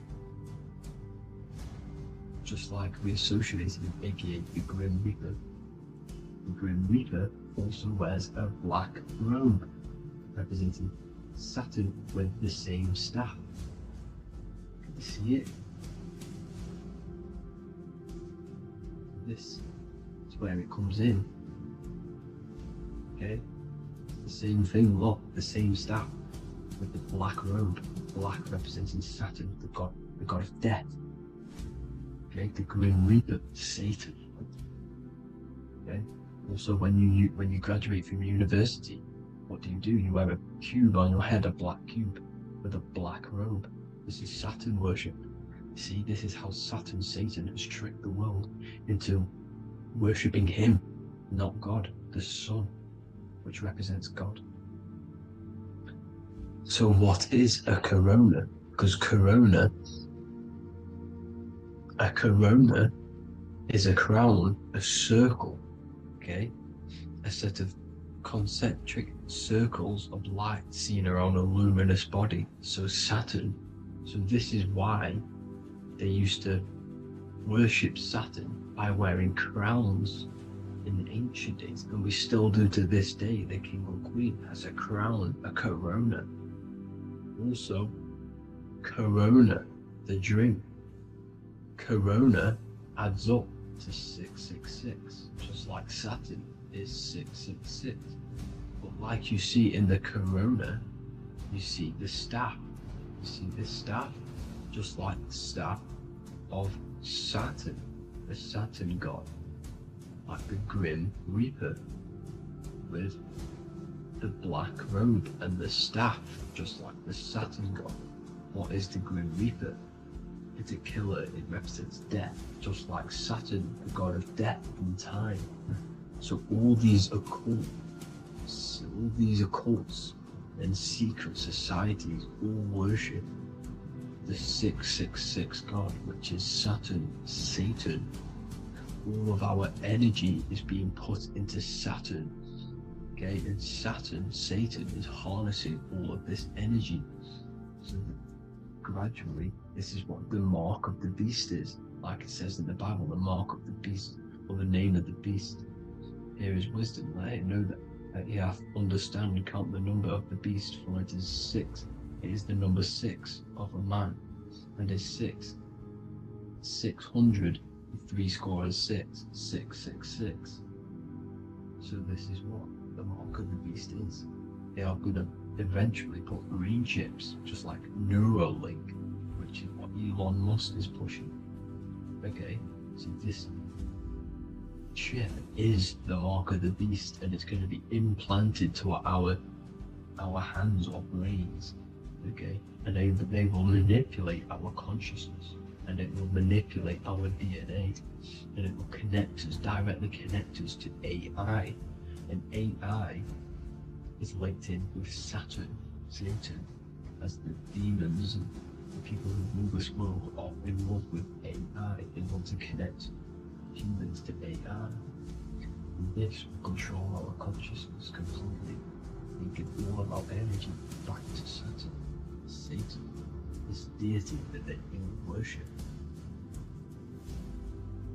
Just like when you get married, you wear a wedding ring, the rings of Saturn, over the finger, which represents the sun. So you're basically seeing Saturn over the sun. The sun is the son of God. It represents the sun, represents God. So you're putting Saturn over the sun. So thank you guys all for tuning in. I'm going to leave you guys here. Please leave a like, comment some topics that you want me to talk about. And please subscribe for more amazing content. God bless.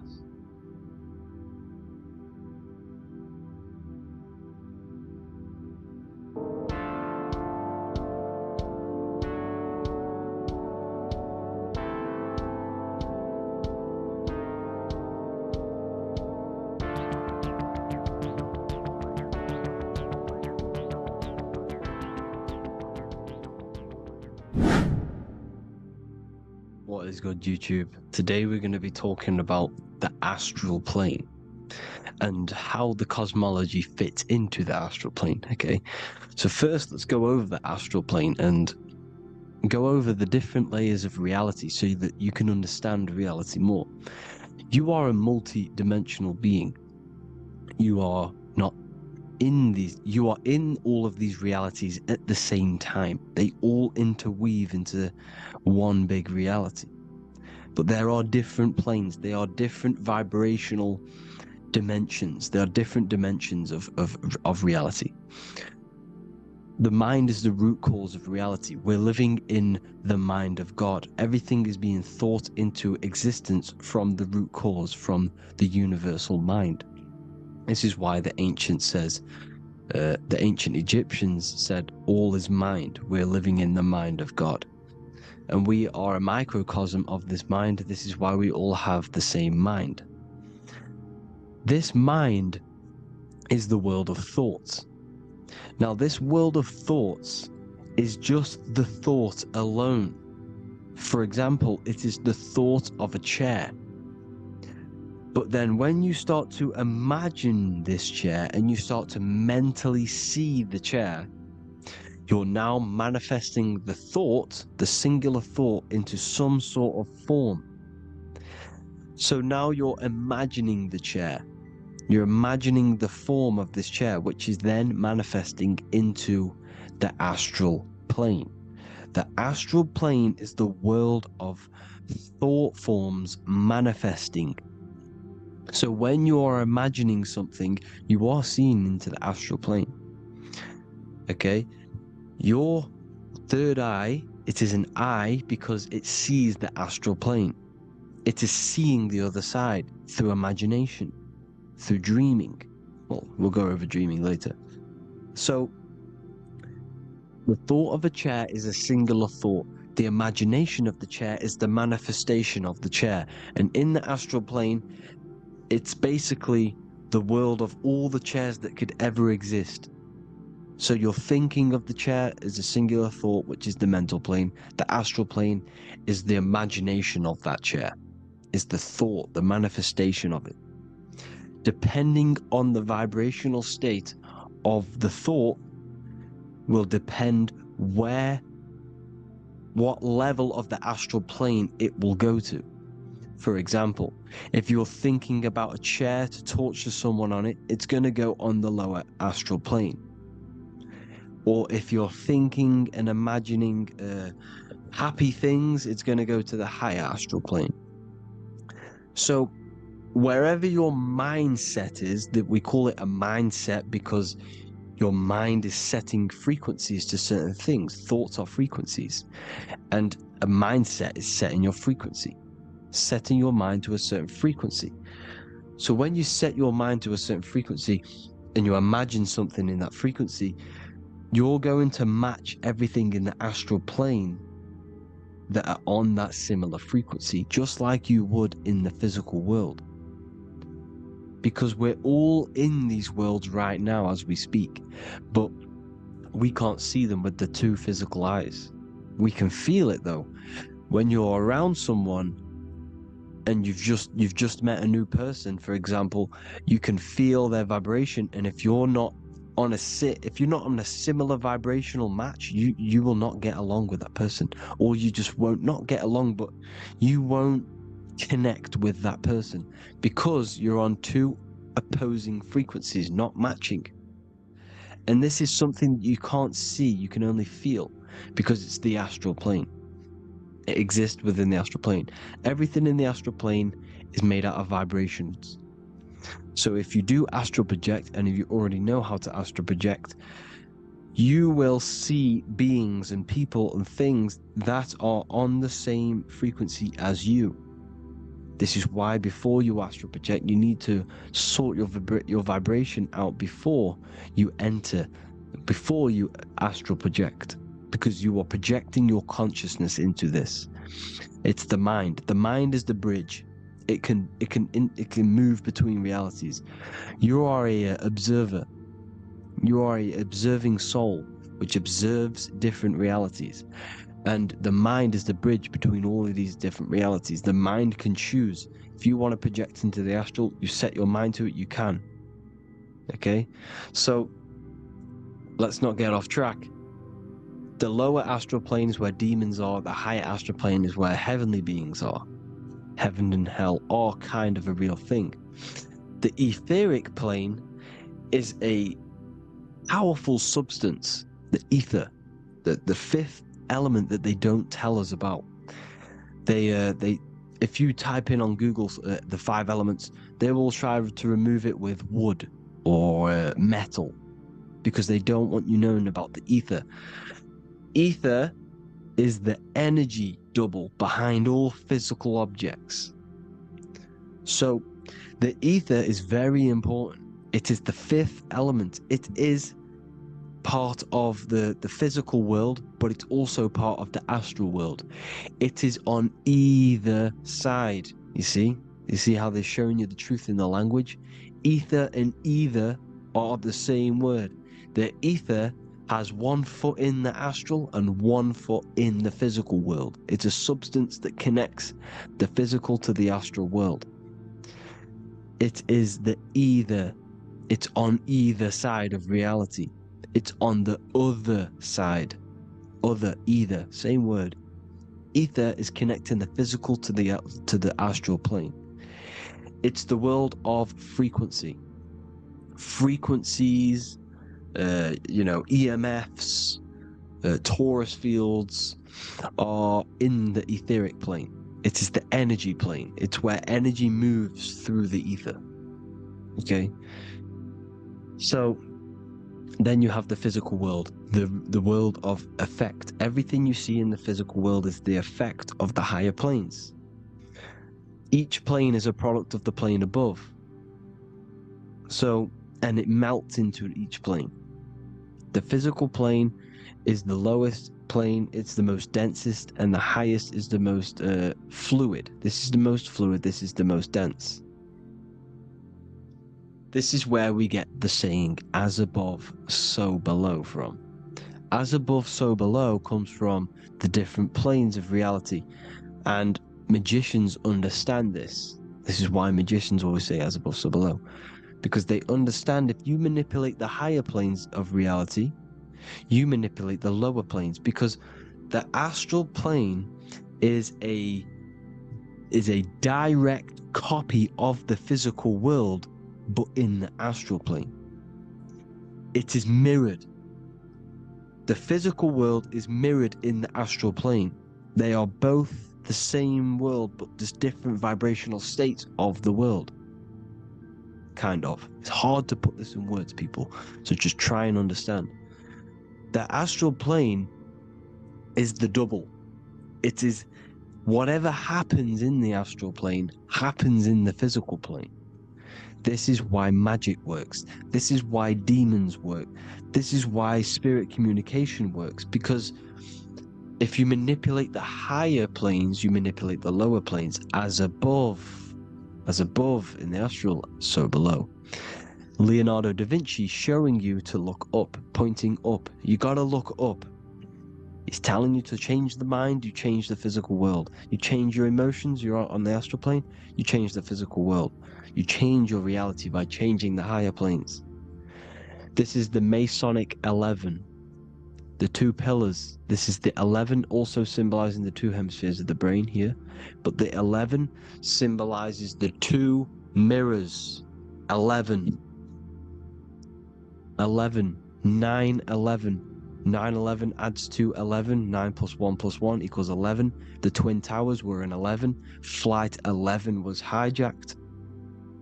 Because it's a mass ritual within the astral plane. Now, we're going to go deep into that later, and I'll show you these rituals they do in order to manipulate the astral plane. So, this is what the 11 is. It's the mirroring of reality.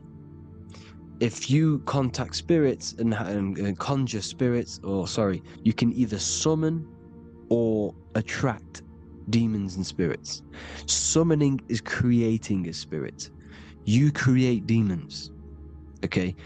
Like I said here, the mind is the root cause of reality.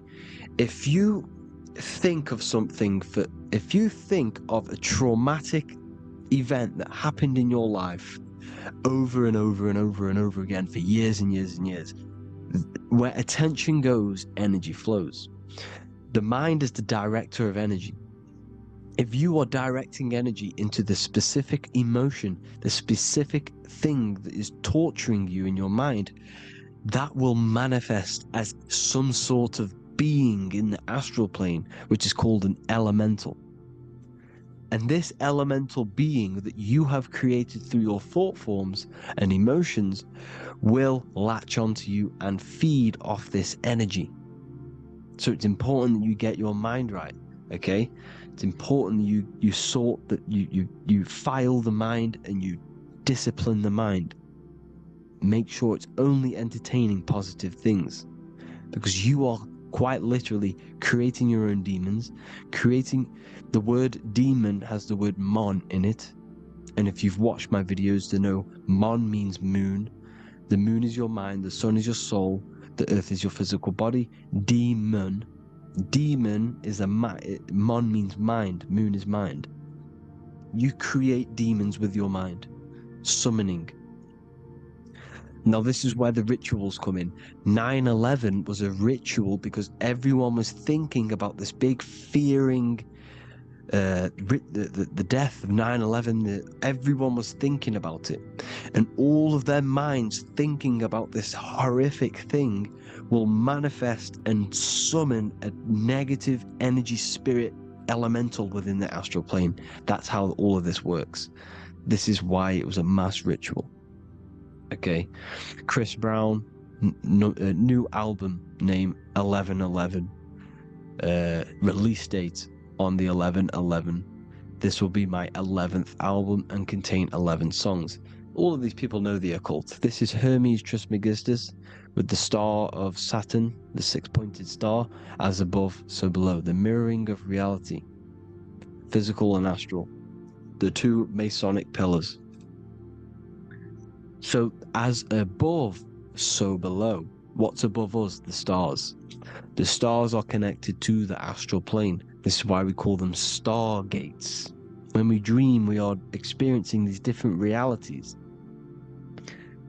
And what are stars? They tell in the Bible, it says Genesis 1:14. And God said, "Let there be lights in the firmament of the heaven to divide the day from the night, and let them be for signs." Signs translates to things to come. Why things to come? The stars tell the future. Why? And why do we say as above, so below? As above us is the astral plane and the etheric plane. As above, so below. Whatever happens in the stars happens on Earth. The stars are connected to the astral plane. Above us is the astral plane. We are a star in a physical body. This is why we say Mr., sister, stir equals star. The E and the A are interchangeable. We are stars, and the stars are the start of our incarnation. We start in the stars, same root word, and we descend through the 7 energies, which are our 7 chakras. Then we enter the heart of the soul system. The heart rearranged spells earth. And this is the true cosmology. Here's the Masonic cosmology. This is Masonic now. Here's the firmament. Let there be a firmament in the midst of the waters to divide the waters from above from the waters that below. Genesis 1:6. The firmament, firmament comes from the word firma, Latin, I'm pretty sure, which means firm. When something is firm, meaning it's stable, it does not move, it is firm. The firmament is firm. So, is the firmament. Genesis 1:6. What does he say? Genesis 1:3, sorry. Let there be light. This is before the sun and the moon was created. Let there be light. Before the sun and the moon was created, light was appeared. So what's that tell you? This is a holographic projection from some sort of light being, some sort of projector. And that projector is the all-seeing eye you see in the Masonic cosmology.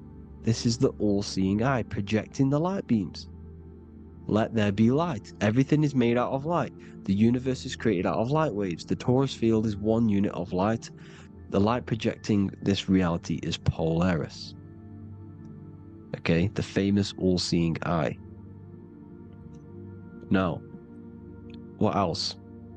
Then we have, after let there be light, in Genesis 1:16, and God made the 2 great lights. This is the sun and the moon, electric, magnetic, male and female.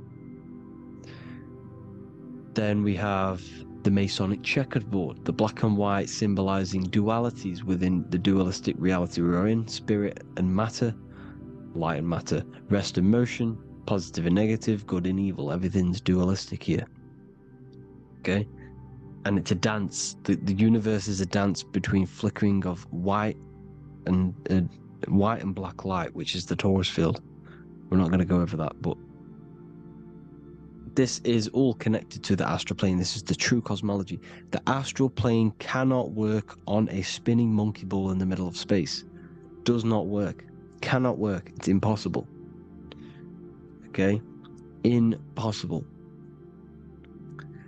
So, even in the Quran, it says, Allah has made the earth for you as a carpet, flat. Quran 15:19. And the earth we have spread out like a carpet, set there on mountains, firm and immovable. It is immovable. In the Quran, it also says 65:12, it is Allah who has created the 7 heavens of the earth. The 7 heavens meaning the 7 layers of heaven, the 7 planets. And Psalms 104:5, he set the earth on its foundations and it can never be moved. Never. So here you see in Isaiah 40:22, he sits enthroned above the circle of the earth and its people are like grasshoppers. He stretches out the heavens like a canopy and spreads them out like a tent to live in. We live in a tent. This is the tent. The projection of light. Here you see an ancient picture here. Here you see the ethereal barrier, meaning the firmament, the etheric barrier. And here you see his head popping out. Why is his head popping out? Because your head is heaven. Your heel is hell. Your head has access to the astral plane. This is why your head is heaven. The pineal gland, when stimulated, has access to project itself, project consciousness into the astral plane. Here you see another ancient picture here with the Masonic Royal Arch, with the zodiac here, the zodiac on the top, arching because there's a firmament above us. Here's God in the brain. Consciousness is God. Here you see the Masonic Royal Arch, symbolizing the firmament. George Washington above the Masonic Royal Arch. These are the stars. This is Polaris projecting reality. Here's ancient churches with the dome. Polaris projecting reality with Jesus. Disney World is under the dome. The Seven Layers of Heaven, ancient paintings, all depict if you go and look at the ancient paintings, they'll all depict the firmament, the arch above us. This is where we get interesting. The Masonic Royal Arch has the 6-9, which is Cancer. The constellation Cancer, which is 6-9 is associated with portals because CERN is the 6-9. Okay, CERN is opening portals. They're trying to create a portal to the other side.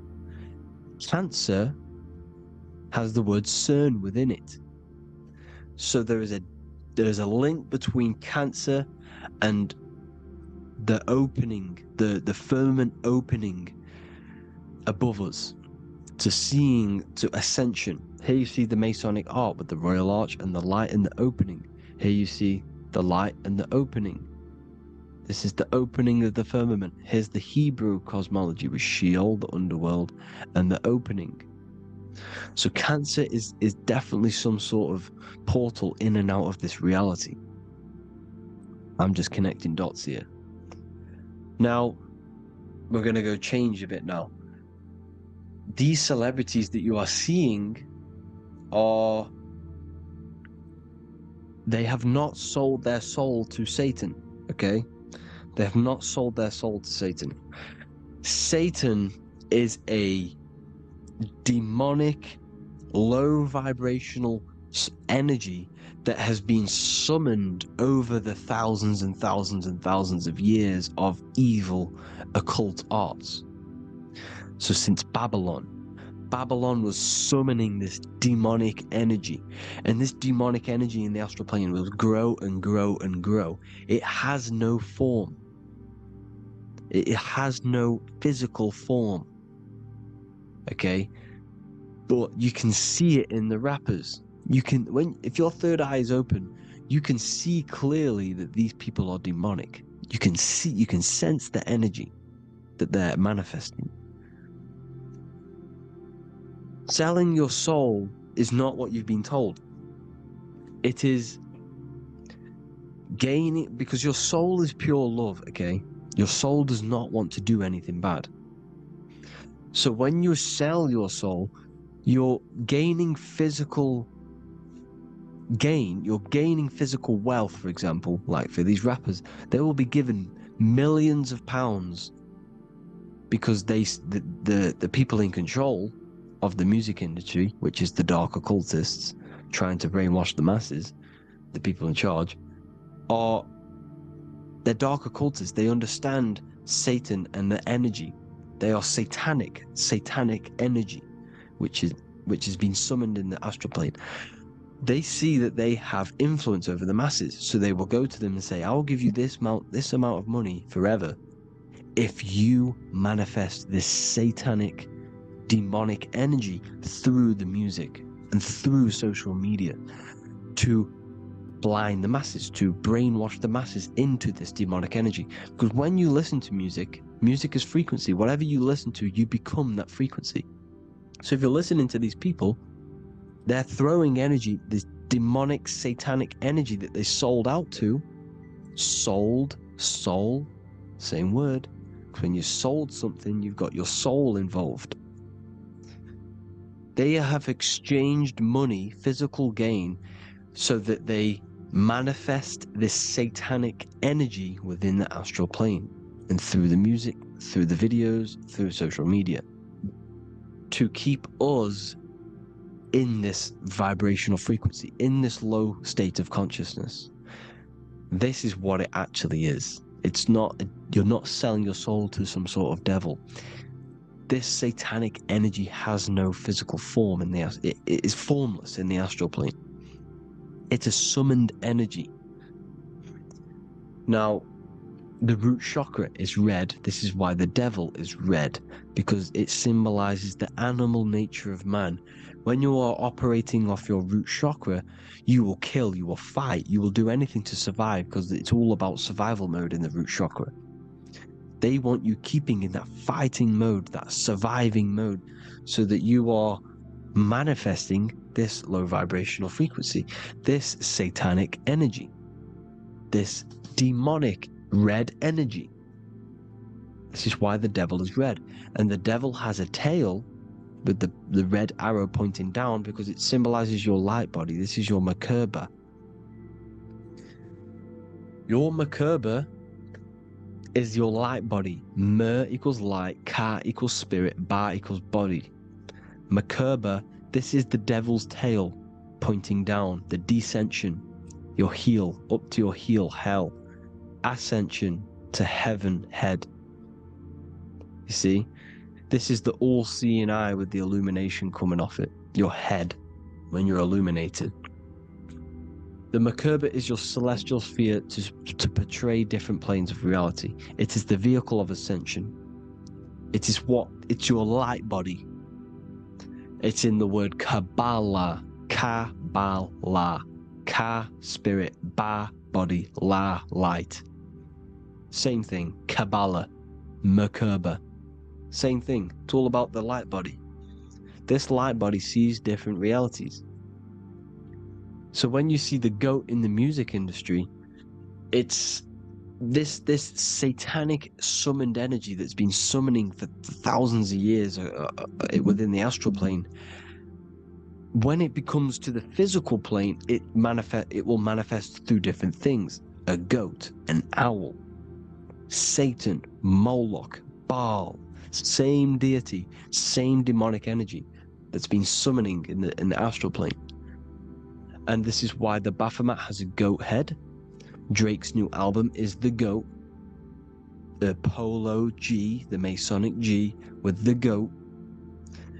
And here's Ryla Rodriguez in the mirror with the goat in the mirror and him in his physical body.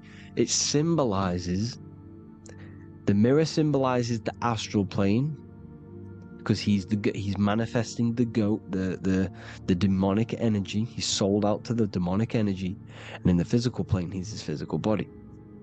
The mirroring, the Masonic 11, the mirroring of reality, the astral and the physical. And what do you call them when they're an amazing rapper, the best rapper? You call them the goat. Because the goat, you're the goat because you're manifesting the goat energy, this satanic, demonic energy within the astral plane.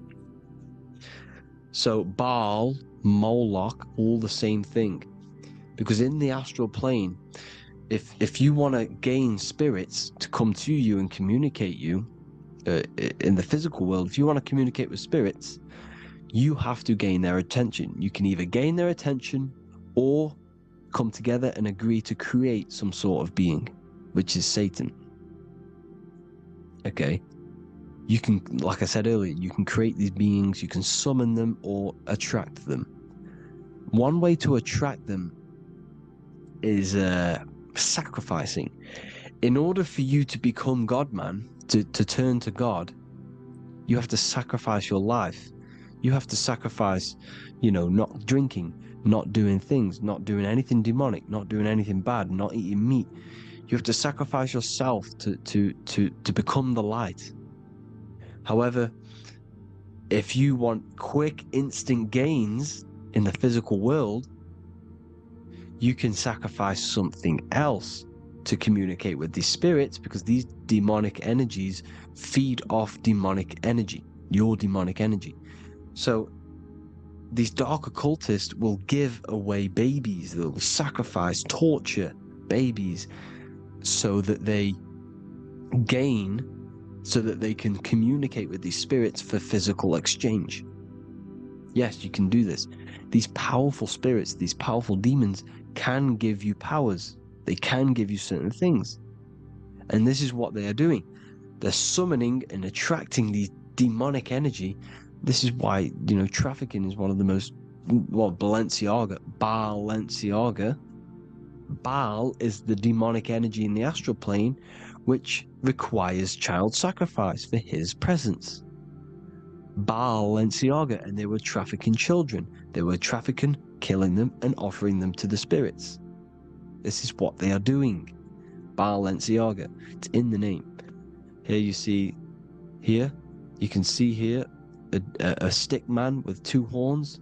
The goat, obviously, it's all the same deity. Baal, the goat, Moloch, is Moloch the owl, the Egyptian owl?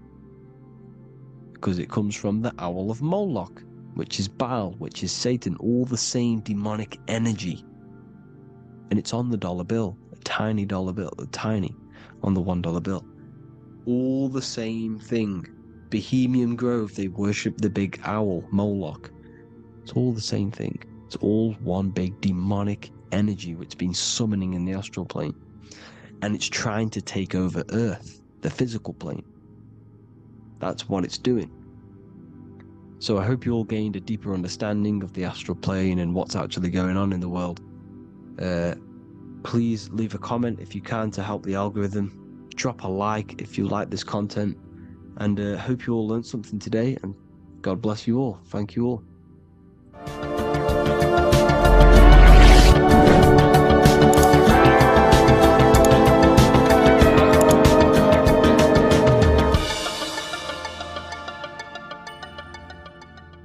In this video, we're going to be talking about the evolution of consciousness. You are born human, however you possess consciousness, which is the awareness behind your being, the awareness behind your thoughts, the experiencer behind your five senses, the experiencer, the observer behind your thought, emotions, and senses. You are an eye, an invisible consciousness looking through a lens which is your body. Your body produces this physical world that you experience. Your brain produces this world. Your brain and body is a technological computer. However, you are an infinite, ever-expanding consciousness behind this physical body. And there is an evolution of consciousness, a cosmic journey of expansion. And this is why we see so much pyramid symbolism in the occult and esoteric world, and especially within Freemasonry. Because the pyramid represents climbing, an evolution, a raising state of consciousness, a journey. Steps symbolize a journey upwards.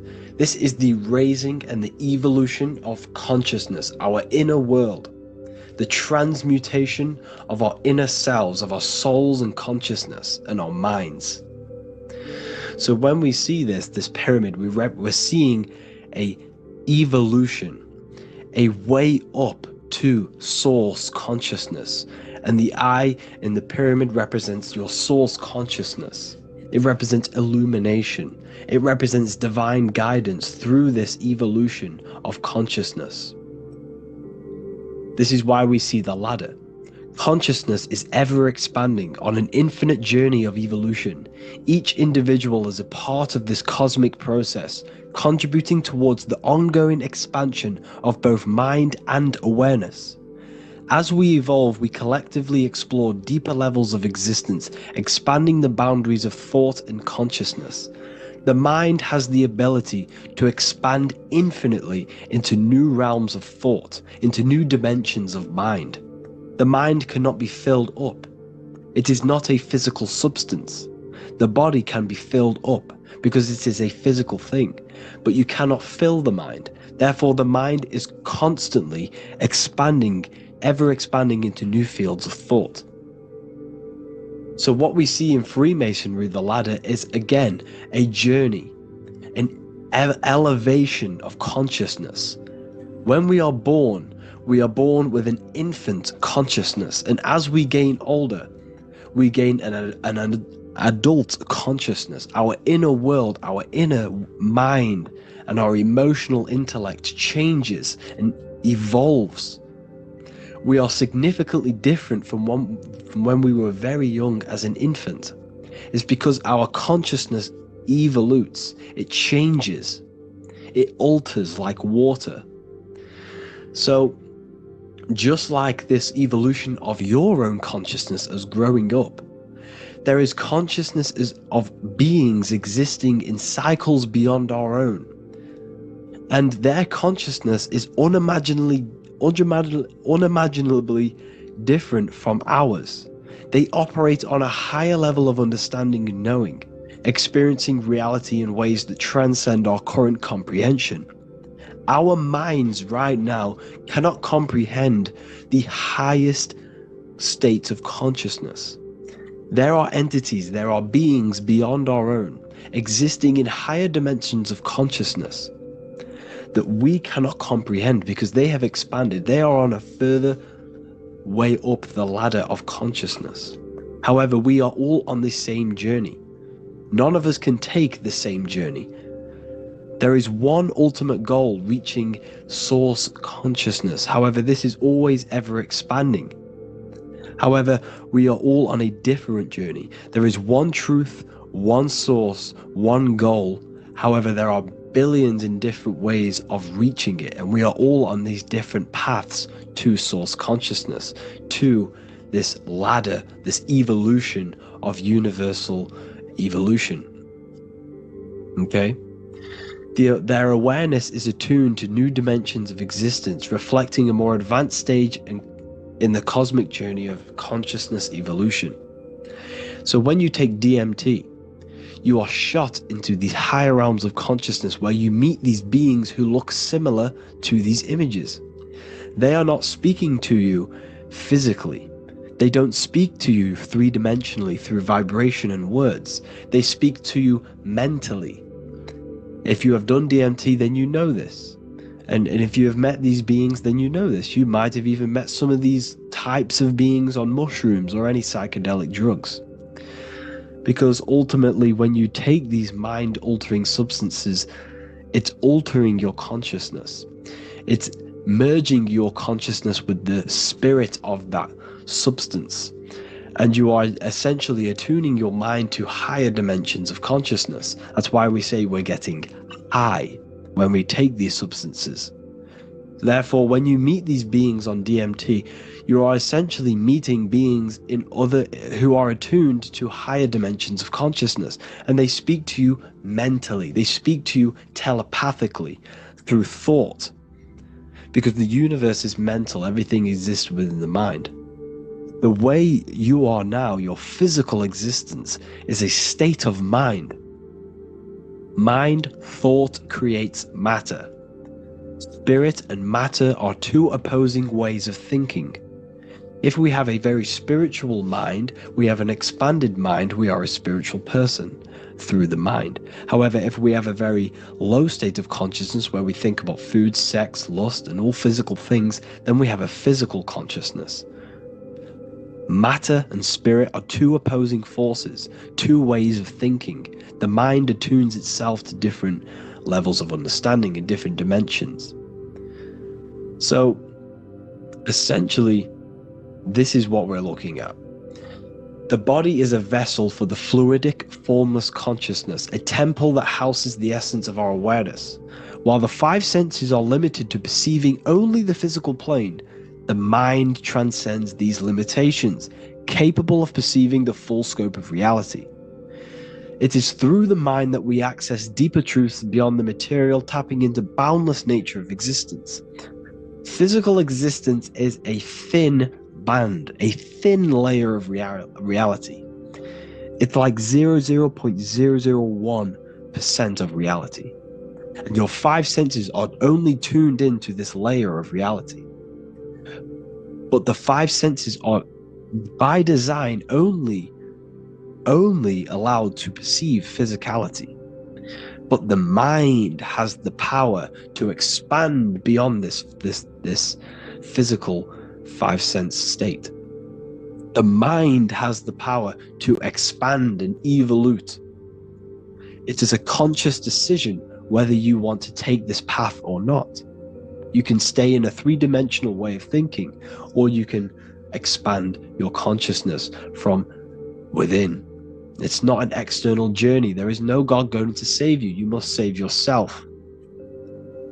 Therefore, behind every single one of these eyes is the same source consciousness. However, we are all different cells in a different journey. The organs in your body, the cells in your body are all alive. They all possess same consciousness, universal consciousness. However, we are all on a different journey of evolution. As above, so below. As the baby is in the mother's womb, when the baby becomes conscious there is a world outside of its mother, what does it do? It presses and seeks a way out to be born in the other world outside of its mother. It is the same with your consciousness, your mind. When your mind becomes aware that there is realities beyond the immediate surroundings, it seeks a way out. And this is exactly what I'm doing to you now. I am now expanding your mind and telling you there is other ways of reality. There's other dimensions of consciousness which you can access through inner transmutation, through different ways of thinking, spiritualism, and meditating and connecting with yourself and detaching from external things. We can upgrade our consciousness. Your body is a womb. Why Jesus says you must be born again to see the kingdom of God, because you are born physically and then you must be born again spiritually, awakening your inner consciousness. So like I said, as the baby is in the womb, it's the same principle. As above, so below. You were a baby, you were in your mother's womb, and you figured out there is a world outside of your mother, so you seek to weigh out your mother to be born in another world. It's the same now. You must do this now. This is your spiritual evolution. This is the evolution of consciousness. It's ever expanding. When you die, this is a transition. You must learn to not fear death. This is another part of your spiritual journey. You must master death. Therefore, like I said before, the mind has limitless capacity to expand into new realms of thought, continuously exploring uncharted ideas and concepts without boundaries. The mind can ever expand. It can never be filled. It can never ever know everything. There is infinite fields of knowledge, infinite fields of thought.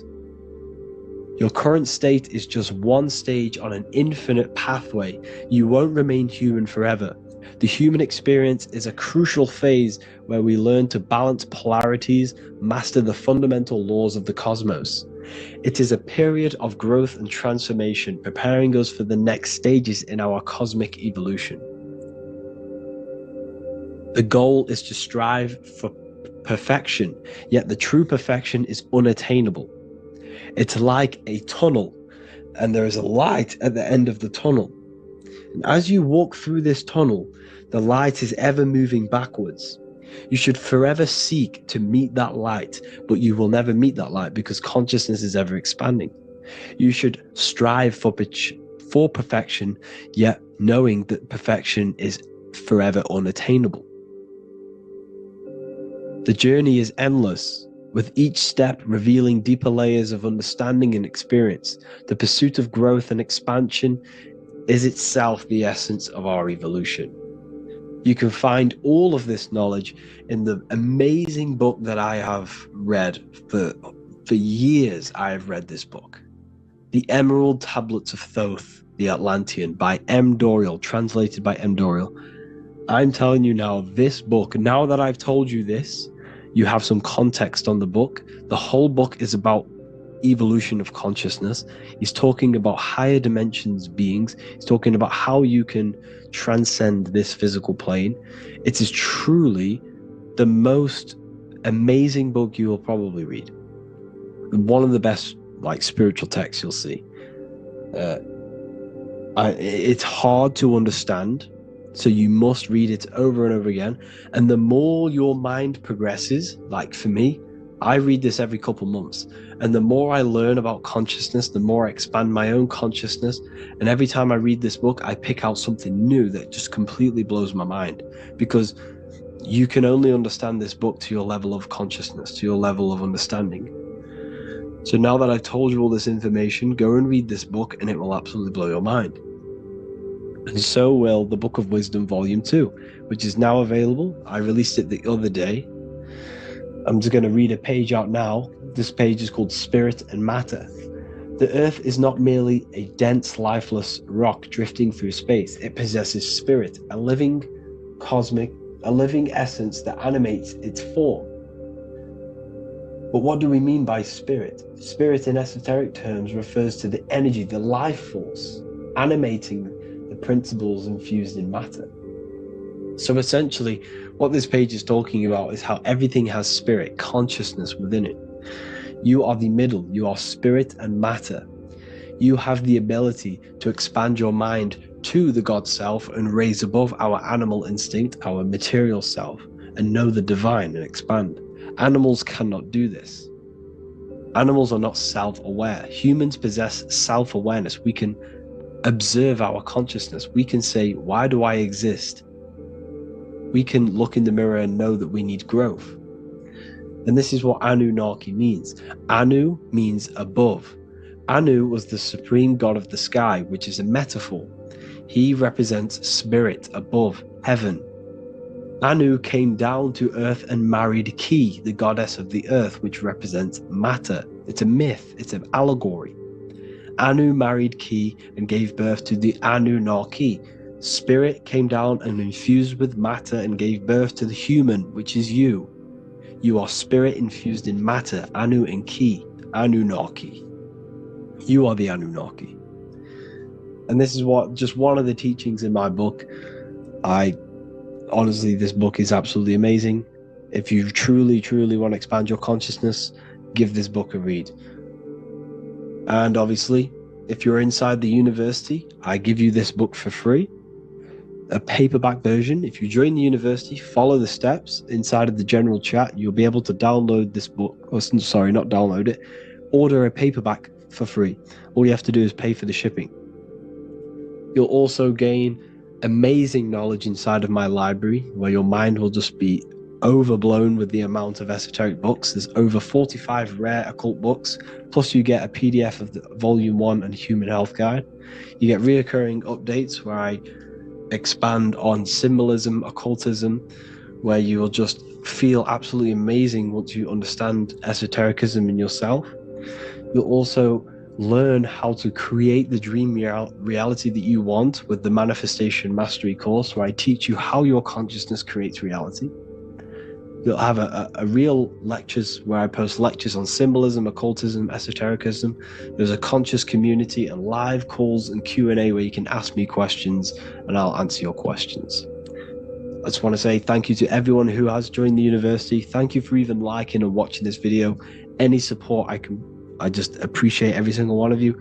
Please, if you can, leave a comment and a like on this video and let me know any videos you want me to make in the future. And I will start uploading a lot more to the YouTube.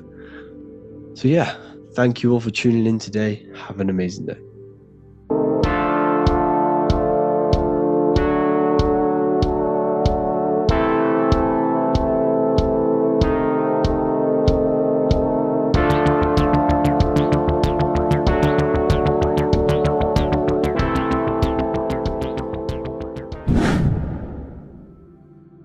What is good, people? We're back with another video, and today we're talking about the chakras.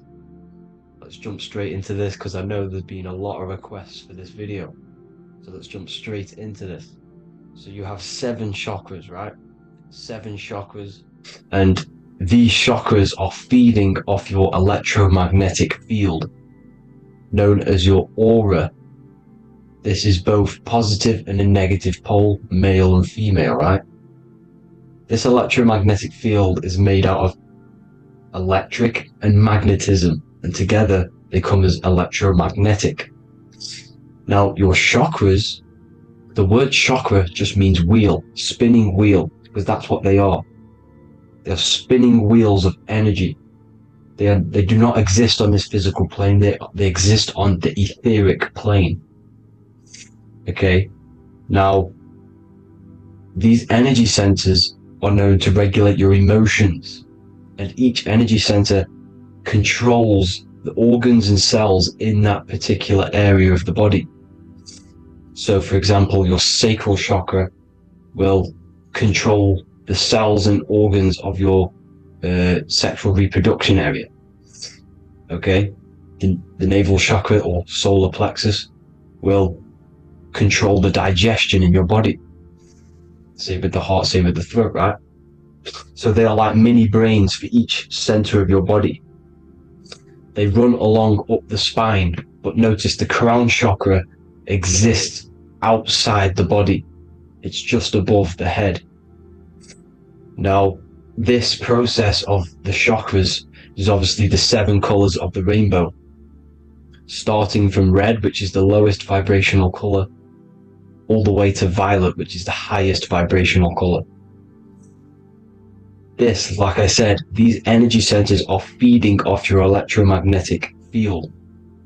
So if these chakras are unbalanced, they are taking too much energy from your electromagnetic field, making it weaker.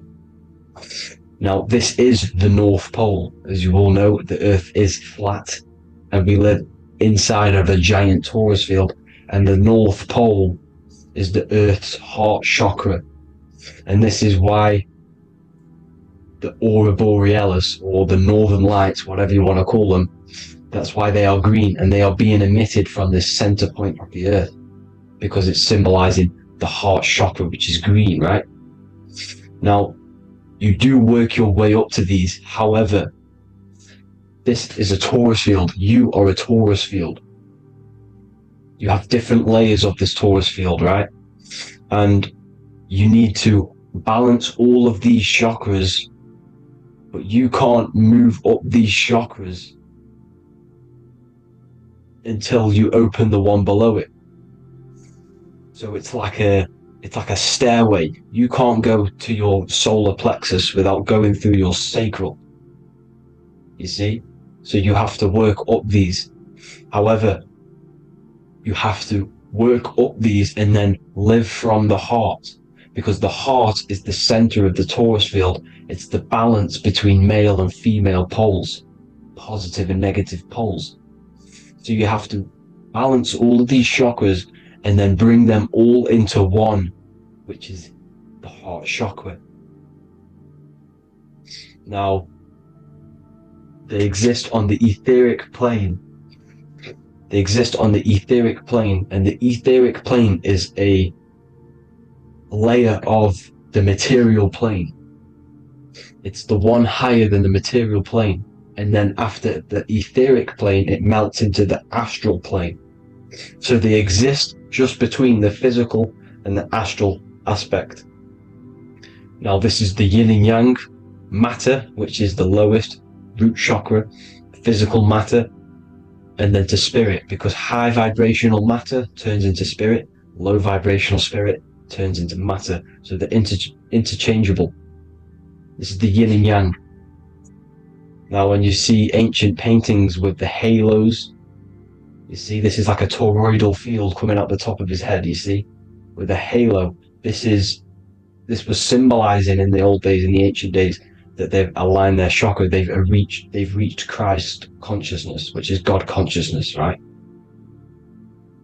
Now, this electromagnetic field is the apple that we bit out of in the Bible, because you see that apple is a torus field. So they were metaphorically or personifying the torus field. That's what the Bible is. It's a massive personification. It's all metaphors. You have to read it properly. It's got a greater meaning behind it. Now, when we bit from the apple, we ate from the tree of knowledge, which is good and evil. Our lower mind took over, so we materialized to feed our physical bodies. We materialized through Saturn. That's what Saturn does.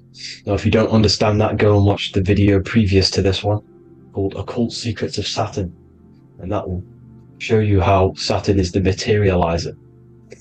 Now, this is one of the secrets behind the Masonic compass: electric and magnetic, male and female, duality, positive and negative.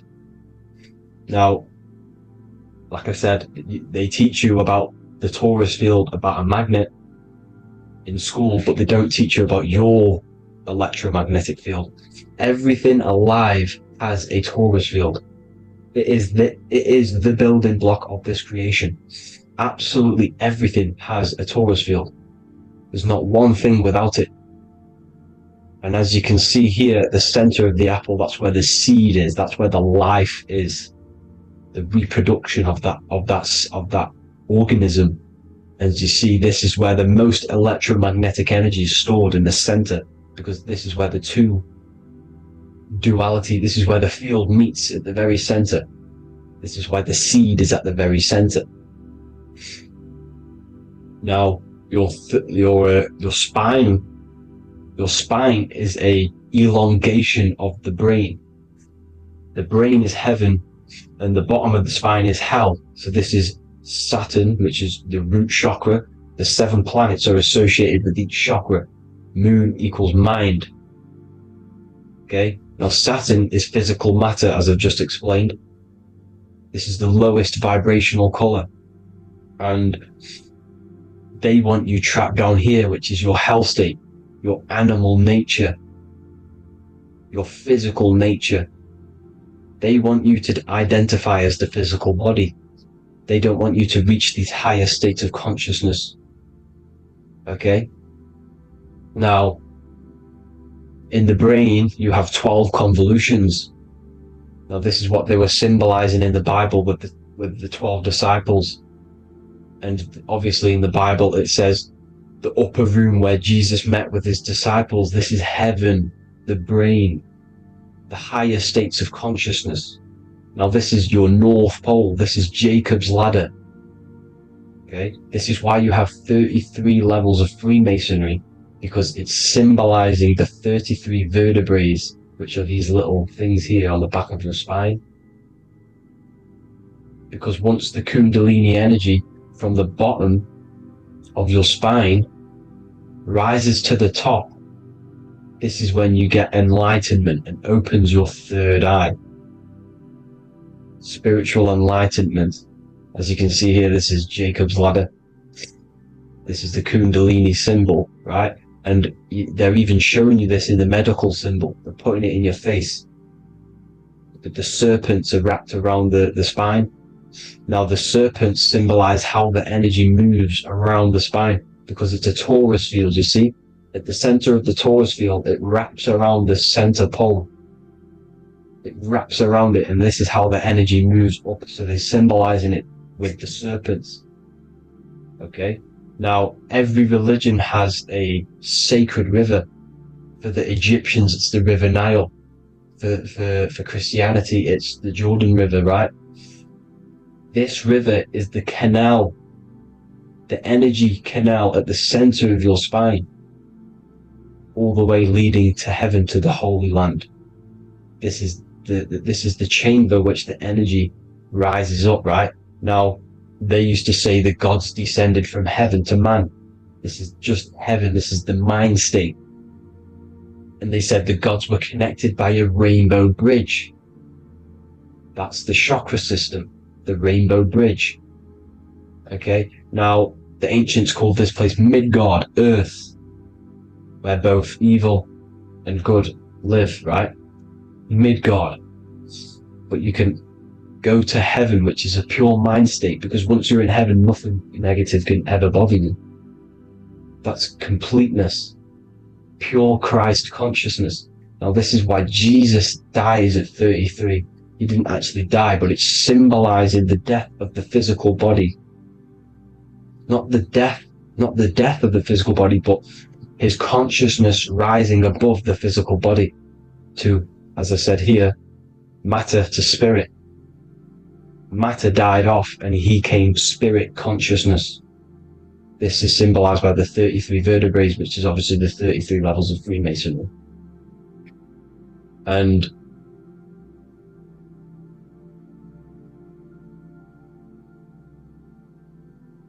now the pineal gland, which is at the very top of this Jacob's ladder, or the River Jordan, the canal, your 33 vertebrae on your spine.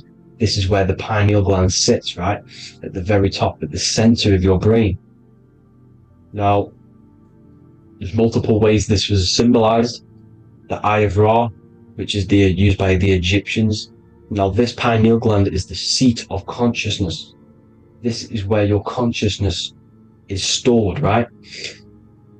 And the ancient Sumerians used the pine cone, hence why it's got the word pineal gland, the seat of the soul consciousness.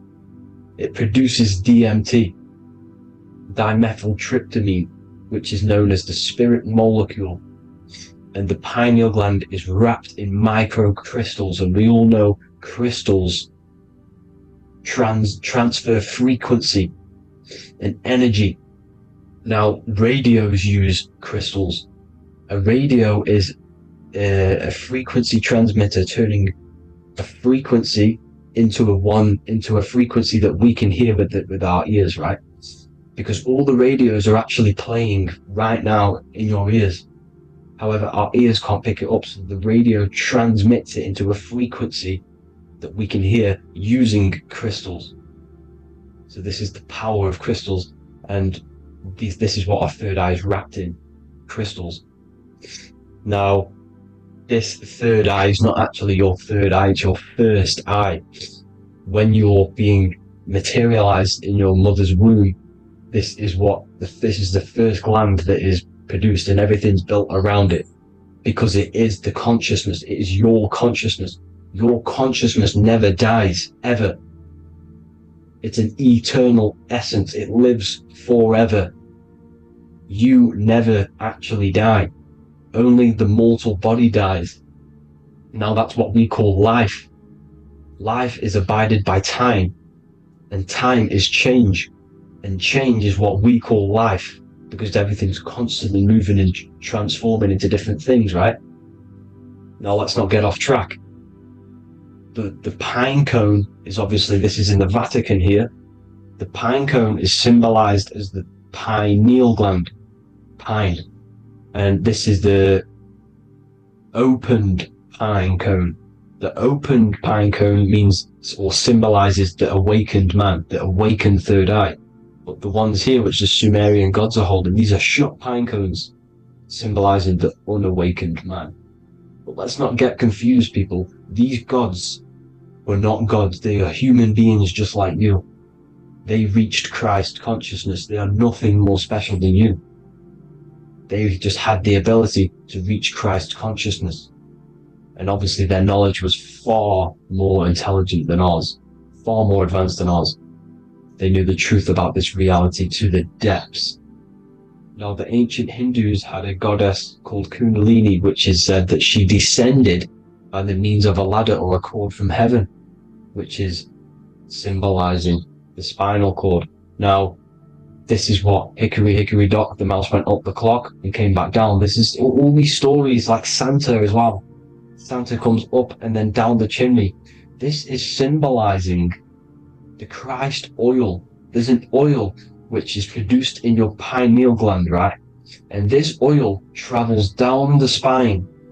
And once it's down on the spine, you must have to raise your consciousness, just like I said with the chakras. You have to raise your consciousness, raise your vibration to heat up this oil and turn it into a gas. And it travels back up the spine through like the serpents up the spine, and this awakens the third eye once it's coming back up the spine and hits the pineal gland. This is the secret behind Santa and Hickory Hickory Dock, because Santa comes down and feeds the presents and goes back up the chimney, and he lives in the North Pole, the positive pole. This is the North Pole, people, and the presence is your sacred oil. This oil, your physical body is the furnace. It's the spiritual furnace, which you have to heat up this oil by raising your frequency and turning it into a gas to rise up this chamber, the River Jordan, to your third eye, right? Now, this is an alchemical process. Your body is the alchemical furnace. It says in the Bible, if therefore thine eye be single, thy whole body shall be filled with light. I shouldn't have cut that out, but that's what it says. The light of the body is thine eye. If therefore thine eye be single, thy eye shall be filled, their body shall be filled with light. This is symbolizing the pineal gland, enlightening the body, the spiritual body, filled with light. Now, as I said, they want you kept down here, which is the root chakra, which is your animal nature, which is obviously mind, matter over mind. This is the symbol of Saturn, right? As you say, we're built of body, mind, and spirit, the Holy Trinity. That is the sun, moon, and earth. The sun's your soul, solar. Moon is your mind. Earth, which is the cross, which is your physical body, the 5 elements, right? So body, mind, and spirit. So the Saturn symbol is actually made out of the cross on top, which is the earth, and the moon on the bottom, which is symbolizing matter over mind, because earth is physical matter. You don't want to be matter over mind. You need to be mind over matter. See, they want you identifying as your physical body. They don't want you to realize you're an eternal consciousness. You're an eternal essence of consciousness which never dies. They want you trapped in your animal nature. And this is why the Baphomet has a goat head, because it's symbolizing your animal nature, which is evil. Not evil, but you're more likely to do evil things, right? Which brings bad karma. That's your animal side. This is why the Baphomet has an animal goat head. As you can see here, he's got the Kundalini energy here. So when you see the inverted cross, the cross is your body, as you can see here. The inverted cross means your chakra's downwards, down here. Your head's down here. Your mind is down here. But your mind needs to be up here, which is the upwards cross, which is Christ consciousness. And as we all know, 7 colors of the rainbow, 7 planets, 7 chakras. Red light is low frequency and long range. This is why Saturn is the slowest moving celestial body. And it's the lowest chakra, because it's low frequency, long range. The moon being the crown chakra, which is high frequency. This is why the moon moves around the quickest. The moon is your crown chakra, which moon in mind. See, so there are multiple ways of your chakras becoming blocked.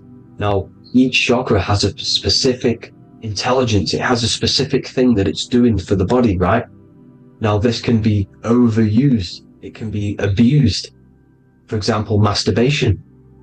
That keeps you down here in your sacral chakra, because you're abusing the energy center. You're abusing your sexual energy, which is then becoming unbalanced.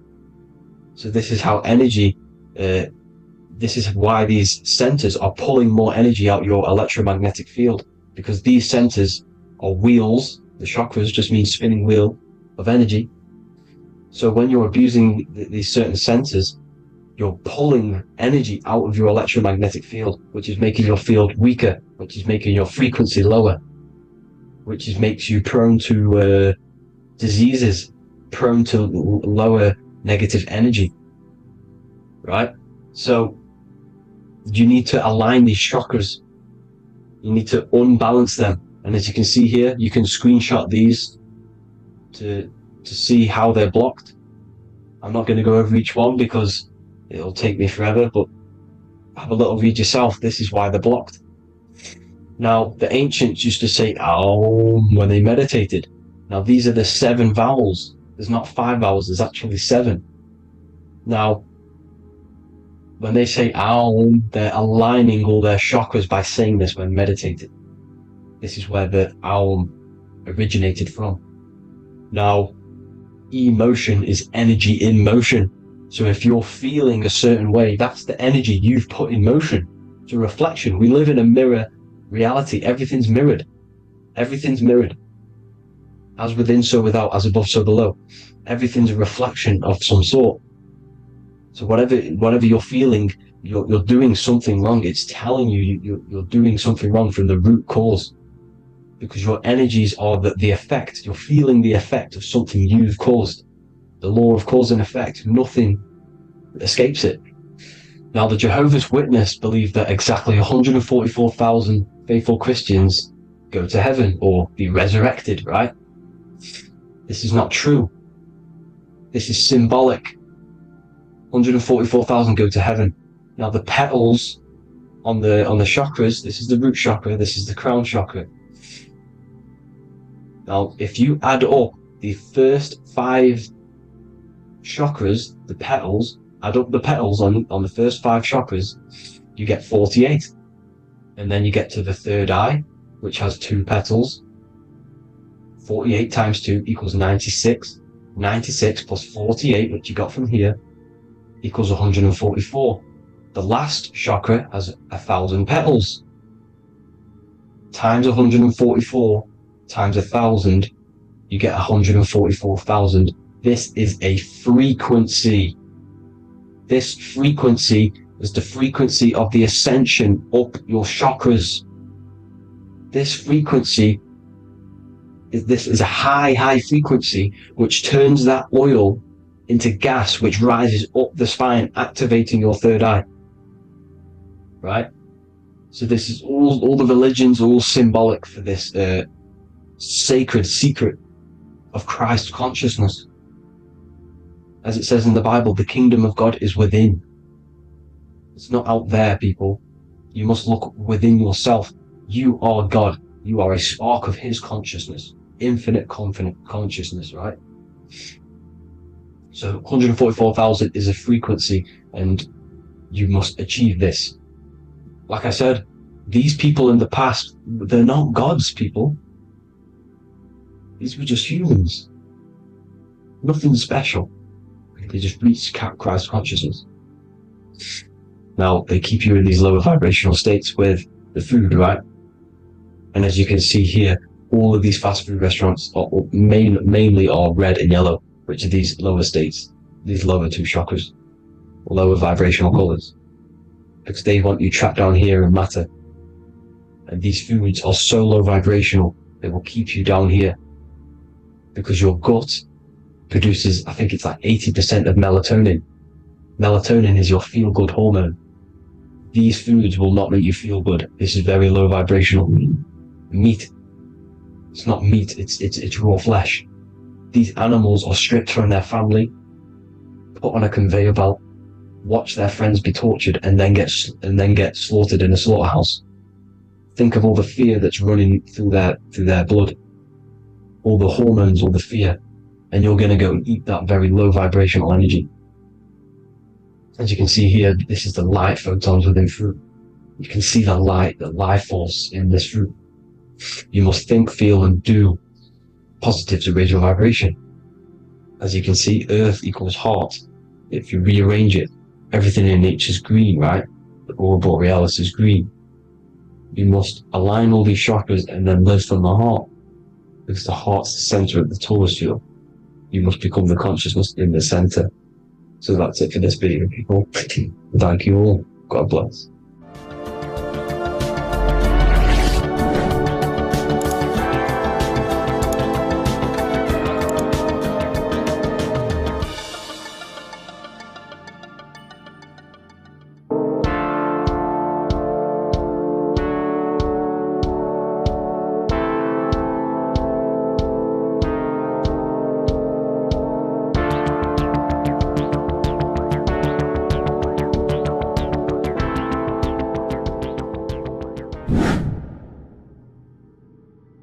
What's good, people? We're back with another video. This is going to just be a quick video. Manifestation, magic, bending reality. So let's jump straight into this. So you have a conscious and a subconscious part of your mind. The conscious is what you're conscious of, what you're actually doing, where you can choose or not. However, the subconscious is the part of your brain which is automatic. So all of the systems in your body, like the digestive system, your heartbeat, these are automatically being ran. And you do not have to tell these systems to do anything. You do not have to consciously tell your heart to beat. It's automatically doing it. And this is what the subconscious mind is controlling. It's like the dark aspect of your brain or your mind. It is the way bigger aspect of your mind. Okay, it controls all the systems in your body. Okay, and this is where all of your programs are. So when you're in it, from your childhood, what you've learned in school, all of these things are being kept in your subconscious. Maybe traumas and stuff like that. So the subconscious is the female aspect, and the conscious is the male aspect, because the male is all about action and doing, and the female is more about creation, creativity, intuition. So you have a right and a left hemisphere of your brain, and these are obviously male and female. The right side of your brain is your female. It's to do with creativity, imagination, intuition, insight. Okay, And this is one of the most important sides of the brain. This side of the brain is the most attacked by the elites, whatever you want to call them. This side is one of the most important, because obviously your intuition is a massive part of reality. And if you don't have intuition, then you lose track of the things around you. You can't consciously feel if things are wrong or right. They don't want you to have intuition or creativity or imagination. They want you in the left side of your brain, which is just reasoning, logic, and basic things. So they just want you to tell you what you want, tell you what to learn, and then that's it. They don't want you thinking for yourself, which is the right side of the brain. So whatever the conscious side of your mind impresses the subconscious side of your mind. So if you do affirmations, for example, if you consciously do affirmations every day, you're reprogramming your subconscious mind. You're impressing a vibration and a word into your subconscious mind, and therefore it will reprogram it. So the male and female aspect are symbolized by the Star of David as well. The male being the upside triangle, the female being the downside, connected all in one, because we both have male and female energy. So every thoughts are electric, which is the male aspect. Emotions are magnetic, which is the female. Each thought creates a wave of vibration in all directions. So think of it like a water drop in a pool, but it going out in every single direction. It's not just flat. And these thoughts have a certain frequency, has a certain vibration. That vibration has a certain frequency. And this affects your aura. Every thought, every emotion directly impacts your aura and the strength of your aura. So if you're angry all the time, your aura in the astral plane will look red. However, if you're happy, it'll be more like blue and green. So it's very important. Your electromagnetic field is created out of your emotions and thoughts, and that affects reality, because you're 60% water, and frequency and vibration creates certain patterns and has a certain effect on water. We'll get into that after this slide. So each thought that people are thinking around you, you are actually subconsciously picking up these thoughts, because it's emitting this vibration in all directions. So this is why you can pick up thoughts of other people on the odd occasion. However, when you're more in tune with your intuition, your right side of your brain, you can start to pick up on vibrations, thoughts, and other people's auras. You can pick up on the energy once your third eye is open, and you know whether you should be in that environment or not. This is what we call an atmosphere. When we go into a room and you can feel the tension, if someone's been arguing, for example, this is the atmosphere, this is the vibrations, these are people's auras emitting these certain frequencies and vibrations. Okay, so our aura is contained of multiple layers. Obviously we have the physical body. This is the electromagnetic layer. However, you have the different planes of existence: the spirit, mental, astral, etheric, and then physical. The physical is the lowest plane of existence. And the physical plane is a product of all of the planes above. So the mental impresses on the astral impresses into the etheric, and then the etheric creates the physical object. So the mind is the root cause of reality. The mind is the cause of everything. Your consciousness is pure cause. There's no effect. Everything you see in this reality is the effect. Everything that you experience is the effect, because the root cause was the mind. The decisions you made you experience that certain experience. And that decision was created on the mental plane. And this is just pure thoughts. And thoughts are things. If it exists in your mind, it is a thing. It's a certain frequency. So if you have a certain level of thoughts, if you're thinking positive, for example, you're going to have a strong aura, you're going to have a higher vibration, and that attracts like. Like attracts like when it comes to thoughts and vibrations and electromagnetism. So if you're thinking positive all the time, speaking positive, doing positive, you're then creating a higher vibration, and that's going to attract people on that similar frequency to you. Everything is electromagnetism, frequency and vibration. Everything. You see, so this is why, for example, if I put my hand to a TV screen, if my finger was the same vibration as the TV screen, it would go straight through it. However, the particles in my hand and the particles on the TV screen are two separate vibrations, and this is what causes the friction to stop, and not my finger to go straight through it. So like I said, when you don't feel the vibe of someone, when you don't feel right, you don't really get along with someone, this is a vibration. Your vibrations are not matching, they're not similar, they're two complete different vibrations, and they're not aligning properly. So music has a massive part on this. Music is a massive, massive tool for the elites, because music is frequency.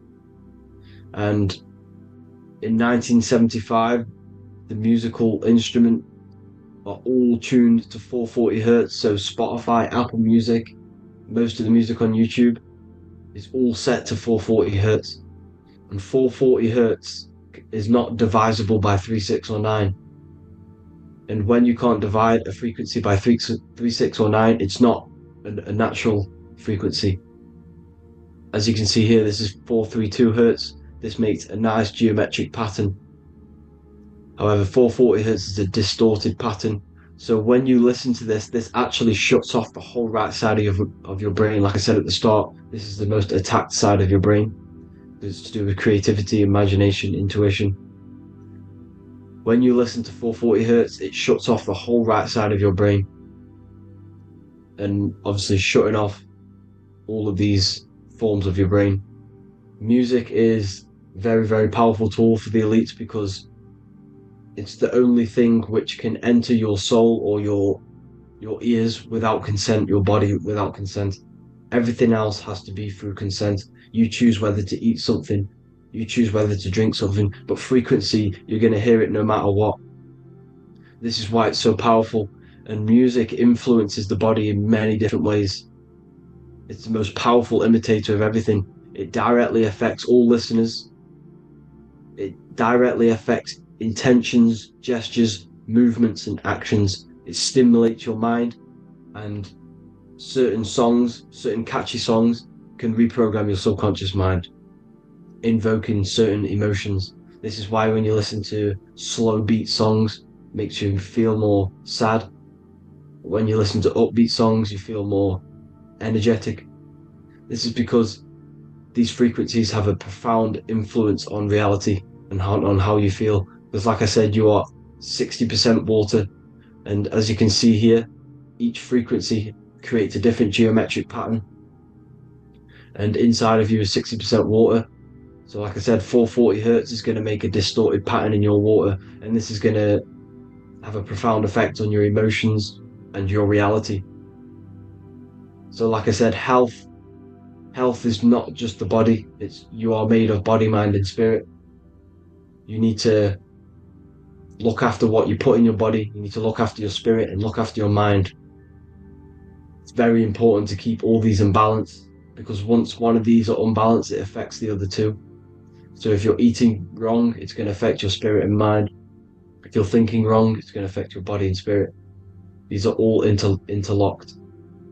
You have to look after them all. So it's very important you understand music. Stop listening to low vibrational music. To be honest, you want to listen to music without any sort of speaking inside of it. You just want pure frequencies, which are the solfeggio scale, like one of these, for example, 432, 528 hertz. These are all good frequencies. It's called the solfeggio scale. And these frequencies make you more in tune with nature. 528 hertz is what the earth vibrates at. So it's very important. And the Rockefellers are the one who changed this to 440 hertz. The Rockefellers, one of the elite families.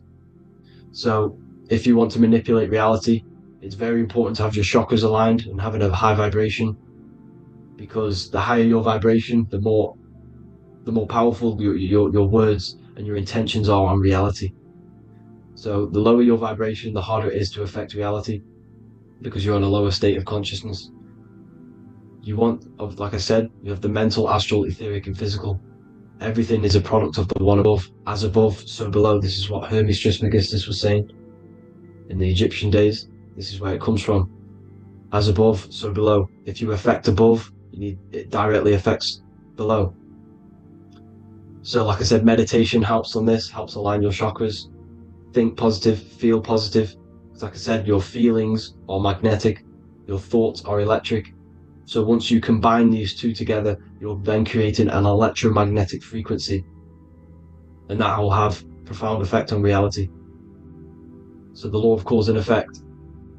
Every law, so the law of cause and effect. Every effect has the root cause. Like I said, your mind is the root cause of everything.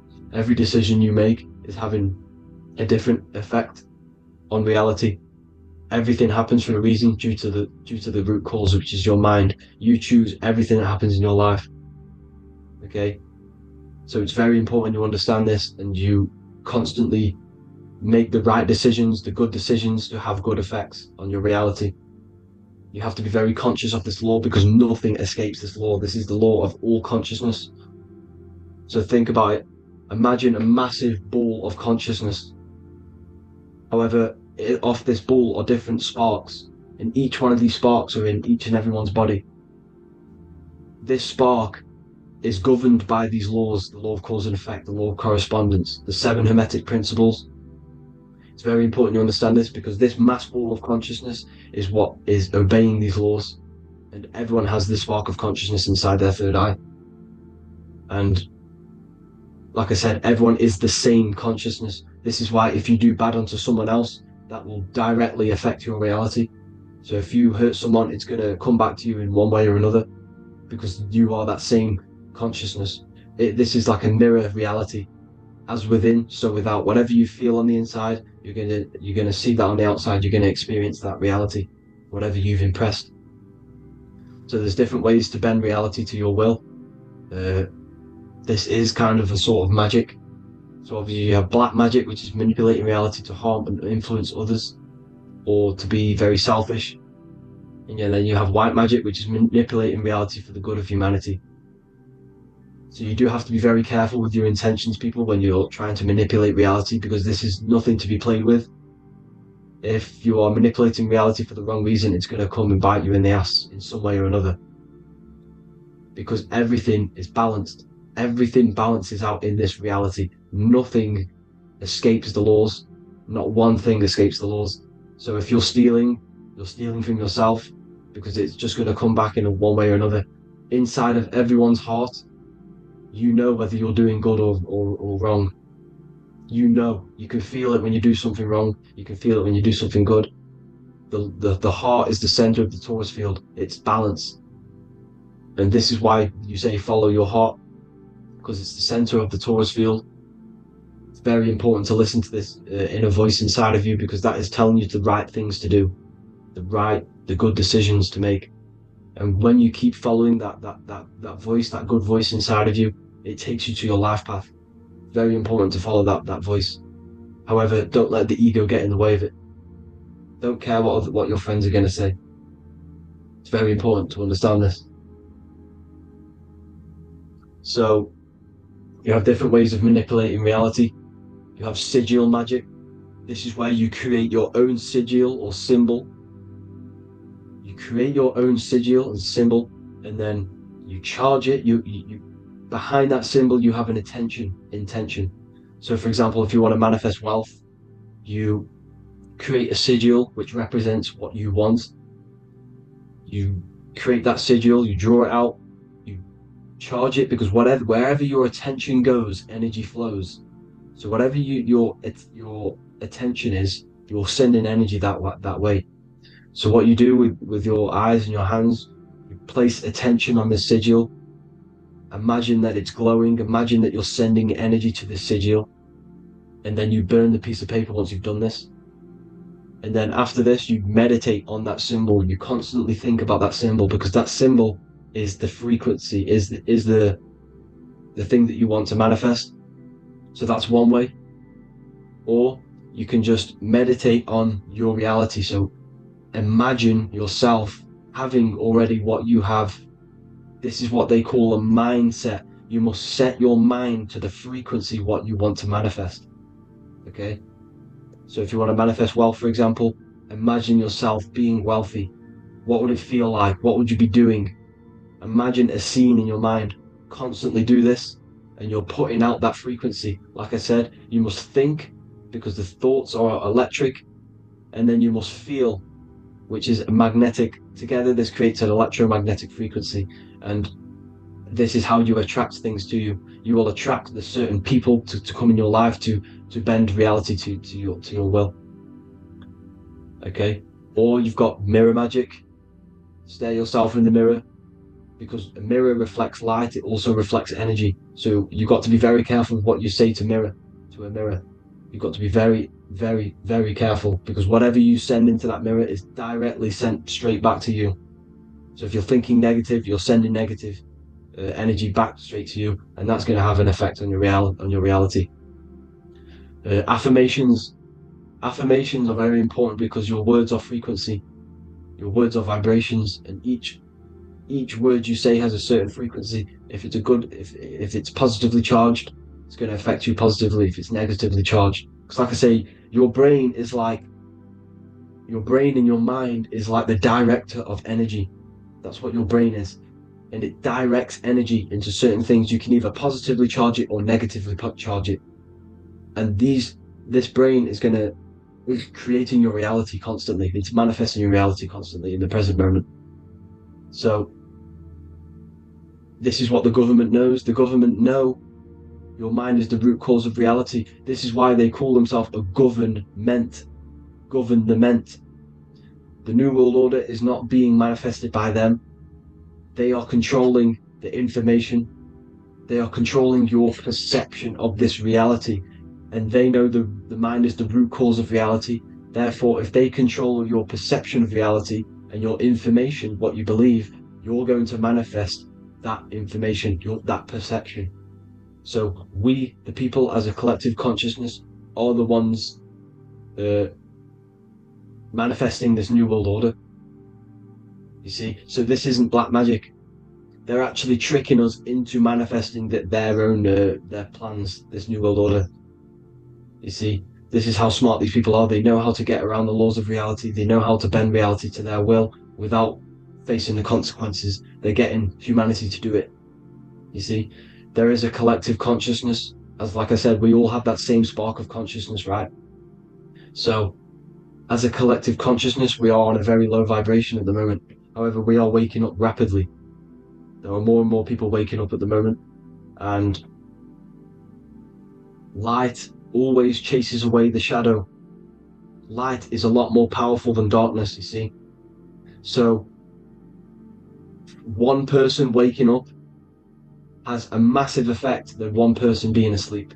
It has a profound effect. Because like I say, the light always chases away the darkness. It's more powerful. The light is always more powerful. High vibrations are more powerful than lower. So that's it for this, people. I hope you all enjoyed. This is a short, quick video. God bless you all.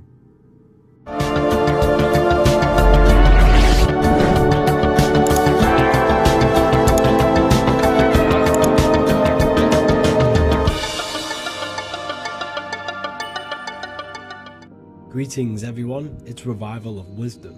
I facilitate human enlightenment through occult and esoteric teachings.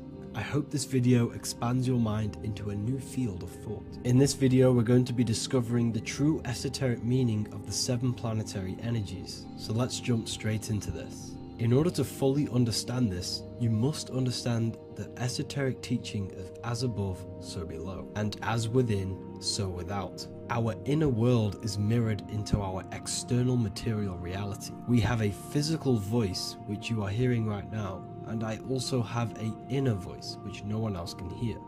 The inner world is invisible. and the external world is visible. In other words, the inner world is the spiritual world, and the outer world is the material world. The inner world of ourselves reflects and projects our outer world, which means everything in our external reality is a somewhat reflection of our internal self. You are made in the image and likeness of God. You yourself are the universe experiencing itself in a three-dimensional physical form. The Newtonian science has programmed you to believe that you are a physical being inside of a physical universe. They did this to limit your mind to only believing there is a physical universe and that you are separate from the universe or God. But you yourself are the divine essence of the universe, experiencing itself in a physical plane, which means everything you see is inside of you, including the stars, the planets, and the elements. As above, so below. As within, so without. An example of this is the four physical elements: fire, earth, water, and air. In the external world, these are physical elements. In our internal world, they represent the four bodies of consciousness. We have four different bodies. We have a material body, we have a spiritual body, an emotional body, and a mental body. The mind is not made out of the same substance as the body. The emotions is not made out of the same substance of the mind and the body. These bodies exist in four different dimensions, four layers of consciousness. With that being said, the four physical elements are inside of us. The earth is our material physical body. Fire represents our spiritual astral light body. Water represents our transformative and emotional body. Air represents the mental body, the communicative and thinking body. This is the teaching as above, so below. If that resonates with you and you can comprehend it, please leave a like and a subscribe to this channel to see more content. And feel free to leave a comment on any video suggestions. Okay, so now we've gone over the four physical elements and how they correspond with your inner world of consciousness. This is going to make it easier for you to understand what the planets actually are. The planets are a bit more in-depth and more detailed aspects of our consciousness. The four physical elements are generic, but the 7 planets go deeper. They are deeper aspects of ourselves. On a macrocosmic scale, the 7 planets rule the material realm. Every object, every animal, every plant, every stone, everything we see in this plane is governed and created under one of the 7 planets. I don't really like calling them planets. They are energies. They are spiritual forces that drive things into existence. An example of this is if we look at a tree. The roots of the tree are governed by Saturn. The stem of the tree is governed by the sun. The leaves of the tree are governed by the moon. Any offspring or fruit of the tree is governed by Jupiter. Any defense mechanisms of the tree is governed by Mars. The communication and networking of the tree is governed by Mercury. The smell and the look of the tree is governed by Venus. Everything we see in this material plane is governed by one of these specific energies. Everything material has a spiritual force that brings it into physical existence. This is the reason why we have 7 days of creation in the Bible. The 7 days of the week, all governed by the planetary energies. Monday is Moon Day for the moon. Mars governs Tuesday. Mercury is Wednesday. Jupiter is Thursday. Venus is Friday. Saturn is Saturn Day. And Sunday is for the sun. This is the reason why there are so many 7s in this physical plane. 7 days of the week, the 7 colors, the 7 chakras, the 7 diatonic musical notes, the 7 lamps on the Jewish candlestick, the G inside of the Masonic square and compass. G is the 7th letter. Now let's go a little bit deeper into every planetary energy. Saturn in the external material plane governs the foundational and enduring aspects of existence, such as roots of plants, the bones of our body, and even the insects that dwell beneath the ground. Saturn represents the dull, hard, and unyielding forces of life, symbolizing structure, limitation, and conditioning. Under Saturn's influence, things become rigid, bound by restrictions and boundaries. This is the reason why Saturn is known as Father Time, because Saturn rules anything that is a restriction and a limitation, which is time. The whole of this material plane is governed by time. You will be born and you will die. This explains why there is so much Saturn symbology in this material plane. Saturn is one of the most important planetary energies. You are a spiritual being in a physical body. Your light, your consciousness is bound to the physical body until you learn how to escape the physical body. The body is a limitation for our infinite minds and spiritual bodies. Our infinite mind is stuck in this material body, governed by Saturn's limitation of time, matter, and space. Now let's dive into what Saturn means to our consciousness within our internal world. We've gone over what Saturn means in the external world. What does it mean to our consciousness? Internally, Saturn embodies the conditioning within our consciousness. When the Saturnian aspect of our consciousness dominates, we become overly rigid, fixated, and restricted in our thinking and actions. For example, Saturn's influence is strongly felt in today's world, where many people's minds are confined to societal norms and conditioned responses. Saturn is the aspect of our consciousness, our minds, such as limiting belief systems and limiting thoughts and emotions. This is the negative thought that you can't get rid of, that's holding you back. This is a Saturn aspect of our consciousness. However, this is not a negative thing. The Saturnian aspect of our consciousness is a great teacher, guiding us through difficult life lessons that ultimately lead us to growth and expansion. Saturn's energy allows us to experience and overcome fears and limitations so our minds can expand into new fields of thought, into new life. Although Saturn's energy is harsh and often challenging, it helps us develop resilience, discipline, and wisdom. However, in the modern day, this Saturnian energy has overpowered the minds of the masses, fostering excessive rigidity and limitation. This is why we see so much Saturn symbolism. It's literally everywhere because our minds are being dominated by the Saturnian limiting aspect of our consciousness. Now, let's move on to the moon.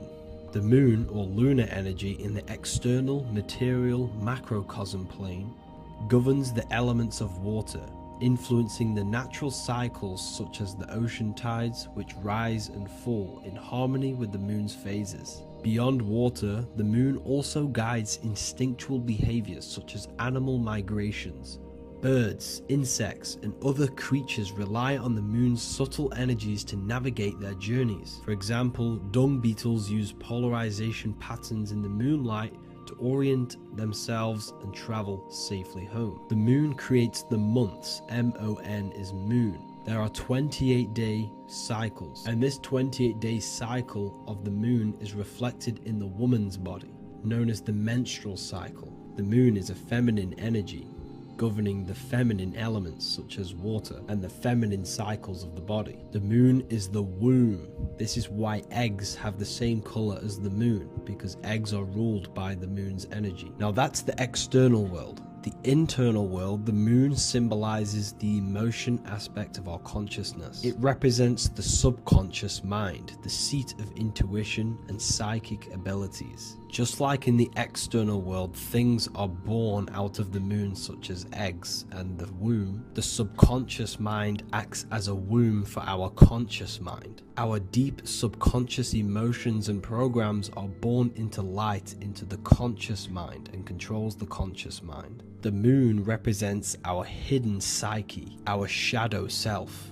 Now let's go on to the sun. The sun represents the life force. In the material external world, the sun is ruling over pretty much all life. The sun gives life to all things. Without the sun, animals could not exist, the human body could not work, and plants would not grow. The sun is the life force. It's the soul of the world. Now, in our internal world of consciousness, the sun represents our passion, our drive, our conscious mind. The aspect of our internal world that wants to drive things and give life to physical manifestation.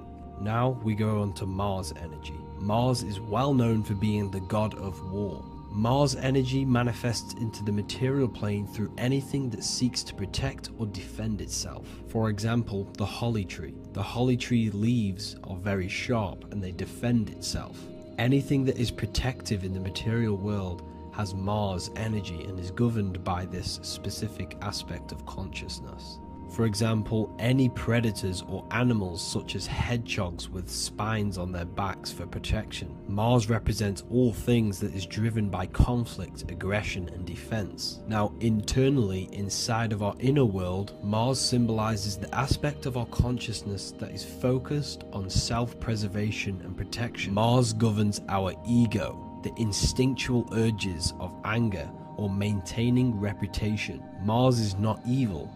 It's necessary. Sometimes it's necessary for us to protect ourselves. Mars is the aspect of our consciousness that is anger, rage, the desire to fight or conquer. When this energy is activated within our consciousness, we become defensive, assertive, and even combative, ready to dominate others and destroy obstacles in our way. Now let's move on to Venus energy. Venus in the external material world manifests its energy through the aesthetics of creation. This planet governs the beauty and harmony found in nature, including the nurturing environment of a mother's womb where life begins. Venus embodies the essential love, not only in romantic relationships, but also in the bonds between family members and all living beings.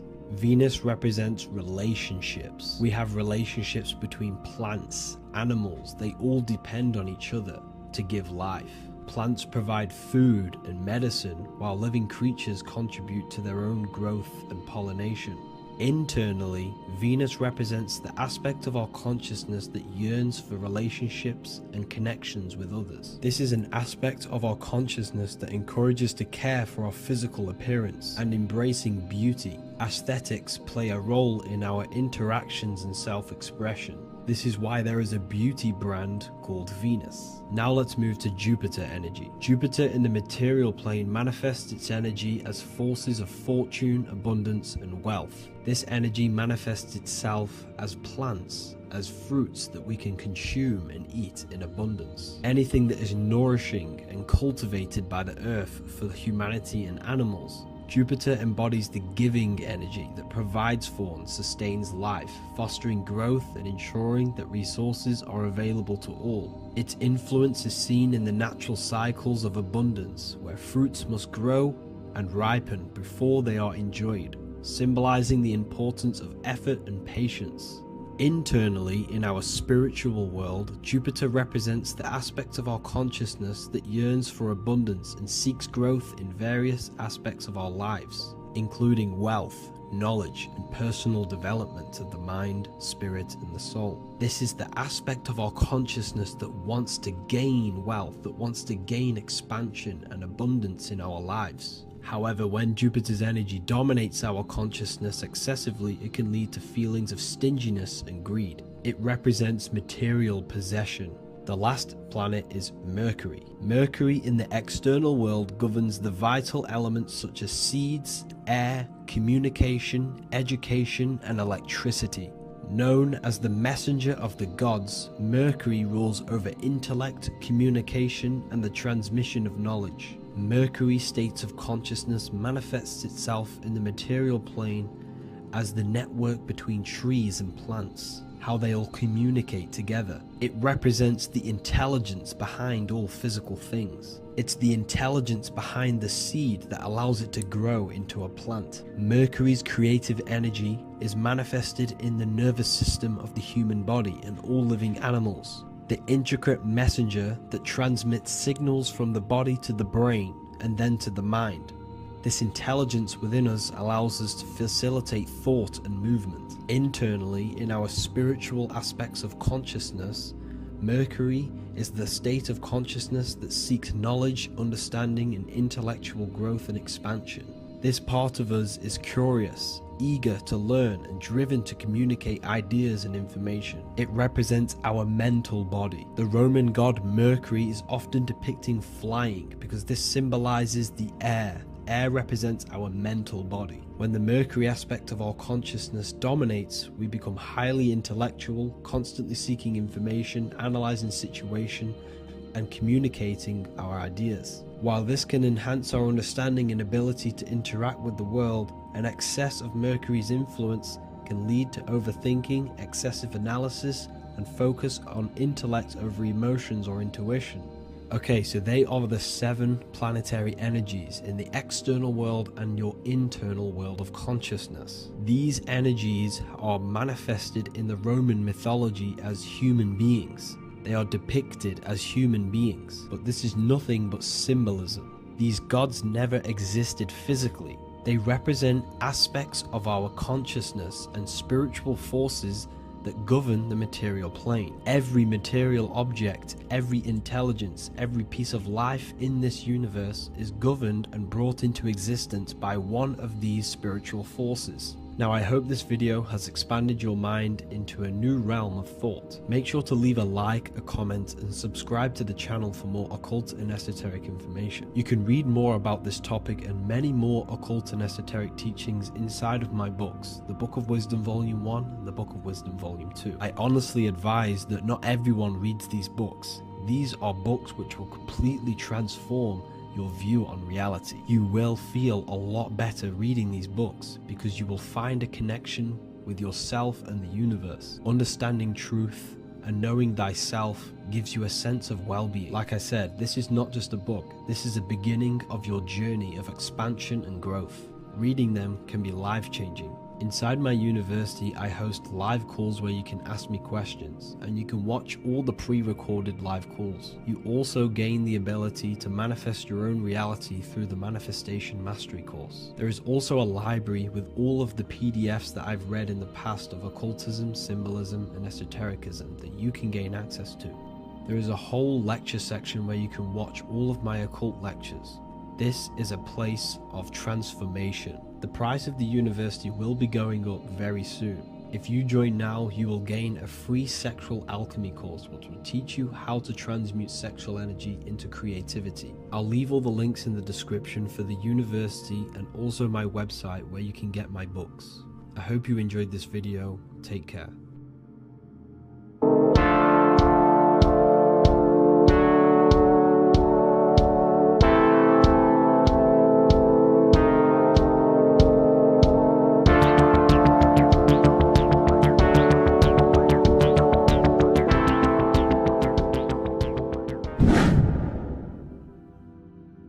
Welcome back, people. We're back with another video. Let's jump straight into this. Make sure to tune in till the end because this has got so much information in this video. So sit back and enjoy. So everything's Taurus fields. The Earth's a Taurus field. Everything's Taurus, which is electromagnetic field, electric and magnetic. The center of the Taurus field is where the two opposing forces meet in the center. And this is what creates the plane of inertia, the dielectric plane of inertia. Okay? You got red shift, blue shift, positive, negative, south and north pole, right? This is what the ancients were showing with the tree of life. As you can see here, this is the plane of inertia and this is the Taurus field. Everything consists of this. Everything is a Taurus field. A atom is a Taurus field. Okay, now the inertia is the 0 point. So this plane is a 0 point. It's the balance between two poles. Okay, now this creates matter because matter is two opposing forces in motion equalized. So these two forces coming together is what creates matter on this physical plane. And this is why we can't see the electromagnetic field, because it consists of one of the elements, which is either electric or magnetic, but when they combine together, it's what creates this physical plane, which is physical matter, which is light in motion. Now, everything is one. Don't get confused by duality. Duality is two opposing forces, but them two opposing forces are created by the same substance. It's two aspects of the same substance. So for example, water and ice are the same thing, you know what I'm trying to say, but it's two aspects of the same substance, because all is one. The whole universe is one. All goes back to the one, which is God, the creator, or magnetism, whatever you want to call it, because magnetism pulsates. Electricity has two poles, redshift, blue shift. Okay, so redshift, blue shift is electricity, and electricity vibrates, and all vibration always comes back to a standstill point. But magnetism is what pulsates. This is why your heart pulses. You breathe, which is a pulse. This is the breath of the universe, magnetism. Now, this is why the earth is green, okay? Earth can be spelt heart. If you just move the H to the beginning, it spells heart, okay? Because the heart is the center of the torus field, which is the heart chakra for us humans, okay? We consist of the same field, as you already know. Heart being the center, which is green, which is the center of the 7 colors. The center of the 7 colors. This is the most powerful chakra in your body. People think it's the crown chakra, but it's the heart chakra because it's the center of the torus field. You must align them all and combine them all into one, which is the heart chakra. Now, earth is green. Nature's green. Okay, this is because we live on heart chakra, the plane of inertia. It's the center of the torus field. Okay, and this is what the Egyptians called Isis, which is nature. Nature is balanced, and nature is female, Mother Nature, because it looks after us with the fruit it grows with abundance, and the water. It's a female energy, Mother Nature, and this is the symbolism of an equal, balanced arms. This is the scales, it's balanced. Mother Nature is balanced. This is why the sky is blue, because what comes after the heart chakra? Blue. Sky is blue. We live in Midgard. This is what the ancients called Midgard. You don't have to take this tree literally. It's a metaphor. We live in Midgard, where both positive and negative duality here. Now, Mount Meru. Mount Meru was known as the center of the earth, okay, or known as Hyperborea. And this is the North Pole, the electromagnetic North Pole. But when I say Mount Meru, it's not an actual mountain. They weren't saying there was a real mountain in the center of the earth, a magnetic rock. No. The plane of inertia, okay, there's something called a hyperboloid. That's what it's called, a hyperboloid. And this is the center of the torus field. And this hyperboloid is what is in the shape of a mountain, you see? So if I go to this next one, they say Hyperborea on this map. Why do they call it Hyperborea? Because this is the hyperboloid in the center of the torus field. And this is the electromagnetic mountain, a metaphor. Mountain, what they're metaphorically saying, this is the electromagnetic mountain at the center, the double vortex, the center of the torus field, which is the North Pole. Pole of electromagnetic energy. So this is why they call it Hyperborea. It comes from the word hyperboloid.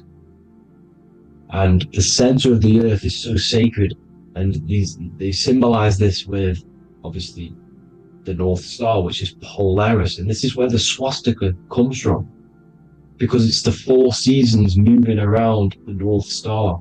This is the Big Dipper constellation moving around the North Star, which is Polaris. There's that pole again. Pole. Magnetic pole of the torus field.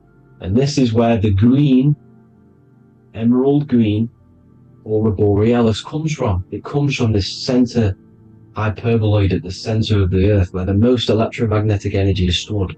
The center of the plane of inertia. The center of the plane of inertia. This is the all-seeing eye as well. As you can see, they got the sun, the moon, This is the Masonic cosmos, the sun, the moon, and the all-seeing eye, because the eye is Polaris, the eye of the stars. It's all a big eye. Now, the eye means a lot more as well. It's not just that. There's different ways you can interpret symbols. Now, this is the emerald tablets.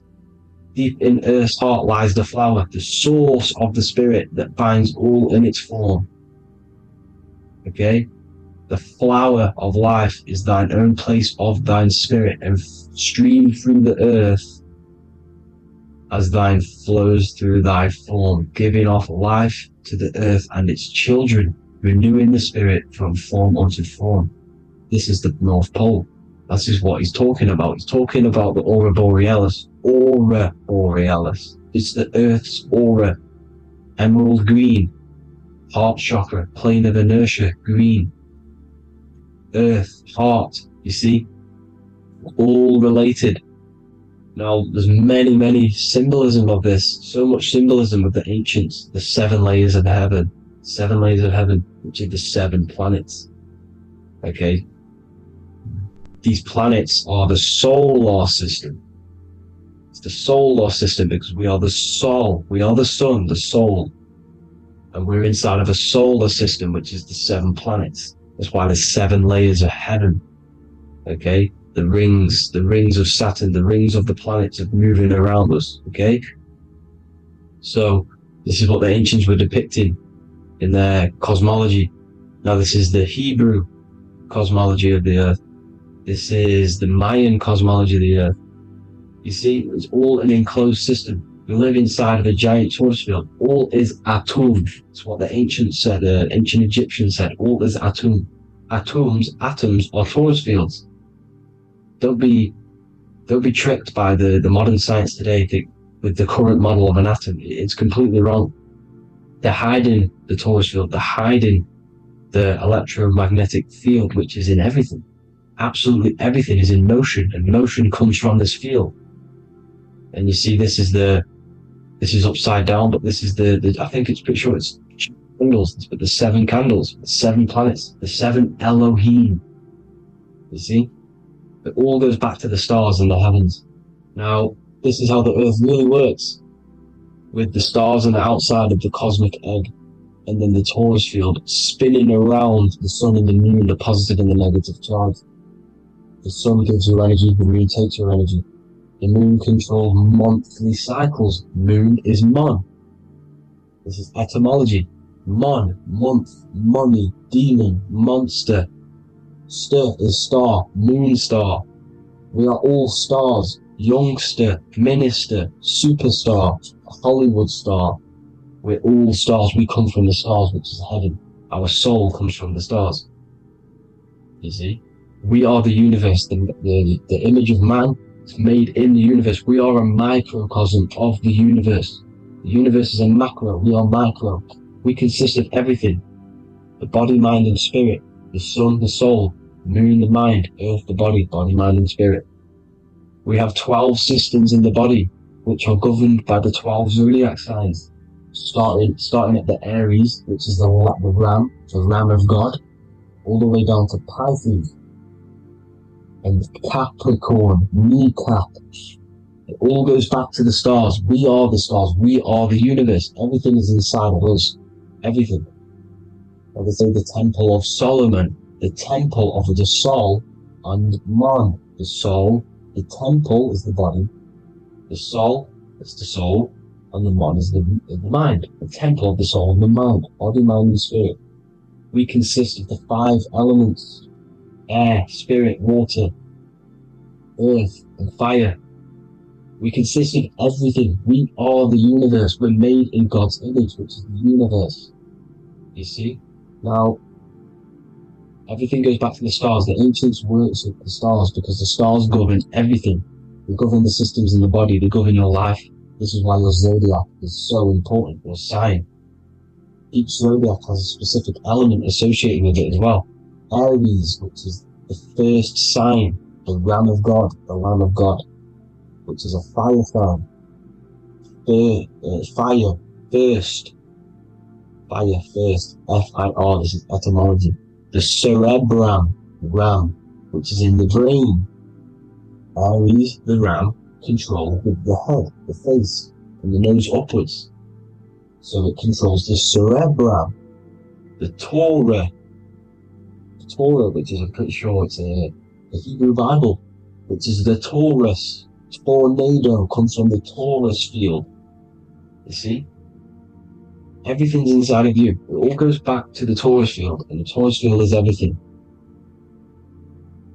Now, like I said, 12 zodiac signs, 12 systems, 12 cranial nerves in the brain, the 12 disciples of the Bible. All symbolic. Have to read the Bible properly. Now, this center, at the center of the earth, right? This is what's stirring the ether. And the ether consists of the 4 elements. Because there's 5 elements. Spirit can be called ether. People call it spirit or ether. Ether is pure potential, pure energy. It's what connects the astral to the physical. It's the dimension between the physical realm, which we're on, and the astral. So it has pure potential. It's pure energy. This is why we say either. I either want to go there or there. It's connecting 2 scenarios. That's what the ether is. It's connecting the 2 worlds, the astral and the physical. The center is like the cosmic womb. There's a black hole in the center. This is the center of the Taurus field. This is the womb of creation. This is the womb of creation. And inside of this black womb are the 5 elements, and everything's being stirred around. Everything's in motion. Light is motion. Everything's motion. Now, like I said earlier, light crystallizes into physical matter. They are the same substance. Spirit and matter are the same substance, but different variations, different aspects of the same substance. Low vibrational spirit turns into matter. High vibrational matter turns into spirit. Or light, whatever you want to call it. Matter is light crystallized. This is where we get the 7 metals from. The planets are light, specific frequencies and vibration of light. When these lights, or the planets, materialize, material metals materialize, they turn into the 7 metals. Saturn turns into lead. That's why lead is red. Saturn is red. The sun turns into gold. That's why the gold is yellow and the sun is yellow. You see, Saturn is the time god. What happens in autumn? The leaves turn red and they die. This is why Satan, time god, the reaper, everything is crystallized till it's dead and then reborn again. You see, rust, when things rust, it turns to red because it's Saturn. Saturn crystallizes everything. He's the reaper who comes around in winter. You see, he's Satan. Jesus and Satan, the sun and Saturn. They say we live in a solar system. The solar system, I think I've already just broke this down. The 7 planets are the 7 chakras. Everyone already knows this. But I'm going through it anyway. But this is where we get the 7 planets from. And the 7 metals. You see, all the ancients knew. It was an enclosed electromagnetic system. It's not a spinning ball in the middle of space, people. They want you to believe this so you get stuck in this material world. Because if you believe everything's material, you can never affect this plane effectively. You can never create your life effectively if you don't understand the planes of existence. Because the mental plane is a higher plane. And it breaks down and it controls the planes below it. The mental plane, hold on, I've got it here for you. The mental, the astral, etheric, then physical. Etheric connects the physical to the astral, but the mental is what's above them all. You see? Now, it's important to understand this. It's important. However, the ancients always talked about the enclosed system. Only NASA, which is introduced around the Roman times, not NASA, but the globe Earth was introduced around the Roman times. Okay? By these Masons. These Masons introduced this because they wanted to take over the minds of the masses and control them. These people worship the physical realm. They know how it works. They know the ins and outs of it. They know how to do the magic. They know how to do it all. They understand it all. That's why Masonry have to take the oath. The oath of not speaking. You're not allowed to speak about anything you learn about in Masonry. Because they're discovering the truth about your mind and how it creates reality and stuff like that. So, this is the Masonic cosmology. The 5-pointed star, the 5 elements. The checkerboard for duality, positive and negative. The 2 aspects of every substance. This is another ancient painting depicting the firmament. The stars inside the firmament. The sun. You see, the ancients worshipped the sun because it's so important for sustaining our life. It's the only reason we're alive is because of the sun. But then people think it gives you cancer today. They brainwash you to think the sun gives you cancer when it's the #1 source of all life. They want you to believe it's a big, spinning, dangerous ball in space. It's not. It's here to give us life. It's God's Son. That's why Jesus is known as God's Son. It is the Son of God. God created that to sustain us.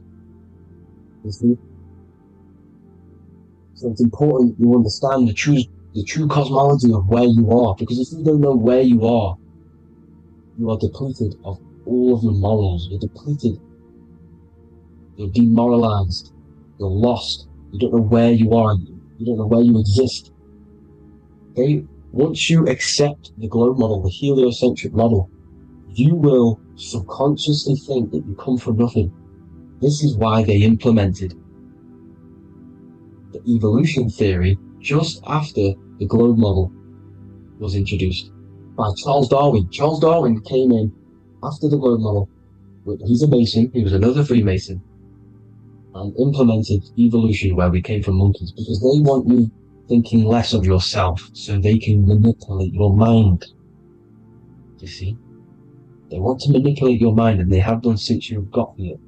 Since you came through that portal, you were manipulated from that day to believe this, believe that. The true cosmology, the truth will set you free. You will understand things better. You will feel better in yourself when you know the sun is here for you. You'll feel better in yourself that you know that you didn't come from a monkey. You were created as a human, a manifester, a creator.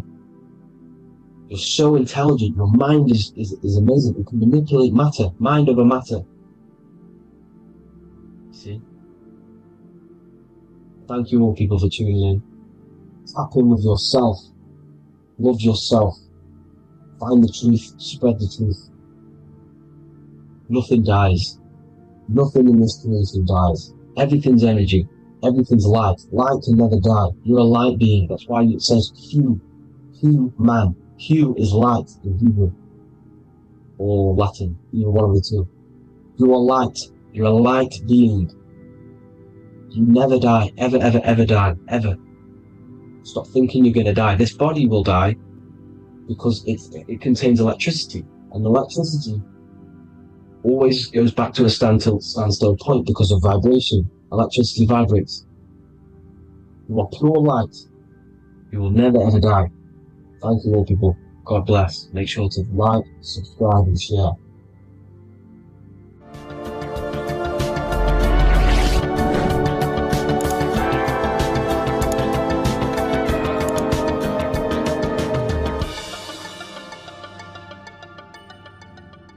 Welcome to Revival of Wisdom.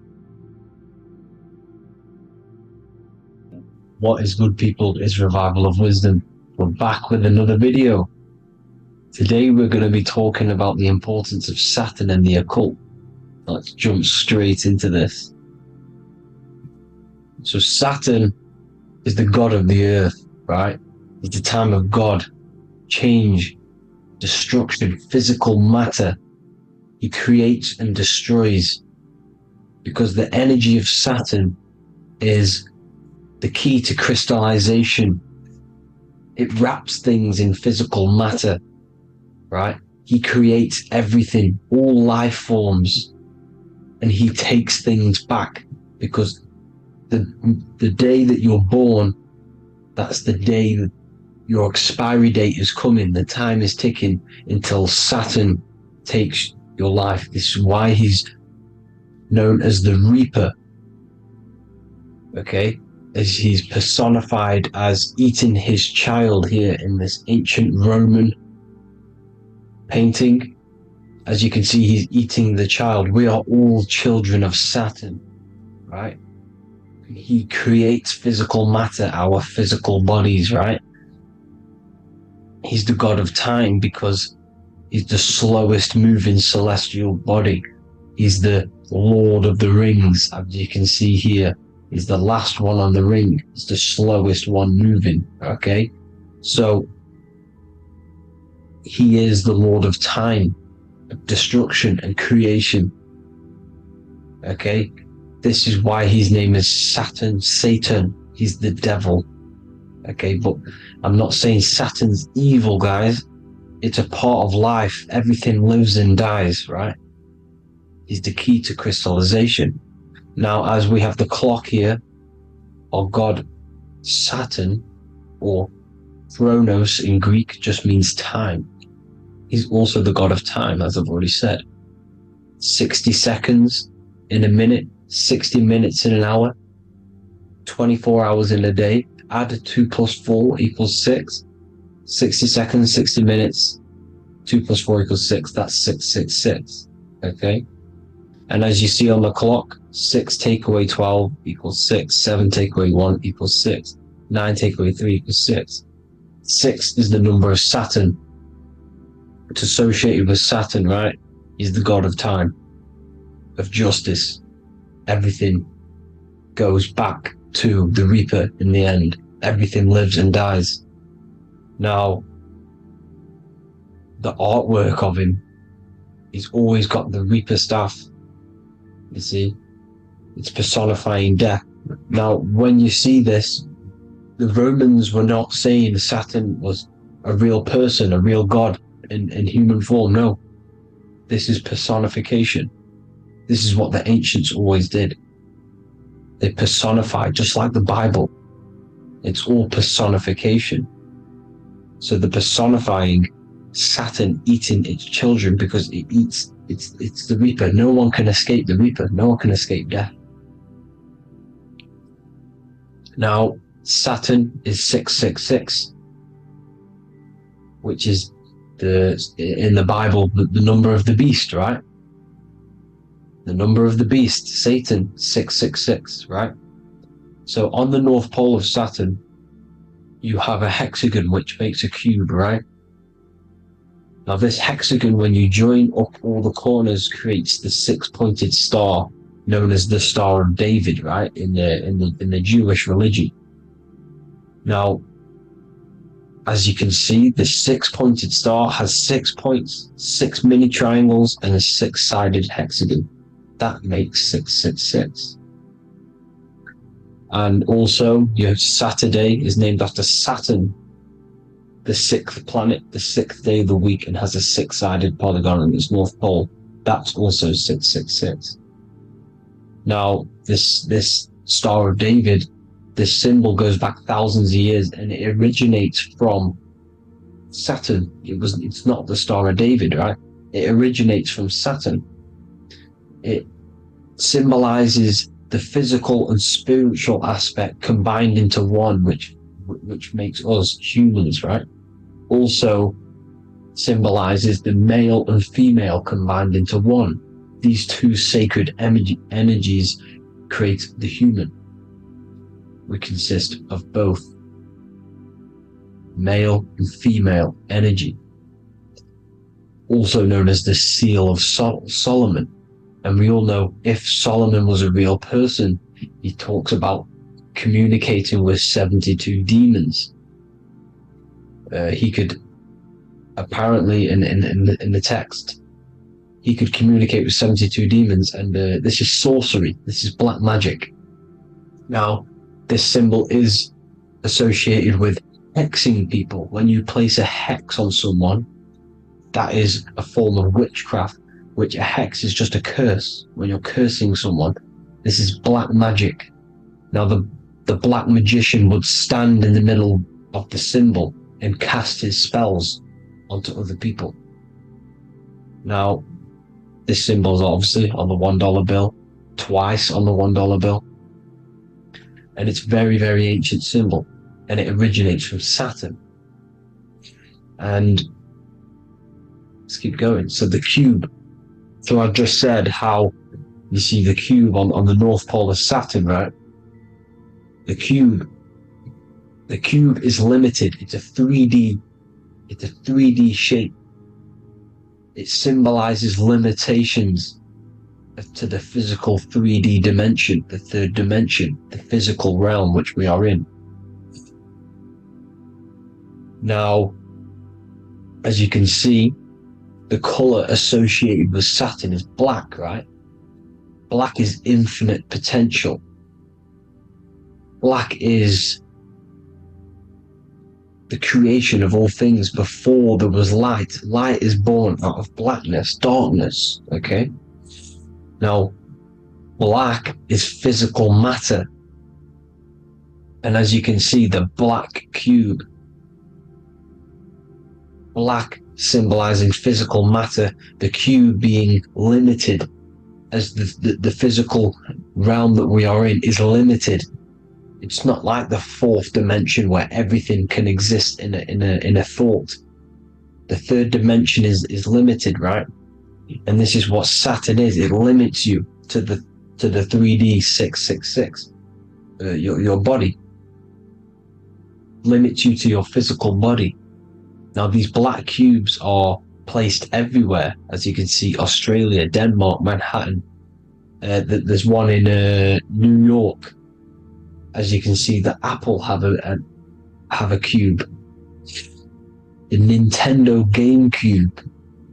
Trump Tower is a black cube. This is worshipping the energy of Saturn, the god Saturn. Okay, it's not a god, it's a celestial energy. However, it rules over Earth because it pretty much created the physical realm. Now, as you see, when you go to a funeral, you wear black, a black suit symbolizing Saturn, which is the color associated, black. And as you see in Mecca, they walk around the black cube in rings. As you can see here, they're stood around in rings, like the Saturn, the rings of Saturn. The Mercedes symbol.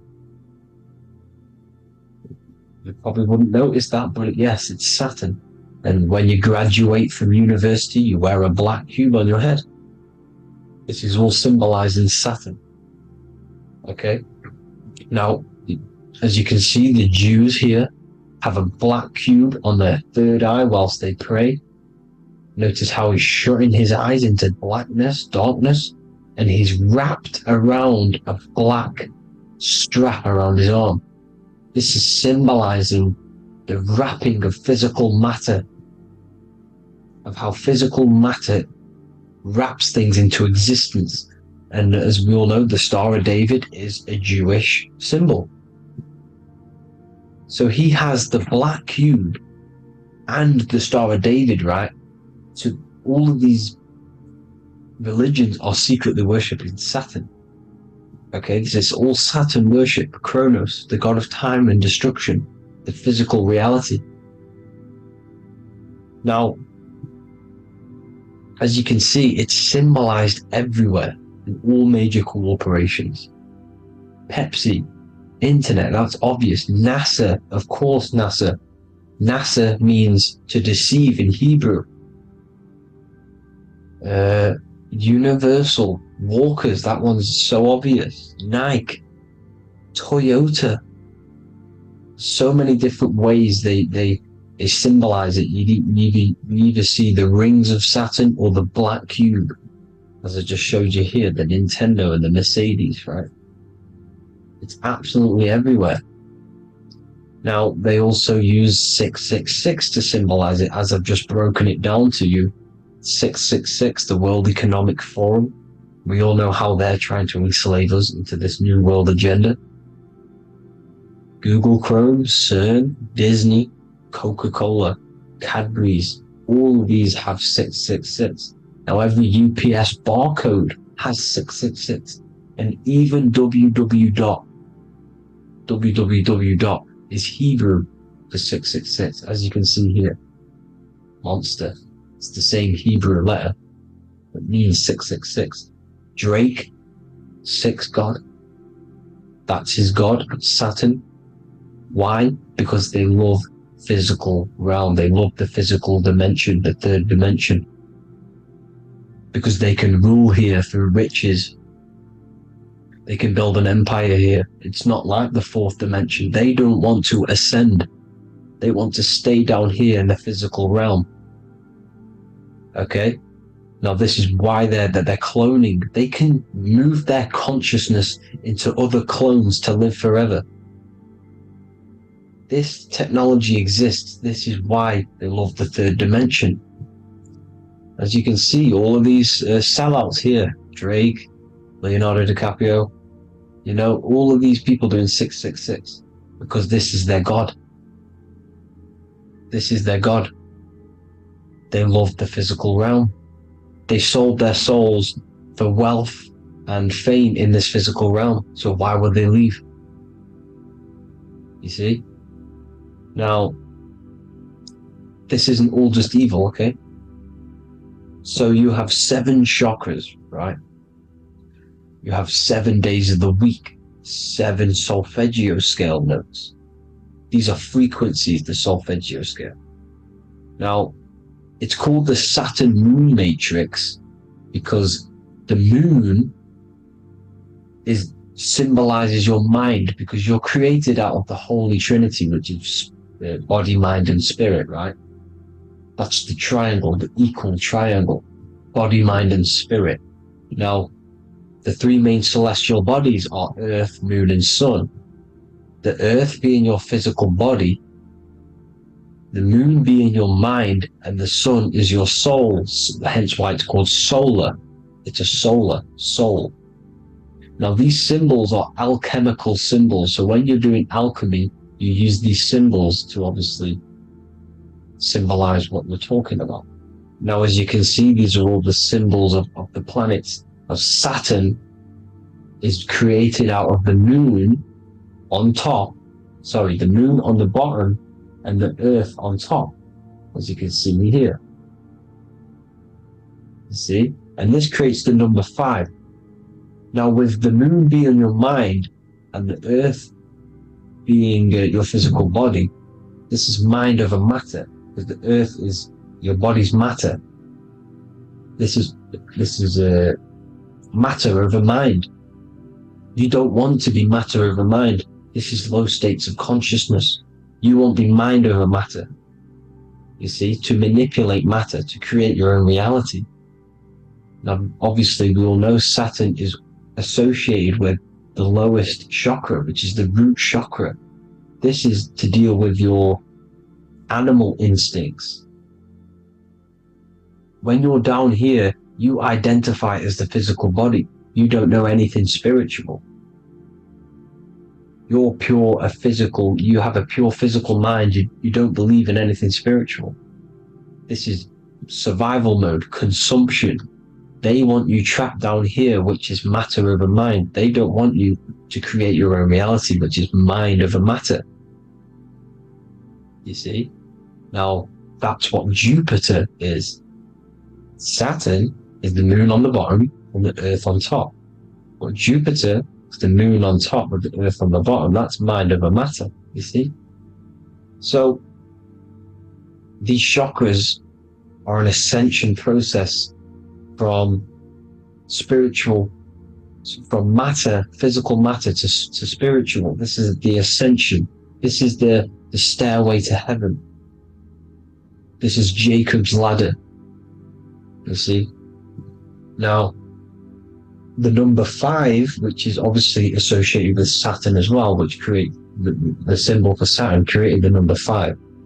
You have 5 senses, 5 elements, 5 physical elements. As we all know, Saturn crystallizes everything into physical matter out of the 4 elements. 5 fingers and toes, 5 points of man. Okay, the number 5 is the number of justice. Saturn holds things back. He restrains things from you, makes you learn the lesson. Now, 666 is not all evil. 666 is the atomic structure of the carbon atom. 6 protons, 6 electrons, 6 neutrons, right?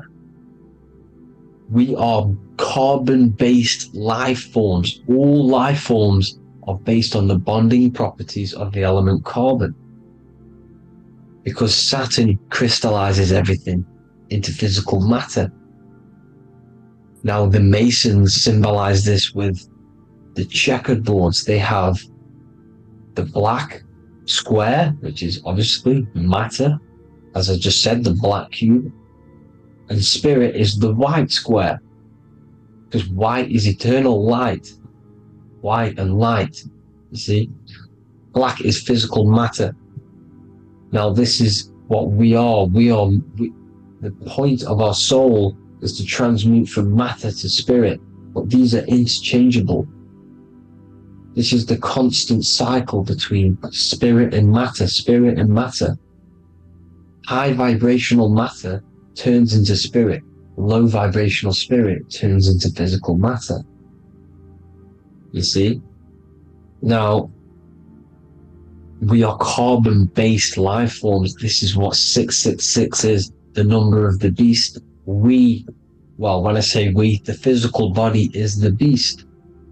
It's the animal. It's the carbon suit to operate in this physical dimension, in this physical realm. See? It's the vehicle used to operate in this physical realm. But your mind isn't from this physical realm, you see? The brain is the physical manifestation of the soul. Okay? So, as you can see here, the spine is an extension of the brain. Everything goes back to the brain. This is literally what your physical body is. You see, this is the nervous system, and everything reports back to the brain, and everything's controlled from this control center. And this spinal column, at the top of the spinal column, is your third eye, which is known as the pineal gland. And this is the seat of consciousness.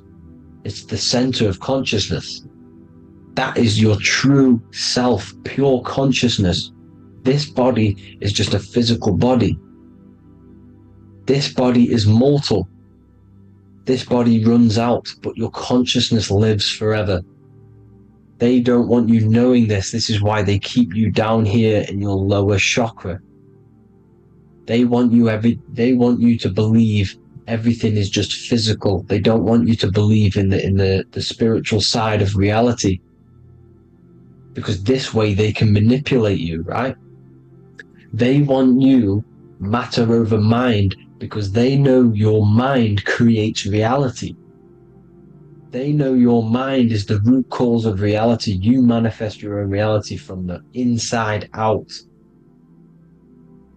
So this is why they control your perception of reality. They control your information in order to manifest their new world order. You, who are ignorant to knowledge and wisdom, you who are ignorant are manifesting their agenda because you accept their information and their perception of this reality. Now, this is why they tell you the globe model, the heliocentric model, to trap you into physical matter. Now, if you understood about this true form of this realm, you'd understand that there's a spiritual side behind everything. The spiritual side, something has to exist. The root cause of reality is higher planes of existence. It happens in the mind before it happens on the physical plane. You see? They don't want you knowing this. They want you matter over mind, which is the symbol for Saturn. moon over earth, the Holy Trinity.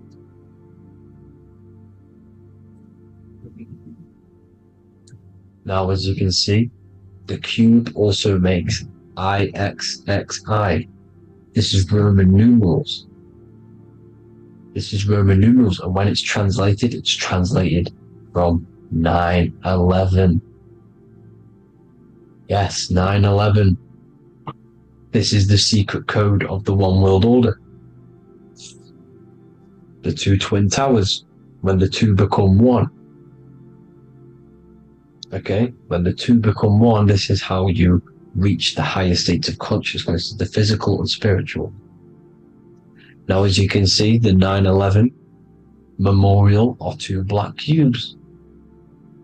It's two black cubes. This is all Saturn worship. Now, I'm not saying that Saturn is an evil celestial body, right? No, everything has a good side and a bad side, right? It's duality. The spirits of Saturn on the dark side are the most evil demonic spirits. Now, these are the spirits that these are invoking through these rituals, right? Yes, 9/11 was a massive ritual. It's a satanic ritual, okay? Now, we all know Elon Musk. Elon Musk is coming with the mark of the beast. In English gematria, this equals 666, right?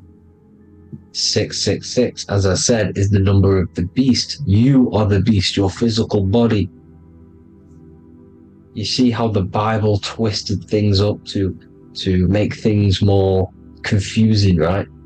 But it's there. You just have to have the knowledge to be able to read the Bible properly. As we all know, we had this virus. I'm not going to say the name because I'll get flagged. This virus adds up to 666 because this is all part of the New World Order. It's all part of keeping you in this physical dimension. Okay? Now, as you can see here, Novus Ordo Seclorum on the back of his shirt, on Elon Musk's shirt. This is also on the $1 bill, Novus Ordo Seclorum. This means New World Order. Yes, New World Order. This is on the back of Elon Musk's shirt. And as you can see here, he owns Neuralink, which is the brain chip which they're going to be putting into implanting this onto your brain. This is the New World Order to connect you and merge your consciousness with AI.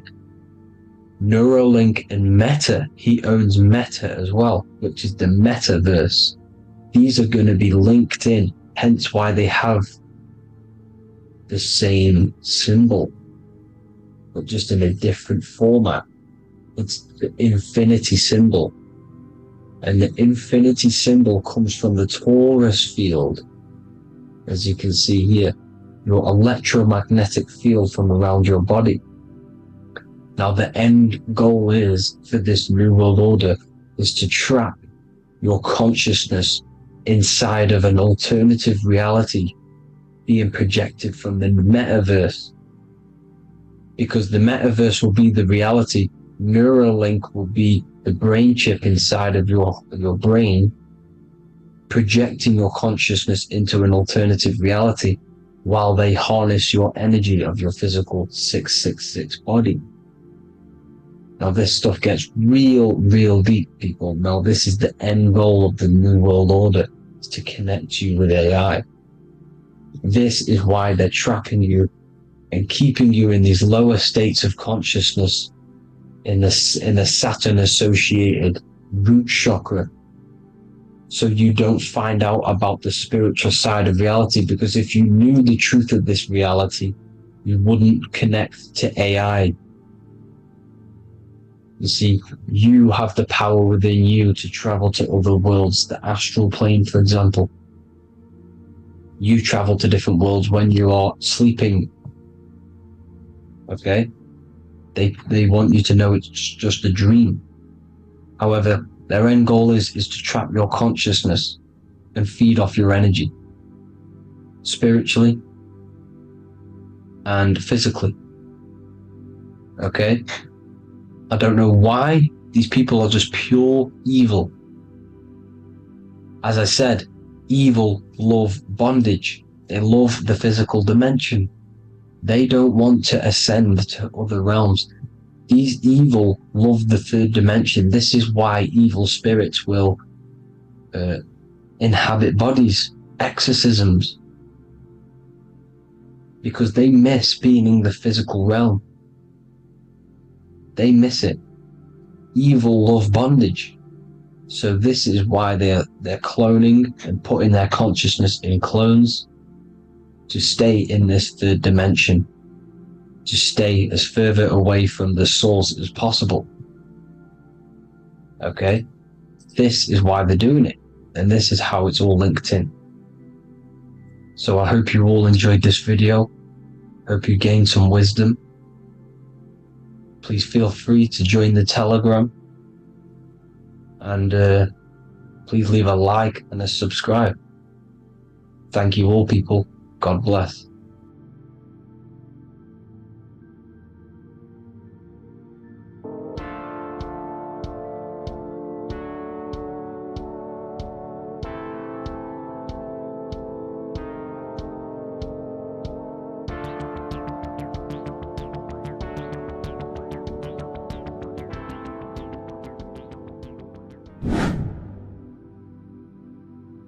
What is up, people? How are we all doing?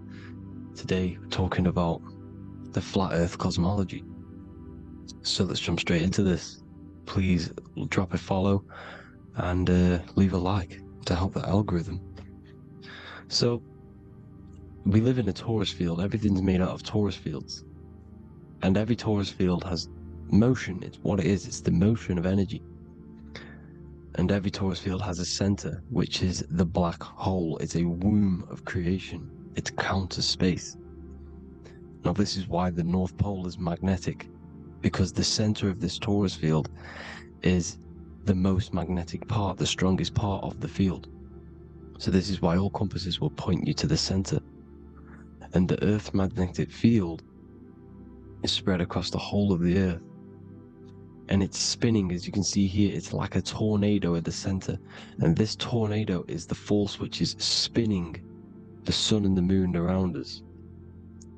You got the sun, the moon, Polaris, just like in the Masonic cosmos here. The sun, the moon, Polaris, the all-seeing eye. Now we'll get into Polaris a bit later, but the sun is the magnetic force. Sorry, is the electric force. Because every field is electromagnetic. Now, the sun is electric. It's positively charged. It's gonna give you energy. It's feeding energy. The moon is more magnetic energy, which is taking your energy away from you. And this is why you become sleepy when the moon comes out. Because it's taking away your energy. So, these two forces is the balance. It's the yin and yang. It's the balance. Everything in this creation is balanced. Because the torus field is the Earth is the plane of inertia, the 0 point within the field. Because physical matter is a result of two opposing forces equalized on the plane of inertia. And that is where matter crystallizes into physical results. And this physical plane is the plane of inertia, planet Earth. And at the center of this plane is the black hole, the womb of creation. And outside of this black hole gives birth to light. So the torus field is constantly rotating, going into counter space, the black hole, and then out of counter space gives birth to the white hole, white light. You see? So it's going around, black hole, birth again, black hole, birth again. And it just keeps going around. It's an infinite cycle of energy. And this is where the infinity sign comes from. This is the motion, this is the force which is creating everything to spin inside of this circle. Okay? And it's making the stars spin. It's making the sun and moon spin around us, around this center point. Now here you see Horus and Set. Horus and Set putting their feet inside of this dome. This is the Royal Arch, the arch of the dome above us. It's like you see in the Masonic cosmos, the Royal Arch of Freemasonry. This is the dome above us, the firmament that the Bible talks about. You see, they're putting their feet in because Set symbolizes the moon and Horus is the sun. Horizon, Horus. Horus is rising, the sun. So they're both putting their feet around the center magnetic pole, which is the pole, North Pole. And above the North Pole, you have Polaris, the pole of electromagnetic energy. You see? And this is how we get the sun and the seasons. Because the sun, for us, when it becomes summer, it's on the Tropic of Cancer. Then it spirals outwards, going out and out and out, then goes to the Tropic of Capricorn. That's winter for us. Then it comes back in and creates summer again. So it's constantly spiraling around the center magnetic North Pole. You see? So this roof above our heads is the firmament, and this is what they've taken off of us. They haven't physically taken it, but mentally they have taken this away from you. It's a female energy, and this is what the Egyptians called Nut, the sky god Nut. And this is the womb. We are inside God's creation, God's womb, and the woman's womb when she has a baby is a microcosm of this, because everything inside of this creation is micro, macro. It's a reflection of the bigger things, as above, so below. So the dome above our heads is the dome we are in when we are a baby, and you can see the sacred geometry of it is the exact same. It's the dome. And when we are inside of the womb, the woman, the sacred maker, which is the M, the Masonic M, this is the G male symbol. The Masonic M is maker, mason, matter, male. She delivers the male, you see. She delivers the male because it's the maker, the female, the magnetic. The woman is magnetic in nature, the male is electric in nature. So when we are in this womb, the female, we are being fed by the center umbilical cord, by the center of the mother's stomach. We're connected to the center of the woman's stomach, just like we are when we are in the earth.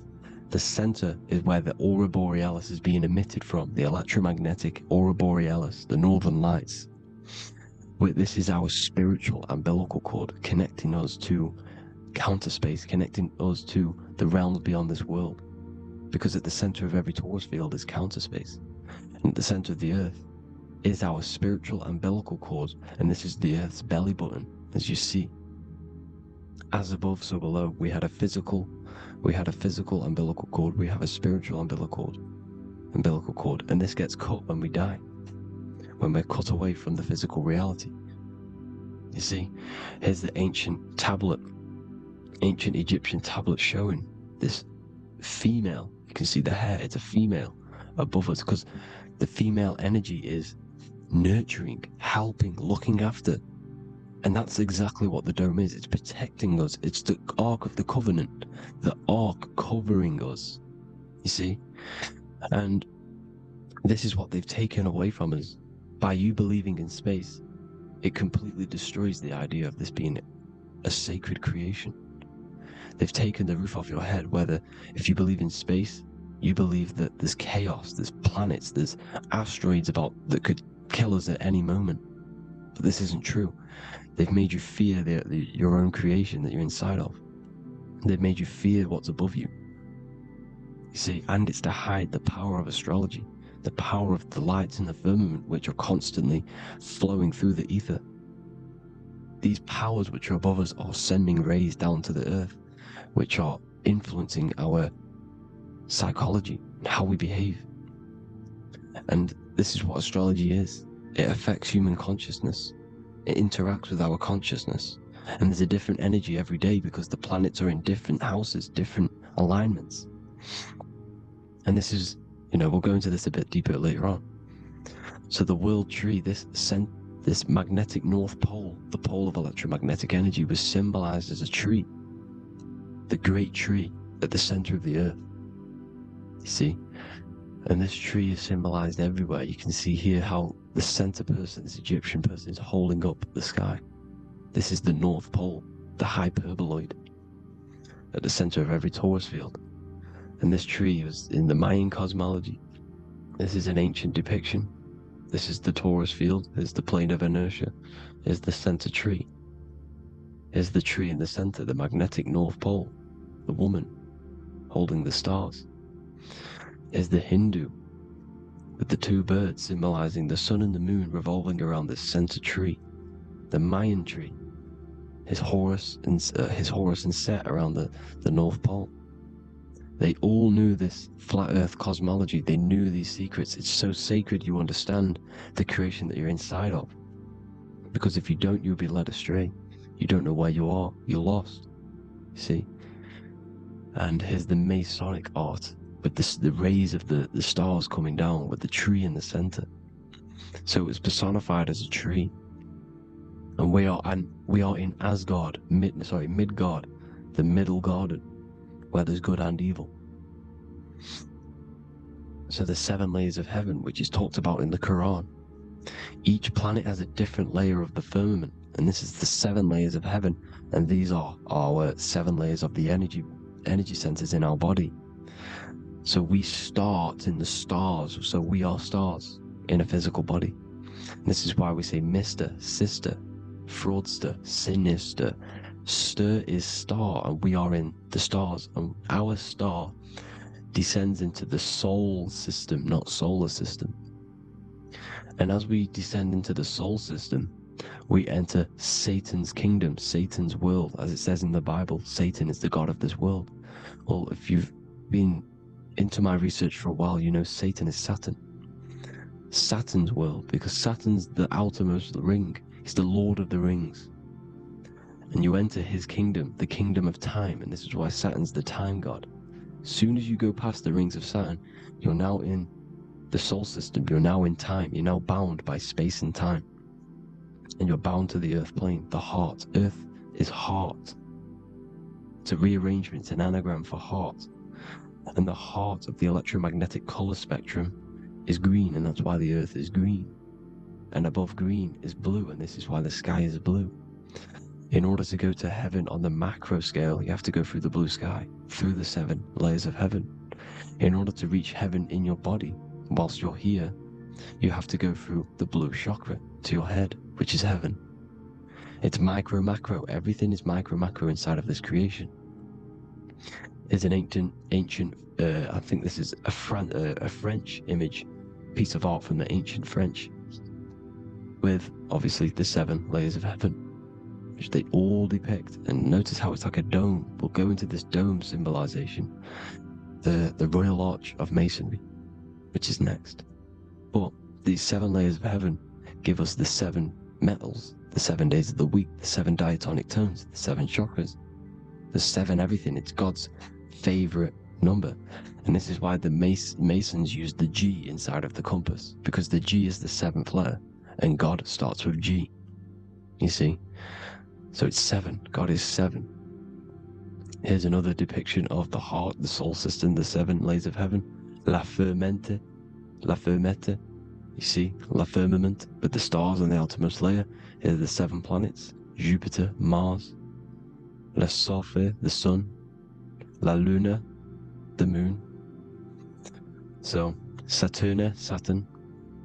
So we are in the heart of this soul system.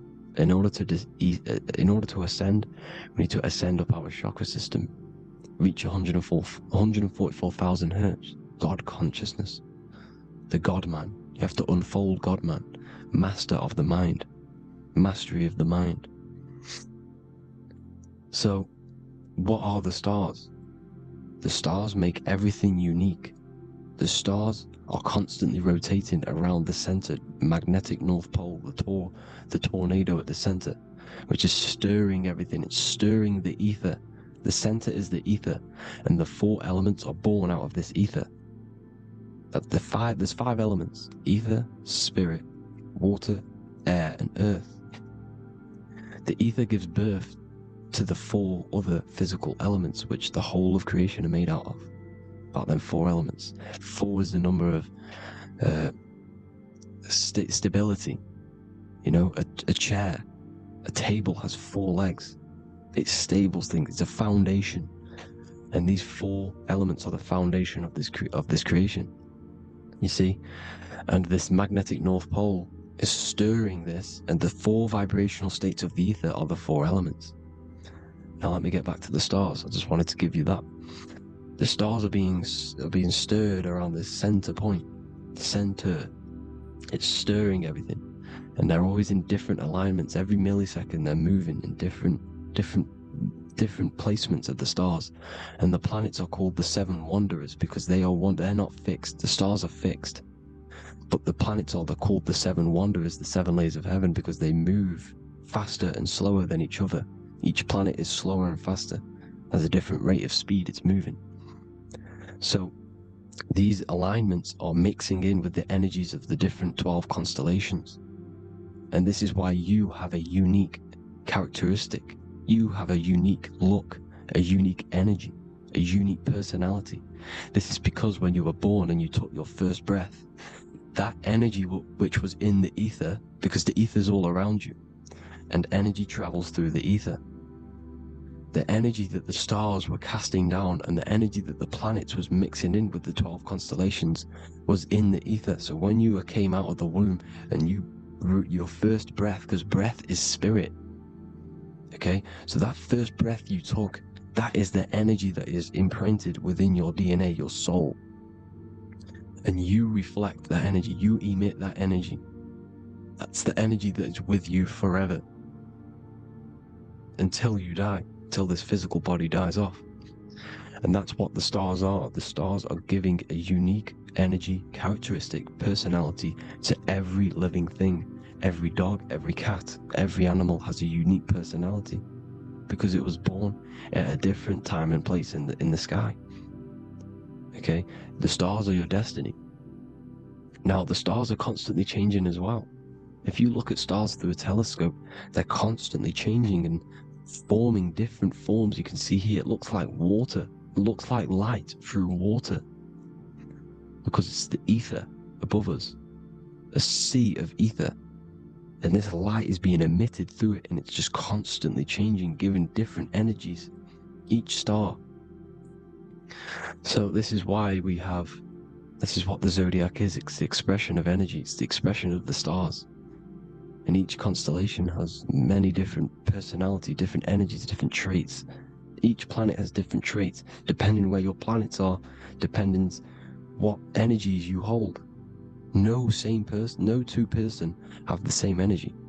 There's no one. It could be similar, but no one's the exact same. It's because of the stars. The stars are never in the exact same split place. The planets are always in different houses. So here's some Royal Arch symbolism. Here's the Royal Arch of Masonry, as it says here. The sun and the moon, the constellations. Here's Cancer, the 7 planets, the 7 stars. Here's the Royal Arch. This is the firmament. Is the duality, black and white, duality, good and evil, rest and motion, dielectricity, magnetism. See, so this is what the Royal Arch is. It's symbolizing the cosmic dome above us, the womb we're in. We're inside God's womb. And here's George Washington, the Freemason, inside of the Royal Arch. You see, with the G, the Masonic G, God, 7. Here you see another depiction of George Washington with the stars in the dome above his head, his Polaris, the Sky Vault, Polaris. We'll get into that later. Go inside of all of your ancient churches, you will see the dome. Go to the Vatican, you'll see the dome. All of your ancient churches have this dome because it's the dome above your head. The ancients knew this. This was known. We did not live in space. It was known back then. They all knew. This is Crown Court, which is one of the most important courts in the UK. You can see it's clearly so much Masonic symbolism. You've got the 4 pillars of Masonry. The Royal Arch is like an arrow pointing upwards to Polaris. Is a Disney World is under a dome. in his Polaris, the Sky Vault. You see? And also 666 in the symbol. Here's more, 7 layers of heaven. Here's an ancient depiction of the firmament. Here's the astral plane outside of the firmament. The Royal Arch. You see? It's everywhere. Here's Polaris, the 8-pointed star. Polaris is in between the sun and the moon. It's at the center of the Taurus field. And Polaris corresponds with the pineal gland as well, because it's the all-seeing eye. See?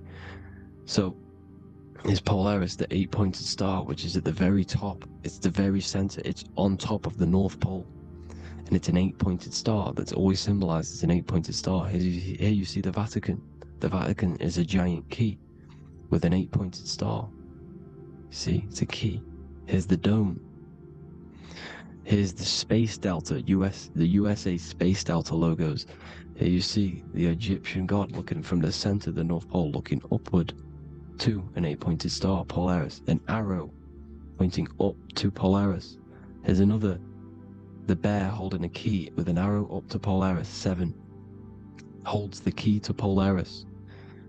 Here's an eagle holding a key above the North Pole to Polaris. Polaris, and here's another one. There's another bird, like a dragon, holding a key to Polaris. Because Polaris is definitely something to do with leaving this creation. Okay, maybe, I can't say for sure, but maybe it's to do with ascension, and this is why the Vatican hold the key to the 8-pointed star. And this is why the space, well, we all know space is a lie, but they're showing Polaris and its sacred symbology. Maybe it's to do with something leaving this creation, going to another. Here's some North Pole symbolism. As above, so below. See the four seasons of the Big Dipper constellation going around Polaris. This is Polaris, this is the Big Dipper constellation, and this is the swastika. This image gives us the swastika, because all the symbols we use are created in nature. They're created somehow in nature. This is how we get them. As above, so below. This is the map of the North Pole with the 4 rivers looking like the Big Dipper constellation. It's the Masonic, here's the ancient cosmology with the 4, you see the 4 islands, Mayan cosmology, 4 islands. This is the alchemical symbol for Earth, 4 sections. The windows, because the center of the North Pole is a window to another dimension. The 4 lucky 4-leaf clover, which is supposed to be lucky. It's just, it's truth in plain sight. And here's Hitler looking at 2 flat Earth maps. So this swastika has been used for thousands of years, thousands and thousands of years. And it's symbolic for the most sacred land on this plane, the North Pole. Shambhala. Do some research on Shambhala, people. It's a it's a Hindu mythology about the sacred lands at the center of the earth, and it's known to be full of enlightened beings, and it's all symbolized at the center. You can see their paintings of Shambhala. It's all at the center, the North Pole, and it's known to be the most godly place ever, because it takes you to a portal to the higher places. And maybe this is something to do with Polaris, connecting you to this sacred land at the very center. But anyways, people, thank you all for tapping in. Hope you all learned something. Have an amazing day. Please follow, subscribe, like, all the links in the description for the courses, the PDF. Please have an amazing day. God bless.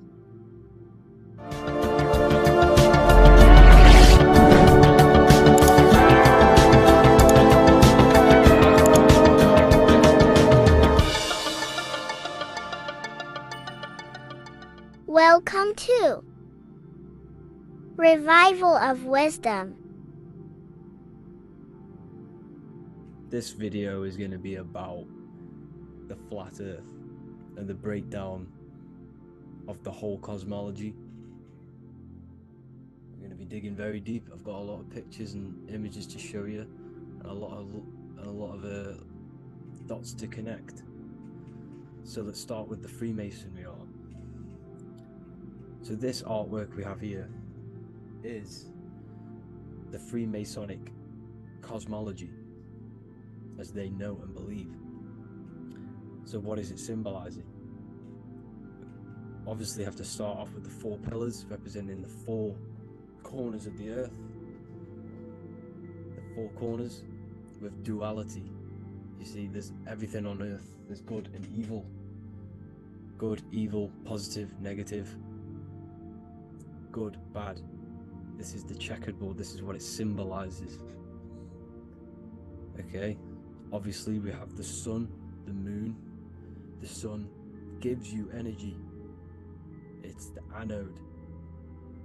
The moon is the cathode. It's the opposite. It takes your energy. So therefore you become sleepy when the moon comes out. You see, everything on earth, everything in the universe is balanced. There's complete balance, symbolized by duality. There's always 2 opposites. We have the all-seeing eye, and obviously 7 stars representing the 7 planets, but not planets as in we know planets. They're not physical spinning balls of gas.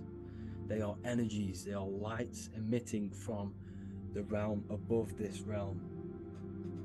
They are lights through the firmament, through the electromagnetic field.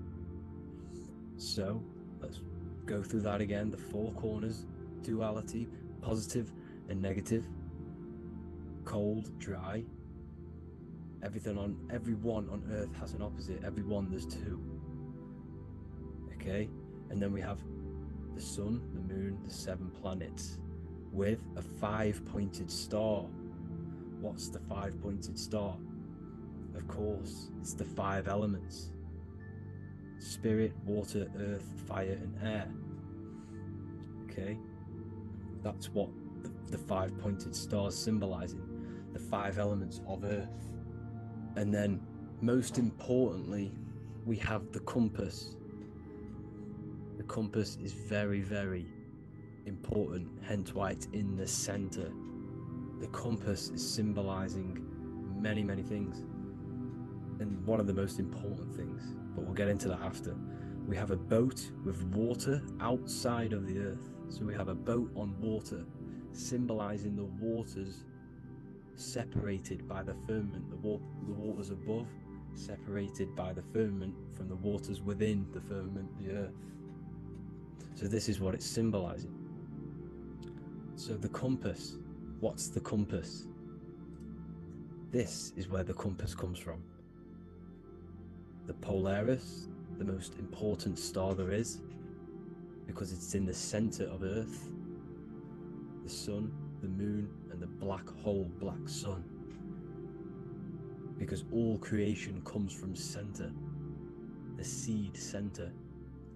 Okay, but we'll get into this after. But also, this is a very important Masonic symbol because they use this symbol a lot. This is one of their main symbols, hence why Neil Armstrong has the Masonic ring with the compass on it. The people who supposedly went to the moon, which obviously they faked to push this globe model, because the globe model is based upon fear. Because the globe model, if they can sell you the globe model, they can sell you anything then. You don't know where you actually are. The globe model is to push fear upon the masses, because the globe model means there's not enough resources. There's also risks of asteroids hitting the planet. There's also risks of space extraterrestrial invasions, global warming, asteroids. You see, this is all the fear that they can gain of selling you the globe model. Okay, because they don't want you to know that this is an intelligent design. And also, they're hiding God, the creator, the source. This is why they are satanic. They are opposites. They are lefty, Lucifer, right, righteous, godly. Hence why they do the symbolism on their eyes, 666. This is another famous, what's it called? Sorry, famous astrologer. Astronaut. This is another famous astronaut doing 666, showing that he's in the alliance of the occult.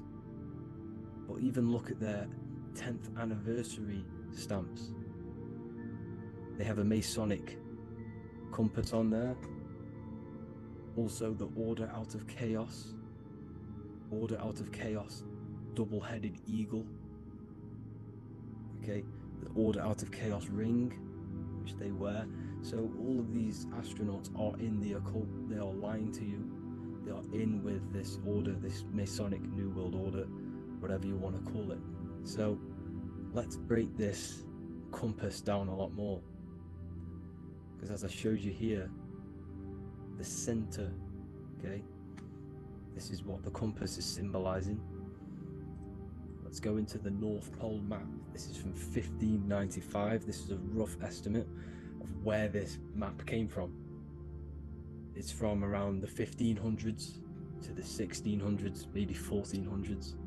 There's not an actual set date on this map because obviously our history has been tampered with.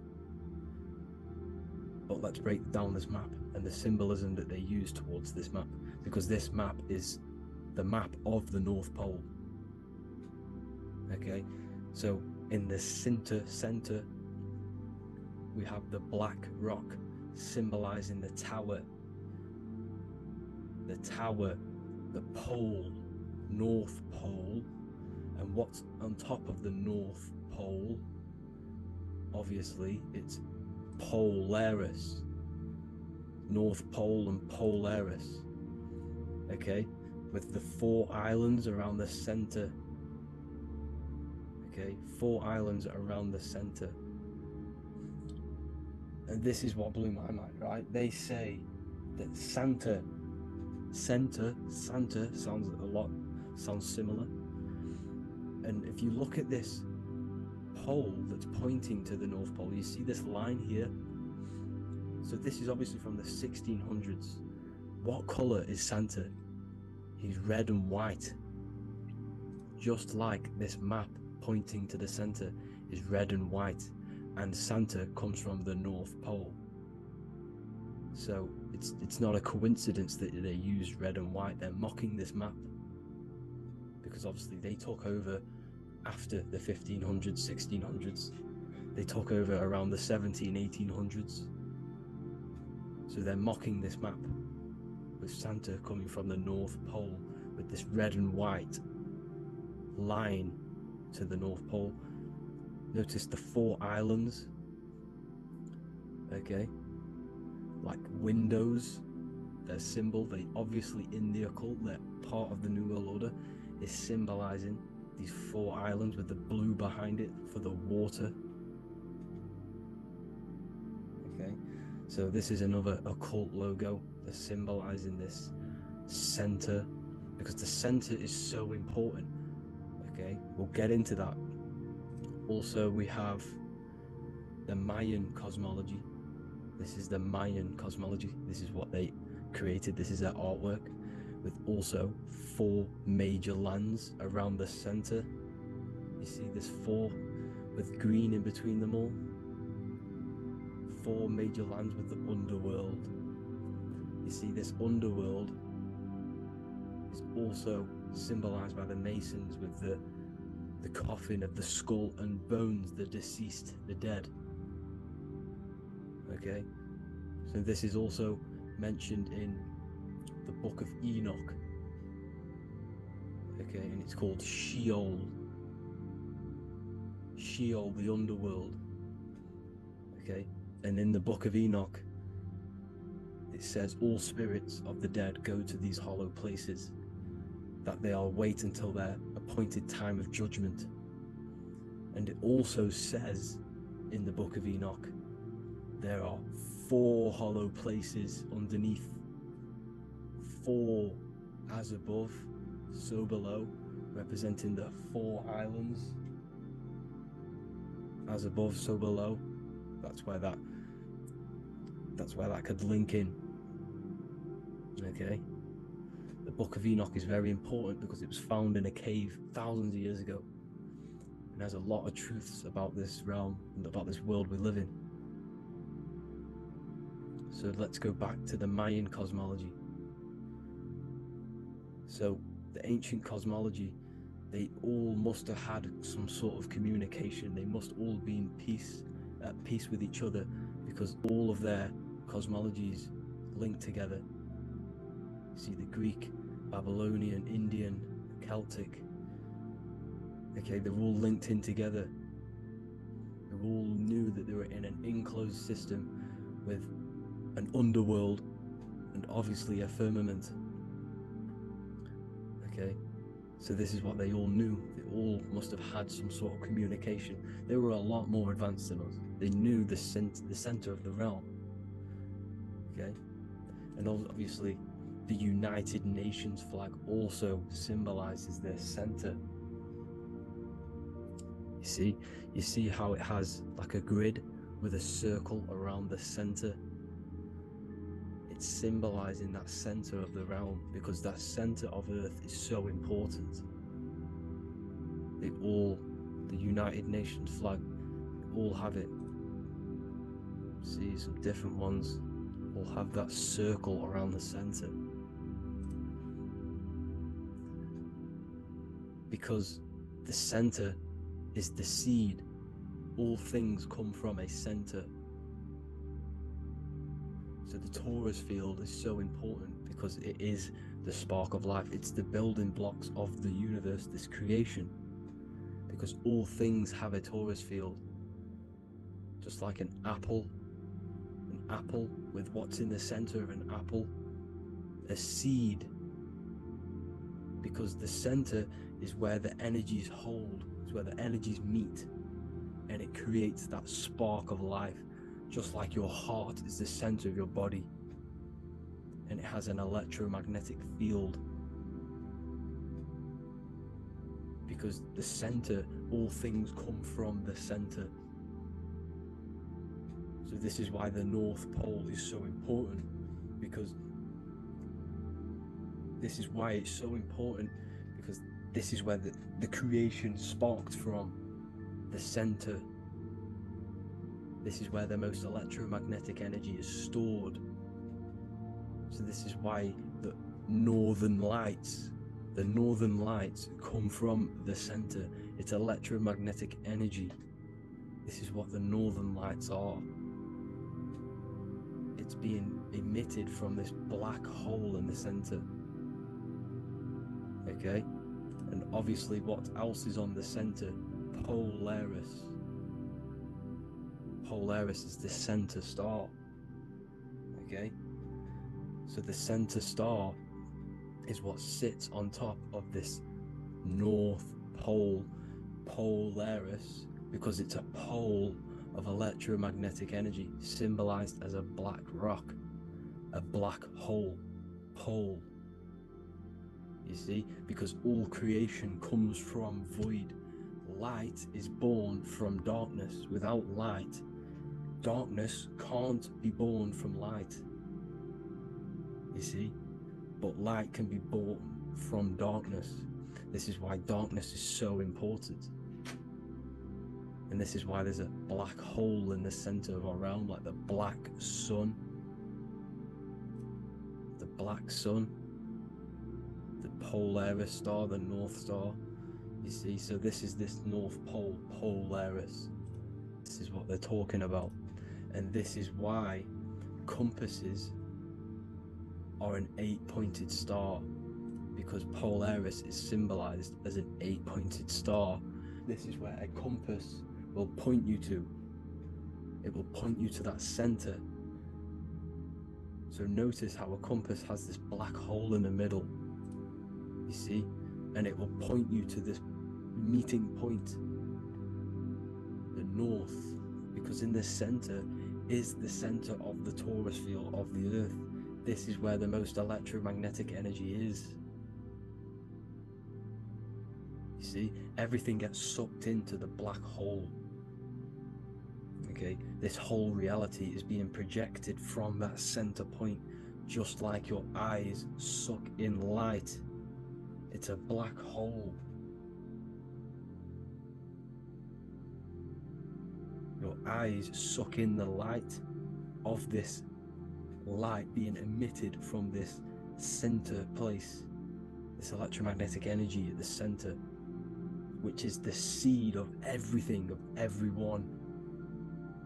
You see, just like an apple has the seed in the center in darkness, because in the center of the apple it's dark, it's black, it's pitch black, but that's where the seeds are, that's where the life is. But Polaris is so important because it's that center star which lines up. It is the pole, it's the top of the pole of the Taurus field. So Polaris would be here at the very, very top. And this is where the compasses point you to. And this is why the Star of Ishtar, the 8-pointed star of the Sumerians, also talked about this 8-pointed star, and it's called the Star of Ishtar. Okay, and who is Ishtar? Ishtar is the goddess. Okay, so she's not a male, she's a female, because every creation is brought through a female, a womb. Every single human on earth is brought through the womb, the sacred feminine energy, and the womb is pure darkness. There's no light in a womb, just like the center of our realm. There's no, it's a black hole. Okay, and guess what? She's the god of fertility and sexuality. She is responsible for all life. Okay, so the Star of Ishtar is the Star of Polaris, which is symbolizing the responsibility for all life, the center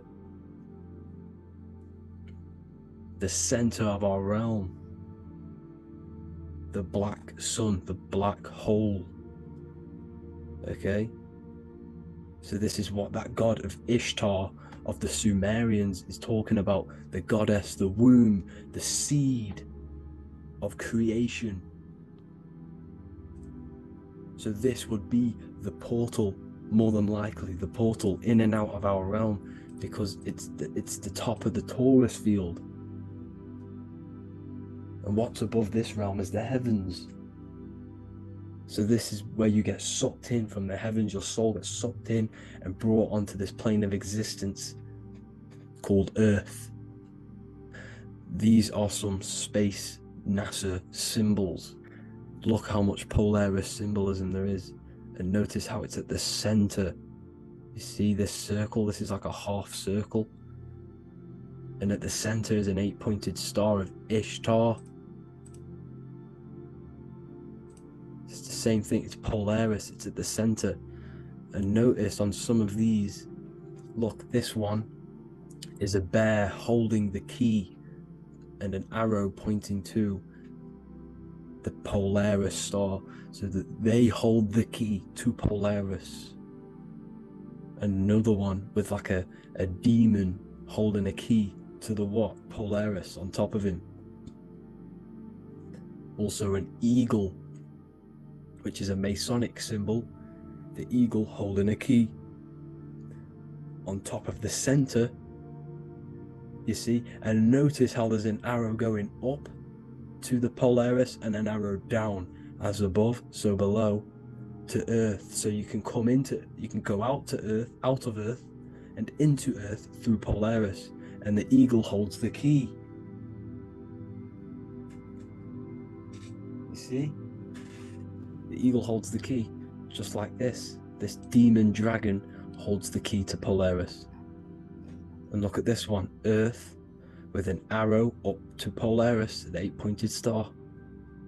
So Polaris is more than likely that portal which the Anunnaki used, the Sumerian gods used, because the Anunnaki symbol is also an 8-pointed star. Okay, And like I said, that center is the seed of creation. The center is the black hole. Okay, just like your pineal gland is at the center of your brain. The pineal gland is at the center of your brain. And that's what connects you to that spirit realm, to the source. That's it for this video, guys. Thank you all for tuning in. I hope you all learned something today. Please leave a like, a comment, and please subscribe to the channel for more content. God bless you all. Welcome to Revival of Wisdom. Welcome people, we're back with another video. Please make sure to hit that like button, subscribe, and turn on notifications to never miss a video. The Earth is a giant torus field consisting of a positive and a negative pole. The Sun being the cathode with a positive charge and the Moon being the anode with a negative charge. This is why the Sun rules over the day, giving you lots of energy, and the Moon taking your energy from you, making you go to sleep. Now, the plane that we live on is called the plane of inertia. And at the center of this plane of inertia is the North Pole. This is where the two electromagnetical energies meet. Now, this is where the most electromagnetic energy is stored. This is why all compasses will point north, because it's the most magnetic place in this reality. So the Sun and the Moon is spinning around this center point, which is stirring the ether of this reality and making everything move in circles, meaning this is a cycle. Everything's recycling itself. It's an organic simulation. The ancients also knew about this sacred land at the center of this reality, known as the North Pole. As you can see on this map from the 1500s of the North Pole, you can see 4 islands around this center black rock. Ancient civilizations like the Mayans, the Buddhists, and ancient Chinese also depict these 4 islands. The endless symbology of these sacred lands at the center has been going on for thousands of years. These sort of secrets are now kept by the elites, but as always they have to show the truth in plain sight, and this is what they are doing with the Windows symbol and also the Wizard of Oz. Now in the Wizard of Oz, as you can see, there's something called Munchkin Land. Munchkins are these unusually short people. Then on the ancient 1500s map it says Pygmy, and then the Pygmy people in mythology are also these unusually short people. Just like Santa and his elves, they come from the North Pole, and elves are these unusually short people. These stories that we are told about Santa and Munchkins are putting truth in plain sight about this sacred land. This sacred land at the center of the earth is where the Aurora Borealis comes from and is being emitted from this black hole in the center, also known as the Black Sun. The Aurora Borealis is the Earth's aura, hence why it has the word aura inside of it. It is the life-giving essence to all life within this realm. As this dualistic reality we live in consists of both physical and spiritual, the Black Sun is like our sun for the spirit. It's our spiritual umbilical cord, connecting us to the spirit realm. And the rising sun is the opposite. It's our sun for our physical 666 carbon suits, known as our human body, our physical aspect. As it states in the 40,000-year-old emerald tablets, deep in Earth's heart lies the flower, the source of the spirit. The flower of life is as thine own place of spirit, and streams through the earth as thine flows through thy form, giving off life to the earth and its children. So the North Pole is the core of this spiritual reality, and the closer you get to it, the more spiritual and lucid it becomes. So the elites have covered this up in order for us to forget the true nature of this reality. And they did this cover up by introducing the globe model. Nicholas Copernicus was around in the 1400s and he introduced the globe model. As you can see, he is a Freemason. He depicts himself with a globe and a Masonic compass in all of his paintings and portraits.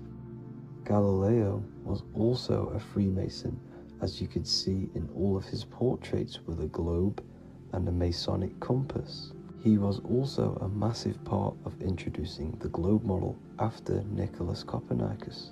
So yes, the globe model was a spiritual and political move to gain more control over the masses. After the globe model was then introduced, they introduced the theory of evolution by another Freemason, Charles Darwin. See how these two theories go hand in hand? They both degrade humanity and they make you confused of where we actually came from. By hiding the true form of this divine creation and hiding the true power of each and every one of us, they maintain control over the masses. Now this is order out of chaos, known to be the 33rd degree slogan of Freemasonry.